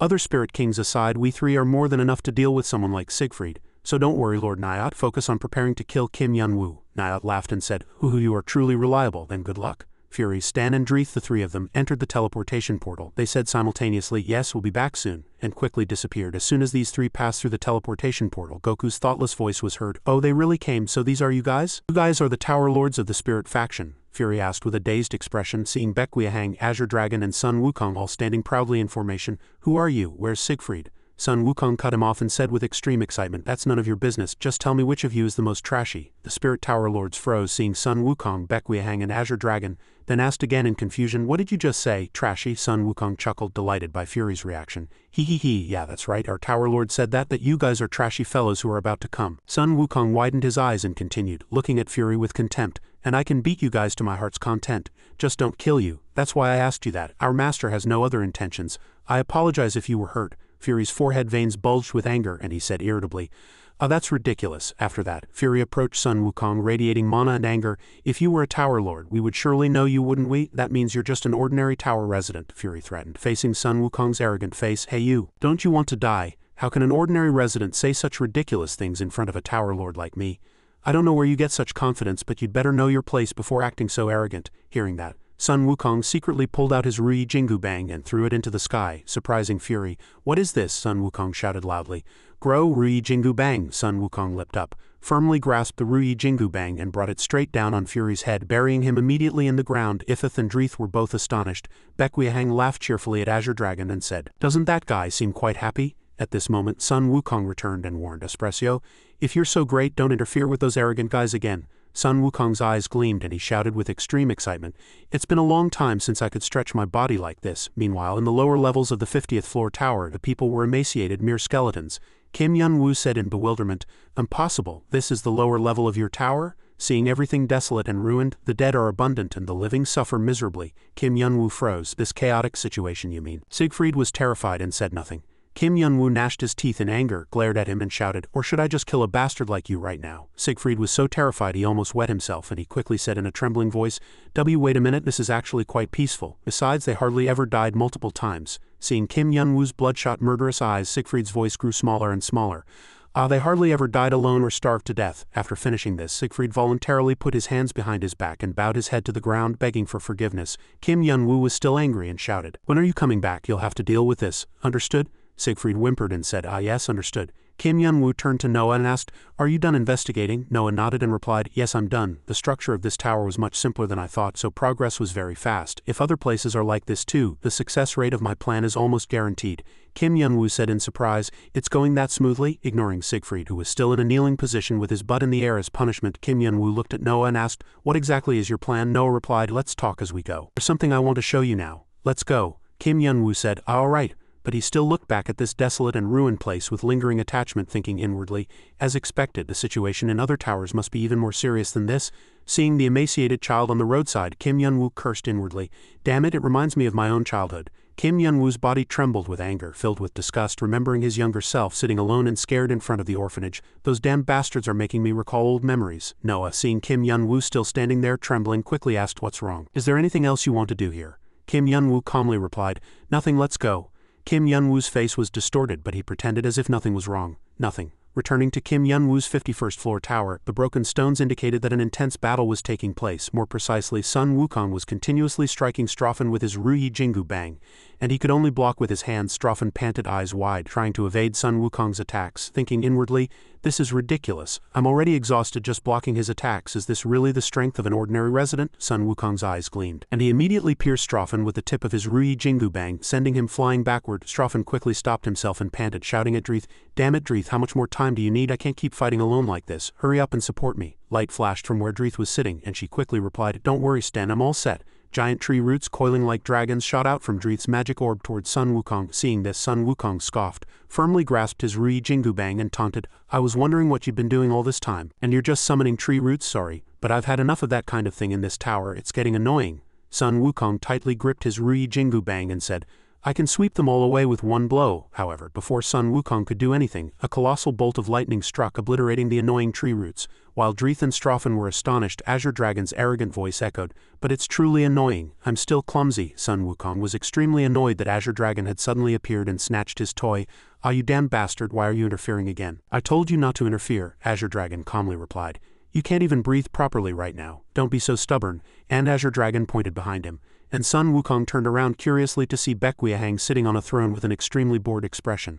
An immense amount of mana writhing as if it didn't know where to erupt. Azure Dragon said, "Yaksha is very bored right now. She said watching you fight makes her head ache, so we need to deal with them quickly." Under Yaksha's sharp gaze, Azure Dragon told her to kill them, or else she would intervene herself. Sun Wukong was excited again, gripped his Ruyi Jingu Bang and said, "If she said that, I guess I need to speed things up." After that, Sun Wukong shouted loudly, "Did you hear that, you bastards? Hurry up and come at me. Let's finish this quickly." Dreeth trembled, her whole body shaking, and she stammered, I can't believe it. My ultimate skill was destroyed so easily." Spence quickly added, We can't keep this up. We need to retreat for now." Dreeth gnashed her teeth and said, "I agree," but Dreeth pointed at Fury, who was flattened by Sun Wukong's blow, and said, "The one with the teleportation stone is Fury, and he's in that state." Thinking that, Dreeth and Strophen decided, "Then we need to retrieve Fury and escape immediately. No matter how strong they are, we can handle them to some extent." But without giving these two a chance to do anything, the legendary black and white striped slippers reappeared. Seeing the two people in blue and green, Kim Yun-woo cursed, "What is this? I haven't even been to the lower levels for long." Sun Wukong sighed, resting his Ruyi Jingu Bang on his shoulder. "Oh, that guy's back." Azure Dragon was also surprised. "He's back much faster than I thought." Kim Yun-woo casually walked over, placed one hand on Strophen's shoulder and the other on Dreeth's, then bared his teeth and smiled as he asked, "Did the guests arrive already?" Chopin was so terrified he almost wet himself, and he called out in a trembling voice, You're Kim Yun-woo." As soon as he finished speaking, Kim Yun-woo gripped their shoulders tightly, swung them once and flipped them over, making them spit blood after slamming the two into the ground. Kim Yun-woo said, "You came at just the right time. I needed you too." Kim Yun-woo turned to them and asked with a devilish laugh, "You have a teleportation stone, don't you?" Nyat, the leader of the spirit faction, looked down from a high place and said, "The Tower Lords of our faction and their elite army are all ready. Finally, preparations for the upcoming battle are complete. This scene is truly magnificent. Now if the Angel faction also comes," Iblis laughed and added, "No matter how strong they are, Kim Yun-woo will have no choice but to be subdued." Suddenly, Nyat frowned and sighed. "I hope so. We've suffered too many losses because of him. Now we just need to wait for the team that went to capture people to return." Suddenly, at this moment a shadow appeared and blocked Nyat's view. Seeing the corpse lying on the ground was Fury, Nyat screamed in astonishment. Sinfit also covered her face in horror and shrieked. Dreeth also asked in confusion, What is it? Isn't that the team that went to capture people?" Nyat retreated in terror, looking around in astonishment. Why did they suddenly? Sweat beaded on her forehead. "What in the world is going on?" Nyat stammered. This familiar situation, could it be?" The familiar smiling face and fangs reappeared. Kim Yun-woo's arrogant voice startled Nyat. "Oh my, I'm sorry. I originally intended to put him down gently, but I slipped after that." Kim Yun-woo landed with a thud. Nayat turned around in astonishment and asked, "Who is it?" "Kim Yunwoo." Nayat, seeing Kim Yunwoo's eyes gleam, tried to continue speaking. "How could you?" But Kim Yunwoo could no longer tolerate her speaking. He quickly moved, firmly grabbed Nayat's neck, choking her, and shouted in anger. "Shut up!" Nayat gasped for breath. Kim Yunwoo looked around everything and then said, "If you don't want to be humiliated in front of all your subordinates, shut up and listen to what I have to say first. I didn't come here to fight, I came to make you an offer, understood?" Nayat, her face contorted, eyes bloodshot and soaked in tears and sweat from being choked, asked again. "An offer, even after things have come to this point, you dare to?" Kim Yunwoo's eyes turned cold, and he suddenly let go of her hand, saying abruptly, "Ah well, it's nothing much." Recalling the miserable scene he had witnessed in the lower levels of the 50th floor tower, he felt his anger about to surge again. Kim Yunwoo suppressed it with all his might, and with an extremely unnatural smile he said, "How about we make up?" A few hours earlier on the top floor of the 51st floor tower, Sun Wukong looked at the three bewildered people securely tied together and asked Azure Dragon curiously, "Are those guys dead?" At this moment, Kim Yunwoo held an orb in his hand and asked Noah curiously, "You mean this item will stop the spirit faction from collecting achievements? The achievement-absorbing orb that Shima used to distribute achievements to the conquerors? So if I place this in their tower?" Noah nodded and said, "That's right, of course. Before that you need to find the coordinates to their tower. After that." Noah turned to Siegfried and asked, "According to the information this friend gave us, there seems to be a way, right?" Siegfried hesitated and replied, "Yes, that's right. It's not impossible if we have a sample of the World Tree. The World Tree extends its roots through all floors of the spirit faction, freely absorbing mana. So if we can collect and analyze that sample and mana," Kim Yunwoo immediately understood and continued, "we'll be able to know all the coordinates of the spirit faction, right?" Noah nodded with satisfaction and said, "Exactly." And coincidentally, Noah pulled out the spirit faction's teleportation stone from his pocket and said with a smile, "We also have mana-collecting items specially made for ecological research. So preparations are almost complete. If we can analyze the teleportation stone they possess, we'll also be able to find their common area coordinates. Arriving there won't be difficult at all. The only problem depends on our patience." Hearing that, Kim Yunwoo asked again curiously, "What do you mean by that?" Noah smiled, his eyes twinkling, and asked in an extremely friendly tone, "Kim Yunwoo, you didn't intend to make an enemy of the spirit faction, did you?" Back in the spirit faction, Nayat's eyes were wide as she stared at Kim Yunwoo in disbelief, shouting, "You just said make up, how could you suddenly?" Kim Yunwoo sighed, shaking his head with a tired expression. "I'm also very tired. I'm so stressed I can't even sleep. But I came here to ask for reconciliation and I see this scene. All right, it seems it'll take a very long time to defeat all of you," Kim Yunwoo calmly said loudly. "So let's stop all meaningless actions between us. You understand too, even if you keep resisting me it will only lead to greater failure and loss." Nayat massaged her uncomfortable neck, annoyed inwardly, but she couldn't help but admit that Kim Yunwoo was right. She thought to herself, "Damn it, there's nothing wrong with what he's saying. My anger from the humiliation is making the situation spiral out of control. Waging an all-out war truly brings no benefit. Although the achievements gained from the commissioned mission to the Sun God are immense, the price promised to the Angel faction is truly astronomical." Nayat clearly knew that no matter the outcome, she and the spirit faction would only incur massive losses and gain nothing. Nayat had an even greater concern in her heart. Not only that, but frankly, I'm not entirely confident we can defeat him. But looking at the spirits gathered below, Nayat worried, "But having come this far, if we just retreat obediently?" "The honor of a leader like me," Nayat felt the crowd murmuring. "What's wrong?" Nayat gnashed her teeth and made a decision. "All right, I'll accept your proposal." Hearing that, Iblis shouted in anger, "What are you talking about?"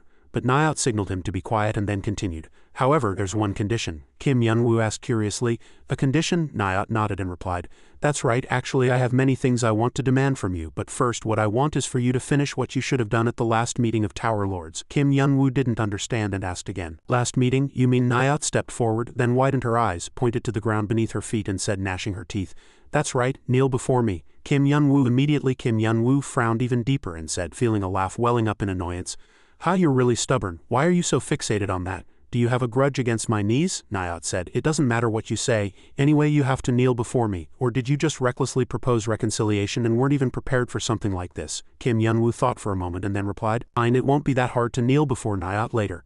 Seeing this, Nayat rejoiced as if she had obtained gold. Cheering inwardly, "I did it, this fight is finally over. I even managed to preserve my dignity." Kim Yunwoo's actions astonished and confused the other spirits, including Sinfit, Ifeth and Dreeth. "What, he's really going to kneel?" Nayat looked at Kim Yunwoo, feeling satisfied inwardly. "I am the victor." But Nayat had no idea that while she was preparing to revel in the joy of victory, Kim Yunwoo was merely buying time until the absorption orb completed its task. Already 96-97, Nayat stared intently at Kim Yunwoo's knee, wanting to scream with excitement. The moment that knee touched the ground, Nayat would achieve victory, but unfortunately the orb already passed 98-99 and finally reached 100. Immediately, a notification sound rang out. "Collection complete," Nayat asked blankly. "What was that sound just now?" Kim Yun-woo's face regained its murderous gaze and devilish smile, and Nyat froze. This kind of scene should have been mentioned before our discussion. Kim Yun-woo asked Noah, "How long do I have to pretend to make peace until this orb collects enough mana?" Noah nodded and said, "That's right. To find out the coordinates of all the spirit faction's towers, we'll need a lot of samples. Of course, I also tried to come up with a plan to collect them secretly, but Siegfried hastily intervened. The defense system of that common area isn't that shoddy. The moment you enter, they'll immediately notice and you'll face a full-scale attack from the spirit faction." Kim Yun-woo thought and replied, That would be really annoying." Noah smiled and said, "That's why I suggested we buy some time. Pretending to make peace won't take much time. You just need to act until the notification that the orb is complete appears. After that, do whatever you want." And Kim Yun-woo really listened to No's words. After everything was successfully completed, he immediately rushed forward and grabbed Nyat's jaw tightly, and she was flustered and trembling with fear, unable to react. Kim Yun-woo no longer held back and punched Nyat repeatedly, and she screamed. An icy voice echoed, "Like a messenger from hell, what did you just say to me?" Nyat was beaten like that, and Iblith, Sinfit and Dreeth couldn't react in time to help her. Kim Yun-woo thoroughly beat Nyat and said provocatively, "It's nothing, just the sound of my personality exploding. So what are you going to do about this?" Terrestrial King Dreeth shouted loudly, Kim Yun-woo, what are you doing?" Kim Yun-woo pressed Nyat even harder against the ground. "Shut up," he threatened them. "The only thing I want from you now is for you to shut up and stand still." The three of them, including Dreeth and Sinfit, couldn't even breathe properly. Kim Yun-woo smiled maniacally. "You can't do anything until I tell you to stop." For a long time they didn't dare to make a sound or move, and Kim Yun-woo was satisfied. "Good, you're all listening to me." He secretly clutched a piece of the world tree sample. "It would have been better if you had listened so well from the start, wouldn't it?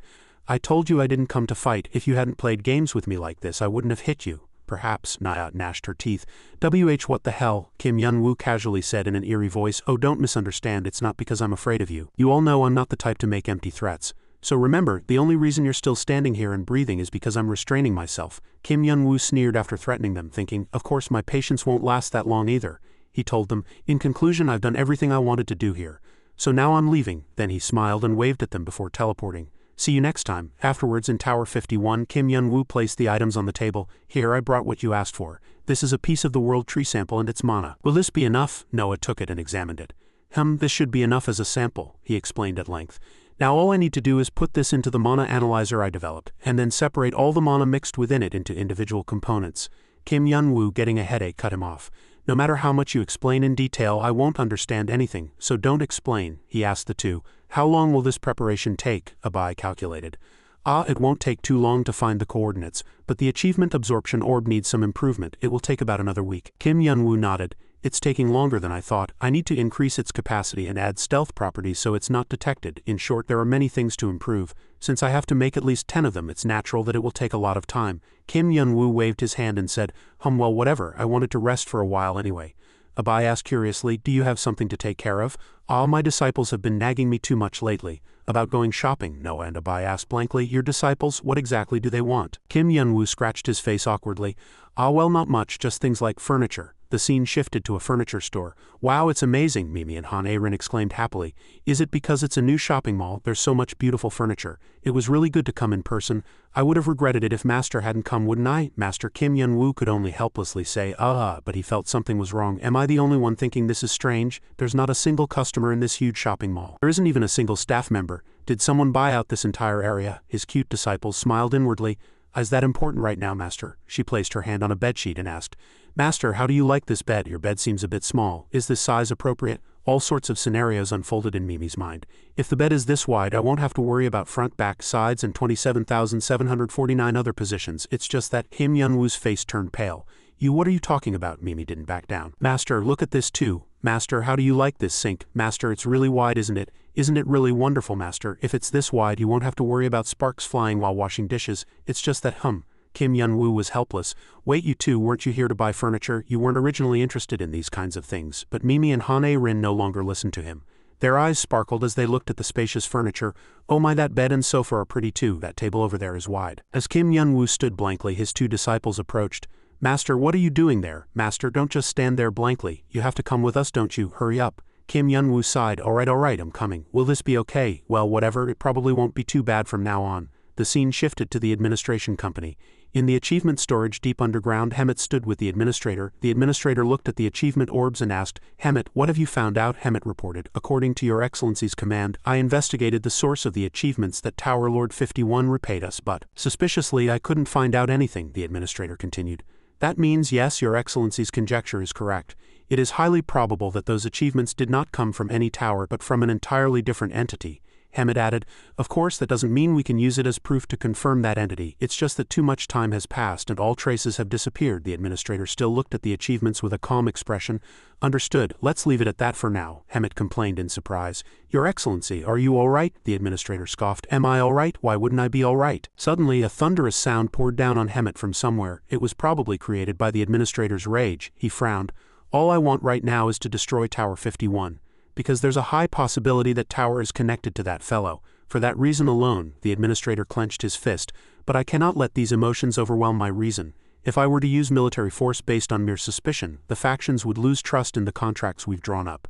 They would unite and try to oppose me. Since things are already like this, creating such a big problem would only make everything more difficult. Soon I will be able to collect all the achievements I desire. I cannot make the same mistake I made before at this crucial moment. Hammett knelt. Before? Your Excellency, are you referring to the farm? The administrator's eyes were cold and murderous. Yes, back then too, when my entire plan was interrupted like now. I couldn't control my emotions, so I almost killed almost all of those who were creating valuable achievements. It still pains me to think of the time and effort wasted then. So this time I will try to be patient. He turned away. But of course, if that fellow crosses the line or if there's concrete evidence, the administrator's face was veined with rage. Then everything will be different. A week later, in Kim Yun-woo's Tower 51, Noah showed him the items he had made. There it's all done, a total of 11 achievement absorption orbs, and one dimensional compass. Kim Yun-woo picked up the dimensional compass and asked, how do I use this? Noah explained, you just select the coordinates and pour in a little mana. Developing a defense penetration technique was originally a very difficult task, but the analysis results for the 50th floor tower were very useful. We learned that the structure of the towers built by the administration company is much simpler than ours. In short, we no longer need to worry about being hindered by their defense systems. Kim Yun-woo exclaimed, wow, this is definitely some kind of trick device. But why are there only 11 orbs? Weren't there 15 towers in the Spirit faction? Abai replied. According to Uriel, the Spirit King's towers aren't connected like the other towers. He said it's a special privilege only for the high-ranking administrators. Kim Yun-woo sneered, twisting his lips. Constantly taking profits earned by others' efforts. They're truly selfish bastards, Abai continued. Even if they connect their towers later, it will be very difficult for those 4 towers to increase their numbers. So we'll be fine. Kim Yun-woo put the items in his pocket and stood up. Since you said so, let's leave it at that. We don't need to waste any more time. So I'm going now. Suddenly a circle of light appeared beneath Kim Yun-woo's feet. Kim Yun-woo blankly reached out his hand. What is this? Is it teleportation? Abai jumped up in surprise. Guardian, what's wrong? In the blink of an eye, Kim Yun-woo teleported to another place, a spacious, intricately decorated room. He looked around and asked, what is this dazzling room? I thought my disciples called me. But it doesn't seem to be. Then who is it? A voice echoed. It's me. The one who called Kim Yun-woo was Archangel Uriel. He was already sitting at a table waiting. I summoned you. Kim Yun-woo asked, if I remember correctly, you said you were one of the Angel faction's administrators, didn't you? Then is this what they call heaven? Uriel replied, that's right. Kim Yun-woo was bewildered. But is dimensional travel possible like this without anyone else's consent? Unless I was the one who developed this technique, it's usually impossible. Uriel felt proud of his technique. Kim Yun-woo was disgusted. Oh really? Then the reason you called me here isn't because you want me to praise you, is it? Uriel said seriously. Of course not. Although that's partly true, there's a more serious problem. Lucifer is carrying out a plan to use this technique to capture you. Kim Yun-woo was blank. What? He rested his chin on the table and said boredly, I thought that incident would be quite cool. You called it a plan. Now they're just trying to lure me into their own backyard and attack me all at once, aren't they? He's an angel, so why does he think like a street thug? Uriel also crossed his arms and said helplessly, I can't refute that part, but the situation is what it is. You need to be careful. Anyway, using magic here will harm all outsiders of heaven. No matter how strong you are under such suppression, you won't be able to easily contend with the entire angel faction as you think. Kim Yun-woo moved his hand. Now that you mention it, my body feels a bit stiff. Alright. Since you came all this way to inform me of the situation, I'll act carefully. He stood up. Now I'm busy, so I'll be going. By the way, you seem to be quite a capable technician, don't you? Can you handle all sorts of items? Uriel hesitated. I can, but why are you asking that so suddenly? Kim Yun-woo rejoiced as if he had found gold. Then that's good. Do me a favor. The scene shifted to another place. In Waryong Wong Fury's tower, he sat on his throne with a worried expression and his subordinates stood below him. Waryong Wong Fury sighed. Damn it. His subordinates looked at their master worriedly and cautiously asked, Tower Lord, why are you sighing so much? Is something wrong? He replied in a worried voice, do you really not know what's been happening lately? At first I agreed because the mission seemed too easy, but in the end I lost to an ordinary resident of a tower and accomplished nothing.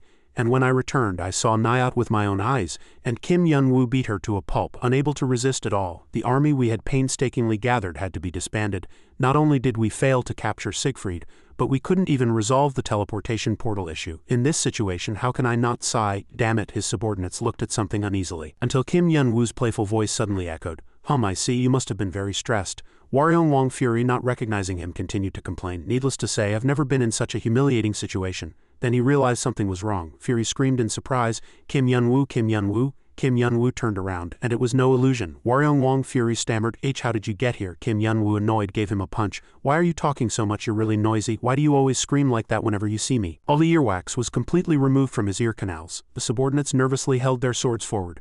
Tower Lord. Kim Yun-woo slowly put his hands in his pants pockets and walked towards them. He glared at them and said in a cold voice, what are you looking at? You all want to die. He struck them down with lightning, making their eyes spin. Kim Yun-woo looked around the tower and said, this place is similar to Siegfried's tower, so the way to the lower levels must be over there, right? Kim Yun-woo went down to the lower levels of Waryeong Wong Fury's tower. Red covered the entire sky, the ground was cracked like broken pieces of wood, and the trees were left with only bare branches. Kim Yun-woo clicked his tongue and muttered, just as I thought, this place is as chaotic as the other one. All the residents on this floor look like withered corpses. Their clothes are torn and dragged on the ground, it's just hotter here.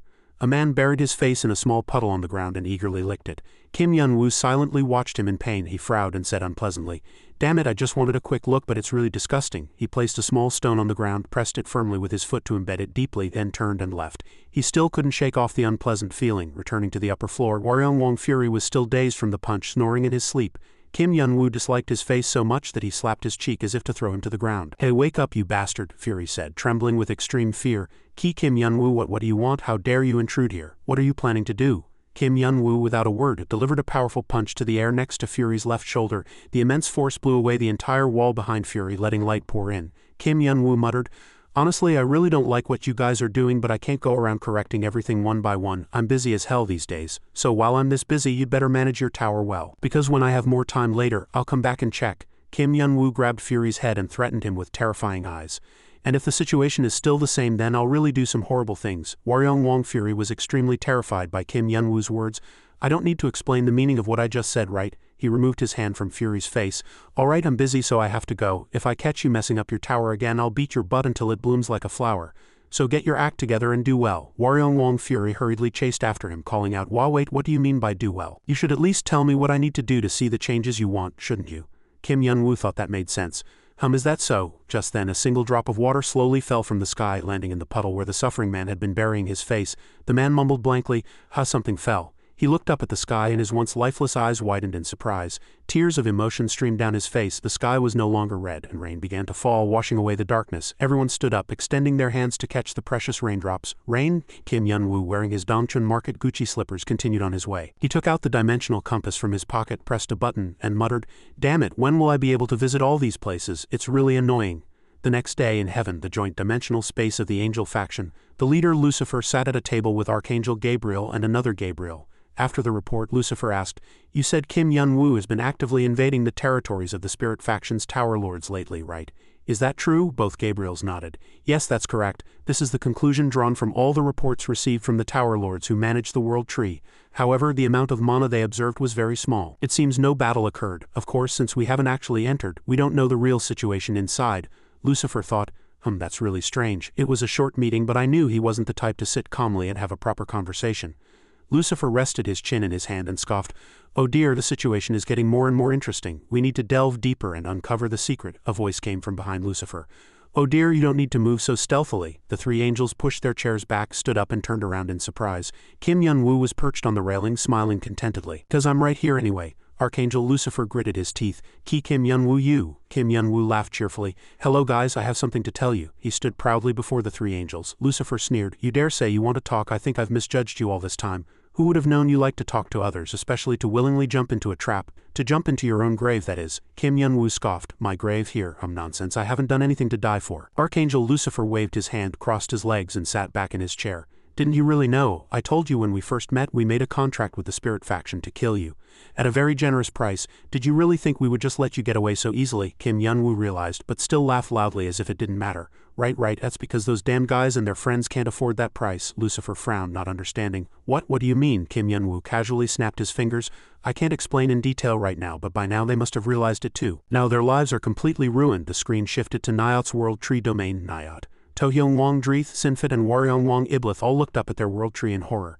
WH, what is this? Their world tree was completely withered with only bare branches remaining. Sinfit stammered, this is probably because they didn't receive enough achievements from other towers. Nyot gritted her teeth. What are you talking about now? What the hell happened? Why did this happen? What's the cause of this situation? Tohyung Wong Dreeth said awkwardly. I've contacted other tower lords, and it seems this is all because of Kim Yun-woo. Nyot's face turned pale and she almost collapsed. Because of that guy again? What does that guy have to do with this? According to the reports I received, Kim Yun-woo launched a surprise attack on all the tower lords connected to the world tree. After that, he went down to the lower levels and did things no one could understand, but from then on achievements stopped accumulating as usual. I ordered them to investigate, but for some reason they all turned to stone and couldn't do their jobs properly. Nyot's face turned ashen. She brought her trembling hand to her forehead and gritted her teeth. Her face was full of veins and she mumbled through her lips, Kim Yun-woo, and she screamed like a madwoman at the sky. Are you bastard? Returning to heaven, Kim Yun-woo picked his ear. Damn it, why is my ear so itchy? Is someone cursing me? He still had a cheerful expression as he snapped his fingers and continued speaking to the three angels. The conclusion is this, you guys should cut your losses now. You two factions aren't so close that you're willing to fight for them without any gain, right? Archangel Lucifer sighed and gave a cold laugh. Right, if that's truly the case, we should cut our losses. But there's no proof that what you're saying is true. What reason do I have to listen to you and let you leave safely? Kim Yun-woo scoffed. Hey, of course there is, because that's the only way you guys can survive safely. The three angels all frowned. Both Gabriels hid behind Lucifer. Kim Yun-woo said seriously, what, is that still not enough? You guys can tell well enough whether I'm telling the truth or lying. Lucifer frowned, extremely annoyed. Kim Yun-woo, having said all he wanted to say, used the dimensional compass to leave the place. He waved his hand and said, but now I have to go. Lucifer bowed his head slightly. Did you hear what he said, Gabriel? Go and investigate. See if he's telling the truth or not. And also find out how he got here without knowing the coordinates or how to bypass this place's defense system. Gabriel hesitated and said, yes, I'll go right away. Lucifer glanced at Uriel's empty chair and asked, by the way, why is Uriel absent today? He said he had personal business today. He said he's so busy these days he doesn't even have time to sleep. Lucifer stared coldly at the chair. His voice was full of suspicion. Really? That's strange. I haven't given him that much work. What could he be so busy with? Archangel Uriel was waiting for someone in another dimensional space. As a man approached from behind, Uriel turned and said, "You've finally arrived, Peter." Peter calmly said, "It's been a long time, Wandering Eye. This is the first time we've met since we started reporting to His Majesty." Uriel cut him off. "Enough with your jokes. Why did you call me?" Peter slowly informed him. "Although I'm not certain about this, I think I've found some clues related to His Majesty's achievements." Uriel's eyes widened in surprise and he asked urgently, "What, really? Where did you find them? We clearly searched everywhere." Peter also thought so. "I thought so too originally, but after reconsidering there was still one place left. This is the place where His Majesty's chosen hunting dog resides." Uriel was startled. "What, you mean?" Peter affirmed. "That's right, I believe there's a very high possibility that His Majesty's achievements are in Kim Yun-woo's tower." "In Tower 51, that is?" Uriel asked Peter with a surprised expression. "There's a high possibility that His Majesty's achievements are in Kim Yun-woo's tower? What are you talking about?" Peter calmly replied, "He recently visited my master's tower. I'm currently concealing my identity, so I have to pretend not to recognize him. But the energy I sensed, although slightly weak, is very similar to the energy belonging to His Majesty's achievements." Upon hearing this, Uriel was suddenly startled. Peter continued, "And that energy is emanating from Kim Yun-woo?" Uriel asked. "Could it be that he met His Majesty and His Majesty's energy transferred to him?" "You're extremely sensitive to energy, so could you be mistaken?" Peter quickly replied. "That's a possibility too. This area is not under the administration company's jurisdiction, so we couldn't investigate in detail. Please go and check for yourself. We cannot let the situation worsen." Uriel rested his chin in his hand, a thoughtful expression on his face, and replied, "If you think so, I understand, all right." Uriel replied, "Thank you. And if you meet Kim Yun-woo, tell him to be careful. After all, the spirit faction is in league with Hemet." Uriel asked in surprise. "What? Are you serious?" Peter replied. It's something I found out by chance, but I don't know the details. Anyway, it seems they're plotting some dirty scheme." In a ruined tower, Sword Saint Dan sat on his throne holding a worn sword, looking at the ruins. He suddenly spoke. "It's been a long time. What wind brought you to this godforsaken place?" A person walked from behind him. The Sword Saint called him Hemet. Hemet walked up, bowed his head, and said, "I am merely a messenger. You already know this, don't you? I have a new request from the owner of Tower 1 and the Tower Lords, directly supervised by the administration company." The Sword Saint said, "It's been a long time, hasn't it? The fact that you came directly to me without contacting others means something urgent has happened, right?" Hemet replied. We didn't fail to contact them. On the contrary, this is not a mission for you alone, but for many other tower lords as well. He gripped his sword in surprise and asked, "What, a mission for everyone? Why do they need to go to such lengths?" Hemet replied, "Indeed, this is an unprecedented special case. It is something that has never happened in the history of the tower system. The importance of this mission is very special, because someone wants to pour all their anger on one person and only one person. Of course, no one can carry out this mission. The greedy king has been imprisoned for a long time." The sun god was terrified as soon as he heard the target's name. The sword saint didn't understand and asked, "The sun god?" Hemet continued. "Haven't you heard the rumor yet? He suffered a devastating defeat for the first time in his life. The target of this mission is Tower 51, specifically its owner." Kim Yun-woo was very surprised to hear that, and said, "I'm hearing a lot of interesting stories today." Hemet took something out of his pocket and replied, "Anyway, this is what you have to do." Hemet handed him a green orb and continued, "You can go directly to Tower 50 using the teleportation stone provided by the spirit faction. Find the passage leading to Tower 51 there. The rest is up to you." The sword saint reached out and took the orb, asking, "But why do I have to go through Tower 50? Can't I go directly to Tower 51? Hemet replied, "That's difficult. The defense layer there has been strengthened after the sun god's attack. Of course, if you use the power of the world tree, you can move there, but for several reasons that is currently impossible. The fact that the administration company is involved in this matter must not be known externally, so I cannot use my power. In the current situation, I believe using the passage of Tower 50 is the best option." He thought in silence for a moment, then stood up and replied, "All right, I understand. Then I need to make some preparations before I depart. I'm really looking forward to meeting the one who defeated the sun god." Having said that, he left. Hemet glanced at him silently and said, "This is just in case, but be careful not to die too early." The sword saint stopped in surprise upon hearing that. Hemet continued, "At least for the sake of others." The sword saint thought for a moment, then replied, "All right, I'll keep that in mind, but are you sure he can safely pass through the passage of Tower 50? What if the defense line of Tower 51 has been strengthened even more? The passage might have been blocked by now." Hemet looked at him and smiled, replying, "That won't happen. Don't worry." Suddenly, Hemet's face turned cunning and he continued, "No, because I made it." At this moment in Siegfried's tower, he panted, making a magic seal with his hands. He said irritably, "Damn it, when will this damn tower return to normal? Even working like a dog, there's no end to it." Siegfried shouted loudly, "And I have to worry about the lower levels too. Who the hell is the owner here?" Siegfried thought to himself, "But that was Kim Yun-woo's order." He calmed down and said, "That guy is so terrifying. I want to die. I just have to endure it. I'm so exhausted from working all night. I'm about to die. I need to rest for a moment." Just then, a person suddenly walked in. The sword saint approached Siegfried from behind and said, "I apologize for interrupting your thoughts, but could I ask just one thing?" Siegfried, startled, turned around and asked, what?" He stepped back, drawing his sword, and asked loudly, "Who are you? How did you get in here?" Suddenly, syrup spurted out. Siegfried stared blankly as syrup splattered from his two severed legs. He grinned in pain, collapsing to the ground, clutching his legs. While Siegfried was groaning, the sword saint approached and said, "I don't care what kind of monster you are. Just answer my question." The sword saint pointed his sword at Siegfried's face and asked with a murderous expression, "Where's the passage?" "It's inside Tower 51. Kim Yun-woo, Abai, and Noah were looking at something." Kim Yun-woo said, "Then that means our tower's defense system has been upgraded to another level thanks to this magic?" Magic symbols appeared on the floor and Noah replied, "That's right. After several previous intrusion incidents, I thought it was very urgent to strengthen the defense system, so I created this." Noah glanced at the glowing door and continued, "Of course, I originally wanted to block that passage, but it wasn't that simple a problem.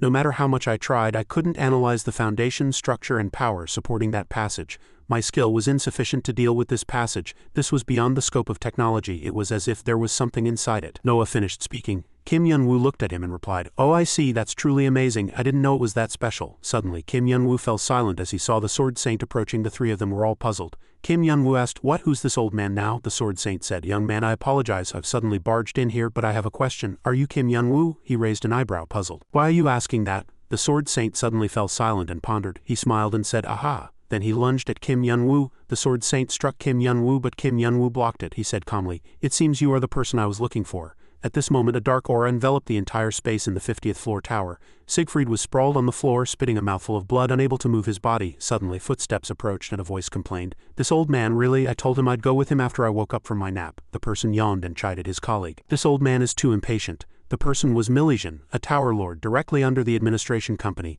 Seeing Siegfried on the verge of death, Milesian admired him inwardly, quite brutal. Siegfried groaned painfully a few times.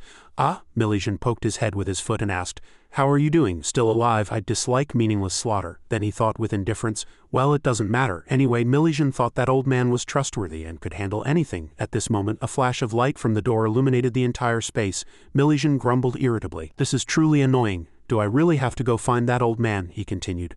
Honestly, I don't know if I really need to go all the way there. At the same time, a strange energy suddenly appeared, enveloping the space and making Milesian, startled, create a barrier. He said in surprise, "Whoa, what is this, a barrier?" Then Milesian poked it with his hand, quite sturdy. The person who created this barrier must not be ordinary. Milesian recalled an earlier event. Ahmed also said that Kim Yun-woo seemed to have someone helping him. The person must be the one who created this barrier. Then Milesian forcefully poked the barrier with his hand, guessing inwardly, probably so, but there's nothing in this world that I can't break. Suddenly he paused slightly. Then Milesian stopped this meaningless action. This is too much trouble. He lay down on the ground in a languid pose. This way I have an excuse to rest. Let's rest, Milesian rejoiced, thinking that since that old man had already arrived there, he didn't need to worry about that old man losing. He continued. That old man was called someone who inspires everyone, and at the same time. As a powerful foot stomped on the ground, heaven and earth shook violently. Milesian continued, saying that old man was the strongest person, and his powerful attack also erupted. Noah and Abai were surprised by this tremendous impact, they said in fear. What is this? Noah asked loudly. Mr. Kim Yun-woo, are you all right? Kim Yun-woo calmly replied, yes, I'm fine. Then he told the two of them, quickly step back. Kim Yun-woo's body sustained injuries on his arm, his clothes were torn to shreds from the previous blow. Kim Yun-woo took a defensive stance and thought inwardly, this old man is quite formidable. Abai in fear quickly and obediently replied, yes. At the same time, the white-haired old man drew his sword and glared at his opponent with murderous eyes. Then he spoke first. I heard rumors that you defeated the sun god, but you are truly much more formidable than I thought. The old man facing Kim Yun-woo offered a few words of praise. To be able to easily block my blow, it's been a long time since I found someone this strong. Kim Yun-woo retorted fiercely. I can easily block something like that. Why are you making such a big deal out of it? But how did you get in here, old man? He frowned and continued. There were clearly guards at the passage. The white-haired old man replied, don't worry, your passage guard is still alive. Then he said menacingly. But since he wouldn't give me the answer I wanted, I inflicted severe injuries upon him, the old man added. But those injuries won't be life-threatening, so there's no need to worry too much. Kim Yun-woo's expression turned worried. Truly unbelievable, he thought inwardly. It seems Siegfried was defeated by this old man. To be able to unleash such a tremendous blow instantly, in terms of power, he's at least on the same level as Yaksha, or perhaps even stronger. The image of a monstrously powerful being flashed in his mind. Kim Yun-woo frowned, slightly on guard. Such a terrifyingly capable fellow, he suddenly called out to the old man. Hey, old man. Facing the old man who, despite losing an arm, radiated an immense and overwhelming aura, Kim Yun-woo asked, Old man, do you perhaps work directly for the administration company? The old man was silent for a moment, then retorted. Work? He thought this word was inappropriate, but he couldn't deny it. Hearing this, Kim Yun-woo smiled slyly. Then my guess was correct, he continued. Then I don't need to hold back. As soon as he finished speaking, Kim Yun-woo, wearing his Gucci slippers, fiercely charged at his opponent. He said with resolute eyes, I'm going to fight with all my might. Immediately, Kim Yun-woo leapt forward with incredible speed. The white-haired old man was slightly surprised for a moment, but suddenly a blade flashed before Kim Yun-woo's eyes, startling him. The old man confidently swung his sword in response, attacking with a murderous expression. The attack struck the opposite building with great force, leaving a tremendous after-effect. Kim Yun-woo said quietly, Oh dear, then he said sarcastically, why do you like destroying other people's homes so much? The old man casually looked up. He was surprised to see Kim Yun-woo gracefully evading downwards and successfully approaching him. He clenched his fist and shouted loudly, I'm going to kill the old man right now. Then he delivered a powerful blow which the white-haired old man blocked with his sword. The two collided, creating a heaven-shaking impact. Kim Yun-woo, showing no caution, continued his fierce assault. The white-haired old man, equally ferocious, glared back at him. Then they engaged in a brawl, attacking without restraint, neither giving an inch. The old man's skill was truly astonishing, but Kim Yun-woo was determined not to lose. After a brief standoff, Kim Yun-woo successfully landed a punch on the old man's body. The old man's eyes widened, marveling inwardly. Truly astonishing. At this moment, the old man's sword was pointed directly at Kim Yun-woo's neck, but he was completely unharmed. The old man was surprised and thought, his body withstood my sword energy and he has regeneration capabilities too. As he thought, the old man saw the wound on Kim Yun-woo's arm gradually healing. At this moment, a powerful explosion occurred, and the old man gracefully took a defensive stance before continuing his charge. Kim Yun-woo also landed in a spectacular pose and attacked powerfully. The two leapt simultaneously as if engaging in a pursuit. Their speed lagged behind. The old man thought irritably that he couldn't defeat him with short attacks. He tightly gripped the sword in his hand. Then the old man swung a powerful sword, creating a gigantic circle. Kim Yun-woo was slightly surprised for a moment but calmly observed the situation even amidst this tremendous attack. Then Kim Yun-woo pushed off his body and shouted loudly, Old man, you're quite strong for a scrawny old man, aren't you? He growled and launched a counterattack. Then I'll show you what the power of youth is. Kim Yun-woo immediately summoned a golden dragon with overwhelming momentum. The skill Golden Dragon's Ascension was activated. Then the dragon roared, causing a powerful explosion. Dust and stones flew everywhere. The old man, startled, immediately retreated several meters to preserve his life. He growled in frustration, You scoundrel! Facing Kim Yun-woo, who was charging with fierce momentum, the old man admired and praised him. Truly amazing. Then the old man unleashed a skill, severing one of Kim Yun-woo's arms and blood splattered into the air. The old man, having successfully cut down Kim Yun-woo, turned his body and immediately took a defensive stance for his next attack. The old man vowed inwardly, I have no choice but to go all out. I cannot lose to you. Suddenly, Kim Yun-woo moved agilely, approaching him with fierce eyes. Seeing the old man startled and dumbfounded, Kim Yun-woo said sarcastically, What's with that expression, old man? Then he said menacingly, You're not thinking you've already won just by cutting off one of my arms, are you? Another heaven-shaking explosion occurred. Amidst the thick smoke, Kim Yun-woo called out to the old man. Hey, old man, then he praised him.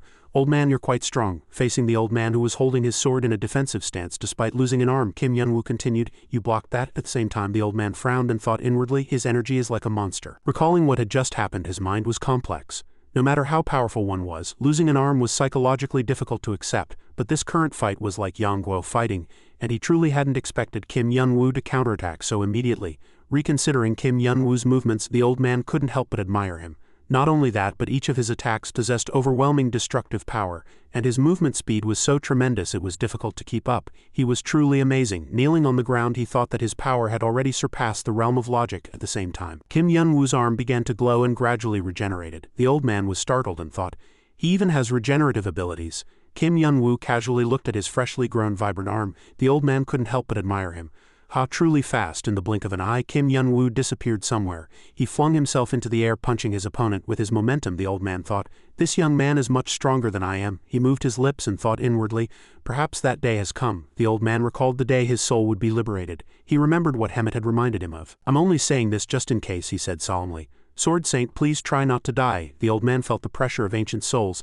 They were like rocks weighing down on his shoulders. Hemet's words kept echoing in his ears. At least for the sake of others, to atone for all sins. Returning to reality, he had to face Kim Yun-woo's attack. The old man panted. Come to think of it, that guy is really like a leech. Suddenly a dazzling light flashed, startling Kim Yun-woo. The old man continued, Anyway, I must use this soul to accept all my mistakes. Kim Yun-woo hastily covered his eyes with his hands due to the blinding light. He stepped back in surprise and exclaimed, What? Now? The old man spoke. I haven't answered your question yet. You asked me who I was, didn't you? Hearing this, Kim Yun-woo was slightly surprised for a moment. The white-haired old man calmly replied, I was a warrior who defended Asgard, but I bowed my head before power and betrayed my friends, he added. I was the one responsible for bearing the legacy of Asgard, and a sinner who had to complete missions to atone for my sins. At this moment, the old man rejuvenated and his white hair turned black. He stood firm and majestic in midair, surrounded by thousands of converging swords. At this moment, he introduced himself as the Sword Saint Tyr. At the same time, from a tower covered in white clouds, someone clenched his fist and growled, Damn it. Uriel was observing Kim Yun-woo's situation, he said irritably. I was too negligent. Who knew? Uriel continued with worry.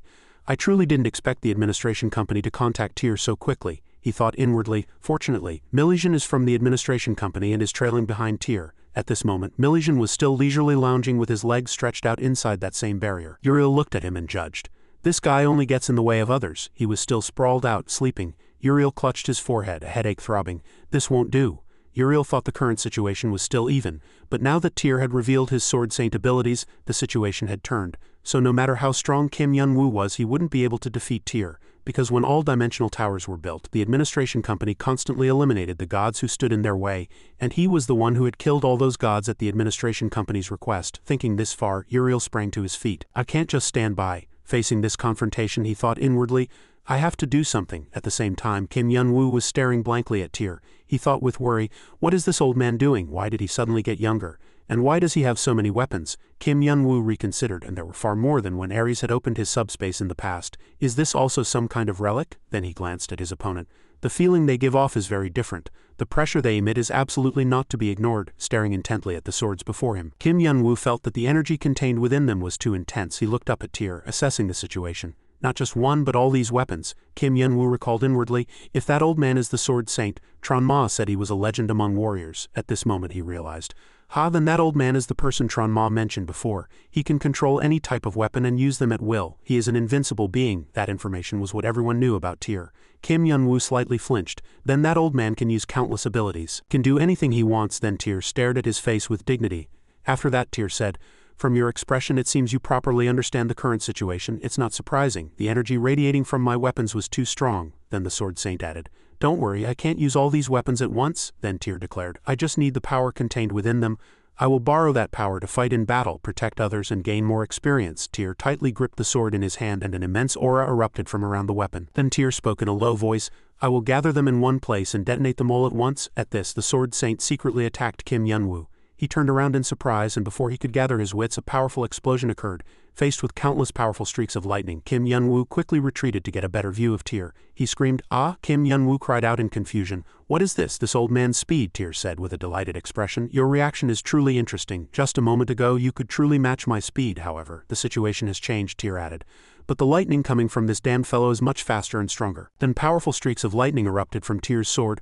"I'll see if you can block it." As soon as he finished speaking, the Sword Saint rushed at Kim Yun-woo. Faced with the powerful attack, he screamed, "Ha!" Due to the overwhelming momentum, Kim Yun-woo almost lost his legendary platform slippers. He irritably let out a curse. "Damn it!" Then Kim Yun-woo kicked Tyr in the face from a handstand position. He shouted loudly, "You surprised me." Suddenly, Kim Yun-woo flinched slightly. Tyr's face was completely limp like a shadow person, showing no reaction. Kim Yun-woo's eyes widened in surprise. "What the hell is this sticky liquid monster? What is this thing?" At this moment, an attack flew from Tyr's head towards Kim Yun-woo. He screamed in pain a few times. Suddenly Tyr spoke in a low voice. "Loki, the god of deceit. He really loves to tease others, but when it comes to binding enemies, he's the best." Then Tyr's weapon rushed towards Kim Yun-woo. "If the enemy is bound like this, victory will be mine in a single strike." As soon as he finished speaking, Tyr decided to deliver a fatal blow with a killing intent. Kim Yun-woo struggled desperately. Tyr continued, "I am only holding it to borrow a little of Odin's power. I cannot skillfully wield it at will." At the same time, Kim Yun-woo cursed in anger. "Damn it!" Tyr gripped the weapon in his hand tightly and declared, "Even you." Then Tyr swung his weapon at Kim Yun-woo, and he was unable to block it. Tyr's attack caused a heaven-shaking explosion. Kim Yun-woo quickly blocked with his hand and thought to himself in anger, "Damn it, what the hell is going on? I can't stop this old man." Suddenly a voice echoed in his ear. "Oh my, this sight is truly magnificent," she said delightedly. "It looks like you're about to die, Kim Yun-woo." Kim Yun-woo turned around in surprise. Seeing the familiar but slightly unfamiliar blurry figure, Kim Yun-woo asked inwardly, "Who are you?" While Kim Yun-woo was off guard and not focusing, an attack pierced his arm. Kim Yun-woo grit his teeth in pain and let out a small groan. He thought to himself worriedly, "Damn it, I'm ruined." Then another attack sent Kim Yun-woo flying far away. It pierced through a large rock, creating an immense impact. In the blink of an eye, the rock shattered. Tyr approached step by step with a delighted expression. Then the Sword Saint said, "I see." Looking at Kim Yun-woo embedded in the rock, Tyr scoffed slightly. "It seems you've finally reached your limit too." At this moment, Kim Yun-woo was barely catching his breath and his voice trembled as it echoed. "Damn it, I don't even remember the last time I was this hurt. Why is this guy so strong?" he asked himself. "And what are those countless great achievements he wields at will? He didn't even obtain them officially, so how can he defeat me?" Kim Yun-woo thought he was the most difficult opponent he had ever met. Before he could finish speaking, the female figure interrupted him again. "Oh well, it's not surprising." Her hair fluttered in the wind. "The administration company might have truly taken him, but I once tried to make him my hunting dog." Kim Yun-woo turned around in surprise upon hearing that, and his eyes continued to say, "But I have to admit that you truly bring me many surprises. When that guy told me what happened, I thought I would see you miserably defeated and unable to block anything." Then she continued sarcastically, But you're still breathing like this." Kim Yun-woo now recognized the sarcastic tone. "At first I was still puzzled, but now there's no doubt left." Looking at the figure before him, he affirmed inwardly, "You are definitely the Wandering Eye." The woman smiled leisurely and greeted him. "It's been a long time, Yun-woo. This is your first time seeing me like this, isn't it? You're really fast." Then the eye asked, "How have you been lately? Are you doing well?" It seems a bit crazy to ask this question given the situation. Kim Yun-woo was speechless and replied, "Oh my, are you making fun of me? I'm definitely not doing well right now." Before he could finish speaking, his whole body trembled and he vomited a mouthful of blood. Seeing this, the eye chuckled. "Peeved, it really looks like you're not doing well at all." It glanced at Tyr and said, "But don't be disappointed because of that. I know you just said he's the most difficult enemy you've ever met." Then she added, reminding him, "But now you can defeat him. You must make good use of it." He had only thought that this fight would end here. Kim Yun-woo asked in surprise, "What the hell are you talking about?" The eye chuckled and replied, "Isn't it already too obvious? What I gave you a long time ago." Saying this much, she pointed a finger and the eye simultaneously. Blue aura began to emanate from one of Kim Yun-woo's eyes. He cried out with a startled expression, "Ha!" Kim Yun-woo blankly asked again, "What did you just say?" He was extremely flustered. "Besides, what's wrong with my eye?" The eye looked at it and said, "I need to stall for time first, because it will take quite a while to explain." Then the space suddenly changed and the two were teleported to an extremely dark place. The eye immediately said, "Let's go somewhere else." Kim Yun-woo blankly looked at his hand and his wounds had disappeared. "Is this my inner world?" Without beating around the bush any longer, the woman directly asked, "Haven't you ever wondered, Yun-woo, about why you can use other people's achievements so easily?" Kim Yun-woo looked bewildered. "What?" Then he suddenly hesitated and said, "Why are you asking that so suddenly?" The eye calmly said, "Think back to all the fights you've been in so far. You were able to use holy lightning in your fight with Qianma and learn great magic in your fight with Sun Quanwang, and in countless other fights you were able to obtain your opponent's achievements and skills and use them as if they were your own." The eye spoke softly, "Think carefully, who do you really think can do that?" At this, Kim Yun-woo stammered in reply, Ah well, then he added, I thought I could understand how to use such skills because I had read a few novels and online comics. Hearing this absurd answer, the eye couldn't help but chuckle, peeved. Then she lifted her face and laughed loudly. From the beginning your ridiculous reasons were too nonsensical. Aha. The eye approached Kim Yun-woo and added, asking, if all those people had to train hard for hundreds of years just to obtain those achievements, how could you copy them just by seeing them use them? Because you read a few boring novels and comics? Suddenly she paused slightly. Then the eye turned around and said in a low voice, I had no intention of insulting my cute and precious authors. Hee hee, some of you must have felt a bit stung. Be careful, Kim Yun-woo asked curiously. Who are you talking to? The woman immediately returned to the point. In short, the reason you can so easily and skillfully use their achievements is all thanks to the power of the eye I gave you. Saying this much, Kim Yun-woo slightly raised his hand and touched his glowing right eye. So this is your eye? She affirmed. Exactly. It grants you the power to see the history of every achievement you encounter and to understand the deep roots of those achievements. You can use it to explore the true essence of any achievement. At this, fantastic energy surged from Kim Yun-woo's eyes. The woman asked, do you now understand the true essence of the power you possess? Then she pointed to her left eye and returned to reality. The surroundings were filled with dust from the previous attack. Seeing Kim Yun-woo panting, Tyr thought to himself, damn it. Tyr glared at his opponent. I thought this person could truly show me something new. Tyr gripped the sword in his hand tightly. I even considered entrusting him with one of my greatest wishes if he had the ability. Then he sighed. But it seems this is his limit, Tyr thought to himself. I had futile illusions. Suddenly, Kim Yun-woo's figure in front of him disappeared. Tyr screamed in surprise. What? He was lost in complex thoughts. I knew he was alive because of his regeneration ability even after my previous attack, and I expected that I couldn't keep up with his movements. Despite his immense physical abilities, at the same time a powerful weapon appeared. Tyr continued to think. I know all that, but there's still one thing I can't understand. He unconsciously turned around. How can that be? Who in this world can lift Odin's great achievement, but how can he wield Gingnir? At this, Kim Yun-woo powerfully swung Tyr's most precious weapon, aiming it directly at him. He grinned heartily, revealing his white teeth. Since I used my ultimate skill, recalling what had just happened, Kim Yun-woo fully understood the problem. This eye can see through the true essence of any achievement, he wondered in surprise. So that means I can use every achievement I see. Then Kim Yun-woo was curious. If so, why has it had no effect until now? The eye replied, that's because you weren't capable of using the full power of that eye from the beginning, she added, explaining. The stronger the achievement, the greater the burden it places on your mind and body. That's why I set two conditions when I gave you my eye. First, you can only use achievements that your body can withstand. Second, you cannot unlock the full abilities of my eye until you train your mind to a certain level. And you fulfilled those conditions incredibly quickly, the eye added.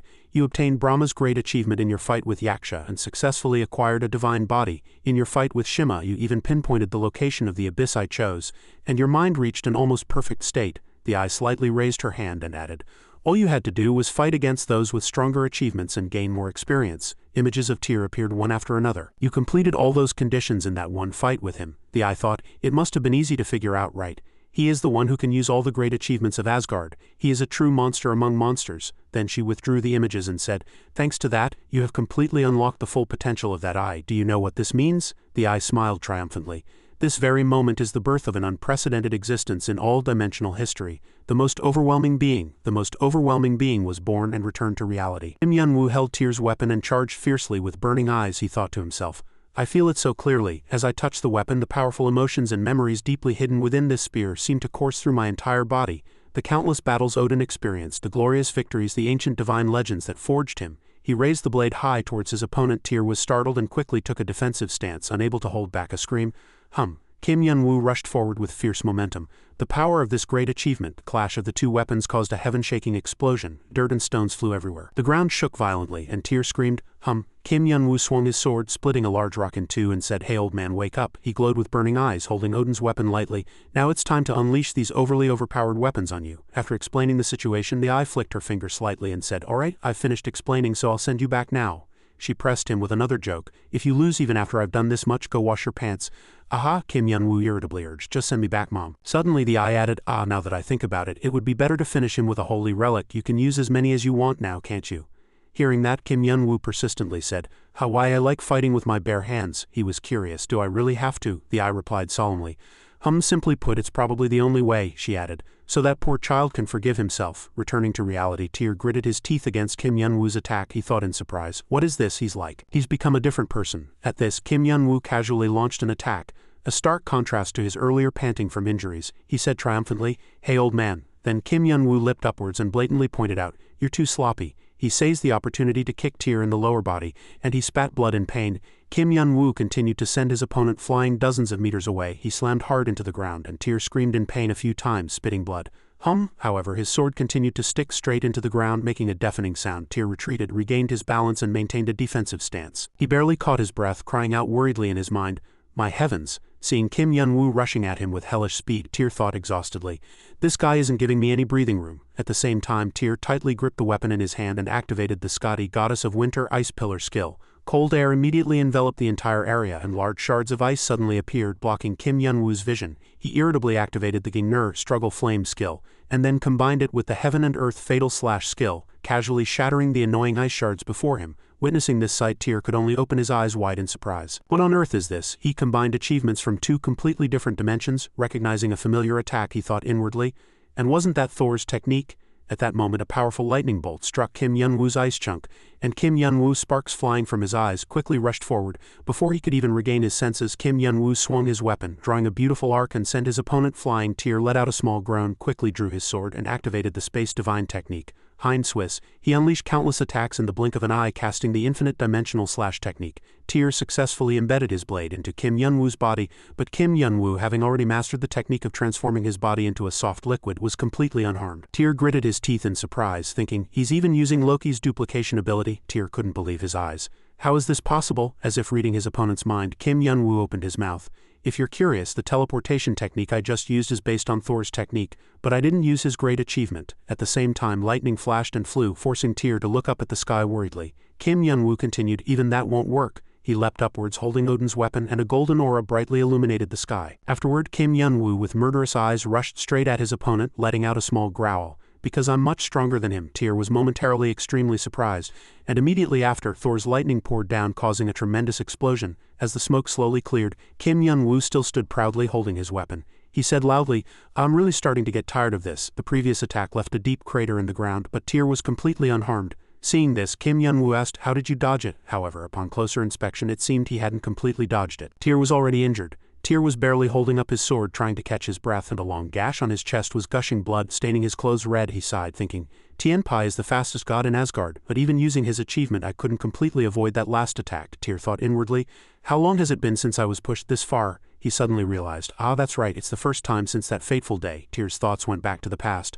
That day when he lost everything, one of his arms was severed. The administrator said loudly, "You're the sword spirit. I really like talented fellows like you." Tyr clutched his bleeding arm in agony. The administrator continued ferociously, "You're the first one to leave a mark on my face in this farm." After that he continued, "So I'll make you an offer." The administrator glared at Tyr and said, "Are you willing to wield your sword for me?" He added, "If you agree, all the innocent citizens of Asgard will be spared." Hearing that, Tyr asked again, "Really?" The administrator affirmed, "Of course, but there are two conditions." After that he raised his hand and said solemnly, "One is that you must obey all my commands no matter what, and second, to prove your loyalty to me, you must kill all those who dare to defy me." The administrator grabbed Odin's head and continued. He glared with murderous eyes and added, "For example, this fellow Odin." Odin groaned painfully, but he didn't stop there. He added, and all these other people here too." Around them were warriors with severe injuries. The administrator approached Tyr and urged him loudly, "How about it? They're going to die soon anyway, so it'll be easier for you to kill them." He delighted inwardly and said loudly, "Isn't my offer so appealing?" Returning to reality, Kim Yun-woo asked, "Even in this situation, you still intend to fight?" Tyr replied, trembling, "Of course. I probably won't be able to defeat you." Then he gave a pained smile, "But sadly I no longer have the right to give up," Tyr continued. "So I'll keep fighting." Hearing that, Kim Yun-woo irritably sighed. "Hey old man," after that he continued, "I really hate interfering in other people's business, but I want to tell you something. Your friends don't hate you for what you did." Those words resonated deeply in Tyr's heart. He asked back in surprise, "What?" Tyr stammered, unable to continue. "What did you mean?" Kim Yun-woo continued gently.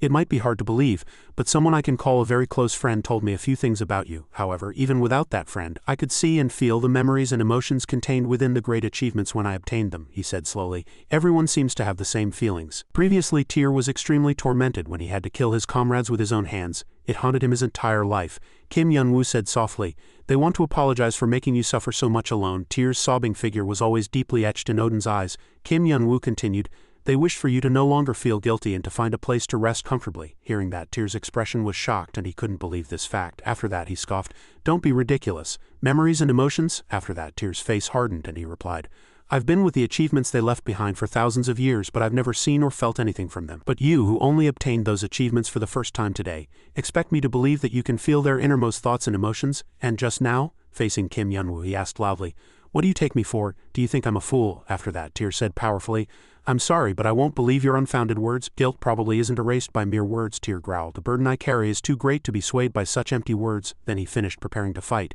Kim Yun-woo's figure was reflected in Tyr's blade. He said calmly, my friend also said you'd react that way. You're always extremely stubborn. After that, Kim Yun-woo continued, she said you wouldn't stop fighting until you died, and he tightly gripped his weapon ready to fight. Then there's no other way. I've said all I wanted to say. The two stared intently at each other. Then let's end everything now, once and for all, forever. Thousands of years ago, somewhere in Asgard, a volcanic region with flowing lava glowed red against the night sky. At this moment, Tyr, exhausted, slumped down and sighed. It's too hard. He had just defeated a monster 100 times his size. Tyr muttered exhaustedly. This monster was really tough. Seeing his comrade, Tyr asked worriedly, he seems severely injured too. Odin smiled gently and said, this is nothing. That monster was so strong that you must have been injured too. I'm much better off. He caught his breath and continued. But I always knew there was a possibility that I could get hurt or even die. Odin slowly added, especially since I have the responsibility to protect all of Asgard. Hearing that, Tyr angrily said loudly, is your majesty almost dying that's making you so sentimental? Where do you get such ideas? Odin said softly.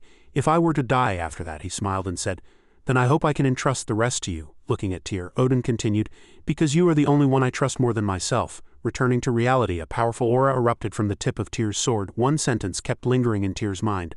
My precious friend. He angrily rushed straight at Kim Yun-woo, determined to fight to the death. Kim Yun-woo swung Odin's weapon fluidly, drawing a red arc and blocked the attack. The energies of both sides clashed, creating a powerful flash. The two continued to exchange blows, neither giving an inch. After that, an earth-shattering explosion occurred, sending dirt and stones flying everywhere.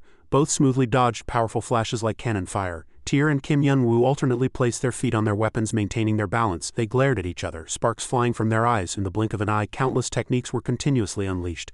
Kim Yun-woo agilely dodged Thor's blades and flew straight at him with murderous eyes. After that, he swung his weapon with all his might, slashing his opponent. Tyr quickly blocked the attack with his sword. The weapons clashed, creating a deafening sound. At this moment, Tyr's sword began to crack. Kim Yun-woo, gaining the upper hand, continued to unleash powerful attacks, forcing Tyr to retreat a few steps. He let out a tired groan. After that, Tyr leaped backward, landing in a frog stance. He was barely catching his breath. At the same time, Kim Yun-woo's legendary platform slippers approached. Before his opponent could regain his senses, he rushed straight at Tyr with murderous eyes. Seeing Kim Yun-woo charging, Tyr quickly gripped his weapon tightly. After that, countless swords rushed towards Kim Yun-woo, creating a shield to protect Tyr. Seeing that, he was momentarily slightly surprised. Seizing this opportunity, Tyr rushed forward first. He swung his sword at Kim Yun-woo's neck, but he agilely dodged it. Tyr thought inwardly, I'm really tired today. At this moment, Kim Yun-woo immediately rushed forward and successfully approached Tyr. After that, Kim Yun-woo kicked, striking Tyr's face, and his platform slippers kissed Tyr. His teeth and lips were jumbled. Due to the powerful attack, Tyr was sent flying dozens of meters away. At this moment, he slightly opened his eyes and looked at his opponent. Suddenly, a voice echoed, but don't misunderstand. Tyr slightly raised his head, and the voice continued to echo, I don't ask for anything so grand or heavy. He recalled Odin's words. If you've done everything you can and still can't win, it's okay to retreat. Don't push yourself so hard without reason. Odin smiled and said, I always worried about you. That voice continued to linger in his ears. You were sometimes clumsy. Returning to reality, Kim Yun-woo's attack caused a powerful explosion. Tyr tightly gripped his two bleeding hands. He barely caught his breath, recalling what Odin had said. But you almost always push yourself too hard. Tyr wondered, did His Majesty really say that? Kim Yun-woo's blade continued to fly, and Tyr was lost in complex thoughts. Then can I say I did my best? Faced with Kim Yun-woo's tenacity, he thought, I still don't know. Suddenly, Kim Yun-woo raised his head and had a displeased expression, after which he opened his mouth. Hey, I don't want to say this to anyone, Loki. Kim Du, Scotty, Heimdall, Balder, Tyr, Uller, Sif, Iden. Kim Yun-woo listed the names one by one, raised his sword high and said, but I owe you a lot. So this will be the only exception in my life, he said loudly. You were the strongest opponent I've ever fought. Having finished speaking, Kim Yun-woo rushed forward to deliver a fatal blow, and a powerful flash flew straight towards Tyr. He growled and rushed to fight until his last breath. Tyr's hands trembled. He struggled to control his body. Not yet, there's still work to be done. After that, he immediately engaged in battle. Suddenly, the sword in Tyr's hand broke in two. He could only widen his eyes in surprise. Tyr slightly turned his body and saw an invisible hand gripping half of the sword. After that, it glowed and slowly appeared. A familiar voice echoed, Tyr, my foolish and precious friend. Odin smiled proudly. Thank you, you've worked too hard. You can rest now. Behind Odin were all his old comrades, and they looked at Tyr with anticipating smiles. Odin finished his last words. It's okay to be with us now. Currently, only half of Tyr's broken sword remained on the battlefield. Kim Yun-woo caught his breath and said softly, Damn it, it's really been a long time since I was this exhausted. Saying that, he collapsed to the ground. Meanwhile, on the 50th floor tower, the light emanating from the door brightly illuminated the dark space. And suddenly a powerful explosion occurred. Someone's voice echoed, Truly unbelievable. I was a little worried when I detected a slight fluctuation in energy just now. Milesian, only now getting up, said irritably, but who would have known that the sword saint, the spirit of the sword, would die like this? After that, he said towards the door, since it's come to this, there's no other way. I honestly don't really like doing this, but I can't make excuses anymore. Malaysian continued with murderous eyes, now I have to go kill him. Kim Yun-woo meanwhile was in a deep sleep, recovering energy after the tense battle. He had no idea what awaited him. As Malaysian put his finger into the spatial vortex, lightning flashed in the blink of an eye, and after that, its power increased, startling Malaysian. He looked at his electrocuted hand and asked in surprise, what's going on? Why is the passage blocked? Currently, Malaysian could not pass through that door. He wore a blank, incomprehensible expression. Unbelievable. He clearly said that no one but him could block the passage. Suddenly, Malaysian was surprised. Wait a minute. He raised his head with a flustered face. Could it be him? At the same time, Hemet was observing the current situation with a serious face. He slightly tilted his head and said, astonishing. Seeing Kim Yun-woo snoring on the ground recovering energy, Hemet wore an expression of disbelief. He really defeated the sword saint. Recalling the magnificent scene just now, Hemet couldn't help but admire. Moreover, he has a strange ability to copy achievements. After that, he placed his hand on the screen and said cunningly, Kim Yun-woo, it seems it's worth keeping you alive to complete your plan. Behind Hemet, all sorts of weapons lay scattered on the ground. Inside the mental world, a woman's voice echoed with delight. This time it was really close. Kim Yun-woo blinked a few times, dimly perceiving the situation, and the woman asked again, right Yun-woo? At this moment, the persona of the eye was facing him. Kim Yun-woo asked, how long have I been unconscious? She replied cheerfully, not very long. In the real world, it's probably about a day. You must smell if you've been asleep for this long. After that, the eye continued, however, since you used so many great achievements that you weren't originally familiar with, your symptoms can still be considered mild. This is probably because you used a holy relic as a conduit for the power of those achievements. If it weren't for the holy relic, the pressure your mind would have to endure would have been immense, and it would have taken at least a week to regain consciousness. After that, the eye said reassuringly, but don't worry. Now that your mind has recovered, you'll wake up soon. Kim Yun-woo slightly raised his head and breathed a sigh of relief. Alright, good then, hey. He pointed to his monoglowing eye and questioned, but first I have a few questions about this eye. When did you give this to me? He added, baffled. You said you've been observing me for a long time, but I've never met you, the eye said with interest. Oh, that? I stealthily gave it to you. A long time ago when you were trapped in the guide tower. Back then, Kim Yun-woo was lying on the ground struggling to get out. He kept yawning and then a hand reached out to Kim Yun-woo. The eye said, I secretly visited him. Hearing this, Kim Yun-woo asked again in surprise, how I've had this eye for that long. She smiled with her eyes and said, that's right, I had many reasons for choosing you, but the most important one isn't much different from why Noah trapped you in that tower. The eye said gently, among all the people I've met so far, you seemed the strongest. Seeing Kim Yun-woo's slightly odd expression, she added, why was it too simple? He said irritably. Are you planning to squeeze all my power out when I get stronger? The eye nodded in agreement. Honestly, back then I used too much power and was trapped for a long time, unable to do anything. Then she sneered and smiled. But I think I made a very correct choice, especially seeing you now. Kim Yun-woo, facing her, said quietly, it's truly unbelievable that you could so easily give me such a powerful ability, the ability to copy every achievement I see. Then he added, if so, perhaps. Before he could finish speaking, the eye suddenly stood up and clapped her hands, saying, speaking of which, it seems your wives are waiting. They must be very worried about you, so hurry back. Then she deftly snapped her fingers and said, here, I'll help you. Kim Yun-woo quickly tried to stop her. Hey, wait a minute. Hearing this, he was extremely anxious. Who are these wives you're talking about? The eye replied. There's one more person who will be very happy to see you when you return. Then the eye added, he's a very useful fellow, so treat him well. Kim Yun-woo was extremely annoyed. Hey, answer me, don't change the subject so abruptly, you don't have to say anything else. The eye bid farewell and disappeared. In reality, Kim Yun-woo awoke from a long sleep and groaned softly, suddenly finding his two heavy disciples on top of him. Kim Yun-woo screamed, They flushed in embarrassment. He asked worriedly, what on earth are you two doing? Mimi said cheerfully, you're finally awake, master. She continued, this is our newly learned cutting-edge therapy. It's a shame you woke up too early. What we mean is that both of us are very happy that master is much better. Master. Kim Yun-woo looked down in confusion and asked, therapy? In this situation he couldn't help but be anxious. Besides, what's wrong with my clothes? Suddenly a voice was heard. I taught them. Kim Yun-woo turned around and saw Yaksha. She continued, just think of it as a traditional household injury recovery method. Then Yaksha smiled wickedly. You can speed up recovery by gathering mana at your fingertips and pressing specific acupuncture points. Then she said with interest, its effectiveness depends on the quality and quantity of mana you inject into the body. Kim Yun-woo was extremely confused. Is that really therapy? He asked blankly. Really? Yaksha chuckled as if intoxicated. This is my first time trying it, but it seems quite effective, doesn't it? You woke up immediately. Suddenly she changed her expression 180 degrees and said, and thanks to you I've had a very wonderful experience, Yun-woo. Yaksha concluded with words that annoyed Kim Yun-woo. You're truly amazing, he thought inwardly, bewildered. Hey, is this content suitable for teenagers? Suddenly a dark thought flashed through his mind. In another mansion, the atmosphere was extremely cold and an irritated voice echoed inside. You mean? The administrator asked angrily. You failed to kill Yun-woo and the Sword Saint is dead? Hemet bowed his head and replied, Yes, Your Excellency. The administrator frowned in irritation. Truly astonishing. I can understand him defeating the Sword Saint, but I didn't expect this to happen even with Malaysian there. He asked, Did Yun-woo kill both of them? Hemet replied, No, they weren't together. He recounted everything. The Sword Saint left immediately upon receiving the request, and Malaysian as usual prepared for a long time before departing. The administrator asked again, So the Sword Saint died before he even arrived? Hemet replied, Yes, that's correct. Then he added, I could have sent him after Yun-woo, but I ordered him to withdraw for now to minimize casualties on our side. Hearing this, the administrator nodded in agreement. That makes sense, Hemet continued.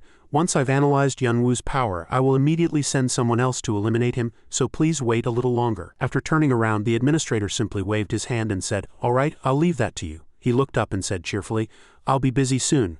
I have to prepare immense achievements. Then the administrator demanded, Make sure you handle that properly so I don't have to intervene. Understood? Hemet replied irritably, Yes, Your Excellency. It seems I'll be going through this futile exercise once again. Hemet said in a gentle voice, Thank you for this opportunity, Administrator. Back in Kim Yun-woo's room he asked, So after I lost consciousness from the battle with the Sword Saint, Noah brought me here and brought this too. Kim Yun-woo was speechless. Looking at the half of a sword on the table, he asked loudly, Isn't this the Sword Saint used? Kim Yun-woo crossed his arms confused.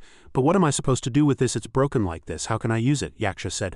I thought so too at first, but there must be a reason he brought it. Then she told Kim Yun-woo, Just pick it up, that way I can explain it to you much easier. He immediately grabbed the sword and asked this. Suddenly a blinding light flashed, startling Kim Yun-woo. He thought, this feeling is familiar. Then Kim Yun-woo was plunged into a strange hallucination. He asked curiously, Is this my inner world? Tear said in a low voice. I thought it would take you longer to recover, but I didn't expect to meet you so soon. You're truly a monster, Yun-woo. Kim Yun-woo was surprised by his words. He turned around and recognized the voice. Kim Yun-woo asked in surprise, Aren't you the Sword Saint? Tear said gently. Are you feeling better now? Then he said in a soft voice, I hope you're doing well. I have a favor to ask you. Amidst the debris, Kim Yun-woo stared blankly at the old man before him, unable to believe it. Impossible. Seeing the old man chuckle, Kim Yun-woo felt a sense of existential doubt. Didn't you die? To this question, the man smiled gently. I should have died back then. As he said that, the man recalled his old comrades. That was what I always wished for. Having deviated from the flow of fate, he continued, looking at Kim Yun-woo's surprised face. I was ready to accept my fate and rest peacefully. He paused. He stared blankly at something floating in the air with wide eyes, then suddenly recalled when he met the wandering eye. She revived my soul. As he said this, an eye appeared in his mind. Hearing the story, Kim Yun-woo quickly asked to confirm. The eye, she's the one who saved you? To this question, the man calmly replied. To be precise, she only saved half of me.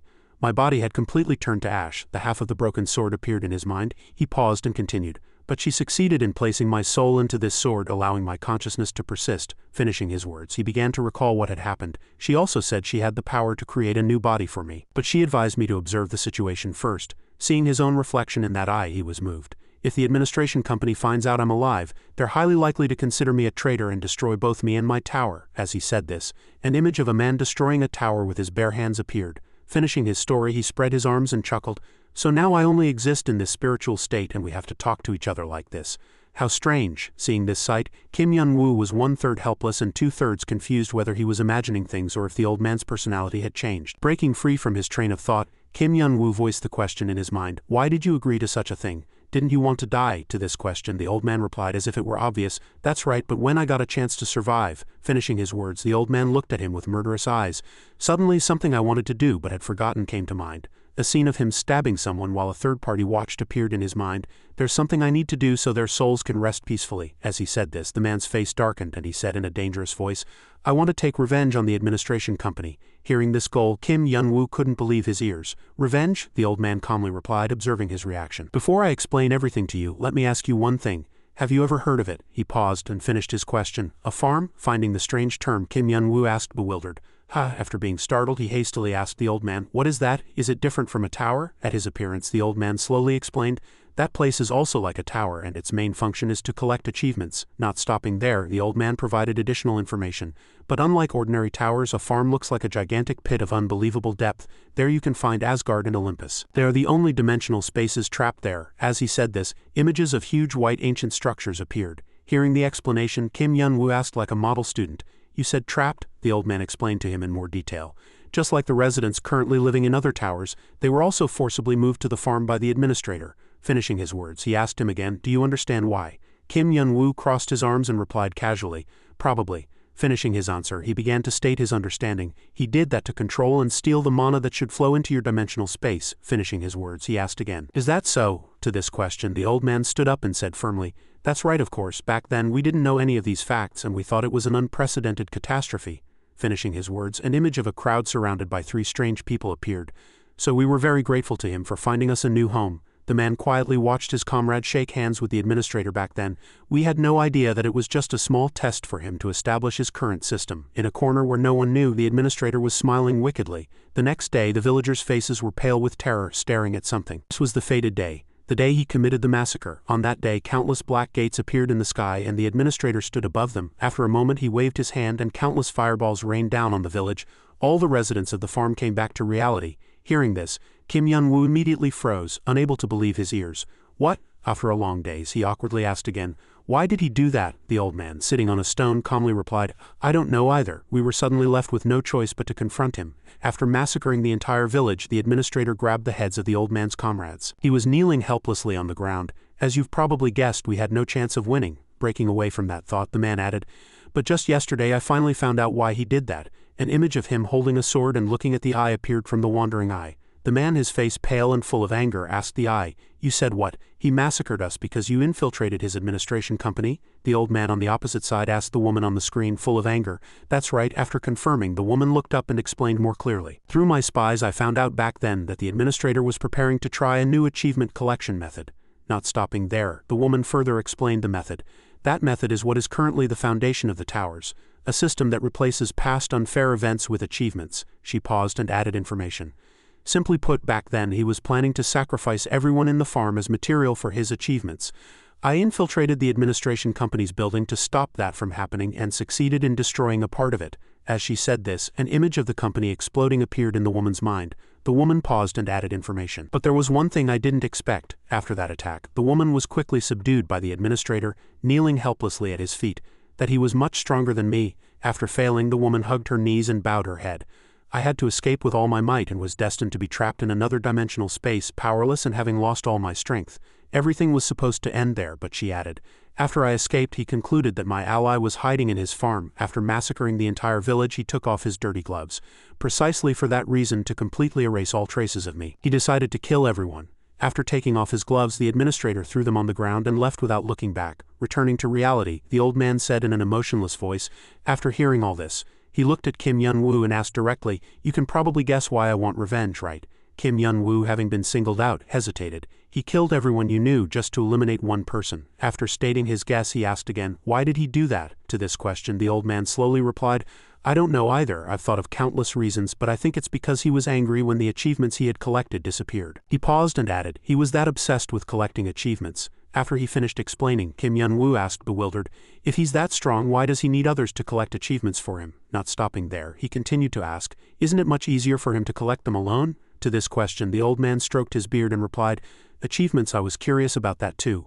Finishing his words, he explained in more detail, "Honestly, it's embarrassing to admit, but I gave up on figuring all this out after I started working for them." Hearing this, Kim Yun-woo crossed his arms and fell into deep thought. A moment later, he opened his eyes, filled with murderous intent, and something was very wrong. Before the old man could even ask, he explained first, "I keep feeling like this could be a clue that helps find his weakness or main objective." After speaking, he voiced the question in his mind. "Isn't there a way we can find out?" To this question, the old man slowly stood up. He looked straight at Kim Yun-woo and hesitantly opened his mouth. "May I ask something before I introduce him?" The old man didn't forget to warn, but finding him might be somewhat dangerous. This confused Kim Yun-woo. "Why?" Before the old man could answer, he couldn't hold back his curiosity. "Who is he?" The old man bowed his head, avoiding the question. A moment later, he spoke a name. "His name is the Greedy King." An image of a man bound by countless chains flashed in his mind. "He is the last Tower Lord under the administration company's control, and across all dimensions, he is also the administrator's only son." This information made Kim Yun-woo's eyes widen, and he was filled with surprise and fear. In a corner where no one knew, a devilish man was politely kneeling before his eyes. The eye glared at him and asked, "Are you sure that the achievements of Demon Lang are in Tower 51? To this question, he bowed his head in affirmation. "Yes, I'm certain." After speaking, he raised his eyes and glared at the eye, or more precisely, at the middle of the passage connecting Tower 50 and Tower 51. As he said this, a white door appeared. The woman beyond the screen tilted her head and said, "I see. So that's why we couldn't find it despite searching all dimensions." After speaking, the woman looked at the man kneeling on the ground with a voice that was neither cold nor warm. "You wouldn't have even noticed it was in such a place, would you?" Demon Lang bowed his head even lower and said, I confess my sin to my master. After apologizing, he began to ask about the next step. Should I bring it immediately and prepare for the resurrection procedure? The woman commanded, yes, do it right away. After giving the order, the woman fell into deep thought. I really don't understand why the lost achievements from the farm appeared there, but it'll probably be fine. Thinking this far, a possibility came to the woman's mind. This could be a trap. There's no way he would leave his achievements unattended like that, right? A thought flashed in her mind. If so, his objective is probably in one place. Amidst a blue forest and white clouds, a man lay comfortably on a rock. Suddenly, the man spoke. Why are you here? Not stopping there, he added. Do you have something to say to me? Then a possibility came to his mind.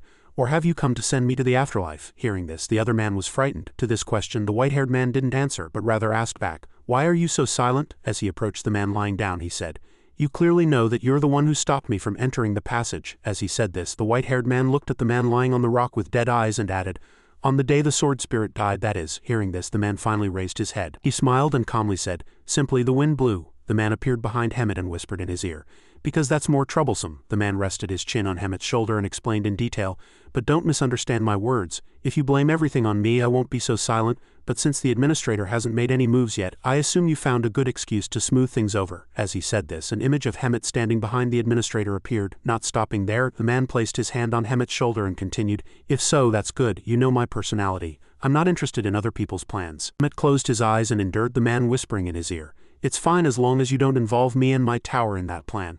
I don't care what you're plotting. As the man fell silent, Hemet asked again. Really? The man replied, as if it were obvious. Everything seemed to end there, but the man added, But even if I were lying, what would you do to me? After speaking, he leaned down and stared menacingly at Hemet. Do you really want to send me to the afterlife? As he didn't answer, the man widened his eyes and threatened, Go ahead and try, but I don't think it'll be that easy. Hemet still didn't answer. A moment later, Hemet brushed off the man's hand and calmly opened his mouth. Just do that. Hemet closed his eyes and said in a voice that was neither cold nor warm, You just continue to act like an uninterested bystander. As he finished speaking, his body blurred and vanished into thin air before disappearing completely. Hemet gave a final instruction. Until everything is over, that is, in a castle, people stood before a bulletin board filled with text discussing something. Noah, with a serious expression, voiced his question to Abai, How about we use this formula here? To this question, Abai held up a piece of paper and replied blankly, This idea isn't bad, but wouldn't it make it more unstable? As soon as she finished speaking, the two put their heads together and discussed something.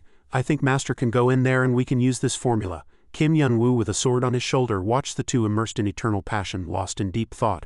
A moment later, Kim Yun-woo opened his mouth with dead eyes. What are you two doing? Hearing the familiar voice, Abai was surprised. You're here? Guardian. Noah, seeing his arrival, smiled broadly. Yun-woo. Noah quickly approached him and asked about the situation. You're back sooner than I thought. Are you feeling better now? To this question, Yun-woo answered honestly. So what are you two doing? Not stopping there, Yun-woo added. Are you looking for ways to strengthen our defenses again? This question froze Noah on the spot. No, I've already strengthened our tower's security system to the maximum. Everything seemed to end there, but Noah added, But I realized one thing when the sword spirit attacked us, that simply having that security system isn't enough. As he said this, Noah's gaze turned to the bulletin board filled with text and he voiced his hypothesis. So I'm developing a new security system, one that prevents intruders from destroying the tower even if they sneak in. Not stopping there, Noah added. This system is still in the design phase, so I'll explain the progress later. Hearing this, Yun-woo couldn't believe his ears. Really, I'm so glad I can entrust these things to you two. After speaking, Kim Yun-woo took out a piece of paper from his pocket and proposed with a serious expression, But I came here to ask for your help. This paper contains the coordinates of another dimensional space. Before the two could even ask, he requested in detail, Can you two enter that destination into the dimensional compass and prepare some items to hide magic? Not stopping there, he made another request. You need to secretly help one person without the administration company noticing. To this request, Noah agreed. Understood. That's simple. But if we have to go to another dimensional space to meet that person, as he said this, Noah couldn't hold back his curiosity. Who exactly is that person? To this question, Kim Yun-woo scratched his cheek and replied, That's someone who can help me. Meanwhile, the administrator of the administration company had been hiding the existence of his only son. These words froze Noah and Abai in surprise and they fell into existential doubt. A moment later, the two, regaining their senses, asked simultaneously, Who? Going back an hour, Kim Yun-woo screamed in surprise. The administrator has a son. Not stopping there, Kim Yun-woo continued to pour out questions. Really? No, surely he's not raising a son alone, is he? To this question, the old man hesitantly replied, I don't know either. I don't know the details. The old man paused and continued. A long time ago I had the opportunity to meet him. Everything seemed to end there, but the man added, and he called the administrator father. At that time, the old man felt as if he had seen a new horizon upon hearing this information. I think he has information about the administrator to tell me. So I asked him a few things, but he didn't say much. He only said it wasn't time yet. As he said this, an image of the man putting his hand to his mouth and telling him to be silent appeared in the old man's mind. Breaking away from his train of thought, the old man uttered one meaningful word and said nothing more. Hearing this, Yun-woo was bewildered. What does that mean? A moment later, Kim Yun-woo voiced the question in his mind. What's the advantage of meeting him? To Kim Yun-woo's doubt, the old man said helplessly. We don't have any other options, do we? If I meet him someday, I'll try to persuade him again. Fearing he wouldn't agree to this plan, he tried his best to persuade him. If I don't succeed and a conflict arises between you two, I'll let you decide what to do with him. After speaking, the old man suddenly remembered something. Although given his current situation, I don't think such a thing is likely to happen. These words confused Kim Yun-woo. And what does that mean? To this question, the old man didn't answer and changed the subject. In conclusion, I'll tell you his location coordinates. Ask for help from your friends who are skilled in your techniques and let's go together. Hearing this, Kim Yun-woo closed his eyes and took a deep breath, enduring. Alright, back in the space filled with rocks, Kim Yun-woo's lamenting voice echoed everywhere. I didn't understand anything originally. There was a man bound hand and foot among the colossal rocks. So I wanted to go see it for myself. Kim Yun-woo, with a worn sword on his shoulder, carefully assessed the person below him. Kim Yun-woo approached him and looked him up and down. Now I understand why you thought there wouldn't be a fight between the two of them. Seeing the man whose limbs were chained, Kim Yun-woo said meaningfully, they've bound him so tightly like this. After speaking, Kim Yun-woo extended his worn sword and screamed, can he speak? To this question, the old man reassured. Don't worry, although his body is bound like this, his spirit exists somewhere in his inner world. After speaking, he proposed, I'll talk to him first. You place your sword on him. Hearing this, he quickly followed. Like this, he placed the sword for a moment, but nothing happened. Kim Yun-woo was 1/3 helpless and 7/10 disappointed, saying, what good is this? After speaking, Kim Yun-woo's gaze fell on the worn sword, which began to glow. It must be working. The sword seems to be reacting. He waited a little longer, but Kim Yun-woo couldn't wait any longer and tried to grab the sword. But he didn't know how much longer he had to wait. Damn it, as soon as he touched it, Kim Yun-woo was electrocuted and fell backward. What is this? What's going on? Realizing the situation was not good, Kim Yun-woo gritted his teeth, stepped back and clenched his fists. I see. Since it's already like this, I have to take the initiative. Thinking this far, Kim Yun-woo swung his fist, intending to finish it. But before his fist could land, the space changed. The person who was originally bound appeared without a scratch and greeted him with a joyful face. How are you doing? Hearing this voice, Kim Yun-woo froze in his combat stance. However, it was already too late and the fist struck his abdomen. Nice to meet you. With that one punch, the man crashed hard into the wall. Even after throwing the punch, Kim Yun-woo still hadn't regained his senses. He looked around blankly and asked, where is this place? This is, the old man appeared, trembling, seeing what had just happened. What do you think you're doing, Yun-woo? Immediately after, Kim Yun-woo looked at the old man as if nothing was wrong. Weren't you two just fighting? Hearing this, the old man asked in surprise. What are you talking about? Seeing him lying among the broken objects, he shouted in an enraged voice.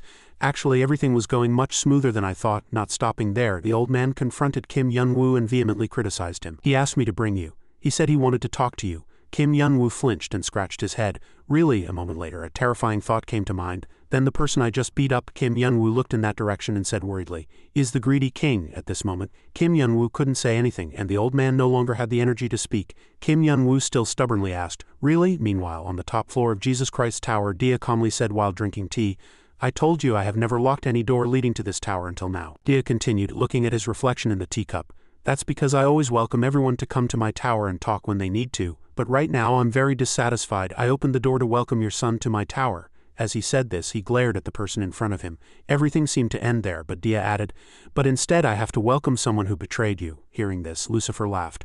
Why do you speak so harshly? After speaking, he leaned back in his chair, arms crossed, and said, a long time ago we were brothers. Won't you even offer me a cup of tea? To this question, Dia firmly refused. Oh, if you have something to say it directly and get out of my sight. After speaking, Dia added, I suddenly feel like locking those doors. Hearing this, Lucifer still maintained his playful attitude. Truly heartless. Finally, he got to the point. It doesn't matter. If you hear what I have to say, you'll definitely beg me to stay. Furthermore, seeing his curious expression, Lucifer revealed shocking information. I've come to tell you about his second coming. Hearing this, Dia was even more frightened than before. What did you say? Immediately after, he immediately asked again. Impossible, you mean? To this reaction, Lucifer rested his chin on his hand and said, that's right, it's the person you're thinking of. Our origins were once the supreme god of the most powerful dimensional space. We're talking about his resurrection. As he said this, a cunning smile appeared on Lucifer's face. This information froze Dia on the spot and he couldn't believe his ears. My father's resurrection. As Lucifer didn't answer, Dia added, I know what you're trying to say. Seeing his bewildered expression, Lucifer explained, actually, I'm not trying to resurrect him but to recycle him. As Dia remained silent, Lucifer pressed on. What I'm trying to resurrect is what he left behind after his death. Not stopping there, he finished speaking, it is his physical body. Hearing this, Dia's eyes widened in astonishment. Unable to suppress this anger, Dia angrily stood up and slammed the table. Lucifer, Dia glared at him, grinding his teeth in rage. You've done so many things and still, to this reaction, Lucifer laughed like a rich man with a bountiful harvest. Finally, I've somewhat piqued your interest. Disregarding what Dia was thinking, Lucifer stood up, turned around, and calmly opened his mouth. I'm sorry to have to say this, but I just came to provoke you today. After speaking, Lucifer turned around and left without looking back. He waved at Dia, smiled, and headed for the door. Now lock the door tightly and take care. After speaking, Lucifer smiled cunningly, his eyes full of schemes. Next time I come here, I'll bring a disaster that will wipe out the entire demon faction. Hearing this, Dia's face was drenched in sweat and his lips turned a terrifying purple. Everything seemed to end there, but Lucifer gave a final instruction. Oh, and one more thing, if you meet Yunwoo, tell him this. Hearing this name, Dia froze, and Lucifer, ignoring his flustered expression, pushed open the door and entered, saying, the plan was still in preparation. Stepping out of the door, Lucifer glared menacingly at Jay, but I will soon give him a tremendous gift. Kim Yunwoo scratched his cheek, saying awkwardly, oh, I'm sorry about earlier. Seeing Kim Yunwoo hesitate, the greedy king personally poured tea. The greedy king smiled at Kim Yunwoo's apology as if nothing had happened. It's fine. After pouring the tea, the greedy king handed the cups to both of them, laughing cheerfully. Anyway, in this inner world I can't get hurt, so don't worry. Hearing this, Kim Yunwoo felt relieved. In that case, that's good. The old man sitting next to him stared fixedly at Kim Yunwoo as if it were the last time. Under that gaze, Kim Yunwoo stumbled, and this greatly confused him. He frowned outwardly, but inwardly he was intensely conflicted. All the Tower Lords I've met so far had really awful personalities. Why did such a guy suddenly appear? Why is he so ordinary? Thinking this far, Kim Yunwoo watched the greedy king passionately offering him tea. Be careful, it's hot. After warning both of them, the greedy king also picked up his teacup. Dia told me why you're here. The greedy king paused for a moment before continuing. He said you want to know who the administrator is. Hearing this, Kim Yunwoo snapped out of his thoughts, slightly surprised. Right, from what I heard you also called him the administrator. He finished speaking, paused briefly, then posed his question.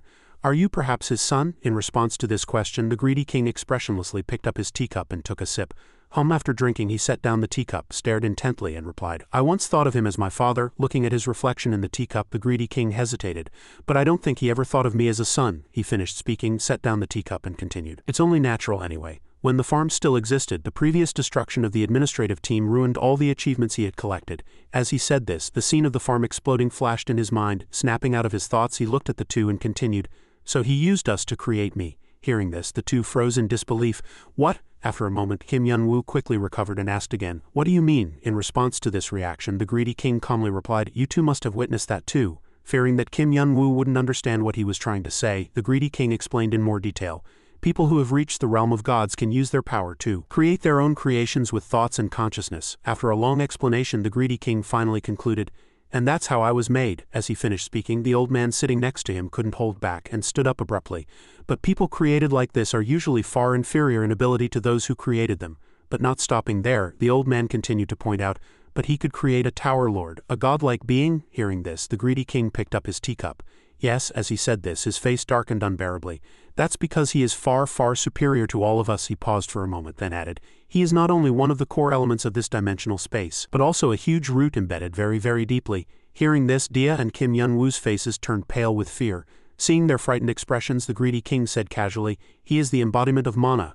After a moment, Dia couldn't help but ask again, What is he exactly? The more he thought, the more frightened he became. What does that mean? Kim Yunwoo, sitting next to him, turned his eyes away and said nothing. After a moment, Kim Yunwoo crossed his arms and said, All right, let's say everything you're saying is true. Hearing this, the old man was startled.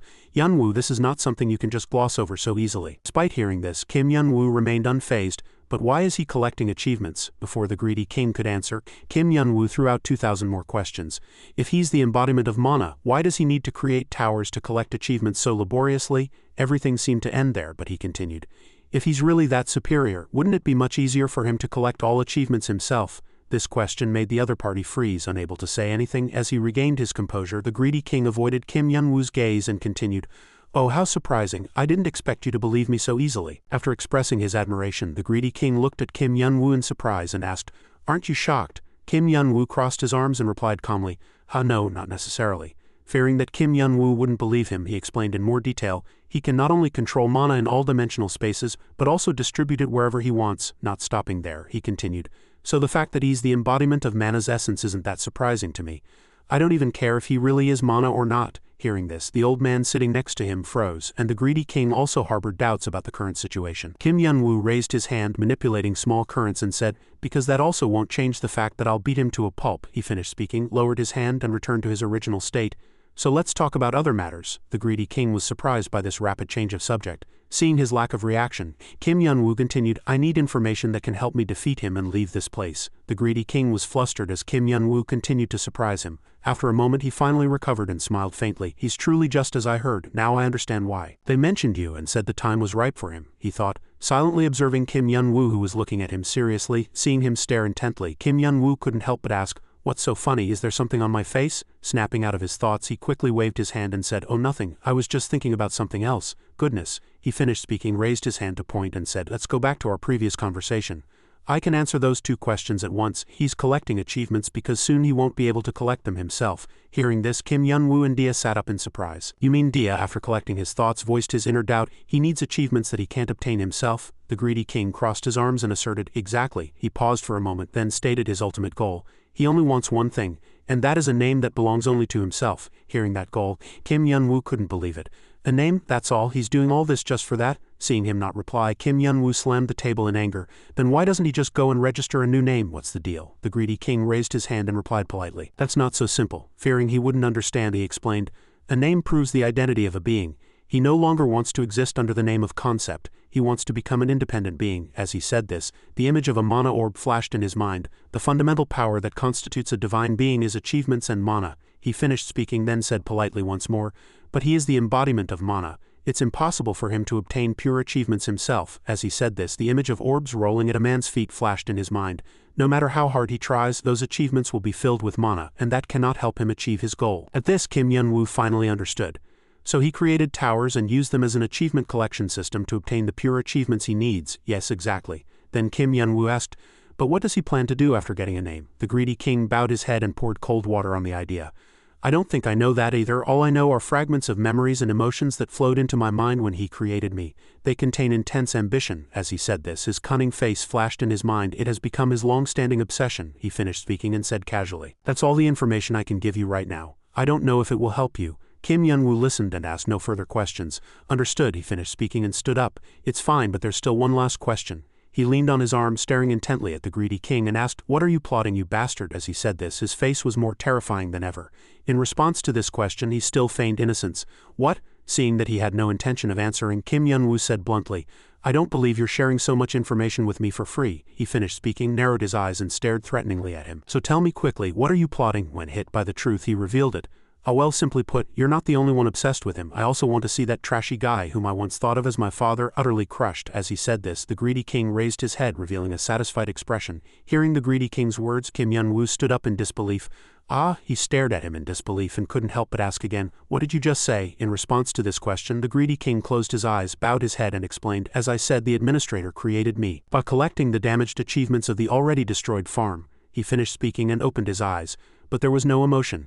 He must have thought it was better to experiment with achievements he was going to discard anyway. Hearing this, Kim Yun-woo was even more bewildered. What experiment? Seeing Kim Yun-woo's puzzled expression, the greedy king calmly replied, He was then looking for a way to restore damaged achievements to their original state. Many things happened during that process, but I don't want to talk too much about them. As he said this, the image of himself standing in a water-filled capsule with countless wires attached and the emotionless owner supervising the experiment from outside flashed in his mind. Those were only things I never wanted to remember again. The scene shifted to the greedy king being released, panting and taking deep breaths. But he gave up on the experiment almost immediately. The greedy king, gasping for breath, exploded with words. No matter how hard he tried, he couldn't restore those achievements, and I couldn't control their power.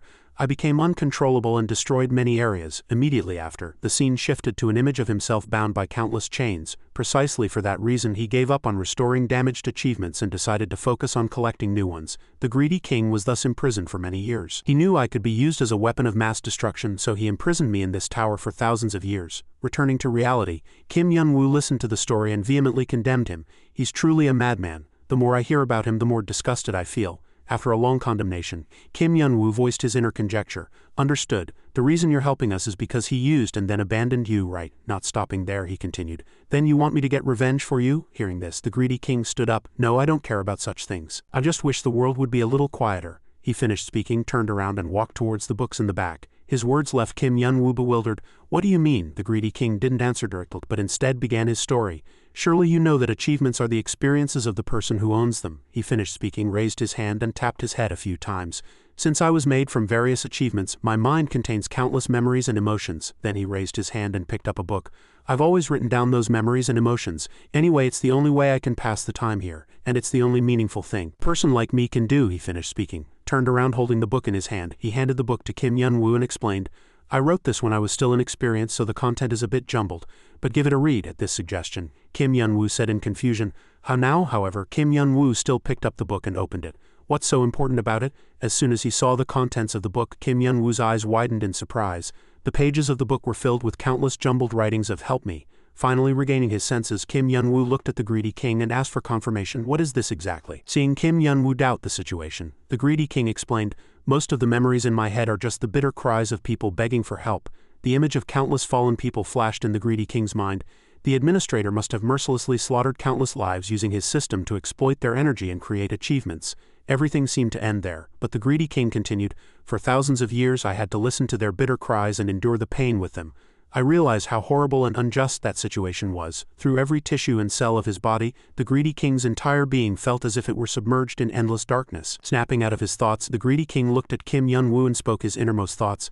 So I want to see all the administrators turned to ashes. That's the only way. Hearing this, Kim Yun-woo's eyes widened in surprise, holding the book. Seeing his expression, the greedy king clasped his hands in front of his chest and replied sincerely, it's to prevent all immoral beings from ever reproducing such acts and to create a truly peaceful world. As he said this, the greedy king looked seriously at Kim Yun-woo and said, I hope this confession answers your question. This action caught Kim Yun-woo off guard and his eyes widened in surprise. When the conversation ended, only the sound of a pen scratching echoed in the room. The greedy king sat diligently writing something. He spoke as he wrote, I gave them the information as you said. Was that enough? As he finished speaking, an unfamiliar shadow appeared. Hemet, the person, appeared from thin air and praised. Very well done. After the praise, Hemet asked about the situation. Did your conversation go smoothly? In response to this question, the greedy king laughed cheerfully and replied while writing. Talking with him was truly interesting. All the events that happened earlier seemed to replay like a slow-motion movie. When we first met, he was very aggressive, so I was a little worried. But he had the strongest soul of anyone I've ever met. The greedy king finished speaking, closed the book he was writing in, and continued to assert, so now I'm much more relieved. If he's part of your plan, the greedy king turned around to look at Hemet, laughing like a rich man with a bountiful harvest. I can rest assured and focus on completing my preparations. Hemet, not bothered by his appearance, returned to his original state. Surely everything is going according to plan. In response to this question, the greedy king turned around, smiled brightly and asserted, yes, now there are some tricky parts left to deal with, but so far, the plan is proceeding quite smoothly, but I still need a little more time. Hearing this, Hemet closed his eyes and said understandingly, Understood. We don't need to rush, so take your time. Hemet finished speaking, opened his eyes and looked ahead, his eyes gleaming. The work we have to do now is quite similar to what Yun-woo has to do. Goodness. The next day on the 9th floor in a department store, Kim Yun-woo, still deep in thought, was picking clothes with one hand. Thanks to the greedy king, I got some very useful information, but I still haven't found the administrator's weakness. He stared intently at the pile of clothes in front of him. He was a little worried himself. What if that guy was hiding something from him? But his expression somehow made him believe that what he was saying was true. Thinking this far, the greedy king's image came to mind. Kim Yun-woo put his hand on a hanger and walked around. He figured he wouldn't have much to do until the wandering eye got her achievements back, so he decided to take a break for a while. Just then, two charming voices rang out, startling Kim Yun-woo and making him open his eyes wide. Master, teacher. Then two different styles of swimsuits appeared before him. The two girls held them up, looking at him with sparkling eyes. Which one do you like more? Looking at the two girls, Kim Yun-woo began to ask himself. And for some reason he ended up choosing swimsuits with them. A moment later, Kim Yun-woo finally understood why. Having heard that Zell had recently traveled, they also decided to go on a trip. Surely this time too there would be other plans, just like last time. The two girls began to argue. You don't know anything. Master likes sexy swimsuits. That's nonsense. Teacher likes cute clothes. Kim Yun-woo, witnessing all this, was 1/3 helpless and 7/10 foolish. How well, it doesn't matter that much, it might even be fun. A moment later he had an idea. Alright, just try them on and we'll see who looks better. The two girls immediately agreed without hesitation and changed their clothes. The two girls shouted from inside the changing room. Master, please look. Kim Yun-woo, receiving many requests, stopped, still unable to tell if the two were close or hated each other. A moment later he finally accepted. Well, at least they're not fighting anymore. Phew, that's a relief. Just then a notification window appeared. You have been summoned to the tower. Remaining time 5 seconds. Reading the message on the screen, Kim Yun-woo couldn't believe his eyes. Really? Thousands of questions poured out. Why does he suddenly want to see me? Just then the two girls came out of the changing room. Master, we're done. Teacher, how do we look? The two girls posed in their most beautiful stances and asked, who's prettier? Master, teacher, the person they were asking had already disappeared. Standing inside his tower, he couldn't hide his annoyance. What now, to suddenly summon me here? Everyone give me a plausible reason. But seeing who was in front of him, Kim Yun-woo couldn't help but be surprised. What's going on? Isn't that Jesus? Jesus, knowing he recognized him, greeted him first. It's been a long time, Yun-woo. I'm sorry for dropping in so suddenly. As he said that, he could only stammer in reply. It's fine. Before Jesus could explain the reason for his visit, Kim Yun-woo spoke first. Do you remember our last promise? We said if something happened, one of us would break through the security system and contact the other. After a brief pause, he stated his conjecture. Seeing you came all this way yourself, did something happen to your tower? Jesus bowed his head and said meaningfully, it's not just my tower that's in trouble. This new problem could determine the fate of our entire faction. Hearing this, Kim Yun-woo froze. What you mean? Before he could ask further, Jesus took his hand and spoke pleadingly. Please, please help me, he spoke with even more emotion. Please help us. Meanwhile, in heaven, Uriel was walking down a corridor wearing a cloak. Finally, everything was over. Uriel smiled brightly and pulled out a shining golden orb from his cloak. This item should now be strong enough to contain the master's achievements. Thinking that, he headed to his room. Now I just need to go to Yun-woo's tower, retrieve the achievements, give them to Peter and revive him. Uriel, holding the orb in his hand, pushed open the door, contemplating his plan. Finally, all preparations on our side are complete. But as soon as he entered the door, a familiar voice was heard. Hey, Lucifer sat inside, chin in hand with a massive army behind him. What's making you so happy? When Uriel didn't answer, Lucifer with a menacing face suggested, Can I come with you? Kim Yun-woo, seeing this scene, sent a pleading look to Noah and Abai behind him, but the two were 1/3 helpless and 7/10 foolish. Finally, Yun-woo brought out a table and chair set and suggested, Sit down and tell us what happened. After the four of them sat at the table, Kim Yun-woo's disbelieving voice echoed everywhere. I didn't mishear you, did I? A moment later, Kim Yun-woo, regaining his senses, looked at Jesus with suspicious eyes. You mean that guy Lucifer is trying to resurrect your father using your father's physical body? At this astonishing sight, Jesus affirmed with a serious face. That's right. At this affirmation, Kim Yun-woo spoke his inner question. Is your father the one they call the Almighty? Hearing this, Jesus gently explained. Our thoughts on him may differ from how we perceive him. That's because we are in different dimensional spaces. But roughly, yes. Kim Yun-woo, understanding everything, asked with thousands of reasons if Lucifer truly had the energy to resurrect someone. No, more importantly, can someone so almighty die? Not stopping there, he added, You mean you no longer have a father? Hearing his question, Noah helplessly said nothing.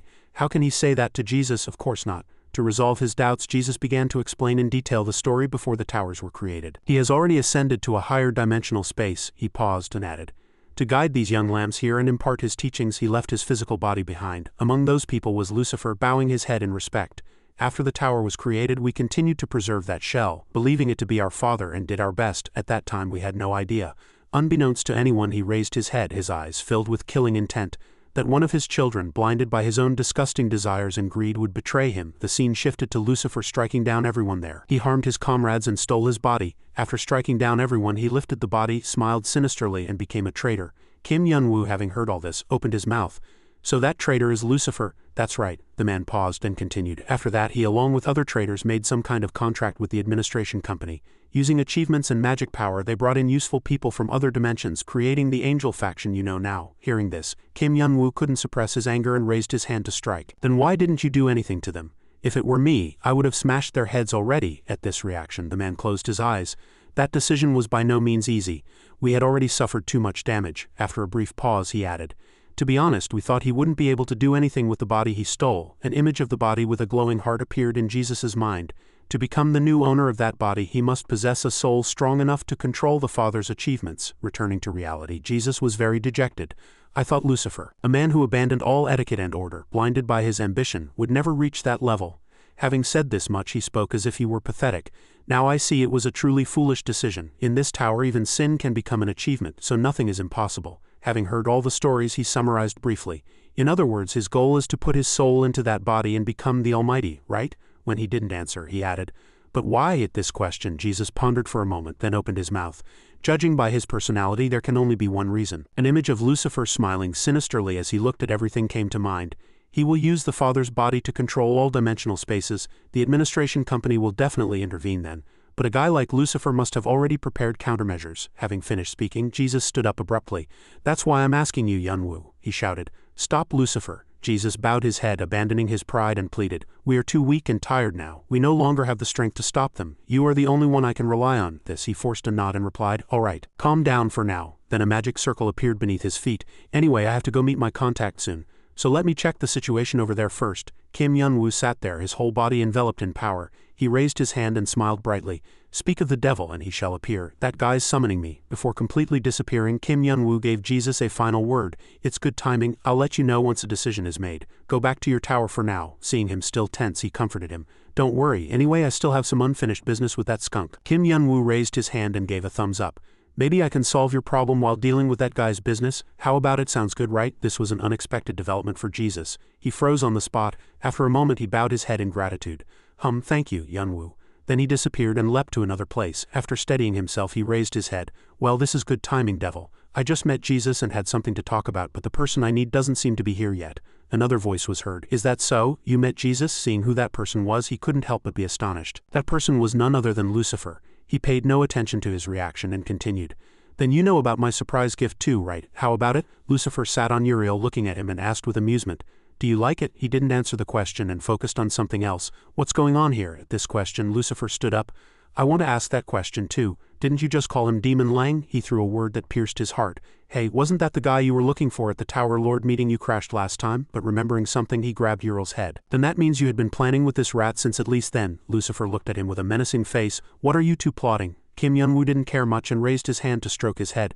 Phew, this time I can't pretend not to know about this. Well, it can't be helped. Having said this much, he clenched his fist. Kim Yun-woo raised his fist filled with killing intent. I'll have to take down all of you here. Lucifer, seeing this scene, stood up and took a mocking stance. Oh my, I'm so scared. Well, anyway, I expected you to react this way. But if you are him, I wouldn't do that. Having said this much, Lucifer looked up at the ceiling. A magic circle appeared, especially if this place is a sanctuary. As soon as he finished speaking, his body felt a strange vibration. He raised his hand in curiosity and looked up. What is this? Why is my power suddenly? The state didn't last long, and he soon understood.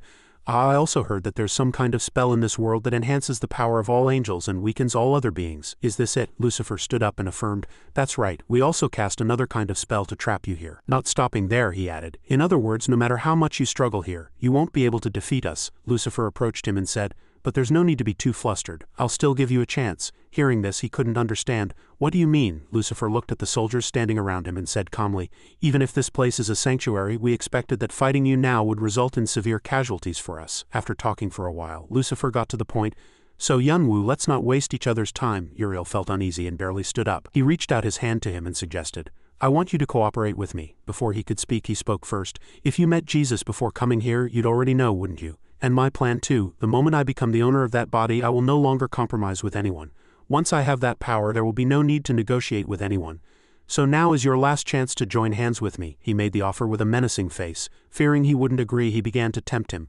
If you join hands with me when I conquer other towers, I will make an exception and not touch your tower. Kim Yun-woo stared blankly at that hand and said nothing. After a moment, he slowly raised his hand. You want to cooperate with me? I think. Kim Yun-woo shook hands with Lucifer and said in a very enthusiastic voice, this idea is pretty good too. Uriel, seeing this scene, sprang to his feet. Yun-woo, what are you thinking? But Lucifer laughed with great delight. You're not hesitant at all, just my type. I knew we'd get along well. As he agreed, he opened his mouth. All right, now we just need to draw up a treaty for both sides to officially form a contract. But his hand gripped his hand even harder. Lucifer said with a bewildered face, confirm. Then his face twisted into anger, revealing his teeth. Immediately after, he collapsed to the floor and Kim Yun-woo, seeing him fall, said mockingly, wow, I was really surprised. Why are you shouting so loudly right next to my ear? Kim Yun-woo sneered at him. Didn't you want to join hands with me? Yun-woo was tightly gripping Lucifer's hand, who was slumped on the floor with an angry face. He gnashed his teeth in anger and thought, this can't be happening. No matter how strong he is, he should only be able to use a fraction of his power here in the sanctuary. Could it be that he, thinking this far, Lucifer looked up at him with an uneasy face. Seeing Yun-woo's ferocious smiling face, he thought to himself, has he gotten stronger? Yun-woo frowned and asked, hey my friend, why are you staring so blankly? Is this still not enough? Well, of course this isn't enough. After speaking, he tightly gripped Lucifer's collar and pulled him closer. Yun-woo threw him to the floor and continued, this is much better than that handshake earlier. He grabbed his collar and dragged him in front of the soldier's eyes. Yun-woo pulled him down and said with a bright smile, as friends, we should give each other the best, shouldn't we? One soldier asked in confusion. He's performing Kim Yun-woo's ultimate skill, the friendship missile. Yun-woo slammed him hard to the floor and Lucifer screamed and yelled. He fell to the floor, his face shattered, groaning in pain. Uriel looked at him with a bewildered face and asked, what just happened? A hand suddenly flew from behind Yun-woo, grabbed his shoulder and made him scream, don't just sit there and watch. Let's get out of here before everything gets even more chaotic. After speaking, he took out a watch and the picture on the watch cover began to glow. The two suddenly disappeared, leaving a magic circle on the floor. Lucifer, supported by a soldier, asked with a bewildered expression, damn it, what the hell? He shook off the soldier's hand, approached the magic circle and yelled in anger. That bastard dared to escape, prepare the summoning magic again immediately. I need to drag him back no matter what, Gabriel said. But the summoning magic circle needs charging time. It will take a while to reactivate. We'll have to wait at least a week. Lucifer turned around angrily, yelled at them to shut up and ordered them to bring him back immediately. You useless idiots, I didn't bring you here to listen to your pointless chatter. Suddenly a ray of light appeared behind him. As Lucifer continued speaking, about to call him useless, a hand was placed on his shoulder. So you really want to meet me, huh? Yunwoo asked with a sly smile. Or do you want to come with me? With that, Yunwoo dragged him away and the soldiers stood there dumbfounded. Gabriel, with a terrified expression, shrieked before he could react. Lord Lucifer, in the tower, Noah frowned and asked, Yunwoo, what on earth are you thinking? You suddenly came back, threw this person at us and disappeared again. The supporter, who was helping Uriel, sat on the ground with a pale face and said. Noah continued, I really don't understand anything. Suddenly a light appeared behind him. Kim Yunwoo called Noah. He turned his head and replied, Oh, you're back, Yunwoo. What the hell? Noah said in surprise. Seeing Kim Yunwoo grabbing Lucifer by the neck and charging forward, I'll explain everything later. Open the door. Noah hastily made a seal and replied, Right now. It's that way. Yunwoo charged toward the door in front of him and replied, Understood. Yunwoo passed through the door and landed. His eyes suddenly glowed and he violently threw Lucifer forward. Lucifer screamed in pain. Damn it. Lucifer staggered and groaned as he got up. Lucifer gritted his teeth and said angrily, Yunwoo, you dare. A blue orb formed in his palm.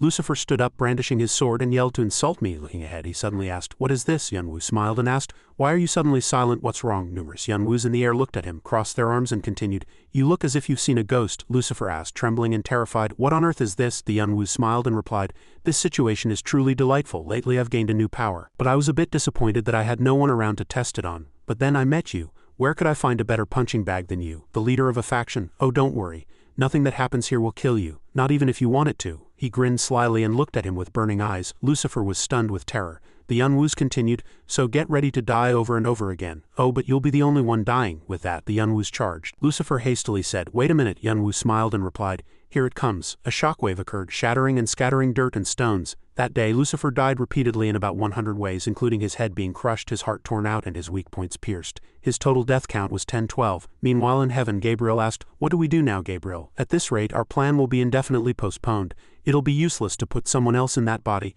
All the achievements we collected and put into that body are meant only for Lucifer. We have to save him. Gabriel slammed the table in anger and yelled, Do you think I don't know that? But what are we supposed to do? Even if we tried to penetrate their security system and rescue him now, without Uriel's technology, we wouldn't be able to breach their formidable defenses. And even if we could, do you think we can defeat Yunwoo? You saw it yourself, didn't you? He could move easily even under the sanctuary's influence. He's too strong. We could try to forcibly summon him back, but they'll surely have countermeasures by the time we activate the magic circle. Besides, Uriel, who created the summoning magic circle, betrayed us, didn't he? Gabriel stammered and asked. So what do we do now? Gabriel replied. Now all we can do is pray. We have to hope Lucifer can hold out until we find a way to save him. In the tower, the supporter and Noah looked down at the ground and asked, Are you kidding me? Is that person Lucifer, the cruel leader of the angel faction? Lucifer sat on the ground, trembling, his face devoid of expression. He mumbled, Don't kill me, please just leave me alone. Noah looked at him and asked in confusion, What on earth did you do to him? Seeing Lucifer shaking and sitting on the floor, the supporter asked, What on earth did you do to him? Yunwoo smiled, baring his fangs, and replied, You probably don't want to know. He continued asking, Where's Devil Lang? Noah replied, He's resting in the bed we prepared in that corner. Fortunately, he wasn't severely injured, so he'll regain consciousness soon. Yunwoo replied, All right then.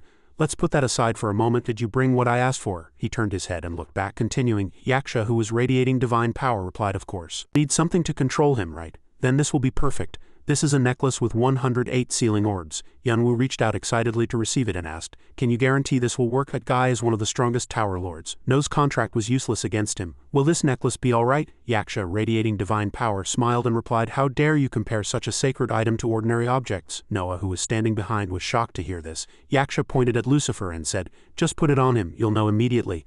But this necklace has one rather annoying condition. That is, the wearer must agree to wear it. Lucifer's face was covered in sweat and he looked worried. Yunwoo and Yaksha, who was radiating divine power, looked at him slyly and continued, But in his current situation that shouldn't be difficult. Yunwoo continued, Hey, he and I are friends, he'll surely be happy to do this small favor, right Lucifer, my good friend? Lucifer looked at the necklace in front of him and stammered, No, that's what I mean. Yunwoo asked, What's wrong? You don't want to? Oh then. He pointed to the teleportation gate and asked him, Shall we go play there again? Then we can continue to have a good time. Lucifer's face grew increasingly terrified. He replied, I'll wear the necklace. Yunwoo took the necklace in his hand and smiled wickedly.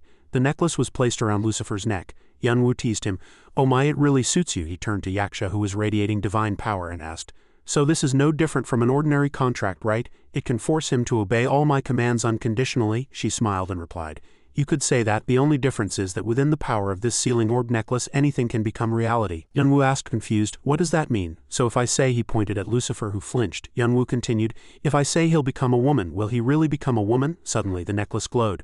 Lucifer looked at it, glowing and floating, and asked blankly, what on earth is going on? Suddenly a ray of light flashed beneath his feet. Yunwoo asked with a bewildered expression, damn it, what's going on? Yaksha, who was radiating divine power and standing next to him, exclaimed in admiration at the sight, unbelievable. As the light grew stronger, Lucifer screamed. Uriel, lying in bed, opened his eyes. Uriel sat up and rubbed his head, saying, damn it, did I fall asleep? What on earth happened? He looked around and said, Yunwoo surely came to save me. Looking towards Yunwoo and Noah, he called out Yunwoo in surprise. Uriel approached, thinking inwardly, what could be wrong with them? Yunwoo rested his chin in his hand and said, as expected, it works. The supporter continued, truly unbelievable. Uriel asked, what are you doing? Yunwoo turned to him and replied, you're awake, how's your body? Uriel moved his legs and replied, much better thanks to you, but more importantly, what happened to Lucifer? Uriel looked down and Lucifer was crying, having turned into a woman. He opened his eyes wide with a bewildered expression. Uriel thought inwardly, who is that woman? Why does she look so familiar? Her magic reminds me of old times. Uriel screamed in astonishment, unbelievable. Lucifer flushed and yelled, what are you looking at, you traitor? Uriel froze, pointed at Lucifer and asked, damn it, what's going on? Yunwoo put his hand on his shoulder and said, I'll explain. The sealing orb necklace and so on. The conclusion is this. Uriel listened to this and was confused. He thought such things only happened in comics. After a while everyone gathered in front of the magic circle. Uriel raised his hand and clutched the power-absorbing orb. All the power was absorbed into the orb. Yunwoo approached and asked, are you done? Uriel looked at the orb in his hand and replied, I'm done. I've successfully contained his achievements within the orb. Now all I need to do is give it to Peter and activate it. Yunwoo looked at the orb and said, I still can't believe it. We searched everywhere for this achievement, and it was right under our noses for so long. I didn't even know Jesus's Peter was working for you. The wandering eye, he thought inwardly. As expected, this is why I felt something familiar when I first met him, wasn't it? Yunwoo asked angrily. Why didn't you tell me about this? Would it have been a problem if you had told me in advance? Uriel stammered in reply. I wasn't trying to hide it on purpose. I just missed the opportunity to tell you this story, Yunwoo continued, asking. Yeah, all right. So shall we go to Peter immediately now? Uriel replied. Yes, I contacted him earlier. He should be ready now. He suddenly frowned, glanced sideways and thought inwardly, but are they going to keep leaving Lucifer like that? Yunwoo asked, what's wrong? Is something strange? Uriel replied, flustered. No, nothing. Yunwoo smiled and said to Yaksha, who was radiating divine power, then please manage things well here while I'm gone. You'll handle this in my place, won't you? Yaksha, radiating divine power, laughed and replied, of course. Yunwoo walked and turned his head, continuing, I'll probably be away for quite a while. Can you tell my disciples? Han Rin and Mitchung were looking up at the ceiling in a daze. Yunwoo continued, they're probably missing me. Tell them to wait a little longer. We'll meet again when we all go on vacation. Yaksha asked with a bewildered expression, what are you talking about? Yunwoo turned around, waved his hand and replied, just tell them that and they'll understand. He approached the teleportation gate, turned his head and continued, then I'll see you later. In the cabin, Uriel and Yunwoo teleported in front of Peter. Peter said, I knew you two would come here.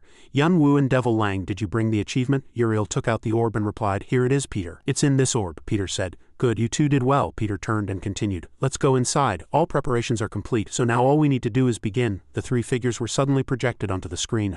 The one watching them opened his mouth. Yunwoo, welcome. The time has finally come for this disgusting story to end. The door opened and the orb was placed inside the magic circle. Peter opened his mouth.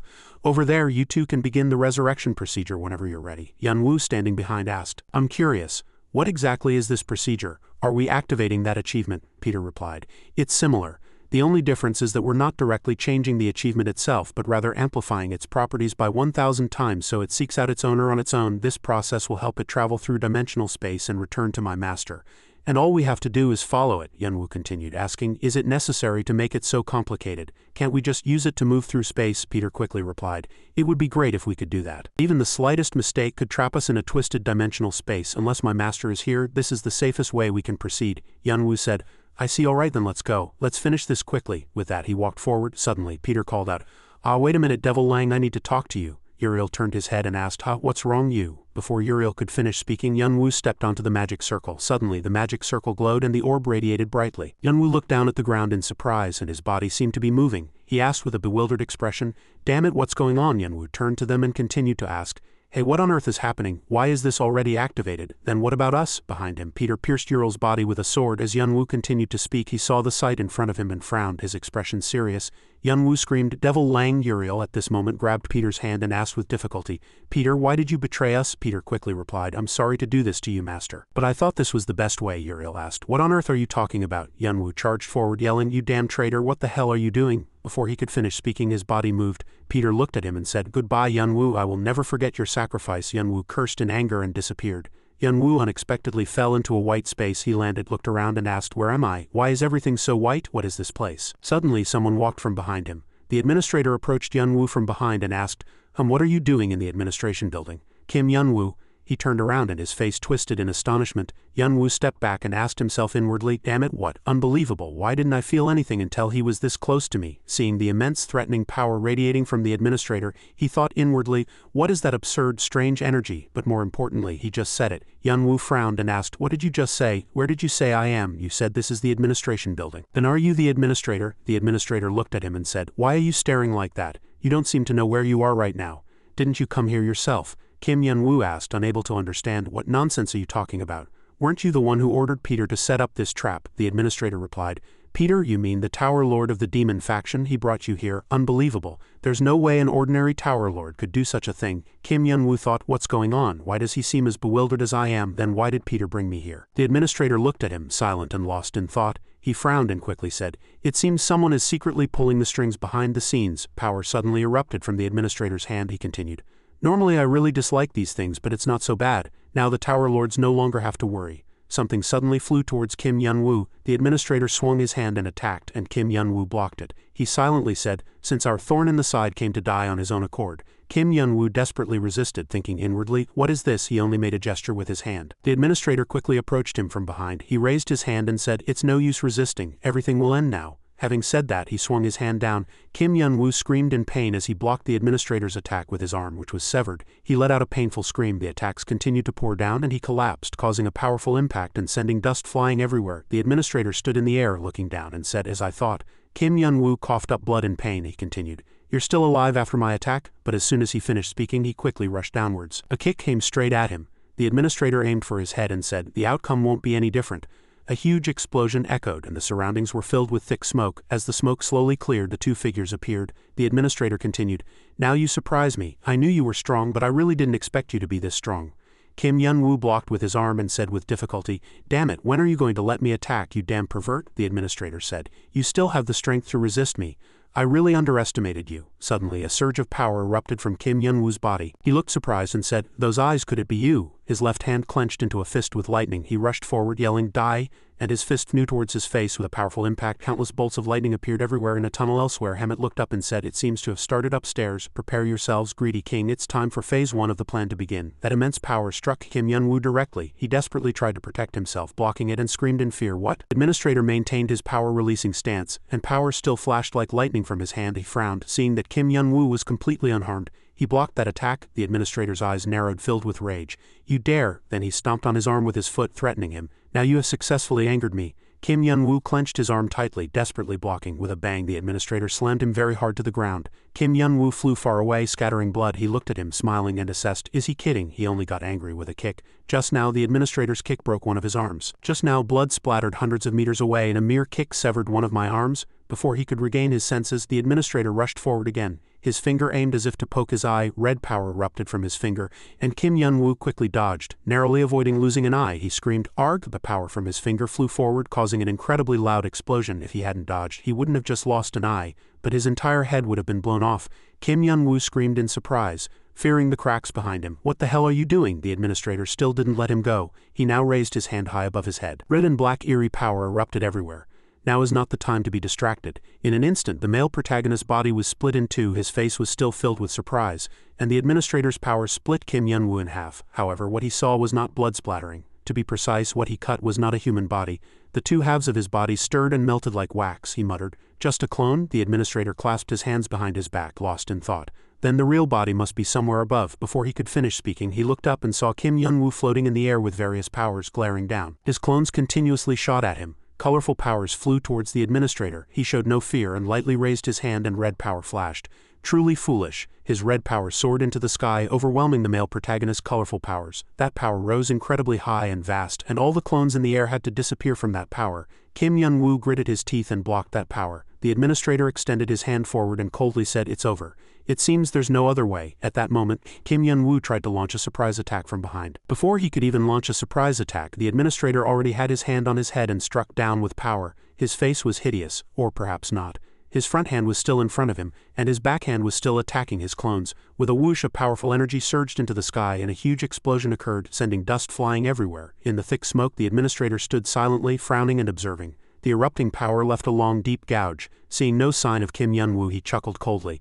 "So you dodged this attack too. Did you use Tianpis achievement?" the administrator said provocatively. "You learned a few techniques from the sword spirit. You're quite skilled." Kim Yun-woo dodged the fatal blow but was still injured. He clutched his arm and gritted his teeth in pain. The administrator glanced at him behind him.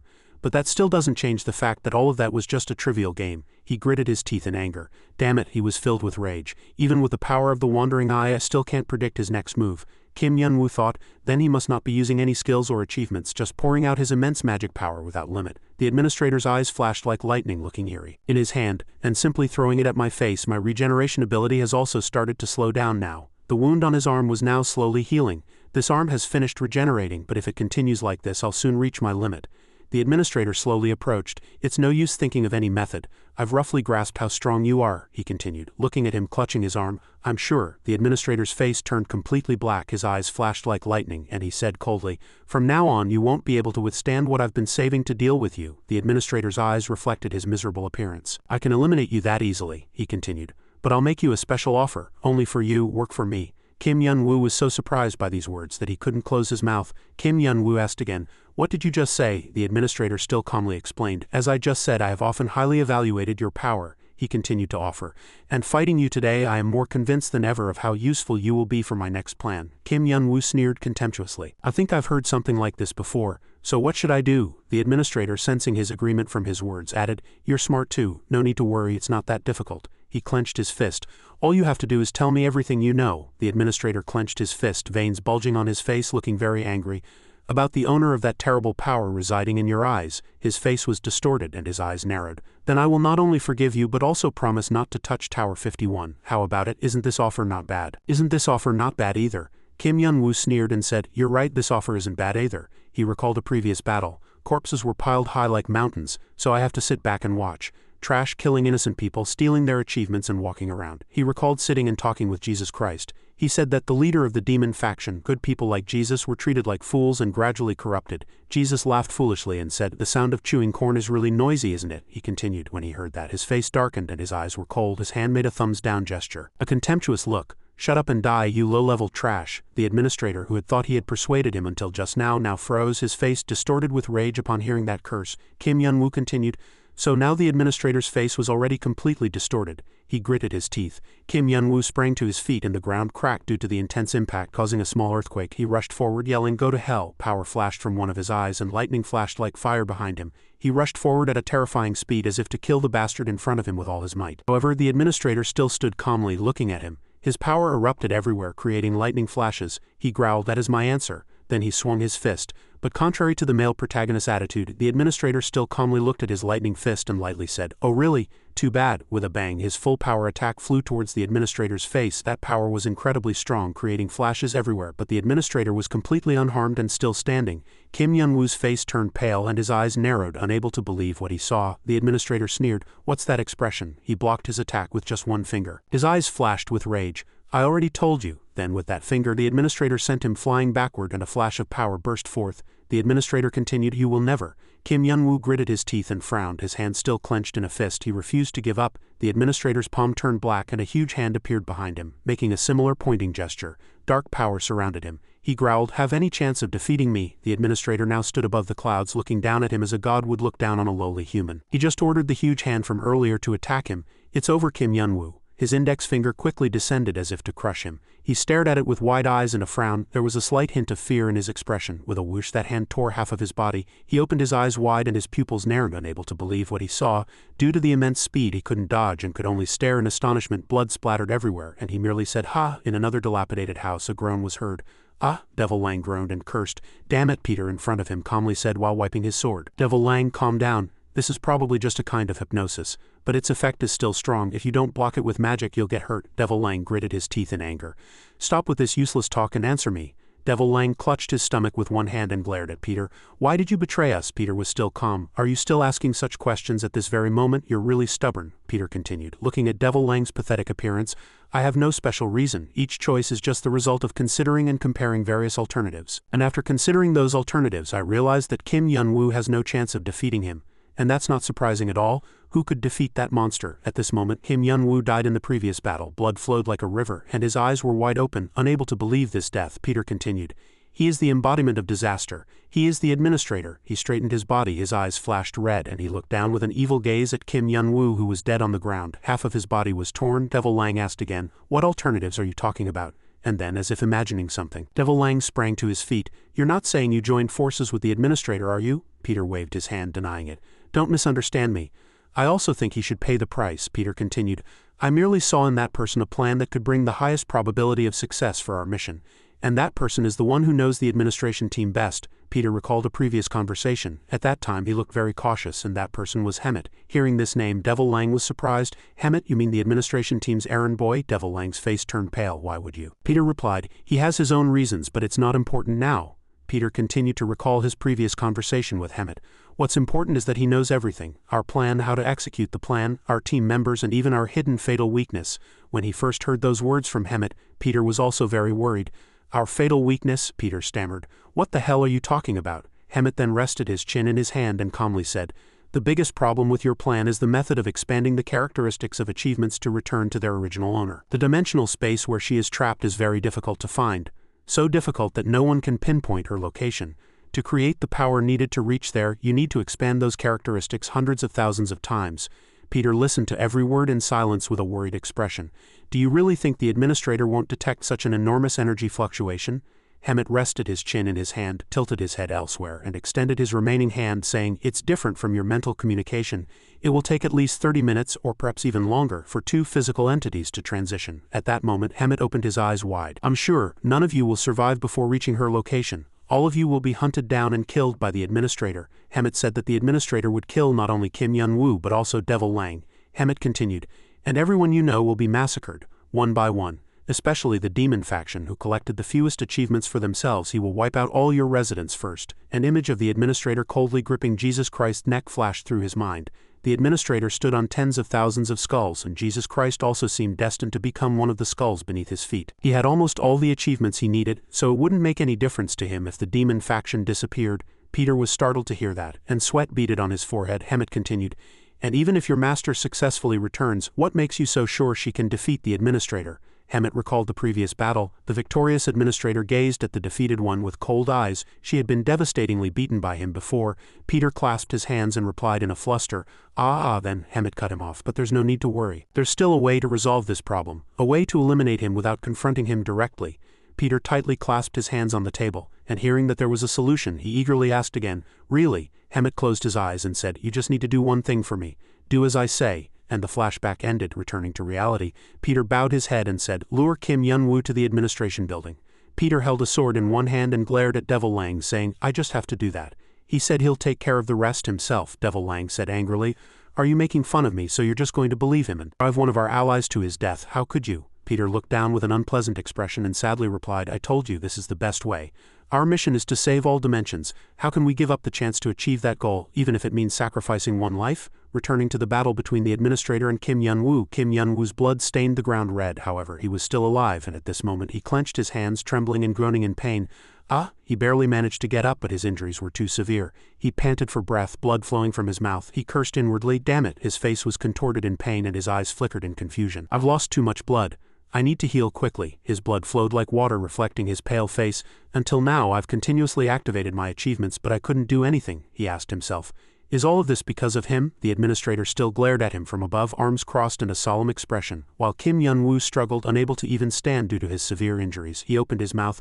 All the magic in this area and all the magic within your body are under my control. In other words, you can't use your achievements, your power, nothing. Having finished speaking, the administrator lifted his foot. He asked, how does it feel? Then he stomped his foot onto Kim Yun-woo's face, smashing the ground to pieces with the impact. He screamed in pain. Arg, the administrator's face was filled with a vicious expression. He stared with wide eyes and asked, how does it feel to be completely helpless again? His pupils constricted like a beast's. If you've changed your mind and want to tell me what I want to hear, then speak up, he scoffed, stepping on him with his foot. At least I'll spare your life. Despite hearing that, Kim Yun-woo didn't reply, and the administrator's rage reached its peak. He frowned. Ah, I see. At this moment, Kim Yun-woo raised his middle finger and cursed at the administrator. He said, that's your answer. The administrator summoned a giant hand and said coldly, all right. His eyes turned white, and he continued, honestly, I'm very grateful that you've dispelled all the doubts I've harbored for a long time. The administrator was consumed by fury. Today you and your Tower 51 will both disappear from here. As soon as he finished speaking, a powerful energy wave suddenly flew fiercely from behind him, and he faltered. The administrator quickly turned around and asked, slightly worried, what's going on? He assessed the source of this energy. At the same time, a person was continuously emitting that immense energy. The administrator asked himself, is it coming from underground? As he suspected, a person was emitting energy from somewhere, and the wall in front of it seemed to be cracking and about to collapse. The administrator thought cautiously, this isn't the only intruder here. Thinking this far, the administrator quickly flew away, cursing, damn it. Kim Yun-woo lay painfully in a pool of blood. Ah, how humiliating. Kim Yun-woo regretted the time he had spent shopping with Han A-rin and Mitchjong. I told them I'd be back soon. Images of them happily holding up swimsuits for him flashed through his mind. I looked so cool back then, but now my appearance is... His consciousness gradually faded, his eyes blank and unfocused as if he was about to lose consciousness. Unable to move anything. Elsewhere, a bracelet suddenly broke, and the girl was startled, tears welling up in her eyes. She screamed, what's going on? Why did that attract the attention of the monstrous gods? The monstrous gods' faces turned pale, and suddenly, what? She was worried. On the administrator's side, he was now approaching the source of the immense energy from earlier, and powerful energy like lightning brightly illuminated the wall everywhere. He stared at them and shouted, what is this? The wall in front was entirely bright yellow. Diamond-shaped patterns were stacked layer upon layer, and the administrator asked himself, is it a barrier? But who? Before he could finish his thought, a voice suddenly said, oh, you've arrived earlier than I expected. Hearing that voice, the administrator froze. This voice, could it be? He recalled the name Hemet. That's right. The person who created the barrier and was emitting that powerful energy was none other than Hemet, who stood there looking very cool with his hands in his pockets. Hemet chuckled sarcastically.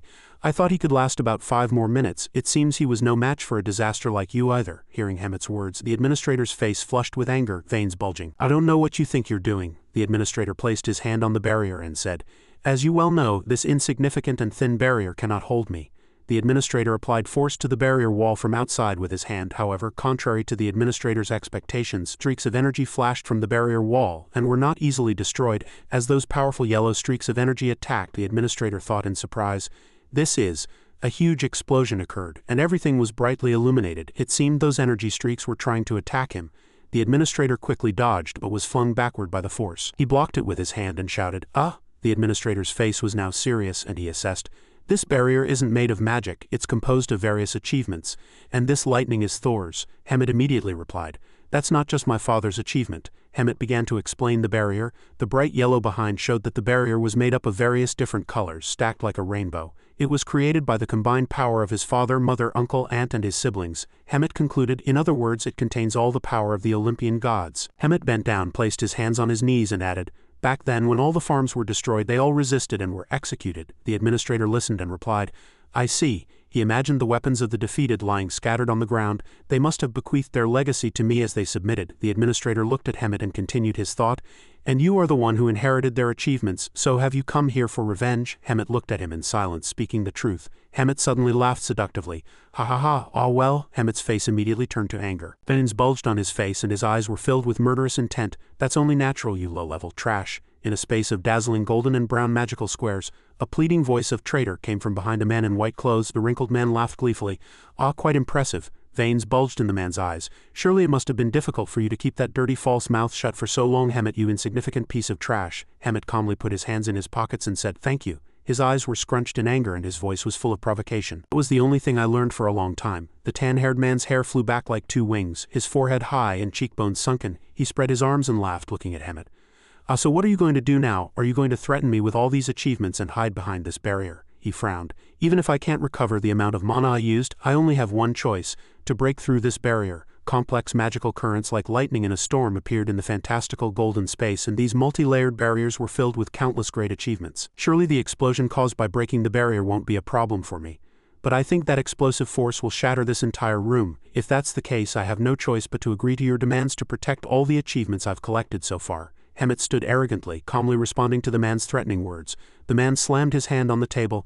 If you think so, his words were an intense provocation deep within the man's heart, driving him mad and making him want to tear Hemet's body to pieces. His face turned completely black and he assumed a prone position, legs stretched out like a spider. You underestimate me too much, you piece of trash. Then he sprang forward, his eyes burning red, rushing like a rocket, and the force caused a huge explosion. He was filled with energy and laughed loudly, rushing amidst the flow of yellow power.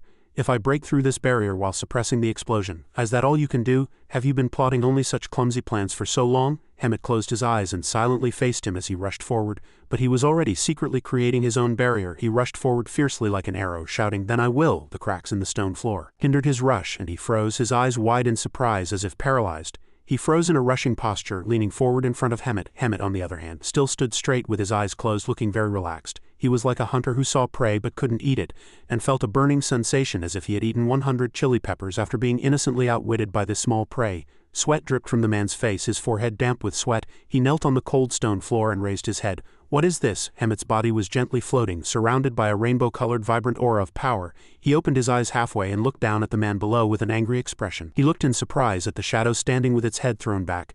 Is it the greedy king? What is he doing? Hemet faced the anxious man and asked. Why are you so surprised? He's just making the most of the abilities of the person who created him. He's just evolved a bit more after thousands of years of training. The man frowned, gritting his teeth, and looked at Hemet with angry, cold sweat. However, he calmly said, he will first absorb the achievements in the repository, then fuse them and finally detonate them. As soon as he finished speaking, an explosion sounded, and immediately his mouth and bright yellow light exploded from the greedy king's eyes. The man was surprised, covering his face with his hands and stepping back. Are you going to detonate countless achievements at this distance? Surely you're not trying to kill me, are you? He asked angrily. But Hemet smiled brightly, revealing his white teeth. Not at all, in fact, this is where my life will be reborn. If I kill you and get my revenge, I will finally be able to. All my body parts began to rot and crack like a spoiled brittle pig's trotters. Hemet spread his arms, embracing everything, and shouted loudly, proudly facing his deceased relatives. The man gripped his hands angrily. A flash of immense power struck his face, which contorted. He gritted his teeth. You bastard! Everything exploded and shone brightly before his eyes. Damn it! Hemet's body shattered into pieces. He accepted everything without regretting his choice. Truly magnificent and serene, his blank eyes stared into the distance. Now I can finally rest. The explosion was so powerful that the rocks on the ground flew up and scattered everywhere. Hemet lay on the ground, blood flowing from his body, creating a red pool. A shadow flew out from the explosion and power radiated everywhere in the room. The brick wall cracked. Returning to reality, he looked up at the sky with suspicious eyes, sweating. He sat in a corner on the ground and said, I can feel the energy source from another dimension. Was this the plan you mentioned? Is everything over now? Peter received the question and replied in silence, looking at him. I think so. I'm sorry, Devil Lang. Uriel looked up at Peter. What? Peter's eyes were glistening with tears and he trembled. I was wrong. Peter looked straight at him, facing the truth and courage. We were doomed, the fate of life and all dimensions. Hearing this, Uriel's face flushed. He frowned at Peter in anger. Peter continued, everything is sealed. The surrounding landscape was now desolate and brutal. Rocks were gathered everywhere and dust filled the air. Hemet's mouth was wide open, blood flowing from his lips. He opened his eyes, his face injured, frowning, and his whole body ached. He barely managed to raise his head and asked, What are you? How are you still alive? Hemet barely managed to raise his head and looked at the faint, shadow-like man standing upright. Blood was flowing from his chest. The administrator raised his black-gloved hand and black aura surrounded his hand. Actually, the previous attack was quite close. I didn't have enough magic here to completely block that explosion. He clenched his hand. That's why I had to absorb magic from other dimensions. I had no other choice. The administrator's eyes were cold, dark, and filled with rage. He gritted his teeth and said, 3 towers must have been destroyed because of that, but that has nothing to do with you anymore. Hemet frowned and barely managed to raise his head. How could you? In such a short time, the administrator knelt down beside Hemet, who was sprawled on the ground. How could you? The administrator cut him off. Forget about that. I have something I want to ask you. That's why I'm keeping you alive for a while. The administrator's face turned completely black. Hemet, why didn't you cooperate with Yun Wu? You needed someone to distract me until you finished your preparations. Yun Wu was the most suitable person for this role. He is not only the most powerful warrior but also possesses my power. He would have been the only one who could withstand me for so long. He recalled when he blocked his foot with his hand when he tried to stomp on him. His eyes were deep and he continued. But if you knew that, why didn't you cooperate with him? Instead of completely relying on this plan, you missed an opportunity with a much higher chance of success. By helping Yun Wu find her, Hemet was still trembling and didn't answer. Could he have another plan? Before the administrator could finish speaking, Hemet shouted angrily, Do you really have to ask that question? He stared at him with wide eyes. It is my duty and the reason for my life to kill you. He recalled once holding the corpses of his loved ones alone and suffering. I am the only survivor from the massacre of everyone in Olympus that year. He recalled bowing his head to his enemy. Murderer, I clung to life only to find an opportunity for revenge and to suck your blood. His rage reached its peak and he could no longer remain calm. His eyes, streaked with red veins, blazed with fury. I'll tear your corpse into 1,000 pieces. Lying amidst the debris after the fight, he was asked if he finally understood. You piece of trash. And he groaned in pain, rising to his feet. The administrator silently watched him, then placed his hand on the ground and stood up. I see, now I understand, and he turned, waving his hand as if in farewell. I thought you were a smart one, so I spared you, but it seems you're just a fool. The administrator waved 2 fingers and said, Now I've lost interest in you. Disappear. Immediately a surge of power enveloped Hemet's body. He gritted his teeth, enduring the pain, and his clothes were tattered. Covered in wounds, he lay powerless but was still breathing. A fool, he was blank for a moment, then smiled. I'm glad you think so of me. Hemet was satisfied with the bloodstain that had splattered 2 meters away. It's a relief. My part is done, so I'll leave the rest to him. The image of a young man sitting in a dark galaxy appeared, and he heard someone call his name in his mind. Kim Yun-woo, startled, looked up. I'm here, what's going on? He was momentarily confused. A week before Kim Yun-woo's encounter with the administrator, Hemet met with the greedy king to review the plan again. We need to make the administrator believe that we are using Kim Yun-woo to eliminate him. On the other hand, our real objective is to buy time for Kim Yun-woo. Hemet pulled out an information board and continued, That's why we integrated a dual function into the magic circle given to Peter. The first function is to absorb her achievements and transmit Kim Yun-woo to the administration building. He will fight the administrator a few times and then die immediately. The moment his heart stops and his soul leaves his body, the second function will be activated immediately. It will amplify the achievements previously absorbed, fuse them with Kim Yun-woo's soul and take him directly to her. Hemet's voice was resolute. We must divert the administrator's attention to a repository filled with powerful and invincible achievements so that he doesn't notice her achievements. After that, you know what will happen without me having to tell you specifically, because you know better than I do. The greedy king nodded and replied, Thank you very much for your concern. Hemet continued to discuss the plan. Our goal is to make the administrator believe that we have completely failed. That way we can make him drop his guard until Kim Yun-woo returns. Therefore, we cannot reveal our true purpose or the details of this plan to anyone. Not only Kim Yun-woo and her, but we also persuaded Peter. The only exception is us. We will certainly die after executing this plan. The greedy king's empty eyes stared straight at Hemet and his voice was indifferent. I don't care what happens to me, but are you really okay? You'll have to risk everything for revenge. It's a sight you'll never see. Hemet closed his eyes in silence, then smiled with satisfaction. Honestly, I thought I'd be sadder thinking about it, but it's actually not that bad. I don't know when I started to feel this way, and returning to reality, debris, blood, Hemet's tired eyes gazed wide at the vast sky. Before he died, there was only one thought in his mind, but I'm so tired of living like this. The administrator clicked his tongue, sighing at Hemet's bloodied corpse lying on the ground. He was supposed to handle my errands, but he only caused more chaos. How ridiculous. The administrator created a magic circle, thinking comfortably to himself, but it's okay, he failed. Kim Yun-woo also died. And she has no more hidden cards. I can collect more achievements and rebuild the administration building anytime. The administrator watched the pile of debris quickly transform back into the magnificent and imposing administration company building, muttering inwardly, This time I'll do it right myself. Suddenly, the administrator's eyes turned murderous. He gritted his teeth and said, But before that, I need to eliminate all the remaining small fries. Returning to where Peter and Dylan were hiding, Peter's despairing voice echoed, Everything was in vain. Even such a large-scale explosion had no effect on him, so we never even had a chance to fight him from the beginning. Dylan tried to console the panicked Peter. Calm down, Peter. Losing Kim Yun-woo now feels like the world is ending, but if we can think of another way. Suddenly, Dylan's entire body stiffened and he warned, Run, Peter. Peter closed his eyes and shook his head in despair. It's no use. Even if I run now, I'll never escape him. I might as well accept my fate. Dylan frowned and said, I'm not talking about him. Look behind you. Behind Peter, Baekweong, emitting immense killing intent and dark energy, was glaring at Peter's back. Only then did he realize, startled. Peter turned around and stammered, what? How did you find your way here? Baekweong silently looked around. Seeing the sword and the wounds on Dylan's body, she said, I don't need to ask what happened, I can already tell enough. Because of you, all of this is because of you. After speaking, Baekweong leapt and kicked Peter directly in the face, sending Peter flying several meters. Peter broke through the wall and crashed into the wall behind him. He spat blood from his mouth. Peter immediately collapsed, groaning in pain and saying, I heard that there are extraordinary people in Tower 51, even stronger than the Tower Lords. You're one of them, aren't you? At this moment, Baekweong was blinded by hatred and heard nothing. Peter continued to mumble, You're even more amazing. Peter's neck was immediately choked by Baekweong. She approached Peter, slammed his head against the wall, and dirt and stones shattered and flew. Baekweong said in a growling voice, Only I have the right to ask questions here. After breaking Peter's neck, Baekweong asked frantically, What did you do to my husband? Returning to the top of Tower 51, No's surprised voice echoed, What happened? You said something ominous happened to Kim Yun-woo, so you asked me to open the teleportation gate.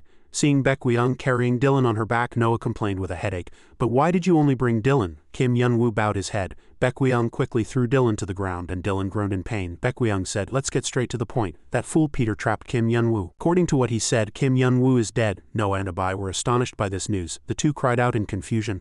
How what? What are you saying? Baekweung's cold voice echoed again. I took care of Peter. I dealt with him myself. He had to pay dearly for making my husband a sacrifice for his plan and lying to me.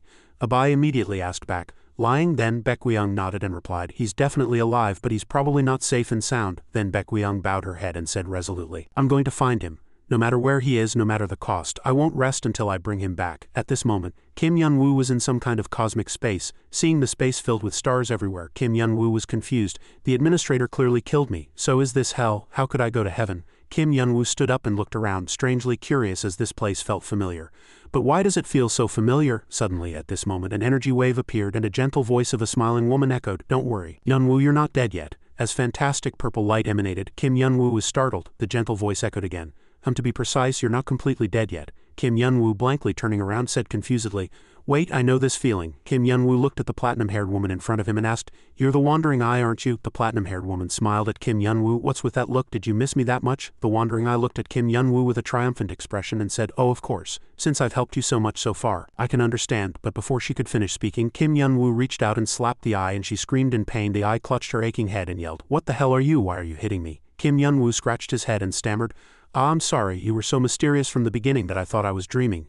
And Kim Yun-woo smiled brightly and waved his hand, but since my hand hurts this much, you're not an illusion. I'm finally glad to meet you. The eye stroked her aching head and sighed, I already knew it, but your mental state is really messed up. Really? Kim Yun-woo seriously asked. Then tell me what's going on. I know you've been watching everything from the beginning. The wandering eye thought for a moment, then sighed and began to speak.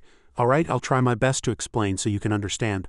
Although I don't know all the details completely, it's probably best to start from here. It's been 2 weeks since you were defeated by the administrator. Hearing this information, Kim Yun-woo's entire body stiffened and he asked in surprise, what the hell? The wandering eye continued, and for the past 2 weeks, he's been relentlessly searching for your tower. He intended to utterly destroy it, and I'm sorry to tell you this, but there's nothing left now. At this news, Kim Yun-woo was bewildered and horrified. Kim Yun-woo cried out in confusion in a voice filled with murderous intent, no, that can't be true. What are you saying? My friends, the beings from other dimensions I brought, Mitchung and Han A-rin, are all dead? Kim Yun-woo, enraged, leapt up, grabbed the wandering eye's arm and growled menacingly, hey, don't lie to me. The wandering eye immediately consoled him. Calm down. Hey Yun-woo, this is Kim Yun-woo, furious and veins bulging on his face, yelled, stop it, how can I be calm after hearing such tremendous news? Kim Yun-woo looked at the eye and commanded, take me to my tower at once. I need to see it with my own eyes to believe it. The wandering eye looked at Kim Yun-woo's enraged appearance with extremely indifferent eyes. Seeing Kim Yun-woo continuously muttering at once, the wandering eye reached out and slapped Kim Yun-woo's cheek and his entire body flew sideways. Kim Yun-woo quickly put his hand on the ground and yelled furiously, you, what the hell are you doing? But before he could finish speaking, the wandering eye rushed to his side and said in a threatening voice, it seems there's no other way. I have to make you snap out of it. As soon as she finished speaking, the wandering eye kicked Kim Yun-woo directly in the face, but fortunately, Kim Yun-woo dodged this time. If he hadn't dodged, his neck would have been broken due to that immense force.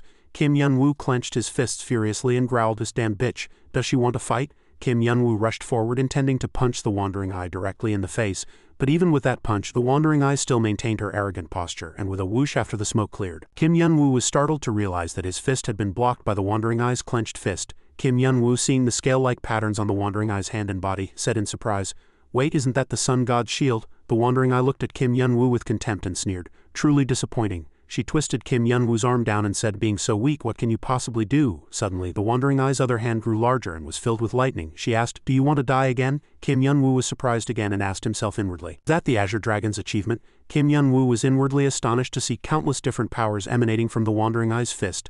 No, I can feel the power of countless other achievements too clearly. Then, just as he thought this far, the wandering eye swung her hand and mercilessly slapped Kim Yun-woo's face, and Kim Yun-woo's face contorted. The accumulated powers exploded and scattered everywhere. After the punching stopped, Kim Yun-woo lay flat on the ground, spitting blood, clutching his hands in pain and cursing, damn it. The wandering eye looked at Kim Yun-woo and praised him. That blow was quite unexpected. I made this shield with countless great achievements. The wandering eye looked at her severed arm and said with interest, but you managed to tear it apart and use that gap to land a hit on me. Your combat sense is much sharper than mine. But in your current state, it's meaningless. The power difference between us is still overwhelming. Kim Yun-woo, seeing the wandering eye's hand regenerate, slammed his fist on the ground in anger. And Kim Yun-woo slowly sat up and said, I've been suspicious ever since you so easily handed me countless great achievements, but now I finally understand why I could feel so many achievements from your body. It's because of you. Kim Yun-woo looked at the wandering eye who stood arrogantly and proudly and said resolutely, You are the embodiment of all achievements, just as the administrator is the embodiment of magic. The wandering eye heard that and burst out laughing, replying, It seems that guy is sometimes useful too. Now I don't need to waste my time explaining to you myself. Kim Yun-woo wiped the blood from the corner of his mouth and said, I still have many questions to ask you, but it doesn't matter. I no longer care who or what you are. Kim Yun-woo slowly rose, emitting immense power, momentum and killing intent, and his eyes were resolute. At this moment the only thing I want is to tear apart that piece of trash who dared to touch my tower. Kim Yun-woo, seeing the wandering eye still standing motionless, frowned and said, I'll say this again, listen carefully, take me to my tower at once right now, otherwise I'll drag you there. While Kim Yun-woo was muttering, the wandering eye raised her hand and summoned a screen. Immediately an image of Kim Yun-woo's Tower 51 appeared. Kim Yun-woo cried out in surprise, That's my tower. Kim Yun-woo looked at the wandering eye in confusion and asked, What the hell, didn't you just say the administrator destroyed it? The wandering eye, sneering at his impatient attitude, quickly replied, You didn't give me a chance to finish speaking. I only said he was relentlessly searching for it, I didn't say he destroyed it. The wandering eye laughed delightedly and said, But the residents of the tower are truly amazing. They successfully transmitted all the towers and their ecosystems to another dimensional space. Before the administrator arrived, I had never seen such an advanced security system. Who designed it? Kim Yun-woo made a blank awe sound at the question, thinking inwardly, This must be the function of the new security system Noah and Abai mentioned earlier. The wandering eye looked at the screen and continued, In summary, they have hidden your tower in an extremely complex dimensional network, so it will take the administrator a very long time to find it. In other words, you are safe for now. Hearing this, Kim Yun-woo breathed a sigh of relief. You should have said so earlier, the wandering eye said. I'm sorry for spoiling your mood, but we can't let our guard down yet. We are still facing immense problems. Kim Yun-woo flinched, and the wandering eye said worriedly, At this point no one can defeat the administrator. Kim Yun-woo asked in surprise, Even you, not even your invincible power? The wandering eye replied, Do you remember what the Sword Saint said? I was defeated by him before. What's worse, he has continued to accumulate experience and power since then, sweeping through all sorts of different dimensions, but I have been trapped here for too long, so all my senses have dulled. In my current state I will be defeated even more miserably than last time, and you can't fight him either. You are weaker than me. Kim Yun-woo asked in confusion, Then what should we do, just stay here? The wandering eye stared intently at Kim Yun-woo and said, Of course not. I can only think of one way. The wandering eye pointed at Kim Yun-woo and said with a fierce smile, Yun-woo, you must absorb me, you must completely swallow me, not a single piece left. Hearing this, Kim Yun-woo froze, opened his mouth wide and exclaimed, What? He unconsciously recalled the three beings who always tried to play lewd tricks on him. Kim Yun-woo trembled all over, pointed at his chest worriedly and said, No, I'm fed up with this now. Seeing Kim Yun-woo's reaction, the wandering eye sighed and quickly consoled him. Don't worry, it's not what you think, you've clearly been through a lot. The wandering eye said, Then let's sit down and talk. You've been unconscious for quite a while, haven't you? Then she raised her hand and conjured exquisite cakes and tea, saying cheerfully, I have a lot to tell you. Meanwhile, in the new administration building, the administrator's calm voice echoed, I am very grateful to all of you who have gathered here today, even though my request was too sudden. The administrator looked at Gabriel, Noah, and all the retainers of the Angel and Spirit factions and said in a low voice, Leaders of the Angel and Spirit factions, Gabriel spoke, truly astonishing. The administration team has always been a mysterious entity until now. I didn't expect you to contact us directly today. Is it related to the destruction of the tower 2 weeks ago? The administrator shook his head and said, A good guess, but no. The administrator widened his eyes and frowned, saying, That's because Tower 51 has not been destroyed yet. This news shocked Gabriel and Noah. Noah reacted faster, exclaiming, What on earth are you talking about? It clearly disappeared completely from this dimensional space. The administrator replied, Don't misunderstand, in fact, it will also be destroyed soon, I guarantee you. Life inside the tower right now must be no different from hell. As the administrator said, Kim Yun-woo's Tower 51 was currently under fierce siege by monsters. Abai watched the chaotic situation on screen and sighed. Unlike before, the monsters showed no signs of stopping. Abai said worriedly, I didn't expect all sorts of calamities to occur simultaneously. Noah also said in dismay, I knew that traveling to another dimensional space would have many side effects, but I didn't expect the situation to get this bad at this moment. Dean suddenly spoke, I'm not surprised at all. This tower's system is too sensitive. How could it cope with such sudden changes? Dylan looked at the chaotic situation outside and offered comfort. You two don't need to blame yourselves, you haven't done anything wrong. Dylan's gaze dropped and he said sadly, It's all my fault. If I hadn't been so foolishly betrayed, you wouldn't be facing this terrible situation. Abai immediately said, Don't say that, sir, you've helped us so much. Now that we don't have the administrator's help, if it weren't for the emergency magic you installed, our world would have already collapsed long ago. And fortunately, we have strong forces to help us control the situation now. On the 9th floor, there was the Guardian team, including Azure Dragon, Sun Wukong, and even Siegfried. They also escaped with us. They were tirelessly fighting to protect the tower's floors. Having said this much, Abai turned his head and looked at the huge door in the middle of the room with a heavy heart. So we are confident that we can all survive until Yaksha and Yunwoo's disciples come out of that door. 2 weeks ago, before moving to another dimensional space, Baekweaheng held Lucifer by the leash and walked towards the huge door with Mitchang and Han Rin. Baekweaheng said resolutely, I assure you, Yunwoo is still alive. Baekweaheng pointed at the bead necklace around Lucifer's neck and said, if he wasn't, the necklace connected to his soul would have already shattered into pieces. There were a few cracks on the beads, but they were still firmly connected. This meant that although he was severely injured, his soul remained intact somewhere. So we will use this necklace as a medium to perform a ritual to find his soul. Han Rin nodded and said, for this ritual to succeed, she will need a soul with very strong willpower, Mitchang quickly added. So we will let her use our power. Baekweaheng looked at Abai, Noah and Dylan, and instructed, furthermore, we must focus as much as possible on performing this ritual so we won't be able to move for a while. I'm truly sorry, but I'll leave the rest to all of you. As Baekweaheng placed her hand on the door, it immediately opened wide. Baekweaheng swore with great confidence, but I swear to you I will definitely find Yunwoo. Returning to reality, Dylan looked at the door with a gloomy expression. It's been 2 weeks since she said those words and passed through the door. Can she really find someone who was swallowed by such a massive explosion? Noah replied resolutely, we must trust her. Then Noah turned his head towards the huge door and clenched his hands tightly. Finding Yunwoo now is our only hope. Returning to the administration building, the administrator widened his eyes and said solemnly, in summary, I only need one thing. I want to find the coordinates of that tower and destroy it before it causes more problems. I hope you will handle this. You can do it, can't you? Gabriel and Nath, who were named, flinched in surprise. The administrator smiled cunningly and said, creating a new administration team is already a headache enough. I am very grateful for your help. Nath immediately stood up and slammed the table, exclaiming, I'm fed up with this now. Nath glared at the administrator and continued to lash out.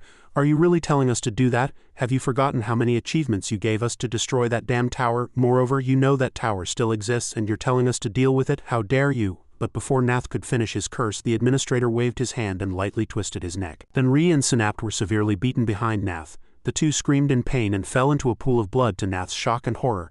Nath turned his head and stammered in confusion. What on earth is going on? Gabriel was also astonished. Blood dripped from the administrator's hand and he walked slowly towards Nath with a cold voice. I should have said this earlier. After repairing this place, I plan to replace all dimensional spaces under my control, starting with the demon faction, even those who ignored this summoning and everyone who offended me. Nath looked at the administrator, who exuded a ferocious aura, filled with fear. The administrator growled menacingly, not a single one. So prove your usefulness to me before that, otherwise I will eliminate all of you. These words plunged Noah and the angel faction into extreme fear. Returning to the Wandering Eye and Kim Yunwoo's tea and cake party, Kim Yunwoo looked at the Wandering Eye and asked, so as soon as I died, a secret spell was activated, separating my soul from my body and moving it here? Do you know who created that spell? The Wandering Eye elegantly ate a piece of cake and replied, I don't have the authority to tell you that either. How can I see everything I want in your dimensional space? She looked at Kim Yunwoo and said, I have a few conjectures of my own, but let's put that aside for now. It's not that important. Kim Yunwoo crossed his arms, thought for a moment, then asked, then let's go back to what we were talking about earlier. What exactly do you mean? Why do I have to absorb you to defeat the administrator? The Wandering Eye smiled and replied, don't overthink it, just understand it as it sounds. Do you remember what I said after our fight earlier? No matter how sharp your combat sense is, it's nothing in the face of overwhelming power. In other words, if you possess the power to control the administrator's magic, you will have a tremendous chance to defeat him. Kim Yunwoo trembled as he saw the immense source of energy behind the Wandering Eye creating an infinite abyss, and the Wandering Eye continued with a meaningful smile. Then what if you possess something that can create this world, for example, my achievements? At this moment, the designer's smile of Shima reappeared in another dimensional space. He laughed maniacally and said, finally, the door has opened. I can't wait any longer. I want to see how much my prey has grown. Kim Yunwoo suddenly saw a huge surge of power and asked, your achievements, are you really going to let me take them? The Wandering Eye laughed and replied, why are you so surprised? I've done something similar before. Although back then you only had to extract fear, this time you will have to face everything. A total of 1,275,867 achievements that I have carefully selected so far. You will have to absorb all of them. Kim Yunwoo froze just hearing the number 1,275,867. Damn it, what is this? He was extremely flustered and asked again, what did you just say? Then Kim Yunwoo trembled all over and said in fear, how many achievements did you just say? The Wandering Eye looked at Kim Yunwoo's reaction and smiled brightly like a father who had just had a baby. Then she shrugged and said, it's not that bad, is it? I've already removed the small and redundant achievements. It's like taking candy from a baby. The more he heard, the more absurd it became. Kim Yun-woo immediately got angry, slammed the table and exclaimed, "Taking candy from a baby? What nonsense are you talking about? Do you think I'm a child? I almost died just trying to skillfully control a single achievement. How can I control over 1,000,000 achievements?" The wandering eye replied nonchalantly. "That was before. It's different now. You have my eye and the ability to claim achievements just by looking at them." As she said this, Kim Yun-woo suddenly felt his right eye burning with power and was quite surprised. Then the wandering eye pointed to the swirling achievements behind her and said, "Beyond there, you will find the core of all achievements compressed into over 1,000,000 moments. It sounds like a lot, but it won't take that long. Just remember that they are a collection of various moments. But whether you can maintain your essence while experiencing those countless moments is entirely up to you." Kim Yun-woo listened and pondered, and the wandering eye quickly added, "Perhaps you don't need to worry too much. My achievements themselves also have power. You won't need to use magic to wield them. You know that the administrator can do all sorts of things with his magic, right? Mine is similar." Kim Yun-woo listened and asked in surprise, "You mean his magic control ability won't affect it?" The wandering eye immediately nodded and replied with a smile, "Exactly. So what are you going to do now?" Kim Yun-woo listened and covered his head, sighing. "Even though it's nothing yet, I can already tell this is going to be incredibly difficult, but I don't have any other choice, do I?" Kim Yun-woo's mysterious eyes glowed and his eyes were filled with determination. "Then as usual I'll just push through. I'll do my best, even if I fail." Kim Yun-woo and the wandering eye stood together in front of the vortex of achievements. Suddenly the wandering eye turned to Kim Yun-woo and instructed, Now that I think about it, after you pass through this transfer gate, you'll have to deal with him first before you can officially begin." Kim Yun-woo asked him again curiously, "You mean him?" The wandering eye nodded and said, "Yes, his achievement is quite special, so I had a bit of trouble condensing it. I would usually set it aside, but I'm sure it will help you a lot in the long run. So do your best to settle things with him. That guy has quite a tangled relationship with you too." Kim Yun-woo listened and said, as if he couldn't understand, "I know such a guy." Suddenly Kim Yun-woo's eyes turned cold. I think I know who you're talking about." Then Kim Yun-woo slowly walked into the transfer gate. "This isn't enjoyable at all, but I have no choice." Kim Yun-woo waved to the wandering eye, saying he would see her later. "Goodbye." Immediately after exiting the transfer gate, Kim Yun-woo looked at the room in front of him and felt the aura around him. He immediately exclaimed, "Everything here feels so familiar. I think I can roughly guess who you're talking about." Kim Yun-woo looked at the faint shadow hidden behind the black smoke and said, "The architect, or should I call you Shima?" Shima stood waiting silently with a very intriguing smile on his face. "Long time no see, are you still doing well, Yun-woo?" Kim Yun-woo looked at Shima and asked, "You're not saying you've returned, are you?" Shima shook his head and shrugged, saying, "Of course not. This physical form of mine is only temporarily created with the power and memories of my achievements." Then Shima clicked his tongue and said, "Unfortunately, I will disappear when you leave this place, but that doesn't seem important." He looked at Yun-woo provocatively with a cunning smile and said, "At least I got to meet my precious friend one last time." Kim Yun-woo was quite annoyed by this sarcastic tone. He frowned and said, "Truly lame. You're still as annoying as that day. Shut up and get ready." Having finished speaking, Kim Yun-woo clenched his fists and began to channel power into them. Kim Yun-woo said resolutely, "Let's finish this." Shima didn't move at all. He still stood with his arms crossed smiling and asked, "Finish what?" Kim Yun-woo replied, "Don't pretend you don't know. You know I'm here because of your achievement, and I only have two options. One is to beat you half to death until you acknowledge me, like I did to the Azure Dragon, or I'll teach you a lesson until my eye analyzes your achievement." Shima's eyes glowed and he began to adopt a fighting stance. He laughed and replied, "Haha, is that so? That will be very interesting." As soon as this question ended, Kim Yun-woo and Shima understood each other's intentions. The two immediately charged and attacked each other with all their might. At this moment the wandering eye, who was outside, was observing the situation between the two. She clicked her tongue and muttered to herself, "I thought you'd figure things out after fighting first. Still your old ways." Then the wandering eye sighed, "But it won't be so easy this time. Before he became the Tower Lord you defeated, he was the one who appeared before transcendent beings and put them through countless most brutal trials. He is the true embodiment of evil, destroying countless achievements." The eye looked at her hand and thought to herself, "He can be said to have had a tremendous influence on the history of achievements. One of the reasons I couldn't condense his power was because he interfered in the development process of achievements for an incredibly long time. It was fortunate that he had a fatal weakness due to the nature of his inherent power. Yun-woo previously used that weakness to subdue him, but the wandering eye became even more serious. She mumbled, "Now you must have realized it too, Yun-woo. Everything is different now." Yun-woo and Shima exchanged blows, creating a tremendous explosion. After that, the two continuously exchanged fierce blows like moths to a flame. At this moment, as Shima swung his fist, Kim Yun-woo seemed to be struggling. Kim Yun-woo thought inwardly with a puzzled expression, "What on earth is going on? He's clearly weaker than before. In fact, that's only natural. Back then he equipped himself with all the achievements in the tower, but now he can only use the power of his own achievements." Kim Yun-woo was flustered, but with resolve throughout his body he swung his hand. "And why?" Shima also hesitated and immediately swung his hand, and the power of the two exploded tremendously. In a momentary pause, Kim Yun-woo was startled to realize that his fist had been blocked by Shima. He was shocked. Is he still that strong? My achievements. Shima suddenly flashed a cunning smile and extended his hand. His hand quickly transformed into a tentacle, tightly coiling around Kim Yun-woo's hand. He laughed and said, "Your head is full of all sorts of thoughts, Yun-woo. Well, that's only natural." After Kim Yun-woo was lifted up by Shima's tentacle arm, he swung his arm and slammed Kim Yun-woo to the ground, and Kim Yun-woo coughed up blood in pain. Shima smiled contentedly, withdrew his hand and slowly said, "Normally I wouldn't be able to grow stronger than you. If you could overcome the fear in your heart, that is." Kim Yun-woo struggled to get up, staggering as he said, "What the hell did you do, you bastard?" Shima laughed. Don't misunderstand, I'm still the same as before. It's you who's changed," Kim Yun-woo exclaimed in surprise. "What, you mean?" Shima grabbed Kim Yun-woo's head, brought his face close and said word by word, "That smell is all over your body, Yun-woo. Just like when we first met, you're emitting a strong smell that I can never mistake. It's the smell of fear." Shima pulled Kim Yun-woo's hair, forcing him to stare at his satisfied, smiling face. Kim Yun-woo gritted his teeth and growled, "Did you just say fear?" Suddenly he unleashed his inner power, pushing Shima away, and yelled, "You bastard, don't try to fool me." Shima scoffed, "You haven't changed at all, have you? Still quick to anger and impatient." Kim Yun-woo rushed at him and attacked, but Shima dodged the attack with lightning speed, continuing to scoff, "But are you really okay? You seem to be speaking with confidence, but your appearance seems to be the exact opposite." Kim Yun-woo swung his fist in anger, rushing towards his opponent, and he yelled, "I told you to shut up." Unexpectedly, Shima easily blocked this powerful punch. His arm suddenly deformed, becoming a disgusting, squishy mass. Shima continued to provoke, "I know everything that happened, Kim Yun-woo.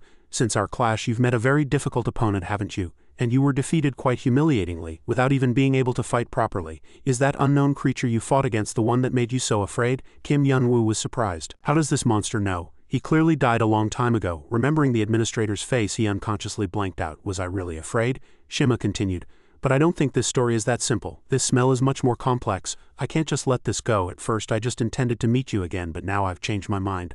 I'm going to pull it out of your heart." Shima's arm suddenly transformed into a giant vine with many branches. He scoffed, "It doesn't matter what you tried to hide from me." As soon as he finished speaking, he swung his arm and attacked, and countless small branches emerged from his arm, turning into dangerous weapons, making Kim Yun-woo struggle greatly to dodge. He yelled, "I thought you were reasonable now. What the hell are you talking about?" Shima moved behind Kim Yun-woo, released small branches and tightly coiled around him, startling Kim Yun-woo. "That's an incredibly fast speed," Shima said in a growling voice. "You heard what I just said too, didn't you? I'm going to find this delicious smelling thing. This smell I've been craving from the beginning." Having finished speaking, he swung his arm and continuously slammed Kim Yun-woo to the ground, beating him down. Kim Yun-woo gritted his teeth and inwardly lamented, "Damn it, I have to get out. But I can't muster the strength." Shima looked at his face and speculated, "You must have thought you wouldn't be afraid of anything anymore, didn't you?" He withdrew his arm and continued to unleash powerful attacks. Kim Yun-woo tried to jump backward to dodge, but it was too late. He was hit by the attack and fell painfully to the ground. Shima continuously played mind games. The reason is clear. Fear can only affect weak and pathetic creatures. You probably thought you wouldn't feel that emotion again. You must have thought you had become too perfect. Kim Yun-woo struggled to stand, and Shima's arm retracted, faintly emitting magic power, and his eyes glowed red. Filled with murderous intent, suddenly he yelled, "But look at you now, Kim Yun-woo, you're getting weaker and weaker. And I'm getting stronger and stronger." As soon as he finished speaking, he continuously swung his fists and attacked, and his arms continuously slammed down like giant tentacles, making Kim Yun-woo unable to counterattack as he crouched and blocked. Shima yelled, "What are you afraid of, the administrator's infinite power, or are you afraid of dying again after being reborn? How pathetic. The one who defeated me is despairing over something as trivial as power. If that's the case, I should feel pity for my former opponent." His arm suddenly stopped and transformed into a giant blade. Shima smiled and said, "Then it's better to die here." Kim Yun-woo hesitated for a moment, looking at the giant blade. Shima continued, "That way you won't have anything to fear." As soon as he finished speaking, he powerfully slashed down. Kim Yun-woo gritted his teeth and replied, "Stop it. Don't make such arbitrary judgments, you bastard." He blocked his blade with his arm, and with a thud, Shima scoffed, "Oh my, I was just about to let you rest peacefully, but how did you block that attack?" Kim Yun-woo replied indifferently, "Don't say such ridiculous things. I won't rest so easily when facing a frustrating and boring guy like you." As soon as he finished speaking, he broke his arm, which was slamming down, and tightly gripped it, and his arm shattered. "I'm sorry, but I have no intention of dying. I'm going to come back stronger." Kim Yun-woo launched a powerful punch in counterattack. He replied resolutely, "After all, there are many things in this world that I want to protect." Shima clicked his tongue with an indifferent expression. "Oh my," he looked at Kim Yun-woo and thought to himself, "He's regained his will to fight, but my power hasn't weakened yet. Then he hasn't overcome his fear like before." Shima carefully looked at his palm and confirmed, "That's right, the fear you buried deep in your heart. The fear that you couldn't protect your precious ones has made you even stronger," Shima immediately said, seeing Kim Yun-woo's inner power exploding all over his body and a chilling coldness emanating from his eyes. "Did you finally obtain my achievement?" Kim Yun-woo replied. That's right, I have nothing more to say to you now, so get lost. You've been rolling around here for too long, you disgusting demon bastard. As soon as he finished speaking, he rushed to attack his opponent. Shima stood there calmly, showing no fear, and said, interesting, truly interesting. Who would have thought that fear would become your power? That's not bad. He calmly took Kim Yun-woo's powerful punch, and even Kim Yun-woo was surprised. What the hell, did he intentionally get hit just now? Meanwhile, on another tower floor, Sun Wukong groaned, slumped on the ground. Oh my, I'm so tired. When will this end? Abai sat next to him and asked, are the other tower floors still not doing well? He replied, yeah, it probably won't get better. We already successfully controlled the situation before coming back here, but after a short break we'll have to go again. On the 50th floor, Tower Lord Siegfried jumped up and yelled, what? This is the first rest we've had after fighting day and night. Do we have to go fight again already? Aren't you overdoing it? Sun Wukong raised his head and replied, don't make such a fuss, we have no other choice, only we can protect all these floors. Siegfried pointed a finger at the door and yelled, then at least tell that yaksha woman or whatever to come with us. Isn't she strong? Why is she still just tapping her fingers there? I'm sick of it now. As soon as he finished speaking, the door suddenly opened. Abfrud Sun Wukong exclaimed in surprise. Yaksha, Han A-rin and Michjong came out. Yaksha said with a bright face, oh, everyone's here, good then, I needed someone to help me revive Kim Yun-woo. At that moment, from the opposite side, Kim Yun-woo regained his composure. Seeing his right arm instantly destroyed, he immediately yelled, what the hell, did you intentionally get hit just now? Shima looked at him and replied, yes, actually I had no intention of dragging this fight out from the beginning. Playing with you is fun, but it's quite tiring. You seem to be struggling to regain your energy. So I just gave you a little help. Kim Yun-woo asked blankly, I don't understand at all. Why did you help me? Shima laughed and said, who knows, just think of it as me owing you something. Think of it as repayment for releasing me from the thirst that kept me starving for so long. But don't be foolish, Kim Yun-woo, this doesn't mean I'm your ally now. I don't take sides. I just want to slowly savor the fear I feel in the world, and today I'm quite satisfied with your fear. Now that you've overcome it, I'm really curious to see what path you'll take. I'll watch you from beyond. As soon as he finished speaking, he disappeared into thin air, and Kim Yun-woo stood there blankly. He scratched his head and muttered to himself, I can't understand what he's thinking at all. What just happened? Suddenly, the ground beneath his feet shook violently. Kim Yun-woo yelled, why is the ground suddenly collapsing? Kim Yun-woo fell into the space below. He was surprised to see the objects in front of him. What the hell is this? Are they film reels? After observing carefully for a while, Kim Yun-woo thought to himself, wait a minute. Could those be the countless moments she talked about? But what am I supposed to do with these clumps? Should I touch one? Kim Yun-woo touched an image of a swordsman, and suddenly a golden flash erupted and a mysterious light emanated from his heavenly eye, and he exclaimed in surprise, what the hell, what is this? Kim Yun-woo was extremely shocked and his head ached as if it were splitting. He screamed in pain. The space in front of him turned dark and another strange scene appeared. On a night with a full moon, a swordsman had just finished a fierce massacre and blood flew like a river from his blade. Drop by drop it fell to the ground. Countless corpses lay at his feet, and opposite him, a group of armed figures still stood ready to charge. The swordsman said softly, you're quite numerous too, aren't you, wretched and pathetic insignificant test subjects? The swordsman's opponents showed no hesitation and yelled, we have nothing to fear. Charge and capture him. He's just a cruel murderer who slaughtered thousands of warriors and turned the martial arts world into a sea of blood. Kill that mad demon. As soon as he finished speaking, everyone charged, determined to die. The swordsman sighed, why can't you see what even a blind man can see? He drew his sword and yelled, tomorrow won't be your Memorial Day. The sword flashed like lightning, seemingly tearing the sky in front of him. And as the sword's clang echoed, countless corpses piled up on the ground. The pursuers were extremely frightened. The swordsman asked in a loud voice, do you know why? It's because you are the ones who are going to die. As soon as he finished speaking, he unleashed a series of sword techniques, defeating everyone. That moment suddenly disappeared. Kim Yun-woo woke up startled. He covered his face and wondered what had happened to him. He looked at the swordsman in the video, puzzled. Is that his memory? Kim Yun-woo pondered for a long time, then answered himself. No, it's not that simple. That must have been his greatest battle. A perfect reenactment of the essence of his life in a single moment. He looked at his palm and thought to himself, in that short moment, I felt as if I had become him. This feeling is so real. Thanks to this, I now know how to use his achievement. If so, do all these videos have the same effect? Thinking this far, Kim Yun-woo unconsciously smiled. Oh my, after seeing all of this I'll be able to learn all sorts of useful techniques. Just seeing one part of it made my head feel like it was splitting. Will I even survive after all this is over? But I have no other choice, do I? Alright, let's continue. Kim Yun-woo excitedly continued to experience the next videos. Meanwhile, under the World Tree, the Spirit King of Water was lost in deep thought. The Spirit King of Dryads stood behind her and said softly, I have restored the bodies of the other Spirit Kings, Your Majesty. Nath replied softly, thank you, the Dryad asked out of curiosity. But could you tell me what happened at the administration building? Why did only Your Majesty return alive? And how did you revive the World Tree? Nath frowned slightly, recalling. At that moment inside the tower, the administrator said to her, sitting in a chair, Nath, I have a very special gift for you. Nath knelt on the ground and listened respectfully. He said, I intend to use my magic to revive your World Tree, which Kim Yun-woo destroyed. Hearing this, Nath was surprised and asked, really? But why? He replied gently, I hear that the Angel faction is likely to find Tower 51, but they won't be able to break through its defenses. With the World Tree, all defenses would be nullified. So if the world tree were alive we would suffer much less. Nath was slightly confused indeed, but the administrator sneered, "Do your best and excel. You know what will happen if you fail even after I've helped you this much, don't you?" At this, Nath sighed. Such matters are no longer important, so it's better to focus on the future of our faction. Everyone, be vigilant and prepared. As soon as we receive news from the Angel faction we will begin to eliminate our ancient enemies. However, before she could finish speaking a voice suddenly echoed from the air. "Our enemies, are you referring to us?" Upon hearing this voice, Water Spirit King Nath's face turned pale and she turned around shouting, "Impossible, this energy clearly belongs to you." Those from Tower 51, Yaksha, Hane Ren Michjung, Azure Dragon and Sun Wukong emerged from the passage. Yaksha laughed loudly and replied, "Long time no see, little water ghost. Sorry for dropping in unannounced, but it would feel too insincere otherwise, wouldn't it? We have some business with that tree." The Dryads and their party were greatly surprised by the appearance of these immensely powerful individuals. Water Spirit King Nath asked, "How did you find us?" "No, more importantly, what do you mean when you say you need that tree?" Yaksha smiled nonchalantly and replied, "Well, we need some magic for an urgent family matter.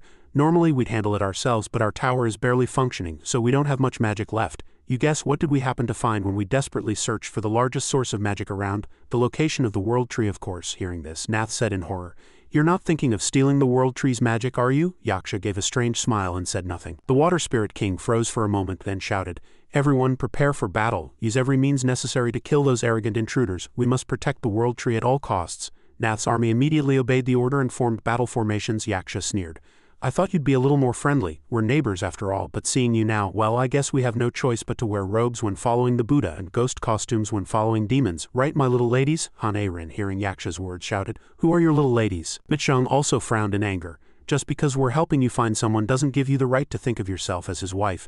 Don't forget who the real wife is." Saying this, she activated Guardian Character Stage 5, Space Dominator Ghost Queen's ultimate skill, 10 Steps of Annihilation. "That would be me, Guardian Character Ghost Queen Annihilation Stage." As the formation was activated and emitted immense pressure, people cried out in surprise, "The pressure is too strong, I can't move at all." Even Water Spirit King Aneth was caught in it and cried out in surprise, "Unbelievable." Besides Kim Yun-woo, others also possess such terrifying power. At this moment Sun Wukong stepped forward a few paces with his Ruyi Jingu Bang, and as Azure Dragon channeled his energy and gently touched the tip of the staff, numerous intense lightning bolts erupted from it. Sun Wukong laughed heartily. "If you were him, you would have gritted your teeth this time." He brandished his staff and continued to shout, "Grow, Ruyi Jingu Bang." The staff instantly transformed into a giant pillar, violently shaking the ground, causing most people to lose their balance and fall to the floor. The gigantic Furry, the fire spirit, couldn't endure it either.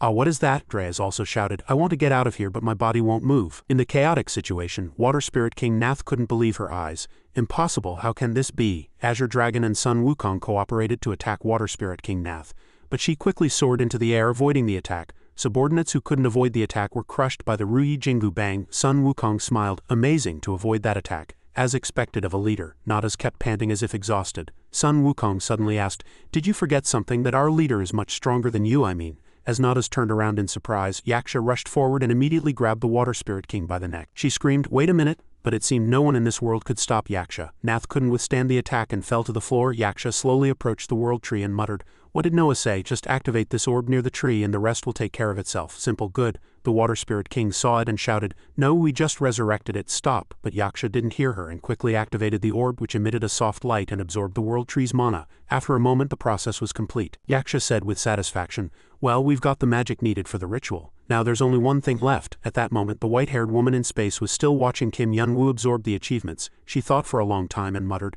"He's absorbing much better than I expected. The user should be suffering extreme pain just from absorbing one of those achievements, but he's absorbing so many at once. He looks dignified on the outside, but perhaps he has a taste for suffering." Suddenly she remembered that while this method could speed things up, it would cause another problem. As soon as his soul fully regenerates after absorbing all those achievements, "I haven't prepared a body that can contain so much power yet." Who knew he would abandon his own body? His body might last for a while, but it will disappear as soon as it leaves my domain. So it's useless. If I had known this would happen, I wouldn't have put so much effort into creating it. I should have saved some. Oh, what a headache. If only there was a suitable body I could use somewhere. If only there was a body. At least a sturdy, strong body that won't disappear like a Tower Lord's, that would be great. At that moment elsewhere, Lucifer, leader of the Angel faction, was sitting on the ground trembling incessantly, covered in cold sweat and muttering in a small voice, "May I ask why you're all staring at me like that? Can you hear me?" Noah and Yaksha faced Lucifer and smiled coldly. "Listen closely. Hey, angel lady," she said, lifting the angel's chin with her hand, bringing her face close and saying in a small voice, "It's a bit sudden, but I need your body." Lucifer, subdued by Yaksha, couldn't escape and asked helplessly, "Why do you need my body?" "Do you think I'll allow you?" Saying this, she brushed Yaksha's hand away, but as soon as she lifted her hand, killing intent erupted from her eyes, and Lucifer immediately changed her mind, hastily adding, I mean, of course it's fine. At least, can you tell me why you need my body? Yaksha scoffed and replied, all right, it's your body, so of course you have the right to know. As you saw in the ritual, only my husband's soul survived, and now he's trapped in a very distant space. Fortunately, I have a useful sacred relic so I could easily track his soul. But the problem we need to solve now is finding a body that can contain his soul. Most vessels aren't strong enough to hold Kim Yun-woo's soul. Lucifer's face turned pale, and she stammered, so you're saying you plan to put Kim Yun-woo's soul into my body? Yaksha added, I don't like this decision either. It doesn't matter now that you've turned into a woman, but other than that, it's fine. Well, we'll just have to live together. Hearing this, Lucifer's mind was in turmoil. What was she saying? Yaksha placed her hand on Lucifer's head and concluded, what I've said should be enough for you to understand. Now I'll take your body. Yaksha's hand moved with great force. Lucifer screamed with all her might, wait a minute, you don't care whose body you use. As long as it can contain Kim Yun-woo's soul, that's fine, right? Give me a chance. I'll bring you a very suitable vessel. Seeing Yaksha immediately stop her hand, Lucifer said even louder, that body is much better than mine. It's the most perfect vessel. A few hours later in heaven, Archangel Gabriel suddenly sensed an enormous flow of power. He shouted, what the hell, this flow of magic and power, could it be that day has truly come? Lucifer replied in a low voice, her face tense. Long time no see. An angel rushed over and shouted, oh my, we thought there was an intruder and rushed here, but to think we'd meet your grace. Did you escape Tower 51 alone? But why is your grace's body like this? Lucifer stopped him. Don't ever bring that up again, it irritates me every time I think about it. Lucifer quickly walked over and asked urgently, by the way, leaving that aside, what about the vessel? Is it still safe? Where did you store it? The angel was slightly confused and asked again. Yes, your grace means, Lucifer shouted. What other vessel could I be looking for? The sacred body. Hurry and tell me where it is. The angel quickly led Lucifer to where the sacred body was stored. Lucifer asked solemnly, are all preparations complete? The angel replied, we have removed all barriers as per your grace's request. We can begin the process of implanting the achievements and soul at any time. She turned to Gabriel and said, to think that day would truly come. We have waited for this moment for a long time. All dimensions will soon kneel before us. Gabriel smiled and replied, perhaps we've suffered too many insults lately, so I'm simply overjoyed now. As soon as he controls that body, we will track down and eliminate Tower 51. The angel said excitedly, that's right, Kim Yun-woo isn't here now, so we must make them pay a heavy price. What do you think, your grace? Lucifer replied dismissively, yes, you're right, both of you must guard this place until I give the signal. I have some preparation steps left to handle. The angel replied happily, yes, your grace, take your time. Lucifer walked with heavy steps, thinking inwardly, revenge, since it's going to hell anyway, I might as well take this body for myself. This body has infinite potential, doesn't it? If I gain this power, I might even survive the effects of this damned magic circle. This is a very dangerous gamble, but if I succeed, I can take revenge on all of them. Lucifer smiled bitterly. At least I once had such a thought, but an hour ago in Tower 51, Yaksha spoke first. Hey, you're not thinking of betraying us, are you? Lucifer shouted in surprise. What? How could I do such a thing? Don't say such absurd things. Yaksha fiddled with the beaded necklace around Lucifer's neck and asked with a cold smile, why are you so agitated? I was just asking, but I want to remind you again, try it if you can. Do it if you want to die. Lucifer asked again. What do you mean? Yaksha explained gently. Remember how I infused my power into this necklace and fixed it? Now it contains both my power and Kim Yun-woo's power. In other words, it will obey my commands and react to them. While my commands aren't as powerful as the original owners, they still hold some authority. For example, if it detects any change in your soul, I can order it to crush your heart. Lucifer's eyes turned white, and she broke out in a cold sweat, staring at the necklace. Yaksha continued, but I'm truly happy to hear that you have no intention of betraying us. Just remember this in case you change your mind. Wherever you go, you are in my hands. Remembering Yaksha's expression, shivers ran down Lucifer's spine. He didn't seem to be joking. Lucifer signaled. All right, begin. The angel asked again. Yes, your grace, are you ready? Let's begin. Lucifer placed one hand on the sacred body and held a compass in the other. Gabriel and the angel cried out in great surprise upon seeing the compass, asking, Lucifer, wasn't that the compass Kim Yun-woo used? How do you have it? Lucifer replied helplessly. That's exactly why you should have come to save me earlier. If you hadn't, I wouldn't have been forced to do this. Now I have no other choice. I want to live. Gabriel and the angel, realizing Lucifer's intentions, screamed, traitor, and rushed towards the sacred body. At that moment, in the administrative office of Tower 51, the administrator was conversing with Water Spirit King Nath via a screen. He asked her, you mean you've depleted the world tree that I just revived before you even fully utilized it? Moreover, you couldn't even capture the remnants of Tower 51 when they came to you? The Water Spirit King stammered in reply. Ah yes, that's correct, seeing the world tree reduced to withered branches and a trunk. The administrator shouted, now you're asking me to revive it again? Nath, I misjudged you. I never thought you'd be this shameless, the Water Spirit King pleaded. But we need the World Tree's power to take revenge on them, don't you agree, Your Grace? Just this once, please have mercy and we will, the administrator sneered. All right, fine, I understand now. The Water Spirit King's face lit up with joy. Really? But to her surprise, the administrator appeared behind Nath in an instant. His eyes were chillingly sharp and he growled in a low voice, you are all nothing but useless beings. Before she could even understand what was happening, his hand swung at Nath. A huge thud echoed and dust rose. Nath continuously coughed up blood in excruciating pain. The administrator looked up at the withered World Tree and clenched his hands. The Water Spirit King, slumped on the ground, demanded, why are you doing this to me? I know we didn't handle things properly, but you don't have to go this far, do you? Please, just one more chance, the administrator sneered. You still dare to defy me now? You have some spirit, I'll give you that. You probably want to hit me right now, don't you? Oh no. Nath explained. I mean, he sat down and said in a gentle voice, don't be afraid, I'm praising you. Good, as a reward for your courage, I'll tell you a small secret. Nath was surprised. What? A small secret? What kind of secret? The administrator looked her straight in the eyes and replied, to be honest, I never intended to show mercy to any of you from the start. I didn't want to leave any loose ends. The Water Spirit King was horrified. What? The administrator continued gently. I plan to use you all to clean up this chaotic situation and then dominate other dimensions, but this method isn't working at all. Now there is no other choice. As the administrator stood up, Nath said in a trembling voice full of fear, what do you mean, this insignificant piece of trash? But before she could finish, the administrator delivered a single fatal blow and blood splattered everywhere onto the ground. The administrator gazed at his blood-stained palm and calculated. The Spirit faction and Angel faction seem to have a total of 15 towers and the Demon faction has about 16. This will take some time. He tossed aside his bloodied glove, turned and left. Meanwhile, in another dimensional space, Kim Yun-woo was still in meditation, absorbing the techniques, and his inner power grew stronger with each passing moment. He believed he had made an astounding discovery. From the moment he began this training, he realized that there were countless achievements in the world. One of them concerned a red ant living in an underground tunnel in a distant dimensional space. This ant was the leader of a nearby ant colony. Using her innate strength and leadership, she helped the colony fight against attacks from surrounding enemies. Thanks to this, she became the queen of this ant colony. However, there was still an ordeal awaiting her. One day, as usual, when she led all the worker ants to forage, he encountered a young praying mantis there. Whether he tried to escape or stayed to resist, the colony would undoubtedly face death. At this fact, the other ants froze in fear, unable to move. At that moment, the ant queen rushed towards the mantis without hesitation. He had no intention of killing the mantis. He merely wanted to desperately protect the other ants. Everyone thought he had no chance at all.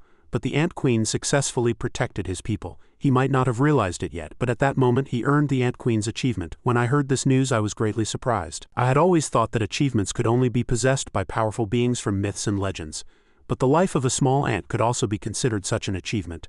And it wasn't just that ant. In another distant place, a miner earned his own achievement by continuously digging with only a hammer and chisel, tunneling through a mountain and creating a passage. Similarly, a kindergarten director received recognition by caring for countless orphans from his youth until his dying moment, experiencing various fragments of life. I allowed my consciousness to drift countless times, but each time I managed to regain my senses. Through countless infinite processes, I began to realize one thing. Achievements have nothing to do with one's innate talent. They are merely rewards given to individuals who constantly strive, never give up, and reach the pinnacle of their potential. It is the hidden power within each challenger. Suddenly, an intense light exploded.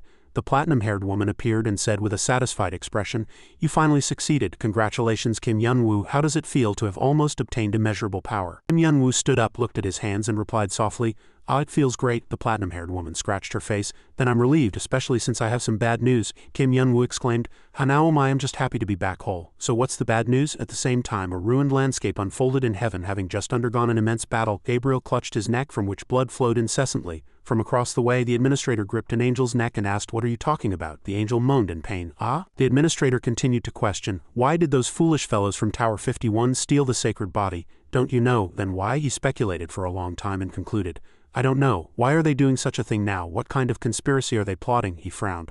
"Well, it doesn't matter. Whatever they do, it's just a small struggle before they die anyway." As the administrator squeezed his hand, the angel's eyes went white, and he screamed, "Wait!" But he snapped his neck in an instant and tossed him aside. "So the angel faction is finished, and now only those demon bastards remain. Convenient. I had something to tell him anyway." The administrator recalled Jesus Christ, the leader of the demon faction, and a new idea came to his mind.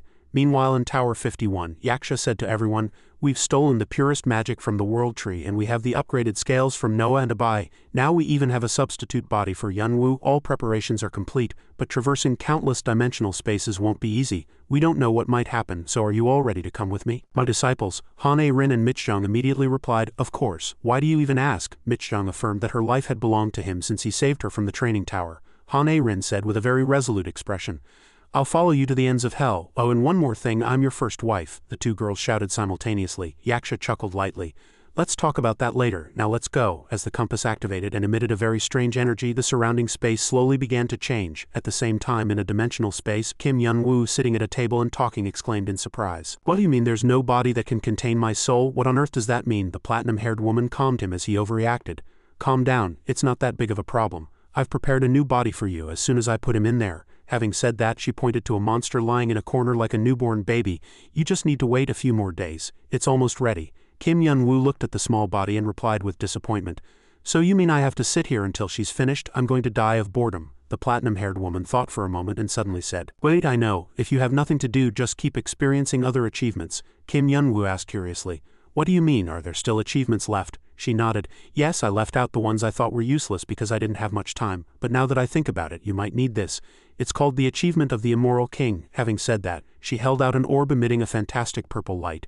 Kim Yun-woo looked closely and asked, The Immoral King, who's that? And he immediately got his answer. As soon as he took on the role of the Immoral King, countless delicious foods appeared before his eyes, and many beautiful women were kissing the Immoral King. He screamed as he looked at the thin silk clothes on his body and the lipstick marks all over his chest. What is this? The platinum-haired woman pointed with her finger and said, unable to hold back her laughter. He was the first person to earn an achievement by making many women happy. Kim Yun-woo was greatly shocked. What kind of nonsense is this? The platinum-haired woman continued. From what I heard, he could serve 20 women a day. Hearing this, Kim Yun-woo's face turned pale and he asked, He served them? What do you mean? She replied, and said, Experience it yourself. He yelled in anger. Wait, what are you thinking? The platinum-haired woman said playfully. This scene is really special. During this time I'll complete his body. Suddenly an intense light flashed and the platinum-haired woman exclaimed, and turned around asking, You all. Inside, Kim Yun-woo was desperately resisting the women pressing down on him. Stop, don't come any closer. If he sees me with someone else, he'll kill me. As soon as he finished speaking, Yaksha, Han-A-rin and Michjong suddenly appeared, making Kim Yun-woo even more disbelieving. He asked, What are you three doing here? Murderous intent flashed in the three girls' eyes as they glared at him, and Yaksha growled, It seems we've interrupted someone's good time. You seem to be enjoying yourself, Kim Yun-woo. Kim Yun-woo was speechless, not knowing how to explain. He chuckled bitterly to himself. I'm screwed. The platinum-haired woman continuously admired what the three girls had brought. Oh my, I really didn't expect it. They brought a real body. Truly amazing. How did you do it so well? Your wives are truly incredible, Kim Yun-woo. At that moment she saw Kim Yun-woo lying on the floor. He was beaten terribly by Yaksha and tied up, he replied with difficulty. It certainly seems that way. Anyway, now that there's a body, can you revive me? The platinum-haired woman closed her eyes and smiled broadly. Precisely. Soul transfer is as easy as pie. I can do it right now. That body also has the ability to change its appearance to match its new owner's soul. You'll get used to it soon. Kim Yun-woo was surprised.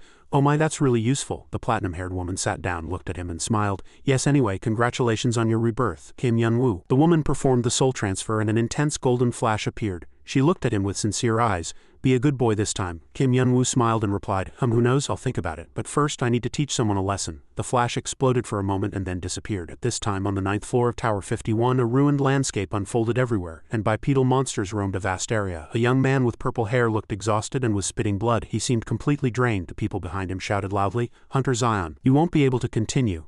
Zion leaned on his sword, knelt on the ground, trembling and cursing. Damn it, is this how it ends? The dragon-headed monster glared at him with burning eyes. He thought to himself, there won't be any support. All the hunters who came with me are dead. My master and other comrades have all gone to other sectors to resist. It seems this is the end. From across the way, the monster was gathering energy, preparing to attack, and as it opened its mouth wide, a fireball continuously grew larger. Zion, unconsciously knowing he would lose, said, I tried my best to protect them no matter what. But I'm sorry. Kim Yun-woo gazed at the ruined landscape before him. He ascended the creaking concrete stairs in his slippers, observing the situation below. He shook his head and let out a phew. Then I guess it's time to start. To celebrate this rebirth, I suppose I should have a toast. Standing atop the skyscraper where monsters continuously poured down and circled, Yun-woo muttered briefly. All right, his familiar slippers slammed hard onto the concrete floor, causing the entire floor to crack and shatter. As soon as he finished speaking, he crouched to gain momentum and soared into the air. Seeing this, the monsters snarled in unison, making sharp grating sounds like metal scraping against ears. But Yun-woo didn't let them run wild. Every moment of his free fall was a flurry of punches and kicks, tearing their bodies to pieces. However, his true target was not the colossal dragon far away. Without hesitation, Yun-woo trampled on the monsters' bodies, rapidly zigzagging and dashing straight towards the dragon. At that very moment, the colossal dragon roared, drawing maximum swirling energy from its throat as if to flatten the entire sky. Simultaneously, Yun-woo also charged without hesitation. His figure flashed like lightning in the air, and he raised a thunderous fist high. He focused all his strength without hesitation and delivered a decisive blow. In the blink of an eye, the colossal dragon's body was torn in two and its roar faded into the chaotic space. Zion looked up at the terrifying spectacle which had just calmed down, and a serene voice still echoed in his ears. "Well done, Zion, now go and rest, huh?" The thick dark clouds from earlier had vanished and a bright sky shone above Yunwoo. From now on all matters here. He looked like a god who had just returned from the brink of death. He held his head high with immortal confidence. "Leave it to me." At this moment Zion spoke in a trembling voice full of resentment. "Ha, where on earth have you been?" Before he could answer, he sobbed. "Why did you only come now?" He hastily embraced Yunwoo tightly, unable to hide his suppressed sorrow. "I almost died this time." He was momentarily surprised by this pitiful sight. "Oh my, what is this?" Seeing his face stained with tears and snot, he laughed refreshingly.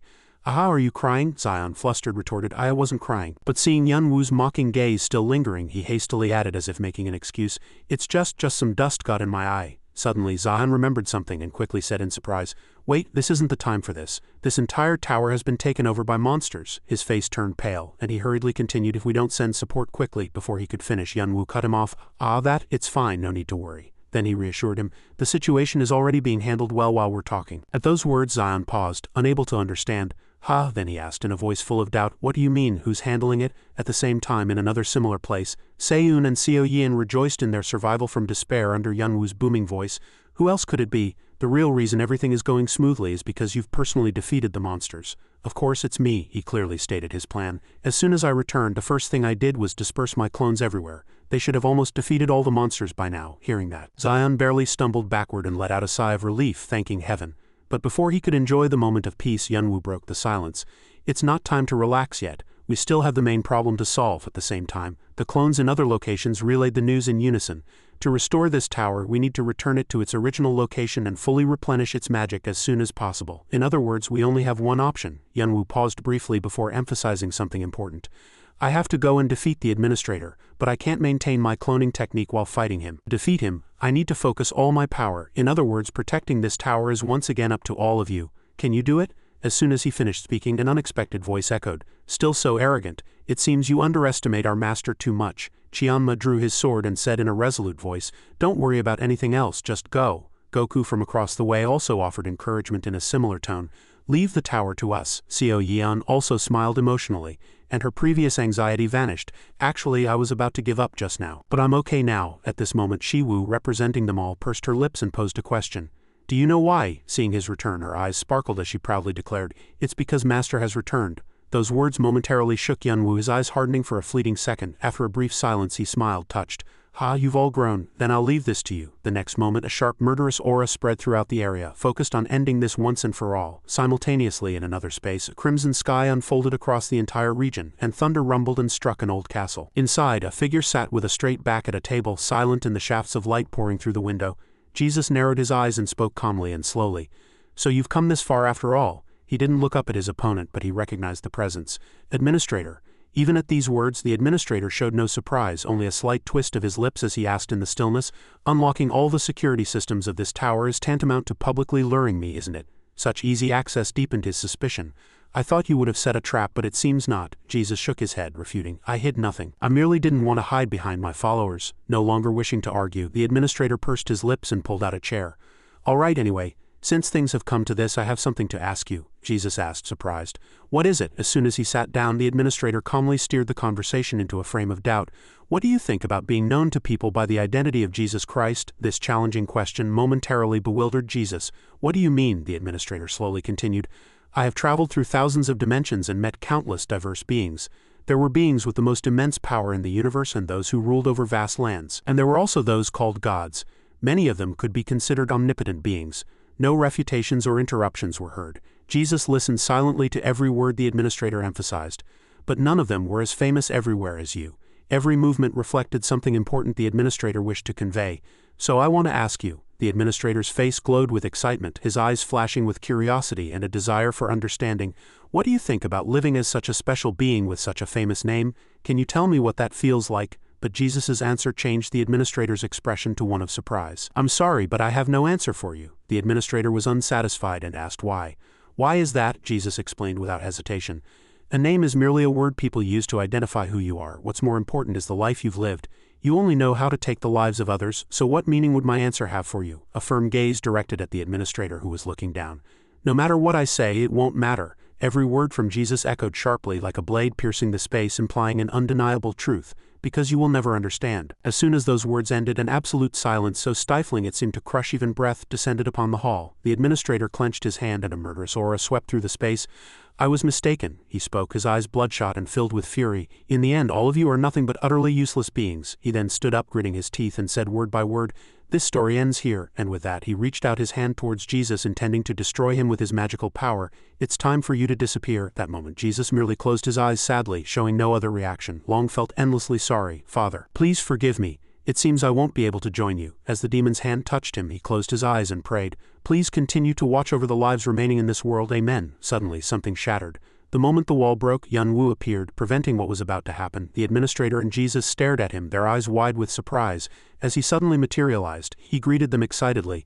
"Long time no see, neighbor." He gently smiled, pushing the administrator's face aside as if he were a toy. "Hello, how have you been doing lately?" The administrator's pupils contracted in horror, his face firmly grasped by the enemy's hand. "Yun Wu, you're still alive?" Before he could finish speaking, an intense fist-shaped blast of wind struck. A furious blow from Yun Wu's arm sent the administrator flying backward, his body smashing through the wall and soaring far into the distance. In the still lingering smoke, Yun Wu coldly warned, "Children, be quiet. How dare you interrupt adults talking?" Before the administrator could react further, Yun Wu yelled, "Get lost!" and unleashed another blow, sending his body flying even further, coldly promising, "I'll come play later." On the stone slab here, Yun Wu seemed like a new bully, his taunting face filled with satisfaction. "Did I hit him too hard? He flew much further than I expected, but well, it doesn't really matter." In the bewildered landscape, Jesus stammered, unable to believe what he had seen. "Yun Wu, how could you?" But Yun Wu had already turned, playfully remarking, "Why do you look so shocked? Haven't you seen a dead person come back to life before? Don't you remember?" Yun Wu hid a sly smile with his hand. "Oh wait, wasn't this your specialty? What's wrong? You experienced it firsthand after all." Jesus was at a loss, feeling awkward. My situation was a little different, I think." With slow but firm steps, Yun Wu advanced, speaking in a calm voice. "In conclusion, it's really good that you're still here. I just wanted to drop by and say hello before I go deal with him." With a triumphant smile, Yun Wu's lips curled upwards, revealing his white teeth. "You've saved me quite a bit of effort searching for him everywhere." Finishing his words, he casually waved his hand, turned, and departed. "You'll be safe here. See you later, Ha." Hearing this, Jesus rose in alarm, slamming the table. You mean you're going to fight the administrator alone?" His arms stretched out desperately, trying to grab Yun Wu. "No, you can't. He's not an opponent you can face alone." But as he struggled to find pleading words, his throat seemed to choke with fear. "Why are you taking such a risk?" At that moment, an immense energy suddenly erupted from Yun Wu's body, filling the entire room with a dazzling halo. Jesus stood blankly, his head spinning, unable to comprehend what was happening. "What is this infinite energy I feel from him?" In a complex swirl of emotions, Jesus caught a glimpse of a familiar form in Yun Wu's presence. As if that image were deeply etched in his fading memories, he trembled. "Am I standing before my father now?" Jesus remained lost in his jumbled thoughts, repeatedly asking himself, how could such a thing happen? Then Yun Wu's voice suddenly cut through everything as if severing it. "It's so obvious." He slowly put his hands in his pants pockets and smiled calmly.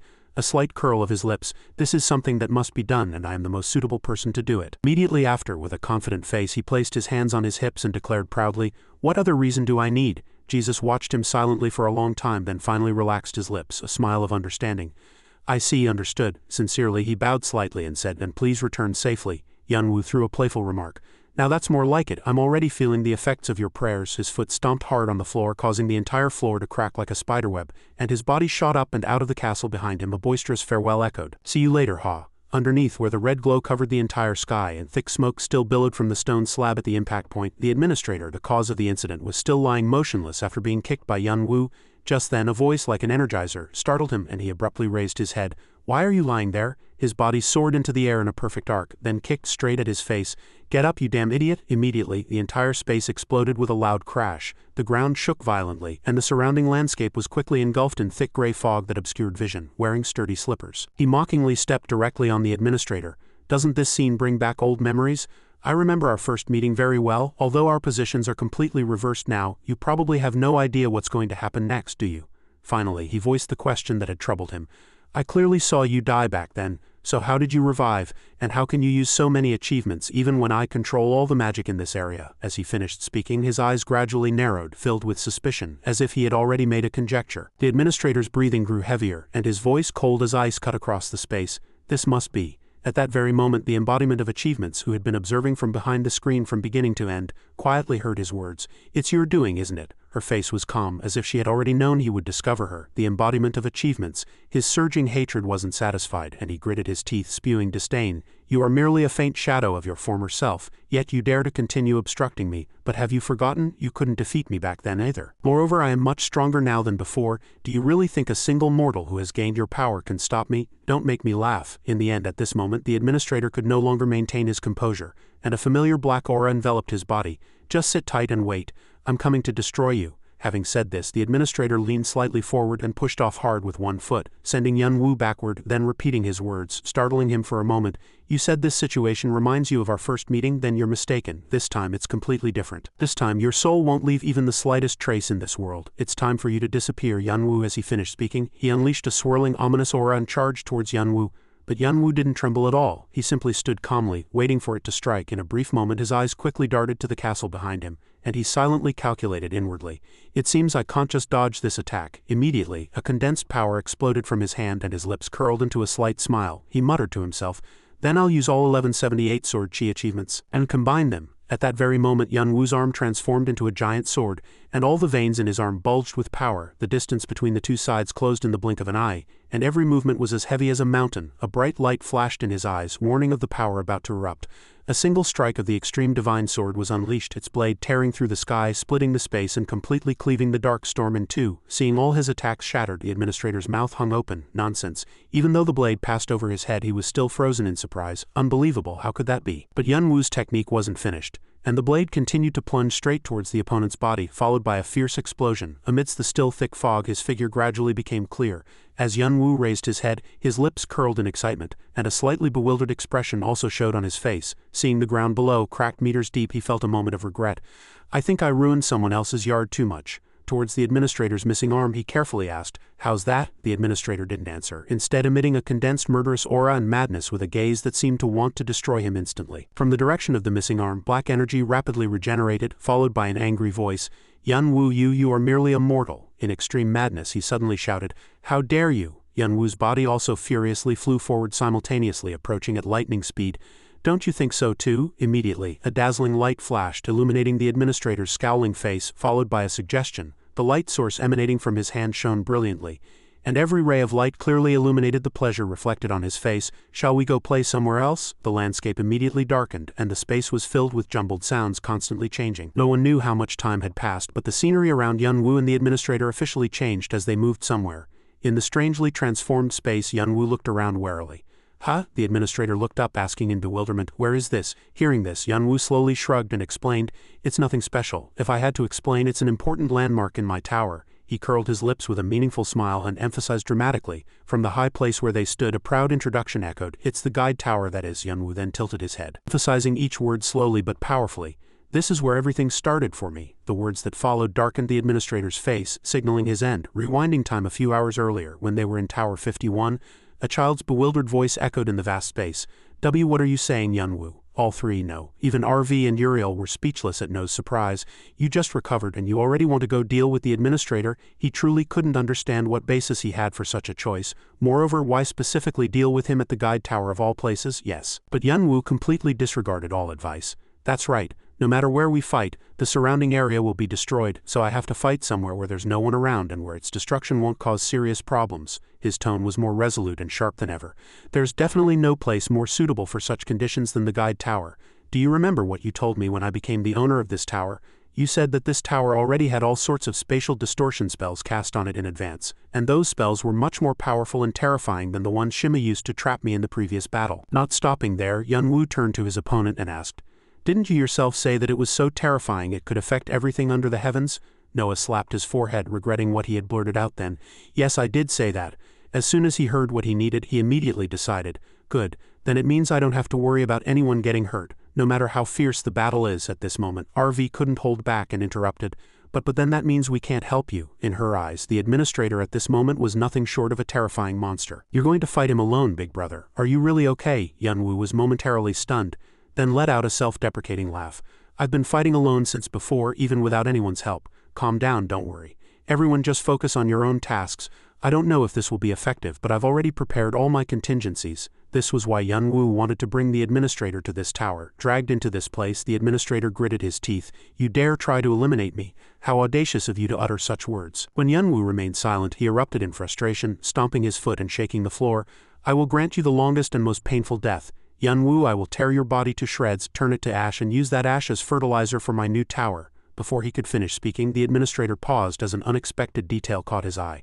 Remember my words, all my venomous remarks will be swallowed, disappearing before I have a chance to utter them. This was because he had realized something. His eyes narrowed intensely, as if focusing on a target. The administrator had seen Yun Wu's fist tremble unsteadily. It was unclear whether it was from fear or anger. His lips finally curled into a cunning smile. Ha, is that so? The black aura surrounding him vanished in an instant, and Yun Wu faltered. This action made him even more wary. He releases all that energy, but why at that moment? The administrator ran a hand through his hair and exclaimed with admiration, "Oh dear, I've shown you an unseemly side of myself. Such an uncalm appearance is quite unlike my usual self." His expression became deeply twisted and perverse, especially without any apparent reason. His words began to take on an increasingly sinister and probing tone. "Don't you agree, Yun Wu?" he asked with a sneer. "What are you going to do now? Do you think acting suddenly calm and relaxed will change anything?" The administrator cut him off and said, "Don't misunderstand me. Frankly, I'm a bit shocked right now. I never thought a mere human like you would dare to block my path and cut off one of my arms, even though I could recover." Clearly, the administrator wasn't such an easy opponent.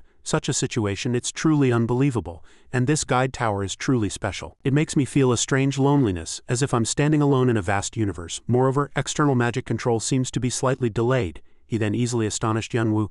"There's a spell-warping space here, isn't there? You've prepared so much to draw me here. She must have told you a lot about me." In an instant, the administrator suddenly appeared before his eyes and declared, "I will show you how useless your feeble power is against me." Black energy swirled and his twisted face was clearly revealed, his voice filled with triumph. "How useless it is against me." Yun Wu barely managed to block the unexpected attack with his arm. His entire body shaking from the impact, he groaned in pain from the full-force blow, and the administrator continued to utter arrogant words. "The fundamental power of achievements is directly related to the number of people who achieve them. But my magic is the opposite. It creates countless worlds, reigns supreme over all living things, and penetrates all dimensions." His fierce momentum pushed Yun Wu's body backward, and a thud echoed, explaining the fundamental difference between achievements and magic. He raised his head and saw a colossal shadow approaching, and amidst the enemy's wavering sounds he also clearly declared. Yun Wu's eyes narrowed, as if smaller than a speck. This was because before him, a terrifying hand made of countless black energies stretched out, filled with the administrator's contempt. "This is the difference in power. So you can never defeat me. Even though both achievements and magic are used to create the universe." Your long-winded speech has frozen your entire body, hasn't it? But you already know, don't you? Otherwise, why would you have lured me all the way here? You wanted to use the advanced spatial distortion spells around this tower to interfere with my magic control ability, didn't you? To give yourself a slight advantage. Other than that, how could a reckless person like you who only charges in and throws punches have come up with such a sinister plan? It's simple." At this point he suddenly laughed heartily, as if his entire body was exploding. The moment he was sure, he said, "It's because you fear me. You wouldn't dare fight me without this despicable trick. I have all the evidence." The administrator raved with satisfaction, emphasizing each word. "Your arm was trembling like that from the beginning. You humans are truly pitiful. Even with power almost equal to the origin of the world, you're still paralyzed by fear." He meaningfully snapped his fingers. "But there's no need to worry. I will soon shroud this area in darkness myself, freeing you from that pain. By manipulating the magic around you, I will sever all signals transmitted to your senses. From now on you will feel nothing but my voice. I will shatter your body into dust and release your soul." Dozens of black hands simultaneously stretched out and a menacing sound echoed. "If I were you, I wouldn't resist. It would only bring more suffering." However, contrary to his words, Yun Wu maintained a consistently quiet and calm expression. He calmly closed his eyes. Suppressing the storm in his heart, he sought out deeply buried fragments of memory. Once known as a blind man, a mad demon, he had lived half his life in darkness. He never knew when death would come, and every moment he lived gripping his sword in constant fear. That fear guided him, and he wielded his sword, killing his enemies whenever fear commanded. He realized too late. In the end he became the sole survivor, and the reason was that for him, fear was no longer a sign of weakness. Yun Wu's hand clenched even tighter, as if holding everything firmly in his heart. Instead, fear allowed him to see what he couldn't see before and feel what he couldn't know before. In the thick darkness, Yun Wu raised his head, letting the blackness before his eyes envelop his entire body. At that very moment, gigantic hands appeared everywhere, and the darkness seemed to swallow everything, and that was the moment a new sensation was born. And he lowered his body and every muscle tensed, ready for the counterattack he had awaited for so long. The next moment, Yun Wu lunged ferociously like a flash, tearing through the black hands at a speed that ordinary vision couldn't follow. The colossal hands clutched at empty air, and some struck the ground with great force due to inertia, creating an explosive sound that echoed throughout the space. In an instant, Yun Wu successfully broke through the thick magical barrier, and appeared before the administrator's eyes. His unexpected appearance astonished him, leaving him momentarily unable to react. "No, that can't be." At this, Yun Wu no longer dodged and frankly admitted, You're right, I am afraid. Afraid of dying before defeating you, afraid of being unable to protect anyone. And precisely because of that, I will only grow strong enough to face my fear. No more, no less. As those words left his mouth, his face twisted under the lightning-fast fist of the one he always despised. The ground cracked and sank deeply from the incredibly violent impact. And only Yunwoo's cold afterimage echoed. Shall we find out? He slowly opened his mouth, his words like a blade piercing deep into his pride. Let's see whose ability is stronger, my fear or your magic. The tense battle between the two yielded to the administrator's long-ago memory. A very long time ago, when the sun shone brightly, the administrator was one of the fundamental elements that bound the world together. Then one day his body condensed into a form no different from a human. The administrator couldn't understand why he suddenly had his own consciousness and could see this world. This was something he had never thought of, yet it wasn't surprising, because the administrator always felt as if he had been waiting for this moment. With his newly awakened body, the administrator easily realized that the peaceful sky, the floating clouds, and even everything on the ground originated from him. Finally, the administrator realized an undeniable truth. He was the origin of this world. That moment of realization brought an incredibly overwhelming sense of transcendence. Countless eras passed since that moment, but that truth never changed. A powerful aura surged like his thoughts. Currently, he was struggling to escape Yunwoo's ferocious attack. What was this emotion? The administrator's body was too stiff to move properly. Every movement was heavy, as if carrying thousands of kilograms of stone on his shoulders. Every muscle was deeply etched on his sharp face. Didn't let him stand blank for too long. Yunwoo leapt high, preparing his next attack. A full-force punch flew as if on cue, and the administrator was startled as he realized the truth. You're afraid? His gritted jaw finally clamped shut, and he gritted his teeth in anger, uttering each word. No, that can't be.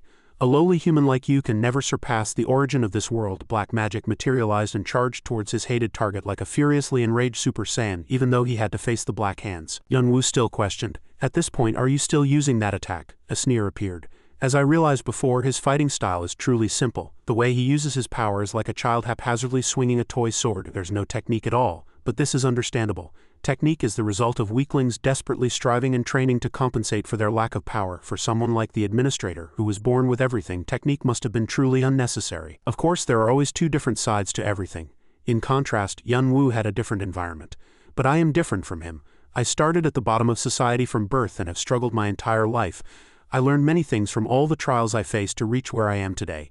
At this moment, he disregarded everything and crouched his entire body, combining all 781 speed achievements. I will never lose. His foot pushed off the ground with force and his body lunged ferociously, tearing through space like a rocket. Under his amateurish hand, lightning-fast zigzag lines moved back and forth like lightning. Thanks to his ultimate skill, extreme divine speed, he could easily evade slow attacks. And of course, his target was to tear through the black vortex and charge towards the administrator standing blankly there. Unfortunately, he didn't let Yunwoo pass so easily. He saw something flying from the corner of his eye. It turned out that all of the administrator's magical energy was condensed into that technique, and he had to admit that this technique was a bit difficult to avoid. But not everything ended so hastily. Yunwoo immediately combined all 814 achievements. He gathered small and insignificant things to create something vast. And finally, the wind blast technique condensed into a massive storm, covering the sky as if to crush everything. Without hesitation, he unleashed the ferocious windstorm slash like lightning, breaking all the rules of the world. Of course, all those shocking slashes were aimed at the colossal technique, and Yunwoo instantly managed to solve what he thought was a difficult situation. Amidst the breaking black fragments in the air, he still stood firm, concentrating an even stronger aura. At this moment, the administrator finally wiped his sweat, his face beaded with perspiration.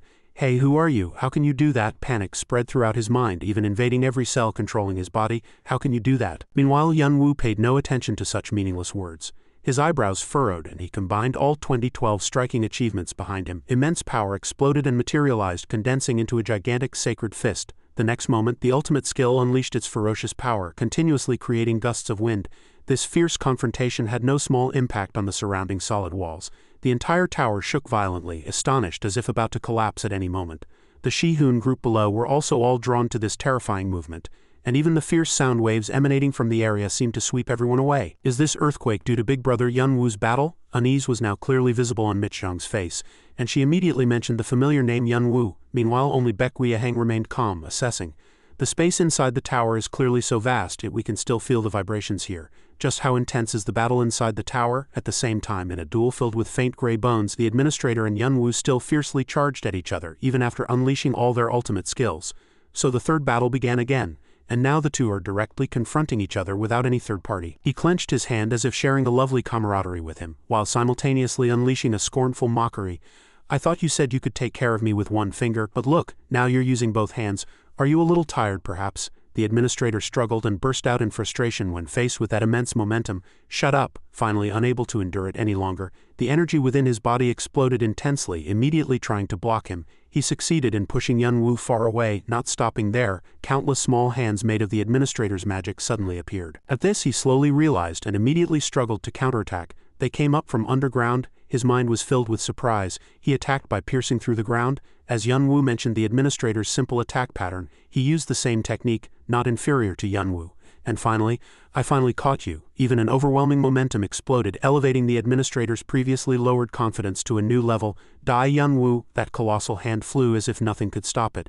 It was unclear if he could escape from there, but the vibrations from this attack were immeasurable. Harsh breathing filled the entire area. It belonged to the one standing upright. As the dust slowly cleared, a new scene gradually unfolded. The administrator was still breathing heavily. Looking at the ground cracked in all directions, he uttered each word with difficulty. It's over, ha ha ha ha. How could that be? I knew you would be reduced to a single piece of flesh after being hit by me. This is the result a lowly creature like you must face when confronting the origin of life. Who would have known that a sudden change would occur while he was contentedly indulging in his long and rambling nonsense? You were destined for that from the beginning. Of course it wasn't a stranger at all. Yunwoo, who had just escaped that blow, was pushing his extreme divine speed to its limit. With a face filled with astonished confusion and bewilderment, he gently asked, as if to a close friend, "What's making you laugh so happily?" As a dreadful energy drew near, the smile on Yunwoo's face widened almost to his ears, emphasizing, "Let me in on the fun too." Without giving the administrator a chance to utter a single word, he swung his fist directly at the center of the administrator's frail body with a frenzied momentum. His body had to endure the immense pressure coming from Yunwoo. The administrator even spat out blood terribly. Yunwoo's hand movements did not stop until a crack sound echoed. Of course, under such a terrible impact, even the elements that constitute the world would groan in pain. Ah! His bright white teeth clamped shut in discomfort. He could no longer passively endure Yunwoo's attacks. As his leather shoes stepped on the ground, even the solid earth sighed and crumbled. It was a clenched fist, as if all his rage was concentrated in this single blow. You're just a lowly human. With that, he swung his fist towards the administrator's face without hesitation or reservation. How dare you? Fortunately, nothing could stop his sarcastic remarks except the distortion of his opponent's face. So, are you finally thinking of speaking with your fists? With that, Yunwoo skillfully returned the favor threefold or fourfold, inflicting not a little terrible pain on the administrator's weak points. It didn't stop there. His joyful face was clearly flushed with excitement. This really suits my style. Next, without giving his opponent a chance to properly stand up again, his most vulnerable part was caught in Yunwoo's hand, and with each step strongly stomping the ground, Yunwoo strongly bounced and struck the administrator in a terrible and shocking direction. He even made the administrator slide a very long distance, causing immense destruction. However, he was not an ordinary person to be easily defeated. His arm was strong enough to even grasp the hand that was gripping his neck. And then he powerfully and decisively threw Yunwoo far away from his body. The energy within his body exploded as if nothing could suppress it, shouting, "Damn it!" With a surge of vitality, the administrator once again successfully landed a punch on Yunwoo's face, knocking him down. Clearly he was not one to endure being suppressed, and immediately a fiercely burning light erupted from his fist, and the next moment a terrible aura, as if from a nuclear bomb filled with terror, exploded. A single blow was enough to blow off about a third of the administrator's body, terrifying him. What on earth is going on? Before he could find peace for a while, he was subjected to another one-sided attack, and could not retaliate in any way. Clearly, everything did not end with Yunwoo's next attack. Astonishment and panic continued to fill the administrator's bewildered mind. He's gotten stronger again. Regardless of what he was currently receiving continuous attacks from the source of the incident, making it difficult to respond. Blow after blow continued to pile up, even getting stronger and stronger, enough to send his heavy body flying. Every technique he unleashed could only make the administrator groan in painful sounds. The smile on Yunwoo's face also widened almost to his ears and showed no sign of coming down. Even the next attack no longer scattered in small pieces. Its entire front section was fired as one. It was the massive sacred fist technique he had created after absorbing countless achievements. An immense sky-shaking impact echoed, making the entire guide tower tremble as if it would collapse. And not only did Yunwoo's technique show no sign of disappearing, but it could also be visually seen that it was becoming a force that pressed down on the administrator. Unable to endure the terrible pressure, he could only desperately scream and endure the painful agony. While taking a moment to catch his breath and rest comfortably, he slowly walked one step at a time, wearing his familiar sturdy slippers. In contrast to the administrator's struggling appearance, Yunwoo was merely dusty and even grinned slyly. "Let's see what's here. It seems your second shell is starting to break." He sneered and mumbled a few words, looking at the mutated landscape before him. "Is that your true form?" The administrator channeled all his rage into a trembling growl that shook his entire body. "Kim Yunwoo, I swear you will." He was cut off before he could finish his threat. "You should have just stood still and been a background performing your role properly. Who told you to keep causing trouble and make me waste so much effort? But speaking of which, I have something to ask you. Why do you want a name so desperately? The wandering eye said, you know better than anyone why you don't have a name. The moment you get a name and become an independent entity, all worlds in all dimensions will collapse. He opened his eyes wide in terror at that moment. What did you say? She calmly said. That's only natural. One of the fundamental forces that create this world will disappear. Think of it like a skyscraper suddenly losing its internal steel structure. What would be the result? Everyone probably knows, right? At this, Yunwoo finally realized. Then he let out a long sigh and was disappointed. Wait a minute. So he knew all of this, but he still wanted a name so badly that he caused trouble and made a fuss? Of course, questions were inevitable. Why? The embodiment of achievements shook her head firmly. I don't know either. I've asked him countless times too. Perhaps we'll never know the answer, but I'm curious too. Until now, he has always faithfully fulfilled his responsibilities. What changed him so much? Excitement and curiosity were evident on her face, and she posed a question. Could you ask him if you get a chance? Returning to the present, Yunwoo couldn't help but emphasize the request he had received from the embodiment of achievements. Now tell me. The spiritual power continuously exploding from his body visualized his rage. Why are you doing this? All for something as trivial as a name. These direct and contemptuous words made the administrator's emotions falter and scatter. Trivial? Yes. His memory went back to a distant past. Returning to a place filled with the refreshing scent of the forest and a heart full of wonder, perhaps it's trivial to you. In ancient times, the administrator became interested in names when he suddenly realized his own existence. It all began the moment he accidentally overheard a conversation between two humans. Connie and Chungjeokjum ran towards him with bright smiles. Hey David, he's late again, as if he has nothing to say. What's taking Connie so long? He shouted loudly again. Haha, sorry, I drank a little too much last night. David, who had heard that after getting angry, also let it slide. Alright, let's go. We need to get there before sunset. Connie immediately shouted happily. Alright. All these new things couldn't help but confuse the administrator. Connie, David, what are those? I've never heard of such objects or creatures. Before long, he learned that they were names. It was how mortal humans identified and distinguished each other. And this fact didn't mean much to the administrator at the time. Watching Connie and David talk excitedly about their upcoming adventure, he fell into deep thought. They eventually, the administrator also had to admit. The way they call each other is nice. It sounds good. From that day on, whenever he had free time, that is, after changing the magic supply between dimensional spaces, he spent more time in mortal villages, listening more to them calling each other's names from afar. And that's when the administrator started to think that names were really strange things. They were often made up of only different letters, but sometimes they were read with different emotional states, from greed and hatred. From the moment two states, two races were clearly divided, like the current situation of this retribution. From names deeply carved into revered monuments to the names of criminals on terrifying wanted posters. He thought it was really cool that those names could define their owners. The administrator's body appeared hidden in the mortal world. At this moment he finally realized, but strangely, his left chest, even though it was a condensed elemental mass, suddenly made the administrator question again. What on earth is going on? What is this tingling pain I feel every time I hear this name? Could this be an emotion? But why do I feel this way? Just then a child shouted happily, wanting to boast. Mommy, look what I made. I made water, Mommy. She immediately smiled proudly. Oh, my baby is so smart. You seem to have a talent for magic. Although it was a child, the child's explanation was concise and interesting. Magic is really cool, Mommy. All you have to do is cast a spell and you can create water, fire, or anything you want. Those words couldn't help but be deeply imprinted in the mind of the administrator, who was standing nearby, bewildered. Like a god present everywhere. Regarding this point of the child, the mother simply evaluated softly. My son has such a rich imagination. However, he was immediately surprised by her next explanation. But magic isn't necessarily like that. Just like the air we breathe every day isn't a god. The final judgment ultimately made even the administrator, the source of elements, bow his head and think. Magic is just magic. At that time, both sides were just passing acquaintances, and it was a simple, harmless remark. However, it made him realize something for the first time. The administrator finally truly understood what the tingling pain in his chest was. It was the anger of his value being insulted, while insignificant creatures also had their names. The thought that only he could not have a name caused an incessant feeling of disgust to boil in the administrator's mind. The administrator sat leaning against the ruins. His voice echoed coldly in the empty space, and every sound pressed down on the air, making the listener's heart feel stifled. I cannot have a name. My instincts already knew that from the moment I gained consciousness. To have a name means to become an independent entity and a part of the world. He struggled to stand up, his body ached from being beaten, and his legs trembled as if they would collapse at any moment. His breath was ragged and weak, as if it would cease at any moment, but he still tried to speak clearly. However, because I am the magic that passes through all worlds in all dimensions, choosing to be a part of the world means I have to abandon everything that needs me. The administrator straightened his body and tilted his head back. Half of his left body was slowly being swallowed by darkness, and black aura enveloped his body. He stared directly at Yunwoo opposite him and said in a sinister tone, "But do you know?" The administrator's eyes were hollow, but they revealed cruelty and a disregard for life. Why should I care about such things? His warm memories instantly became trivial. Those pathetic creatures were living without a purpose or direction in life, and their lives were truly meaningless. Yet they thought they had the right to enjoy what I always tried to maintain, as if it were the air they breathed every day. In that memory, the administrator's existence itself was absent. He drifted like a wandering ghost.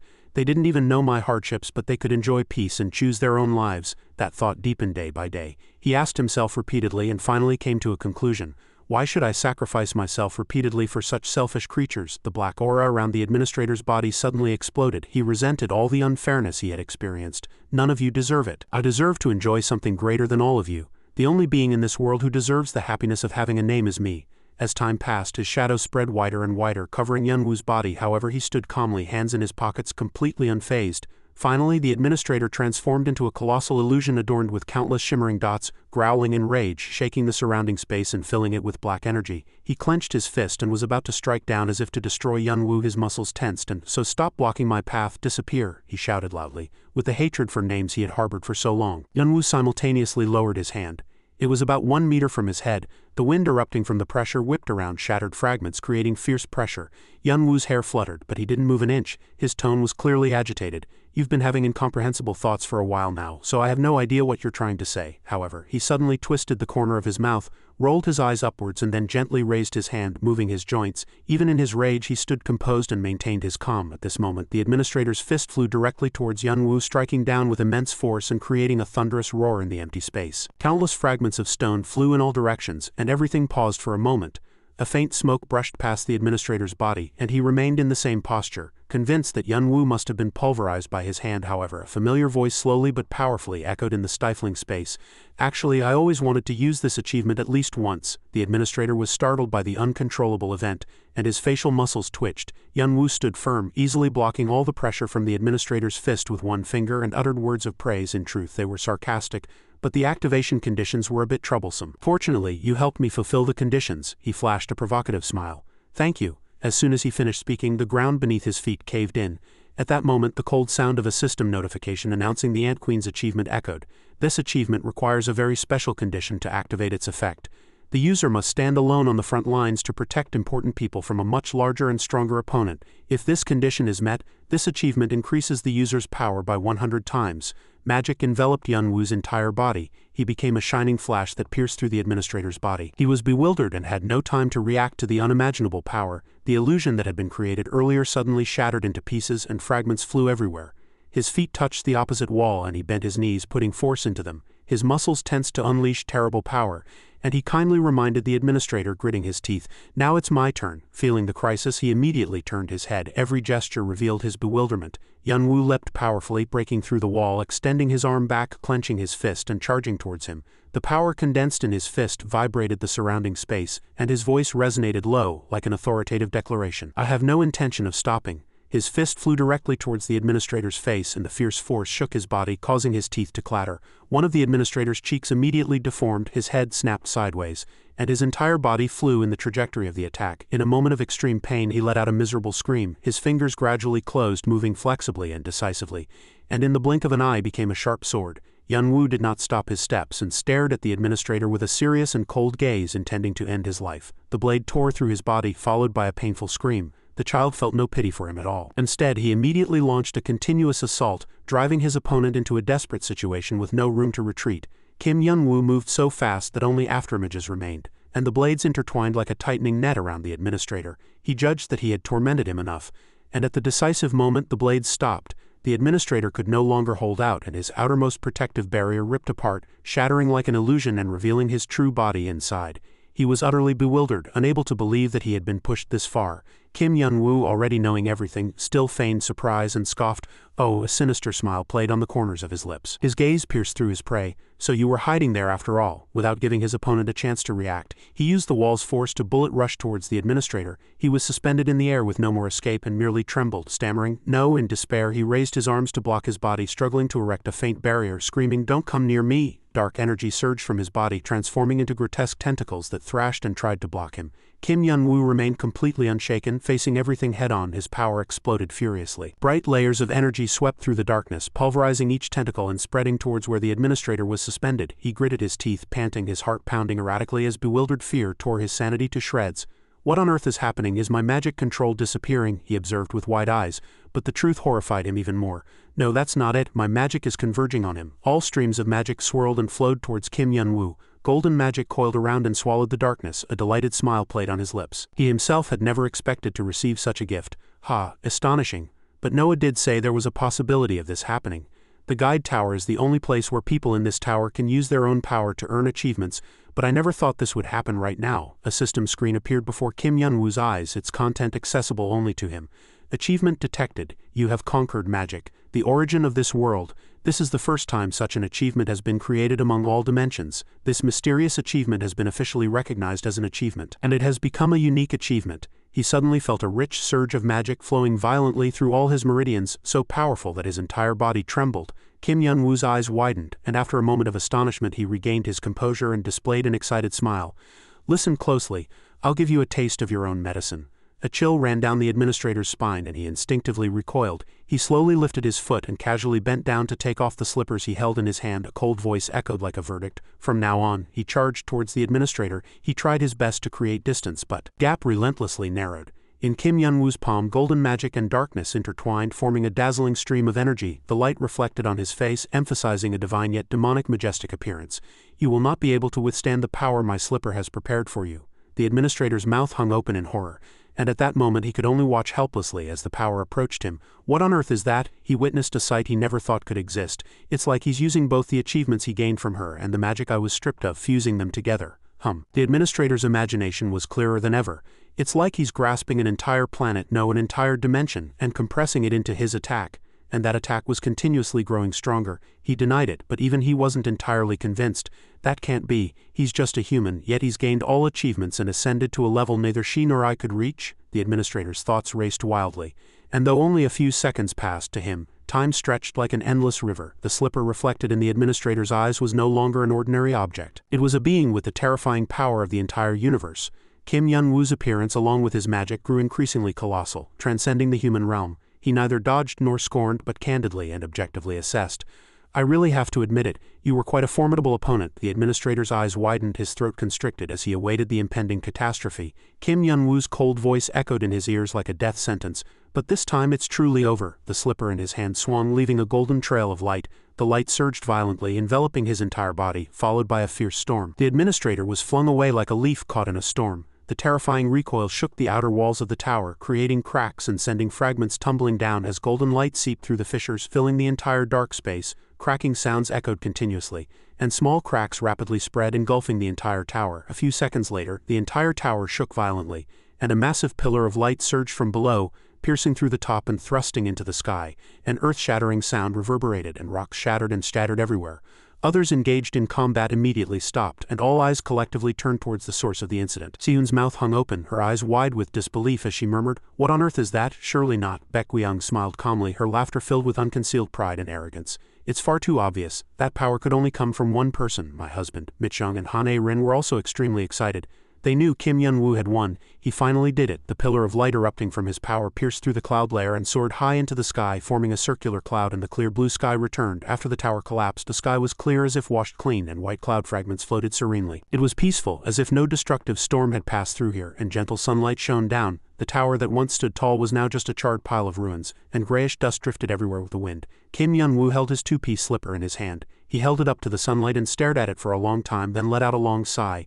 "This is really annoying." A hint of regret flashed in his eyes. The slipper had been with him through countless battles, but now it had met such a miserable end. "I'll have to go buy a new slipper." As he thought this, Kim Yun-woo suddenly paused and looked around. Speaking of which, his voice echoed softly in the quiet empty space. "He's nowhere to be seen. Did he completely disappear without a trace? To be honest, I didn't expect that technique to be this powerful. It seems everything has ended here." He muttered to himself, and right behind him, from the silent rocky hill, colossal rocks began to tremble as if they had shattered before. The administrator suddenly burst forth like a ghost. Dark energy surged from his body, coiling into grotesque black tendrils that emitted a suffocating coldness. Without missing the opportunity and before Kim Yun-woo could react, he charged forward with all his might, and the magic in his hand condensed into a black blade, aimed straight at his opponent's back. However, contrary to all expectations, he remained completely unfazed, merely turning his head slightly. A cold light glinting in his eyes. Perhaps it was nothing at all. At the sudden turn of events, the administrator paused momentarily but quickly regained his senses, and the black blade was barely a handspan from Kim Yun-woo's back. The air was suffocatingly compressed and all sound vanished, leaving a deathly silence. The world seemed to slow down at that moment. The blade was about to pierce his body, but with a short distance remaining. Black magic suddenly stirred and slowly dissipated. Despite this situation, he remained eerily calm. Unbelievable. I never thought you'd be this prepared. After a moment, all the surrounding dark energy was sucked into a glowing pink orb in Kim Yun-woo's hand. The administrator's gaze fixed on the object and he calmly asked, "Did you get that from her?" He didn't shy away and honestly admitted, yes, she wasn't just idly trapped in that dimensional space for so long. The memory resurfaced. Just before entering the tower, Kim Yun-woo received it. He frowned, puzzled. A sealing orb? You mean I can seal his consciousness inside that orb? The embodiment of achievements nodded slightly, confirming. Yes, I poured almost all the unrefined time of this place into creating this masterpiece. However, it will only be effective when he has lost all his magic. So it's not a perfect work yet. Kim Yun-woo quickly thought, and a familiar image came to mind. Ah, I see. Like a pokeball? She paused, her expression completely bewildered by his bizarre and somewhat childish analogy. I don't know what that is, but anyway. In short, if you successfully seal his consciousness, all the magic he controlled will return to normal. Then all problems caused by magic imbalance will be immediately resolved. The embodiment of achievements pointed to the sealing orb and gave him the mission. If this succeeds, I want you to bring that sealing orb to me. I'll take care of the rest. Back in the present, the administrator's heart was half frozen at those words. His steps faltered and he stumbled as if losing direction, his eyes losing their will to fight. It seems I was one step too late. I didn't think she would come up with the same plan.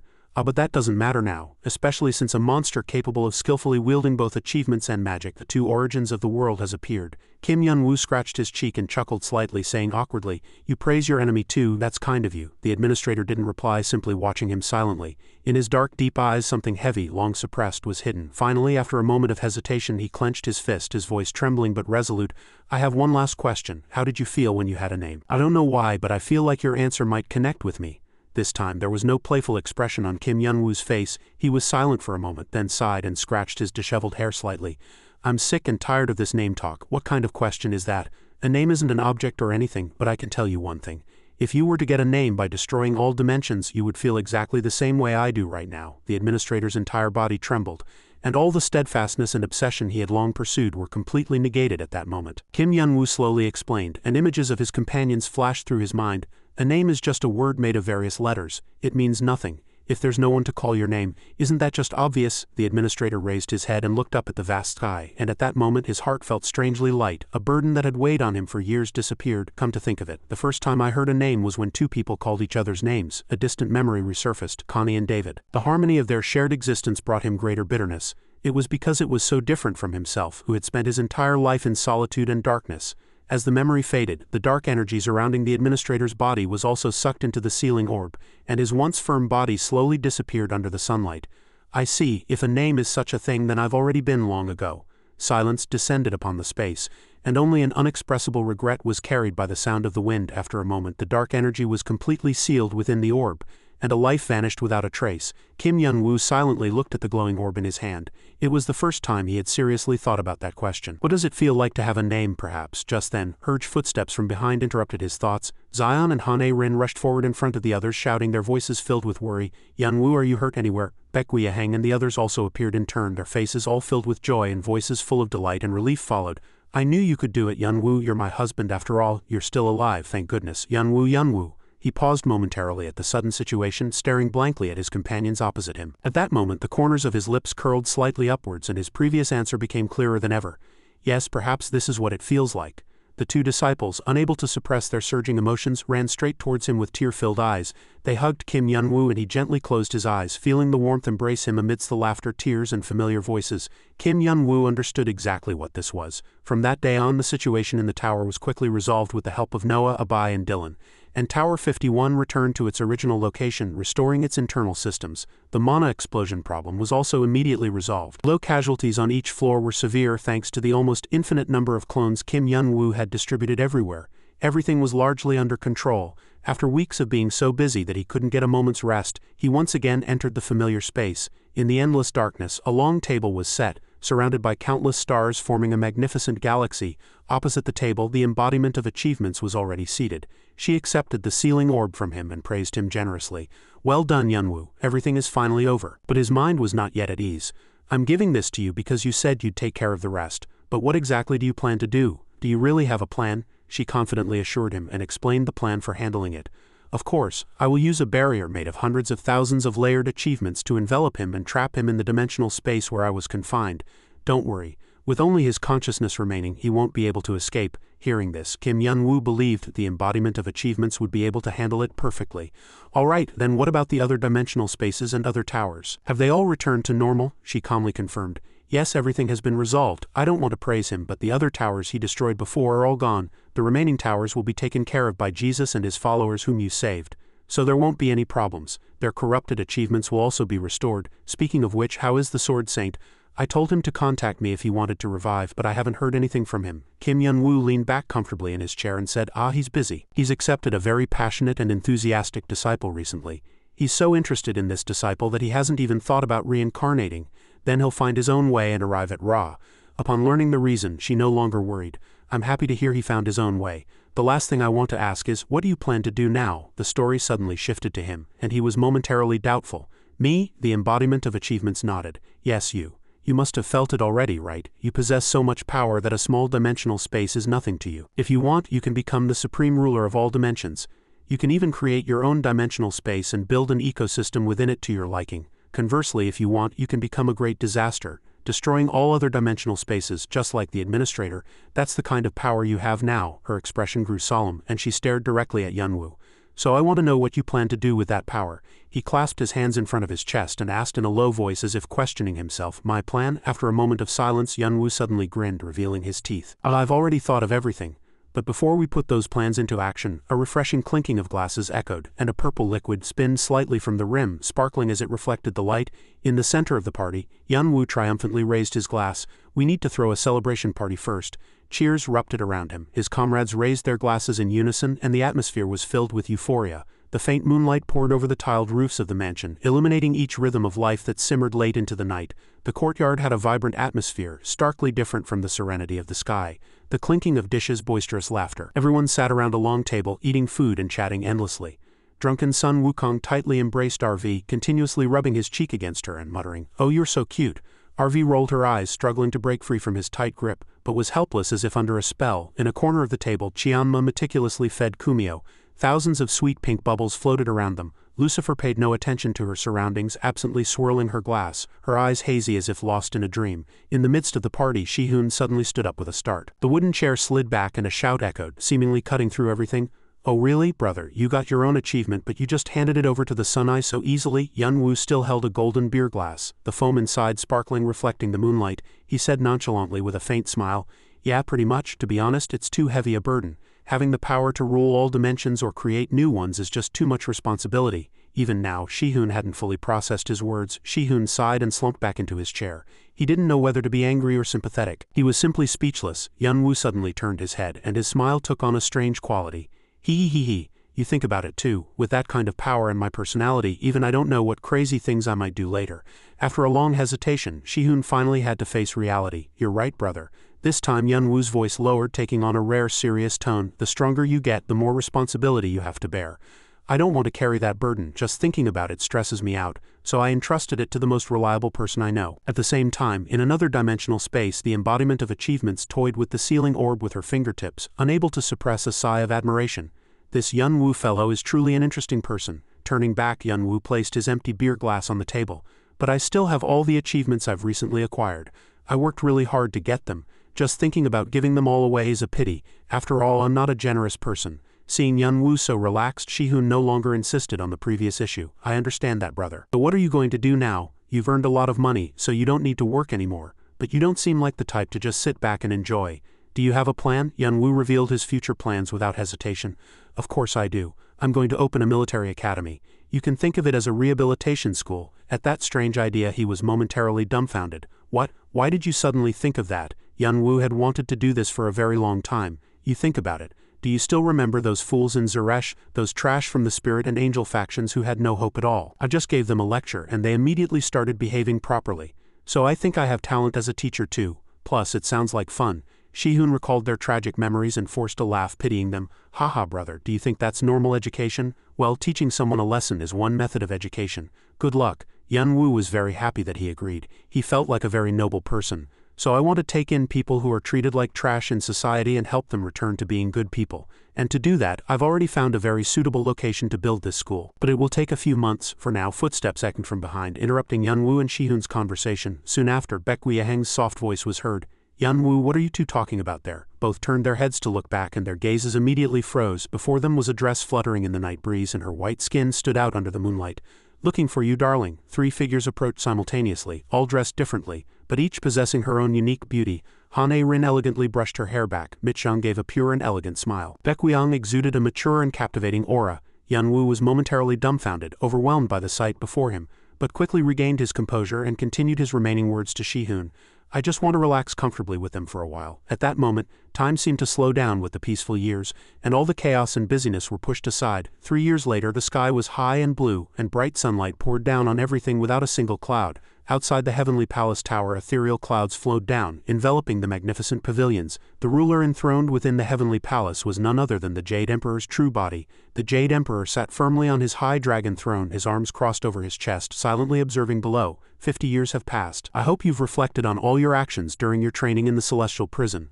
Erlang Shen. Just below the steps stood Erlang Shen, the Jade Emperor's son. Unlike his father, he exuded an arrogant aura. One hand was on his hip and his body was erect, but his slightly leaning posture subtly implied a quiet defiance in the magnificent great hall. He grumbled, turning his head with a displeased frown. HMPH, ridiculous. Why should I do that?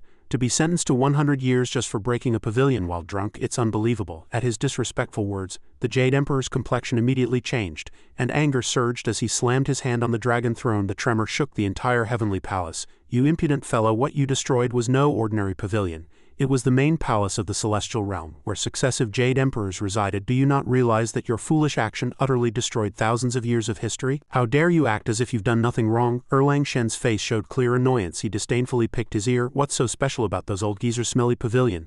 Father already built a grander and more luxurious new building anyway. Why make such a fuss? The Jade Emperor was so furious that his chest tightened at those words. You wretched boy, he stood up abruptly. His last shred of patience vanished, replaced by cold resolve. Now I understand. Imprisoning you won't change your character, so I've prepared this for you. Immediately, a magic circle appeared at Erlang Shen's feet. Ancient characters glowed brightly. He had been arrogant before, but now his haughty expression completely vanished and he cried out in horror, eyes wide. Isn't this a teleportation magic circle? The Jade Emperor gave a wry smile to his rebellious son. Yes, although you were confined in the celestial prison, you must have heard rumors of the hero who stopped the magical disaster threatening the world 3 years ago. His name is Kim Yunwoo. At that moment, a chilling thought flashed through Erlang Shen's mind and his heart sank. Father, do you mean the owner of that peculiar tower in the middle of that continent? The Jade Emperor stroked his long beard and spoke nonchalantly, but each word was like a cold blade. Yes, I hear he started a very interesting service these days. Something like a military academy for troublesome kids like you. Erlang Shen was momentarily blank. Then his blood rushed to his head. He gritted his teeth, pointing at himself. A military academy? Wait, father, you're not actually thinking of having a lowly human teach someone like me, are you? That's ridiculous. The Jade Emperor, unconcerned by his defiance, casually cut him off. Find out for yourself whether it's ridiculous or not. Farewell, my prodigal son. After speaking, the Jade Emperor snapped his fingers, and immediately, the magic circle beneath Erlang Shen's feet glowed fiercely. A purple radiance engulfed the space, and the power of transfer trembled, shaking the hall floor and suffocating his body. The surrounding space suddenly warped and blurred, and in its place appeared a room with antique wooden architecture. The scent of wood faintly permeated the air. The patterns of the magic circle engraved on the floor still glowed, slowly disappearing in a circle. Erlang Shen stumbled, warily surveying his unfamiliar surroundings. Where is this? Before his question could be fully uttered, a playful voice broke the silence. Oh, you've finally arrived. Yunwoo sat comfortably on a long chair in the middle of the room, leaning sideways with his chin resting on his hand as if he had been waiting for a long time. You must be Erlang Shen, the one the Jade Emperor said he would send here. He turned around in surprise. Who are you? Erlang Shen was momentarily blank, then suddenly realized. He gritted his teeth and said, Wait, I know now. You're the Tower Lord Kim Yunwoo, aren't you? Yunwoo chuckled lightly and waved his hand in a friendly greeting. Yeah, that's me. Nice to meet you. Upon confirming the other party's identity, Erlang Shen pouted and snorted, his expression filled with contempt. That damned old man, I can't believe it. I didn't think he'd actually do it. How dare a lowly human interfere with the internal affairs of the celestial realm? That old man just waits until I get back. Listen, mortal. He lifted his chin and pointed his index finger directly at Yunwoo, speaking in an arrogant tone as if commanding a subordinate. Open the passage and send me back to the celestial realm at once. Otherwise you'll lose your life. The space in the room seemed to freeze at his arrogant words. But Yunwoo merely raised an eyebrow. Completely unshaken, he leaned back more comfortably and said playfully, Oh dear, that's unfortunate. I don't know who you are, but I'm running a business here. This is where you learn discipline until you realize your own mistakes. Anyway, that's a request from the Jade Emperor. So I can't send you back until you repent and kneel. Erlang Shen was unable to maintain his composure. Is that so? Yunwu shrugged and replied nonchalantly. Yeah, that's how it is. Erlang Shen deliberately drew out his words, then he sprang up like an arrow. The force of his feet was so strong that the wooden floor cracked and splinters flew everywhere. Without any warning, he clenched his fist and charged directly at Yunwu. Between clenched teeth he growled, I guess I'll have to settle this by force. Magic surged from Erlang Shen's palm and he grinned widely, imagining a fantastic future. It was a smile full of ambition and conceit. I'll take over your tower too while I'm at it. Then that old man, before he could finish speaking, his boasting was cut short in his mouth. A rough hand seized his chin. Yunwu, the person who had been leaning on the chair moments ago, vanished into thin air, then reappeared with a lightning-fast spin, pressing down on Erlang Shen's head. He opened his eyes wide and struggled to speak, but his words were choked off. What the hell? At this moment, only the sound of a beating heart and the smell of breaking wood filled the air. Erlang Shen was forcefully pressed down onto the floor and the wooden floor exploded. A scream that tore his throat echoed through the confined space. His once arrogant head was now deeply embedded in the floor. As Yunwu released his hand from his mouth, red blood immediately spurted from Erlang Shen's throat. Yunwu calmly lectured him. We just met and you've already spoken disrespectfully to me and attacked me. How improper. The corner of his mouth curled upwards. A sinister smile was evident. His foot was raised high and stomped directly onto the opponent's chest. Erlang Shen's breath was cut short and his lungs stiffened. Yunwu bent down, resting one hand on his knee, putting his entire body weight onto his firmly planted foot. If not, you wouldn't be worth my time to teach. We still have plenty of time, so let's start together, okay? Just as he was about to continue his lesson, a virtual screen suddenly flashed beside him. On the screen were three girls in swimsuits. Mitchang, with a sweet voice, chided, Honey, why aren't you coming? Soon after, Hane Rin pouted and said sadly with tears in her eyes, You didn't forget that you promised to go to the beach with us today, did you? Yunwu flinched, and his previous confidence and composure immediately vanished. He scratched his head in embarrassment. Oh, was it today? The two girls simultaneously puffed out their cheeks in anger. You really forgot. Oh, how could you? Then all three struck poses, their sparkling skin and alluring curves exposed under the sunlight. We dressed up like this all for you. If you don't come, all our efforts will be in vain. We'll keep waiting here. You have to come quickly, okay? Erlang Shen was still lying on the floor, his head spinning, unable to comprehend what had just happened. Yunwu hastily nodded repeatedly. Okay, just a moment. I'll deal with this quickly and be right there. As soon as the virtual screen disappeared, Yunwu slowly looked down at Erlang Shen. You heard me right? Time's short. So we'll start class right away today. A chill ran down Erlang Shen's spine. Yes, what do you mean? Yunwu leisurely rotated his wrist and the cracking sound of bones echoed like hammer blows against the opponent's heart. His gentle voice was like soothing a frightened child. No need to be afraid. It might be a bit difficult, but I'm not someone who works haphazardly. He bent down further, opening his mouth wide to reveal his white teeth. What would normally be a friendly smile now gave off an eerily strange feeling in this situation. Are you ready now? All of this is prepared for children like you. Welcome to the Guide Tower. Elsewhere at the headquarters of the American International Hunter Association, President Liam's face was filled with shock. What? He lost his composure and relentlessly questioned. What are you talking about? What are they trying to do? The subordinate cleared his throat before reporting. Let me explain from the beginning. As you may have already heard, there's a rapidly rising criminal organization. They call themselves the Wolf Pack. The Wolf Pack? They are a terrorist group operating under the extreme belief that only those with special abilities are the true rulers of the world. All members are known to be S-class. In less than a week of gaining notoriety, they attacked approximately 100 civilian facilities and are currently wanted worldwide. They tend to flaunt their power, often leaving clues about their next target at the crime scene. However, after yesterday's attack, instead of leaving the name of a specific place or facility, they left a name. They wrote the name of the strongest person in the world, Hunter Kim Yunwu. Liam was disappointed to hear this. So I didn't mishear. He let out a deep sigh. Why are these terrorists targeting Kim Yunwu? But the more Liam thought about it, the stranger it seemed. Do they want to die? The subordinate was momentarily blank upon hearing this. I'm sorry, Liam didn't hesitate to retort. Are they lacking intelligence? I don't understand why they would choose that path, he muttered to himself. Or have they been trapped in an underground dungeon until now, knowing nothing about him? Do they think they have 9 lives like a cat? The subordinate stiffened in surprise at this. President, I don't know either. I haven't heard any such stories. Liam leaned back in his chair, a weary expression on his face. This is truly troublesome. They pose no threat to him, but I'm worried about how he'll react if they provoke him. Just thinking about dealing with it is disgusting. Wait, if they act today, it might not even come to that. Today he'll probably ignore them. The subordinate was puzzled to hear this. Really, is there something special today? Liam scratched his head, trying to recall the few pieces of information he had. I'm not sure, but I overheard something. What did they say again? After a moment he exclaimed excitedly. I remember. They were celebrating someone's first birthday. Outside, the sky was clear and cool, perfect for an outdoor birthday party. Yunwu stumbled and groaned, then suddenly stopped and lamented. Damn it, why did I drink so much yesterday? Suddenly, a familiar voice was heard. Oppa, I know you're celebrating your best friend's special day, but I told you not to drink too much. Mitchang smiled brightly and said, Oppa. Then she put on a serious face. No more alcohol for a while. Understood? Hane Rin added a word from the side. I agree. Baek Gui-young shook her head in disappointment. This time Oppa won't be able to get away with it. I don't think I can help you either. She giggled as if teasing him. Oppa, stay quietly at home and reflect for a while. Yunwoo was suffering greatly from being tormented by the three women. Why do they seem to be getting more and more shameless? Then he looked far away, searching for his two comrades. I wonder how Goku and Azure Dragon are doing today. They were also very drunk yesterday. But what he saw was Goku happily drinking, Seo Yin looking angry and Azure Dragon quietly reflecting on his sins. Alright, Yunwoo felt sorry for the lives of married men. That's just how married life is. Then he looked around curiously. What about the birthday boy's father today? He'll be fine, he has a high alcohol tolerance. Yunwoo muttered to himself. I hope he doesn't get scolded for smelling like alcohol at his daughter's first birthday party. But he was completely unaware that he was being watched. The Wolfpack gang intensively monitored their target through a screen. Brahm chuckled. He looks really foolish, then he said sarcastically. Is this truly the hero who saved the world? People really believe rumors easily. Radon watched the screen and evaluated Yunwoo. He doesn't seem special at all. Sawo rested his chin on his hand, deep in thought.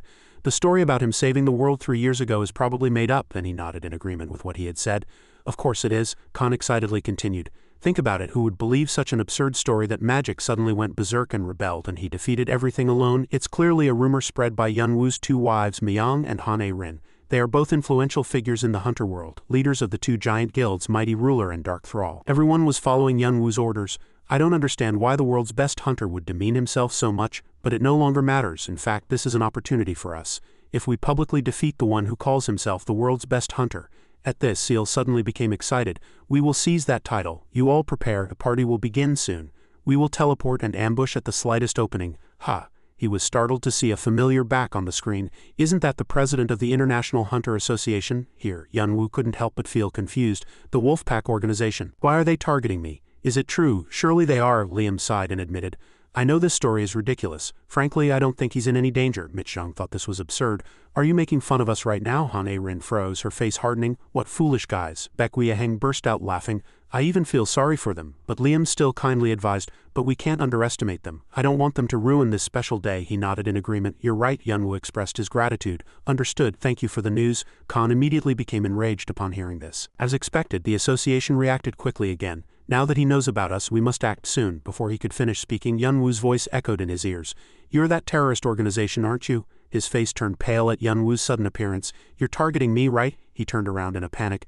Damn it, the rest of the pack shouted in unison. Kim Yunwoo, they immediately questioned their opponent. How did you find this place? He looked blank. Found it? What do you mean? I just instinctively followed the killing intent you directed at me. Then Yunwoo paused for a moment. It's been a while, hasn't it? The Wolfpack gang's faces turned pale at these words. What is he talking about? Does he not know about the numerous S-class shields we've set up here? Besides, this base is hidden deep in the mountains, more than half a mile away from the party venue. There's no way he could detect killing intent from that distance. But more importantly, Khan glanced at the screen and was shocked. He's still there. He couldn't close his mouth at the unbelievable events unfolding before his eyes. What on earth is going on at this point? Yunwoo calmly said, Don't worry, I won't kill you. I don't want to get any more blood on my hands. They might get angry and blame me for ruining this special day, but don't get me wrong. I won't go easy on you. As soon as he finished speaking, his lightning power fiercely exploded, freezing the Wolfpack gang in their tracks. Simultaneously, cracks began to form in the ceiling, a snapping sound echoed, and spiritual energy immediately leaked out, brightly illuminating the entire sky. The colossal energy was visible from thousands of miles away. Back at the party venue, Yunwoo remained calm. It's over. Liam was confused by this. What are you talking about? At this point, he began to explain everything. You know that Wolfpack organization, they were hiding in a building quite far from here. So I sent a clone to deal with them. Yunwoo pointed in the direction of the smoke and said, They're still alive, I'll leave the rest to you. Liam followed his gaze and asked blankly, You mean you've already dealt with them? I'm not saying I don't trust you, but of course I'll handle the rest myself, especially since this is an international issue. Excuse me. Don't worry about anything, just continue to enjoy today. Suddenly, a voice caught Yunwoo's attention. Everyone, I apologize for the wait. Siegfried cleared his throat and continued to announce, It seems our guest of honor is ready. Now please give a warm round of applause to welcome the star of today's party. Siegfried continued to host as the guest of honor's family appeared, a remarkable combination of two souls, a warrior and a demon. Their love had blossomed over 2 wonderful years, bearing fruit. Erlang's ears twitched slightly, and her cheeks suddenly flushed with embarrassment.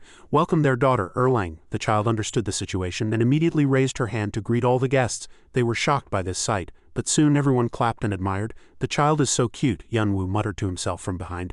They say life is full of surprises, and I found that to be entirely true. Who would have thought that tower climbers who once tried to destroy this floor would become residents here and throw their daughter's first birthday party? He hesitated for a moment, then smiled, a look of satisfaction on his face. Yunwoo's eyes suddenly turned pink as he looked at the happy family of 3 in front of him, and that made this story even more special. Then he suddenly chuckled.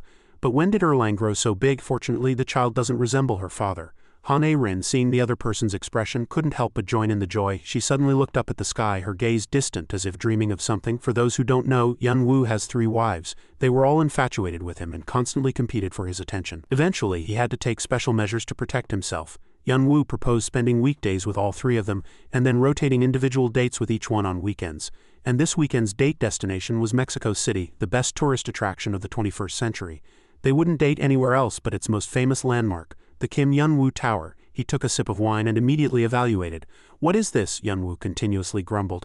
"Is this really one of the most expensive wines in the world? It's such a waste." Then he asked with a half-doubtful expression, "Han-A-rin, are you sure?" She brought the wine glass to her nose and re-evaluated. "Of course, I don't remember the exact price, but it could be 200 million won per bottle. Smelling this aroma, I know the grapes grew well, but I won't forgive them if they made wine that doesn't suit your taste, Oppa." At this point, Han-A-rin suddenly seemed to go crazy, emitting killing intent from her entire body. "Oppa, if you want, shall I burn down all the vineyards in the country that produced this wine?" Yunwoo was shocked by this. No, there's no need for that." He quietly resigned himself inwardly. "She still hasn't changed." Suddenly he recalled Han-A-rin's past self. "Still, she's changed a lot since we first met. Back then, she was like a prickly hedgehog towards everyone but me. Now she looks more relaxed. Her clothes are also much more natural than before." As the other person stared at her, Han-A-rin couldn't help but feel confused. "What's wrong? What are you thinking?" Yunwoo stammered in reply. Nothing. I just thought your style has changed a lot lately. Not that your old style didn't suit you, but it was a bit unnatural, as if you were trying to hide yourself from the world." Upon hearing this, she also bowed her head and admitted, "Oppa is right. In fact, I still have a bit of trauma even after leaving the guide tower." Han-A-rin hesitated for a moment, then continued her story. "But after Oppa saved me," suddenly Yunwoo interrupted. "If I remember correctly, your comrade betrayed you to raise his own score back then, didn't he? I would have been really heartbroken in that situation too." Then his voice softened with pity for Han-A-rin. "But I don't think that would have traumatized you so much." She thought deeply. To outsiders, it probably looked like a betrayal. Han-A-rin looked out the window, a hint of sadness in her eyes. "But as an insider, I'm sure it was just an excuse. What they truly wanted was to fulfill their instinctive desires, long suppressed for survival." Upon hearing this, Yunwoo could no longer remain calm. "What?" He replayed everything in his mind. "Now that I think about it, even though I modified the guide tower for my own purposes, it was once a lawless zone where no laws existed. Naturally, scoundrels ran rampant, enjoying torturing the weak. Instead of focusing on climbing the tower, I dedicated myself to eliminating those damned guys while I was trapped there." The more he thought about it, the angrier he got, and he slumped down. But how was I to know that Han-A-rin had also almost suffered such a terrible ordeal? Yunwoo scratched his head, feeling awkward. "I'm sorry, I shouldn't have brought that up again." Han-A-rin of course didn't mind. "It's alright, Oppa, you don't need to apologize. Even though that memory hurts every time it resurfaces, I was able to feel something more precious that day. To be honest, Yunwoo Oppa was really cool that day." The feeling was like a meteor shining brightly before her eyes, so bright that Han-A-rin dared not look directly. Returning to reality, she smiled and changed the subject. "Then don't worry, don't you know I'm very happy right now?" Upon hearing this, Yunwoo let out a sigh of relief. "If you say so, I'm relieved." Suddenly a series of whistles were heard, followed by magnificent fireworks illuminating the night sky. He couldn't help but wonder, "How fireworks?" Han-A-rin giggled and asked the other person's opinion.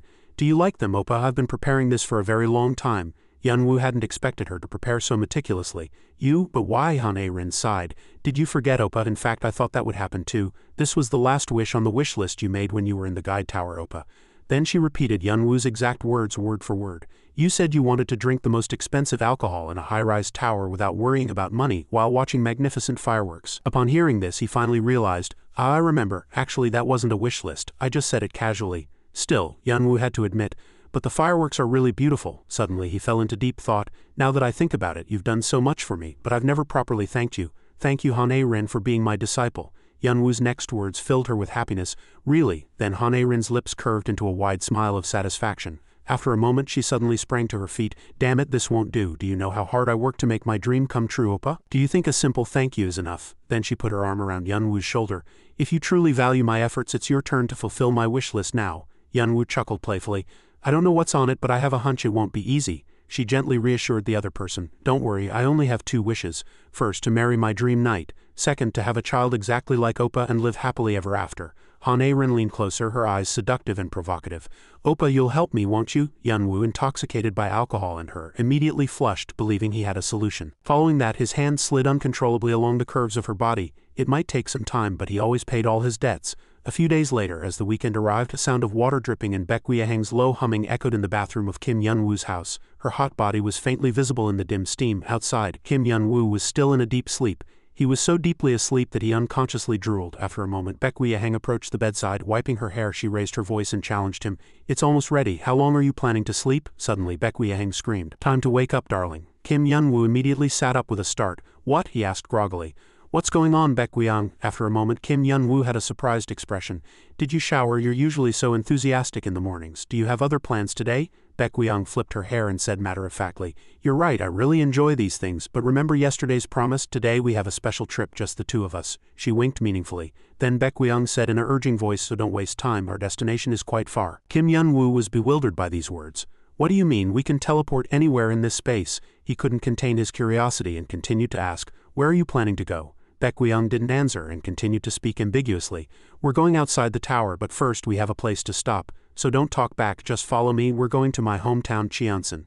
Cheonsan had been Baek Hang's territory for thousands of years.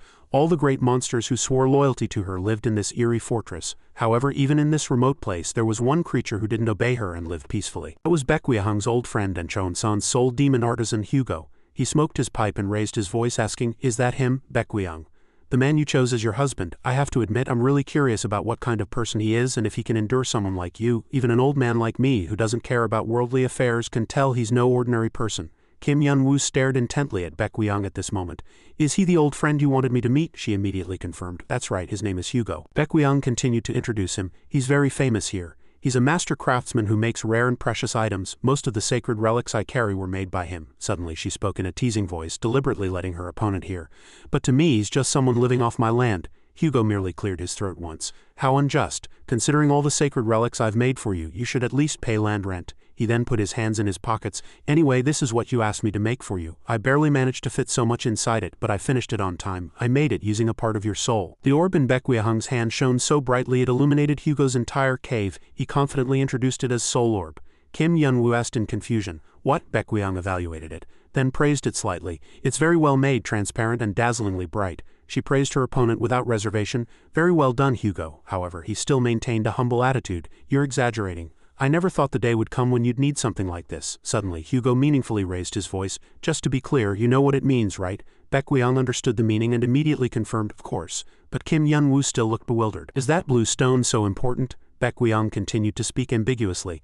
"I told you, today is a special trip." She deliberately shone the stone towards him. "This is for this trip. It contains my entire life." Kim Yun-woo frowned at the dazzling light. Only then did Baek Hang gradually reveal, "It's a record containing all my experiences." Returning to the Cheonsan mountain range a few years ago, a suddenly incredibly loud noise echoed in the forest. Then a pillar of light suddenly appeared in the middle of the forest. The residents there were aghast. Impossible. How can the Red Ghost King, who ruled this land for hundreds of years, be so severely injured with a huge hole in his belly now? They screamed in shock. To be defeated by such a young demon. Thanks to this, Baek Hang confidently declared, "That's right, I believe no one will oppose me anymore. I will be the new ruler of Cheonsan. If you have any complaints, come challenge me. Or if you don't even have the strength to speak, I'll trample each and every one of you." Kim Yun-woo watched this scene, unable to contain his curiosity. "Is that you? Although I can't dare say such a thing, it's still true. Is that you when you were young, Baek Hang?" She nodded in confirmation. "That's right. That was the day I became the most powerful demon in Cheonsan thousands of years ago and earned the title of leader of the Wild Hunt. I thought I hadn't changed much, but looking back now, I really was young then." Baek Hang said narcissistically. "I was once truly pure and gentle." Kim Yun-woo stiffened at these words. "Stop it. I never thought you'd be able to say such things, but you really do look cute." Immediately after, Baek Hang instantly took his hand and led him to the next memory. "All right, Kim Yun-woo. Even though I've only selected and compressed the most important memories, they still span thousands of years." She seemed anxious. "We need to hurry if we want to see them all this weekend." However, Kim Yun-woo didn't even have time to escape. "But why do you suddenly want to show me these memories?" Baek Hang, as if not wanting to reveal it directly yet, continued to promise, "I'll explain later. Now be quiet and follow me. I still have a lot more to show you." After a moment, Kim Yun-woo was truly wide-eyed. All of Baek Hang's violent childhood memories vividly appeared, from the moment she started getting close to Hugo to the moment she became a demon king and was worshipped by the monsters there. In an instant the sky darkened. The two of them had just returned home. Baek Hang said with a sigh, "I guess I'm getting old. I never thought I'd be this tired." Her next words made Kim Yun-woo's face pale. "And I only walked for a few days." Then she turned to her opponent and asked, "How do you feel after seeing all my past?" Kim Yun-woo scratched his head trying to find the right words. It was quite enjoyable. I also got to see your childhood appearance. However, he couldn't contain his curiosity. But you probably didn't enjoy it as much as I did. Why did you want to do this? Baekhyun sighed. Actually, I've wanted to do this for a long time, she quietly admitted. I was a little jealous of the time Hanae-rin and Mitchung spent with you. Upon hearing this, Kim Yun-woo's face suddenly brightened. I don't understand, Baekhyun continued to pour everything out. It's not strange. You've known them longer and you've been through a lot with them. You even shared past memories with them in the guide tower. Then she suddenly pouted. So I always felt like I was the only one without that special connection. To be honest, I was a little jealous. I wanted to know more about your past, but a proper relationship is about giving and taking, so I decided to show you all my memories first. Tonight I want you to answer. Tell me everything about yourself. It would be even better if you made up for the time we missed yesterday morning. Upon hearing this, Kim Yun-woo chuckled. What an interesting proposition. He put his feet on the bed and said in a meaningful voice, All right, it'll take quite a while to tell you everything, but that's fine. Kim Yun-woo gently stroked Baekhyun and added in a seductive voice, The night is still long. In the distance, smoke still curled from Hugo's pipe. He puffed out cigarette smoke, deep in thought. A soul orba, it's like a gift monsters give each other on their wedding day. A symbol of passionate courtship, embracing the other's past and sharing a future. Thinking this far, he suddenly laughed with pleasure.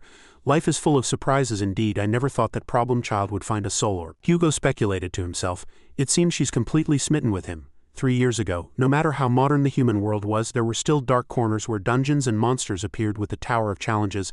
This shocked the global market. Real estate was no exception. Previously, obtaining development permits only required a solid financial foundation and a clear plan. However, now the constant threat of dungeon outbreaks pressed on the construction process, making the participation of renowned hunters an essential condition for approval. Since then, alliances with them have become the top priority for corporations worldwide. Jinlin was no exception. This was a company that had led Chinese industry for over 20 years. Zhang Li was overjoyed at this moment. It's truly an honor to meet you here. I can't believe one of Korea's most powerful S-class hunters wants to marry my daughter, Yeun Lee. Duan bowed slightly, showing a humble attitude. You're too kind. Immediately after, a calculating expression was clearly visible on his face, unlike his initial friendly demeanor. He's someone in the top 200 hunters in the world. If I can form an alliance with him, I'll definitely have an advantage in the Eastern Region development rights competition. There were some bad rumors before that he was a philanderer and became violent due to excessive possessiveness. What's wrong with that? That child has no value other than the beauty she inherited from her mother. Finally, she has a use. What a relief. Suddenly, Duan interrupted his train of thought and asked after her. How is Miss Yeun these days? Is the young lady doing well? Zhang Li nodded repeatedly.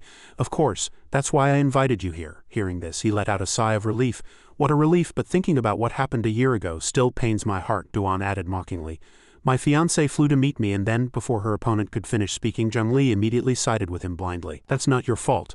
No one knew such a thing would happen. No one expected the Tower of Challenges to summon her on her way to meet you. Zhang Li continued to chatter, completely unaware that Mitchung would arrive soon.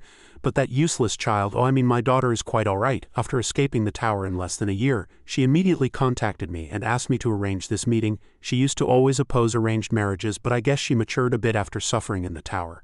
That's why I always say young people need to suffer a bit to learn. As the elevator doors opened, he feigned friendliness. Child, you were here. Contrary to her opponent's tone, what emerged from the elevator was a tired figure. Yeun Lee. She slowly walked out and greeted calmly. Long time no see, father. Mitchung's next words made Zhang Li pale. Father's shameless and disgusting face hasn't changed, so I don't even want to ask how you've been, but as a child I feel it's my duty to ask. As soon as she finished speaking, she took off her hoodie to reveal her innocent face. Mitchung calmly asked after him, Father, are you doing well these days? Going back a little earlier, next to a flickering flame, someone's voice echoed. All right, Kim Yun-woo sympathized with her situation. Your father forced you to marry a man who was nothing but trash to you. So now you don't know what to do after leaving the tower. He saw through everything about her as if reading a book. And why do you look so troubled? Mitchung had no choice but to bow her head and admit, That's right, master. She spoke of her unhappy past in distress. From the day I was born, I never disobeyed my father, and I never intended to. My father was always an insurmountable obstacle for me. But thanks to master's kindness, I've become much stronger than before, but I still don't know. Mitchung hesitated for a few seconds, then raised her voice and asked, Will I be strong enough to defeat him? Kim Yun-woo chuckled meaningfully. You still have a long way to go, my disciple. You still don't understand anything about yourself, but don't worry. Once you leave the tower and meet your father under the flickering flame, determination shone in Kim Yun-woo's eyes followed by a firm promise.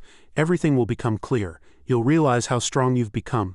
Now you're strong enough that no one can easily defeat you except me. Returning to reality, Mitchung composed herself and confronted Zhang Li directly. He was furious to hear her sarcastic remarks. What did you just say? You're refusing to marry Lord Swa? Zhang Li could no longer maintain his composure and shouted.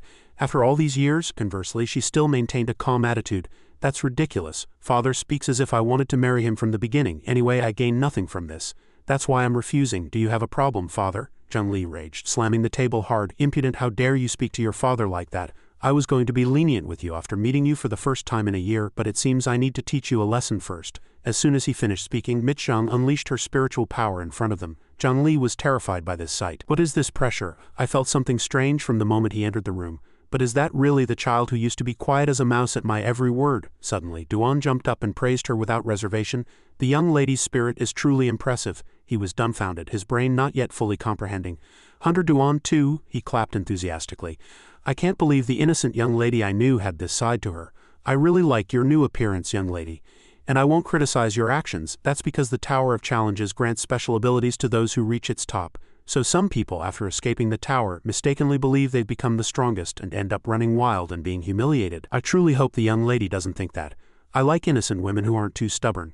If you resist while I'm enjoying myself, I'll be really angry. Despite his perverted words, Michang still remained expressionless. Meanwhile, Zhengli was so scared that he retreated a long way. It seems his rank isn't just for show. The entire room's atmosphere completely changed with a few words. Such strong pretense will eventually come at a price. Yeun, as if you even have a chance against an S-class hunter. While he was still overestimating his own strength, I worried needlessly. This will be over soon. She delivered a punch directly to the center of Duan's face. He flew backward, shattering everything. Zhengli's face turned pale at the sight that had just unfolded. What happened? He stammered, unable to speak. Impossible. She defeated an S-class hunter with just one punch. Michang approached and immediately challenged. Is that all, father, or should I call you father of the past? Zhengli immediately pleaded. Wait, let's talk this out, Yeun. Then he continued to make excuses for himself. Father might have been a bit too much for you, right? But you also need to know, everything father did was for you. Thanks to father, you grew up in a wealthy environment others could only dream of, didn't you?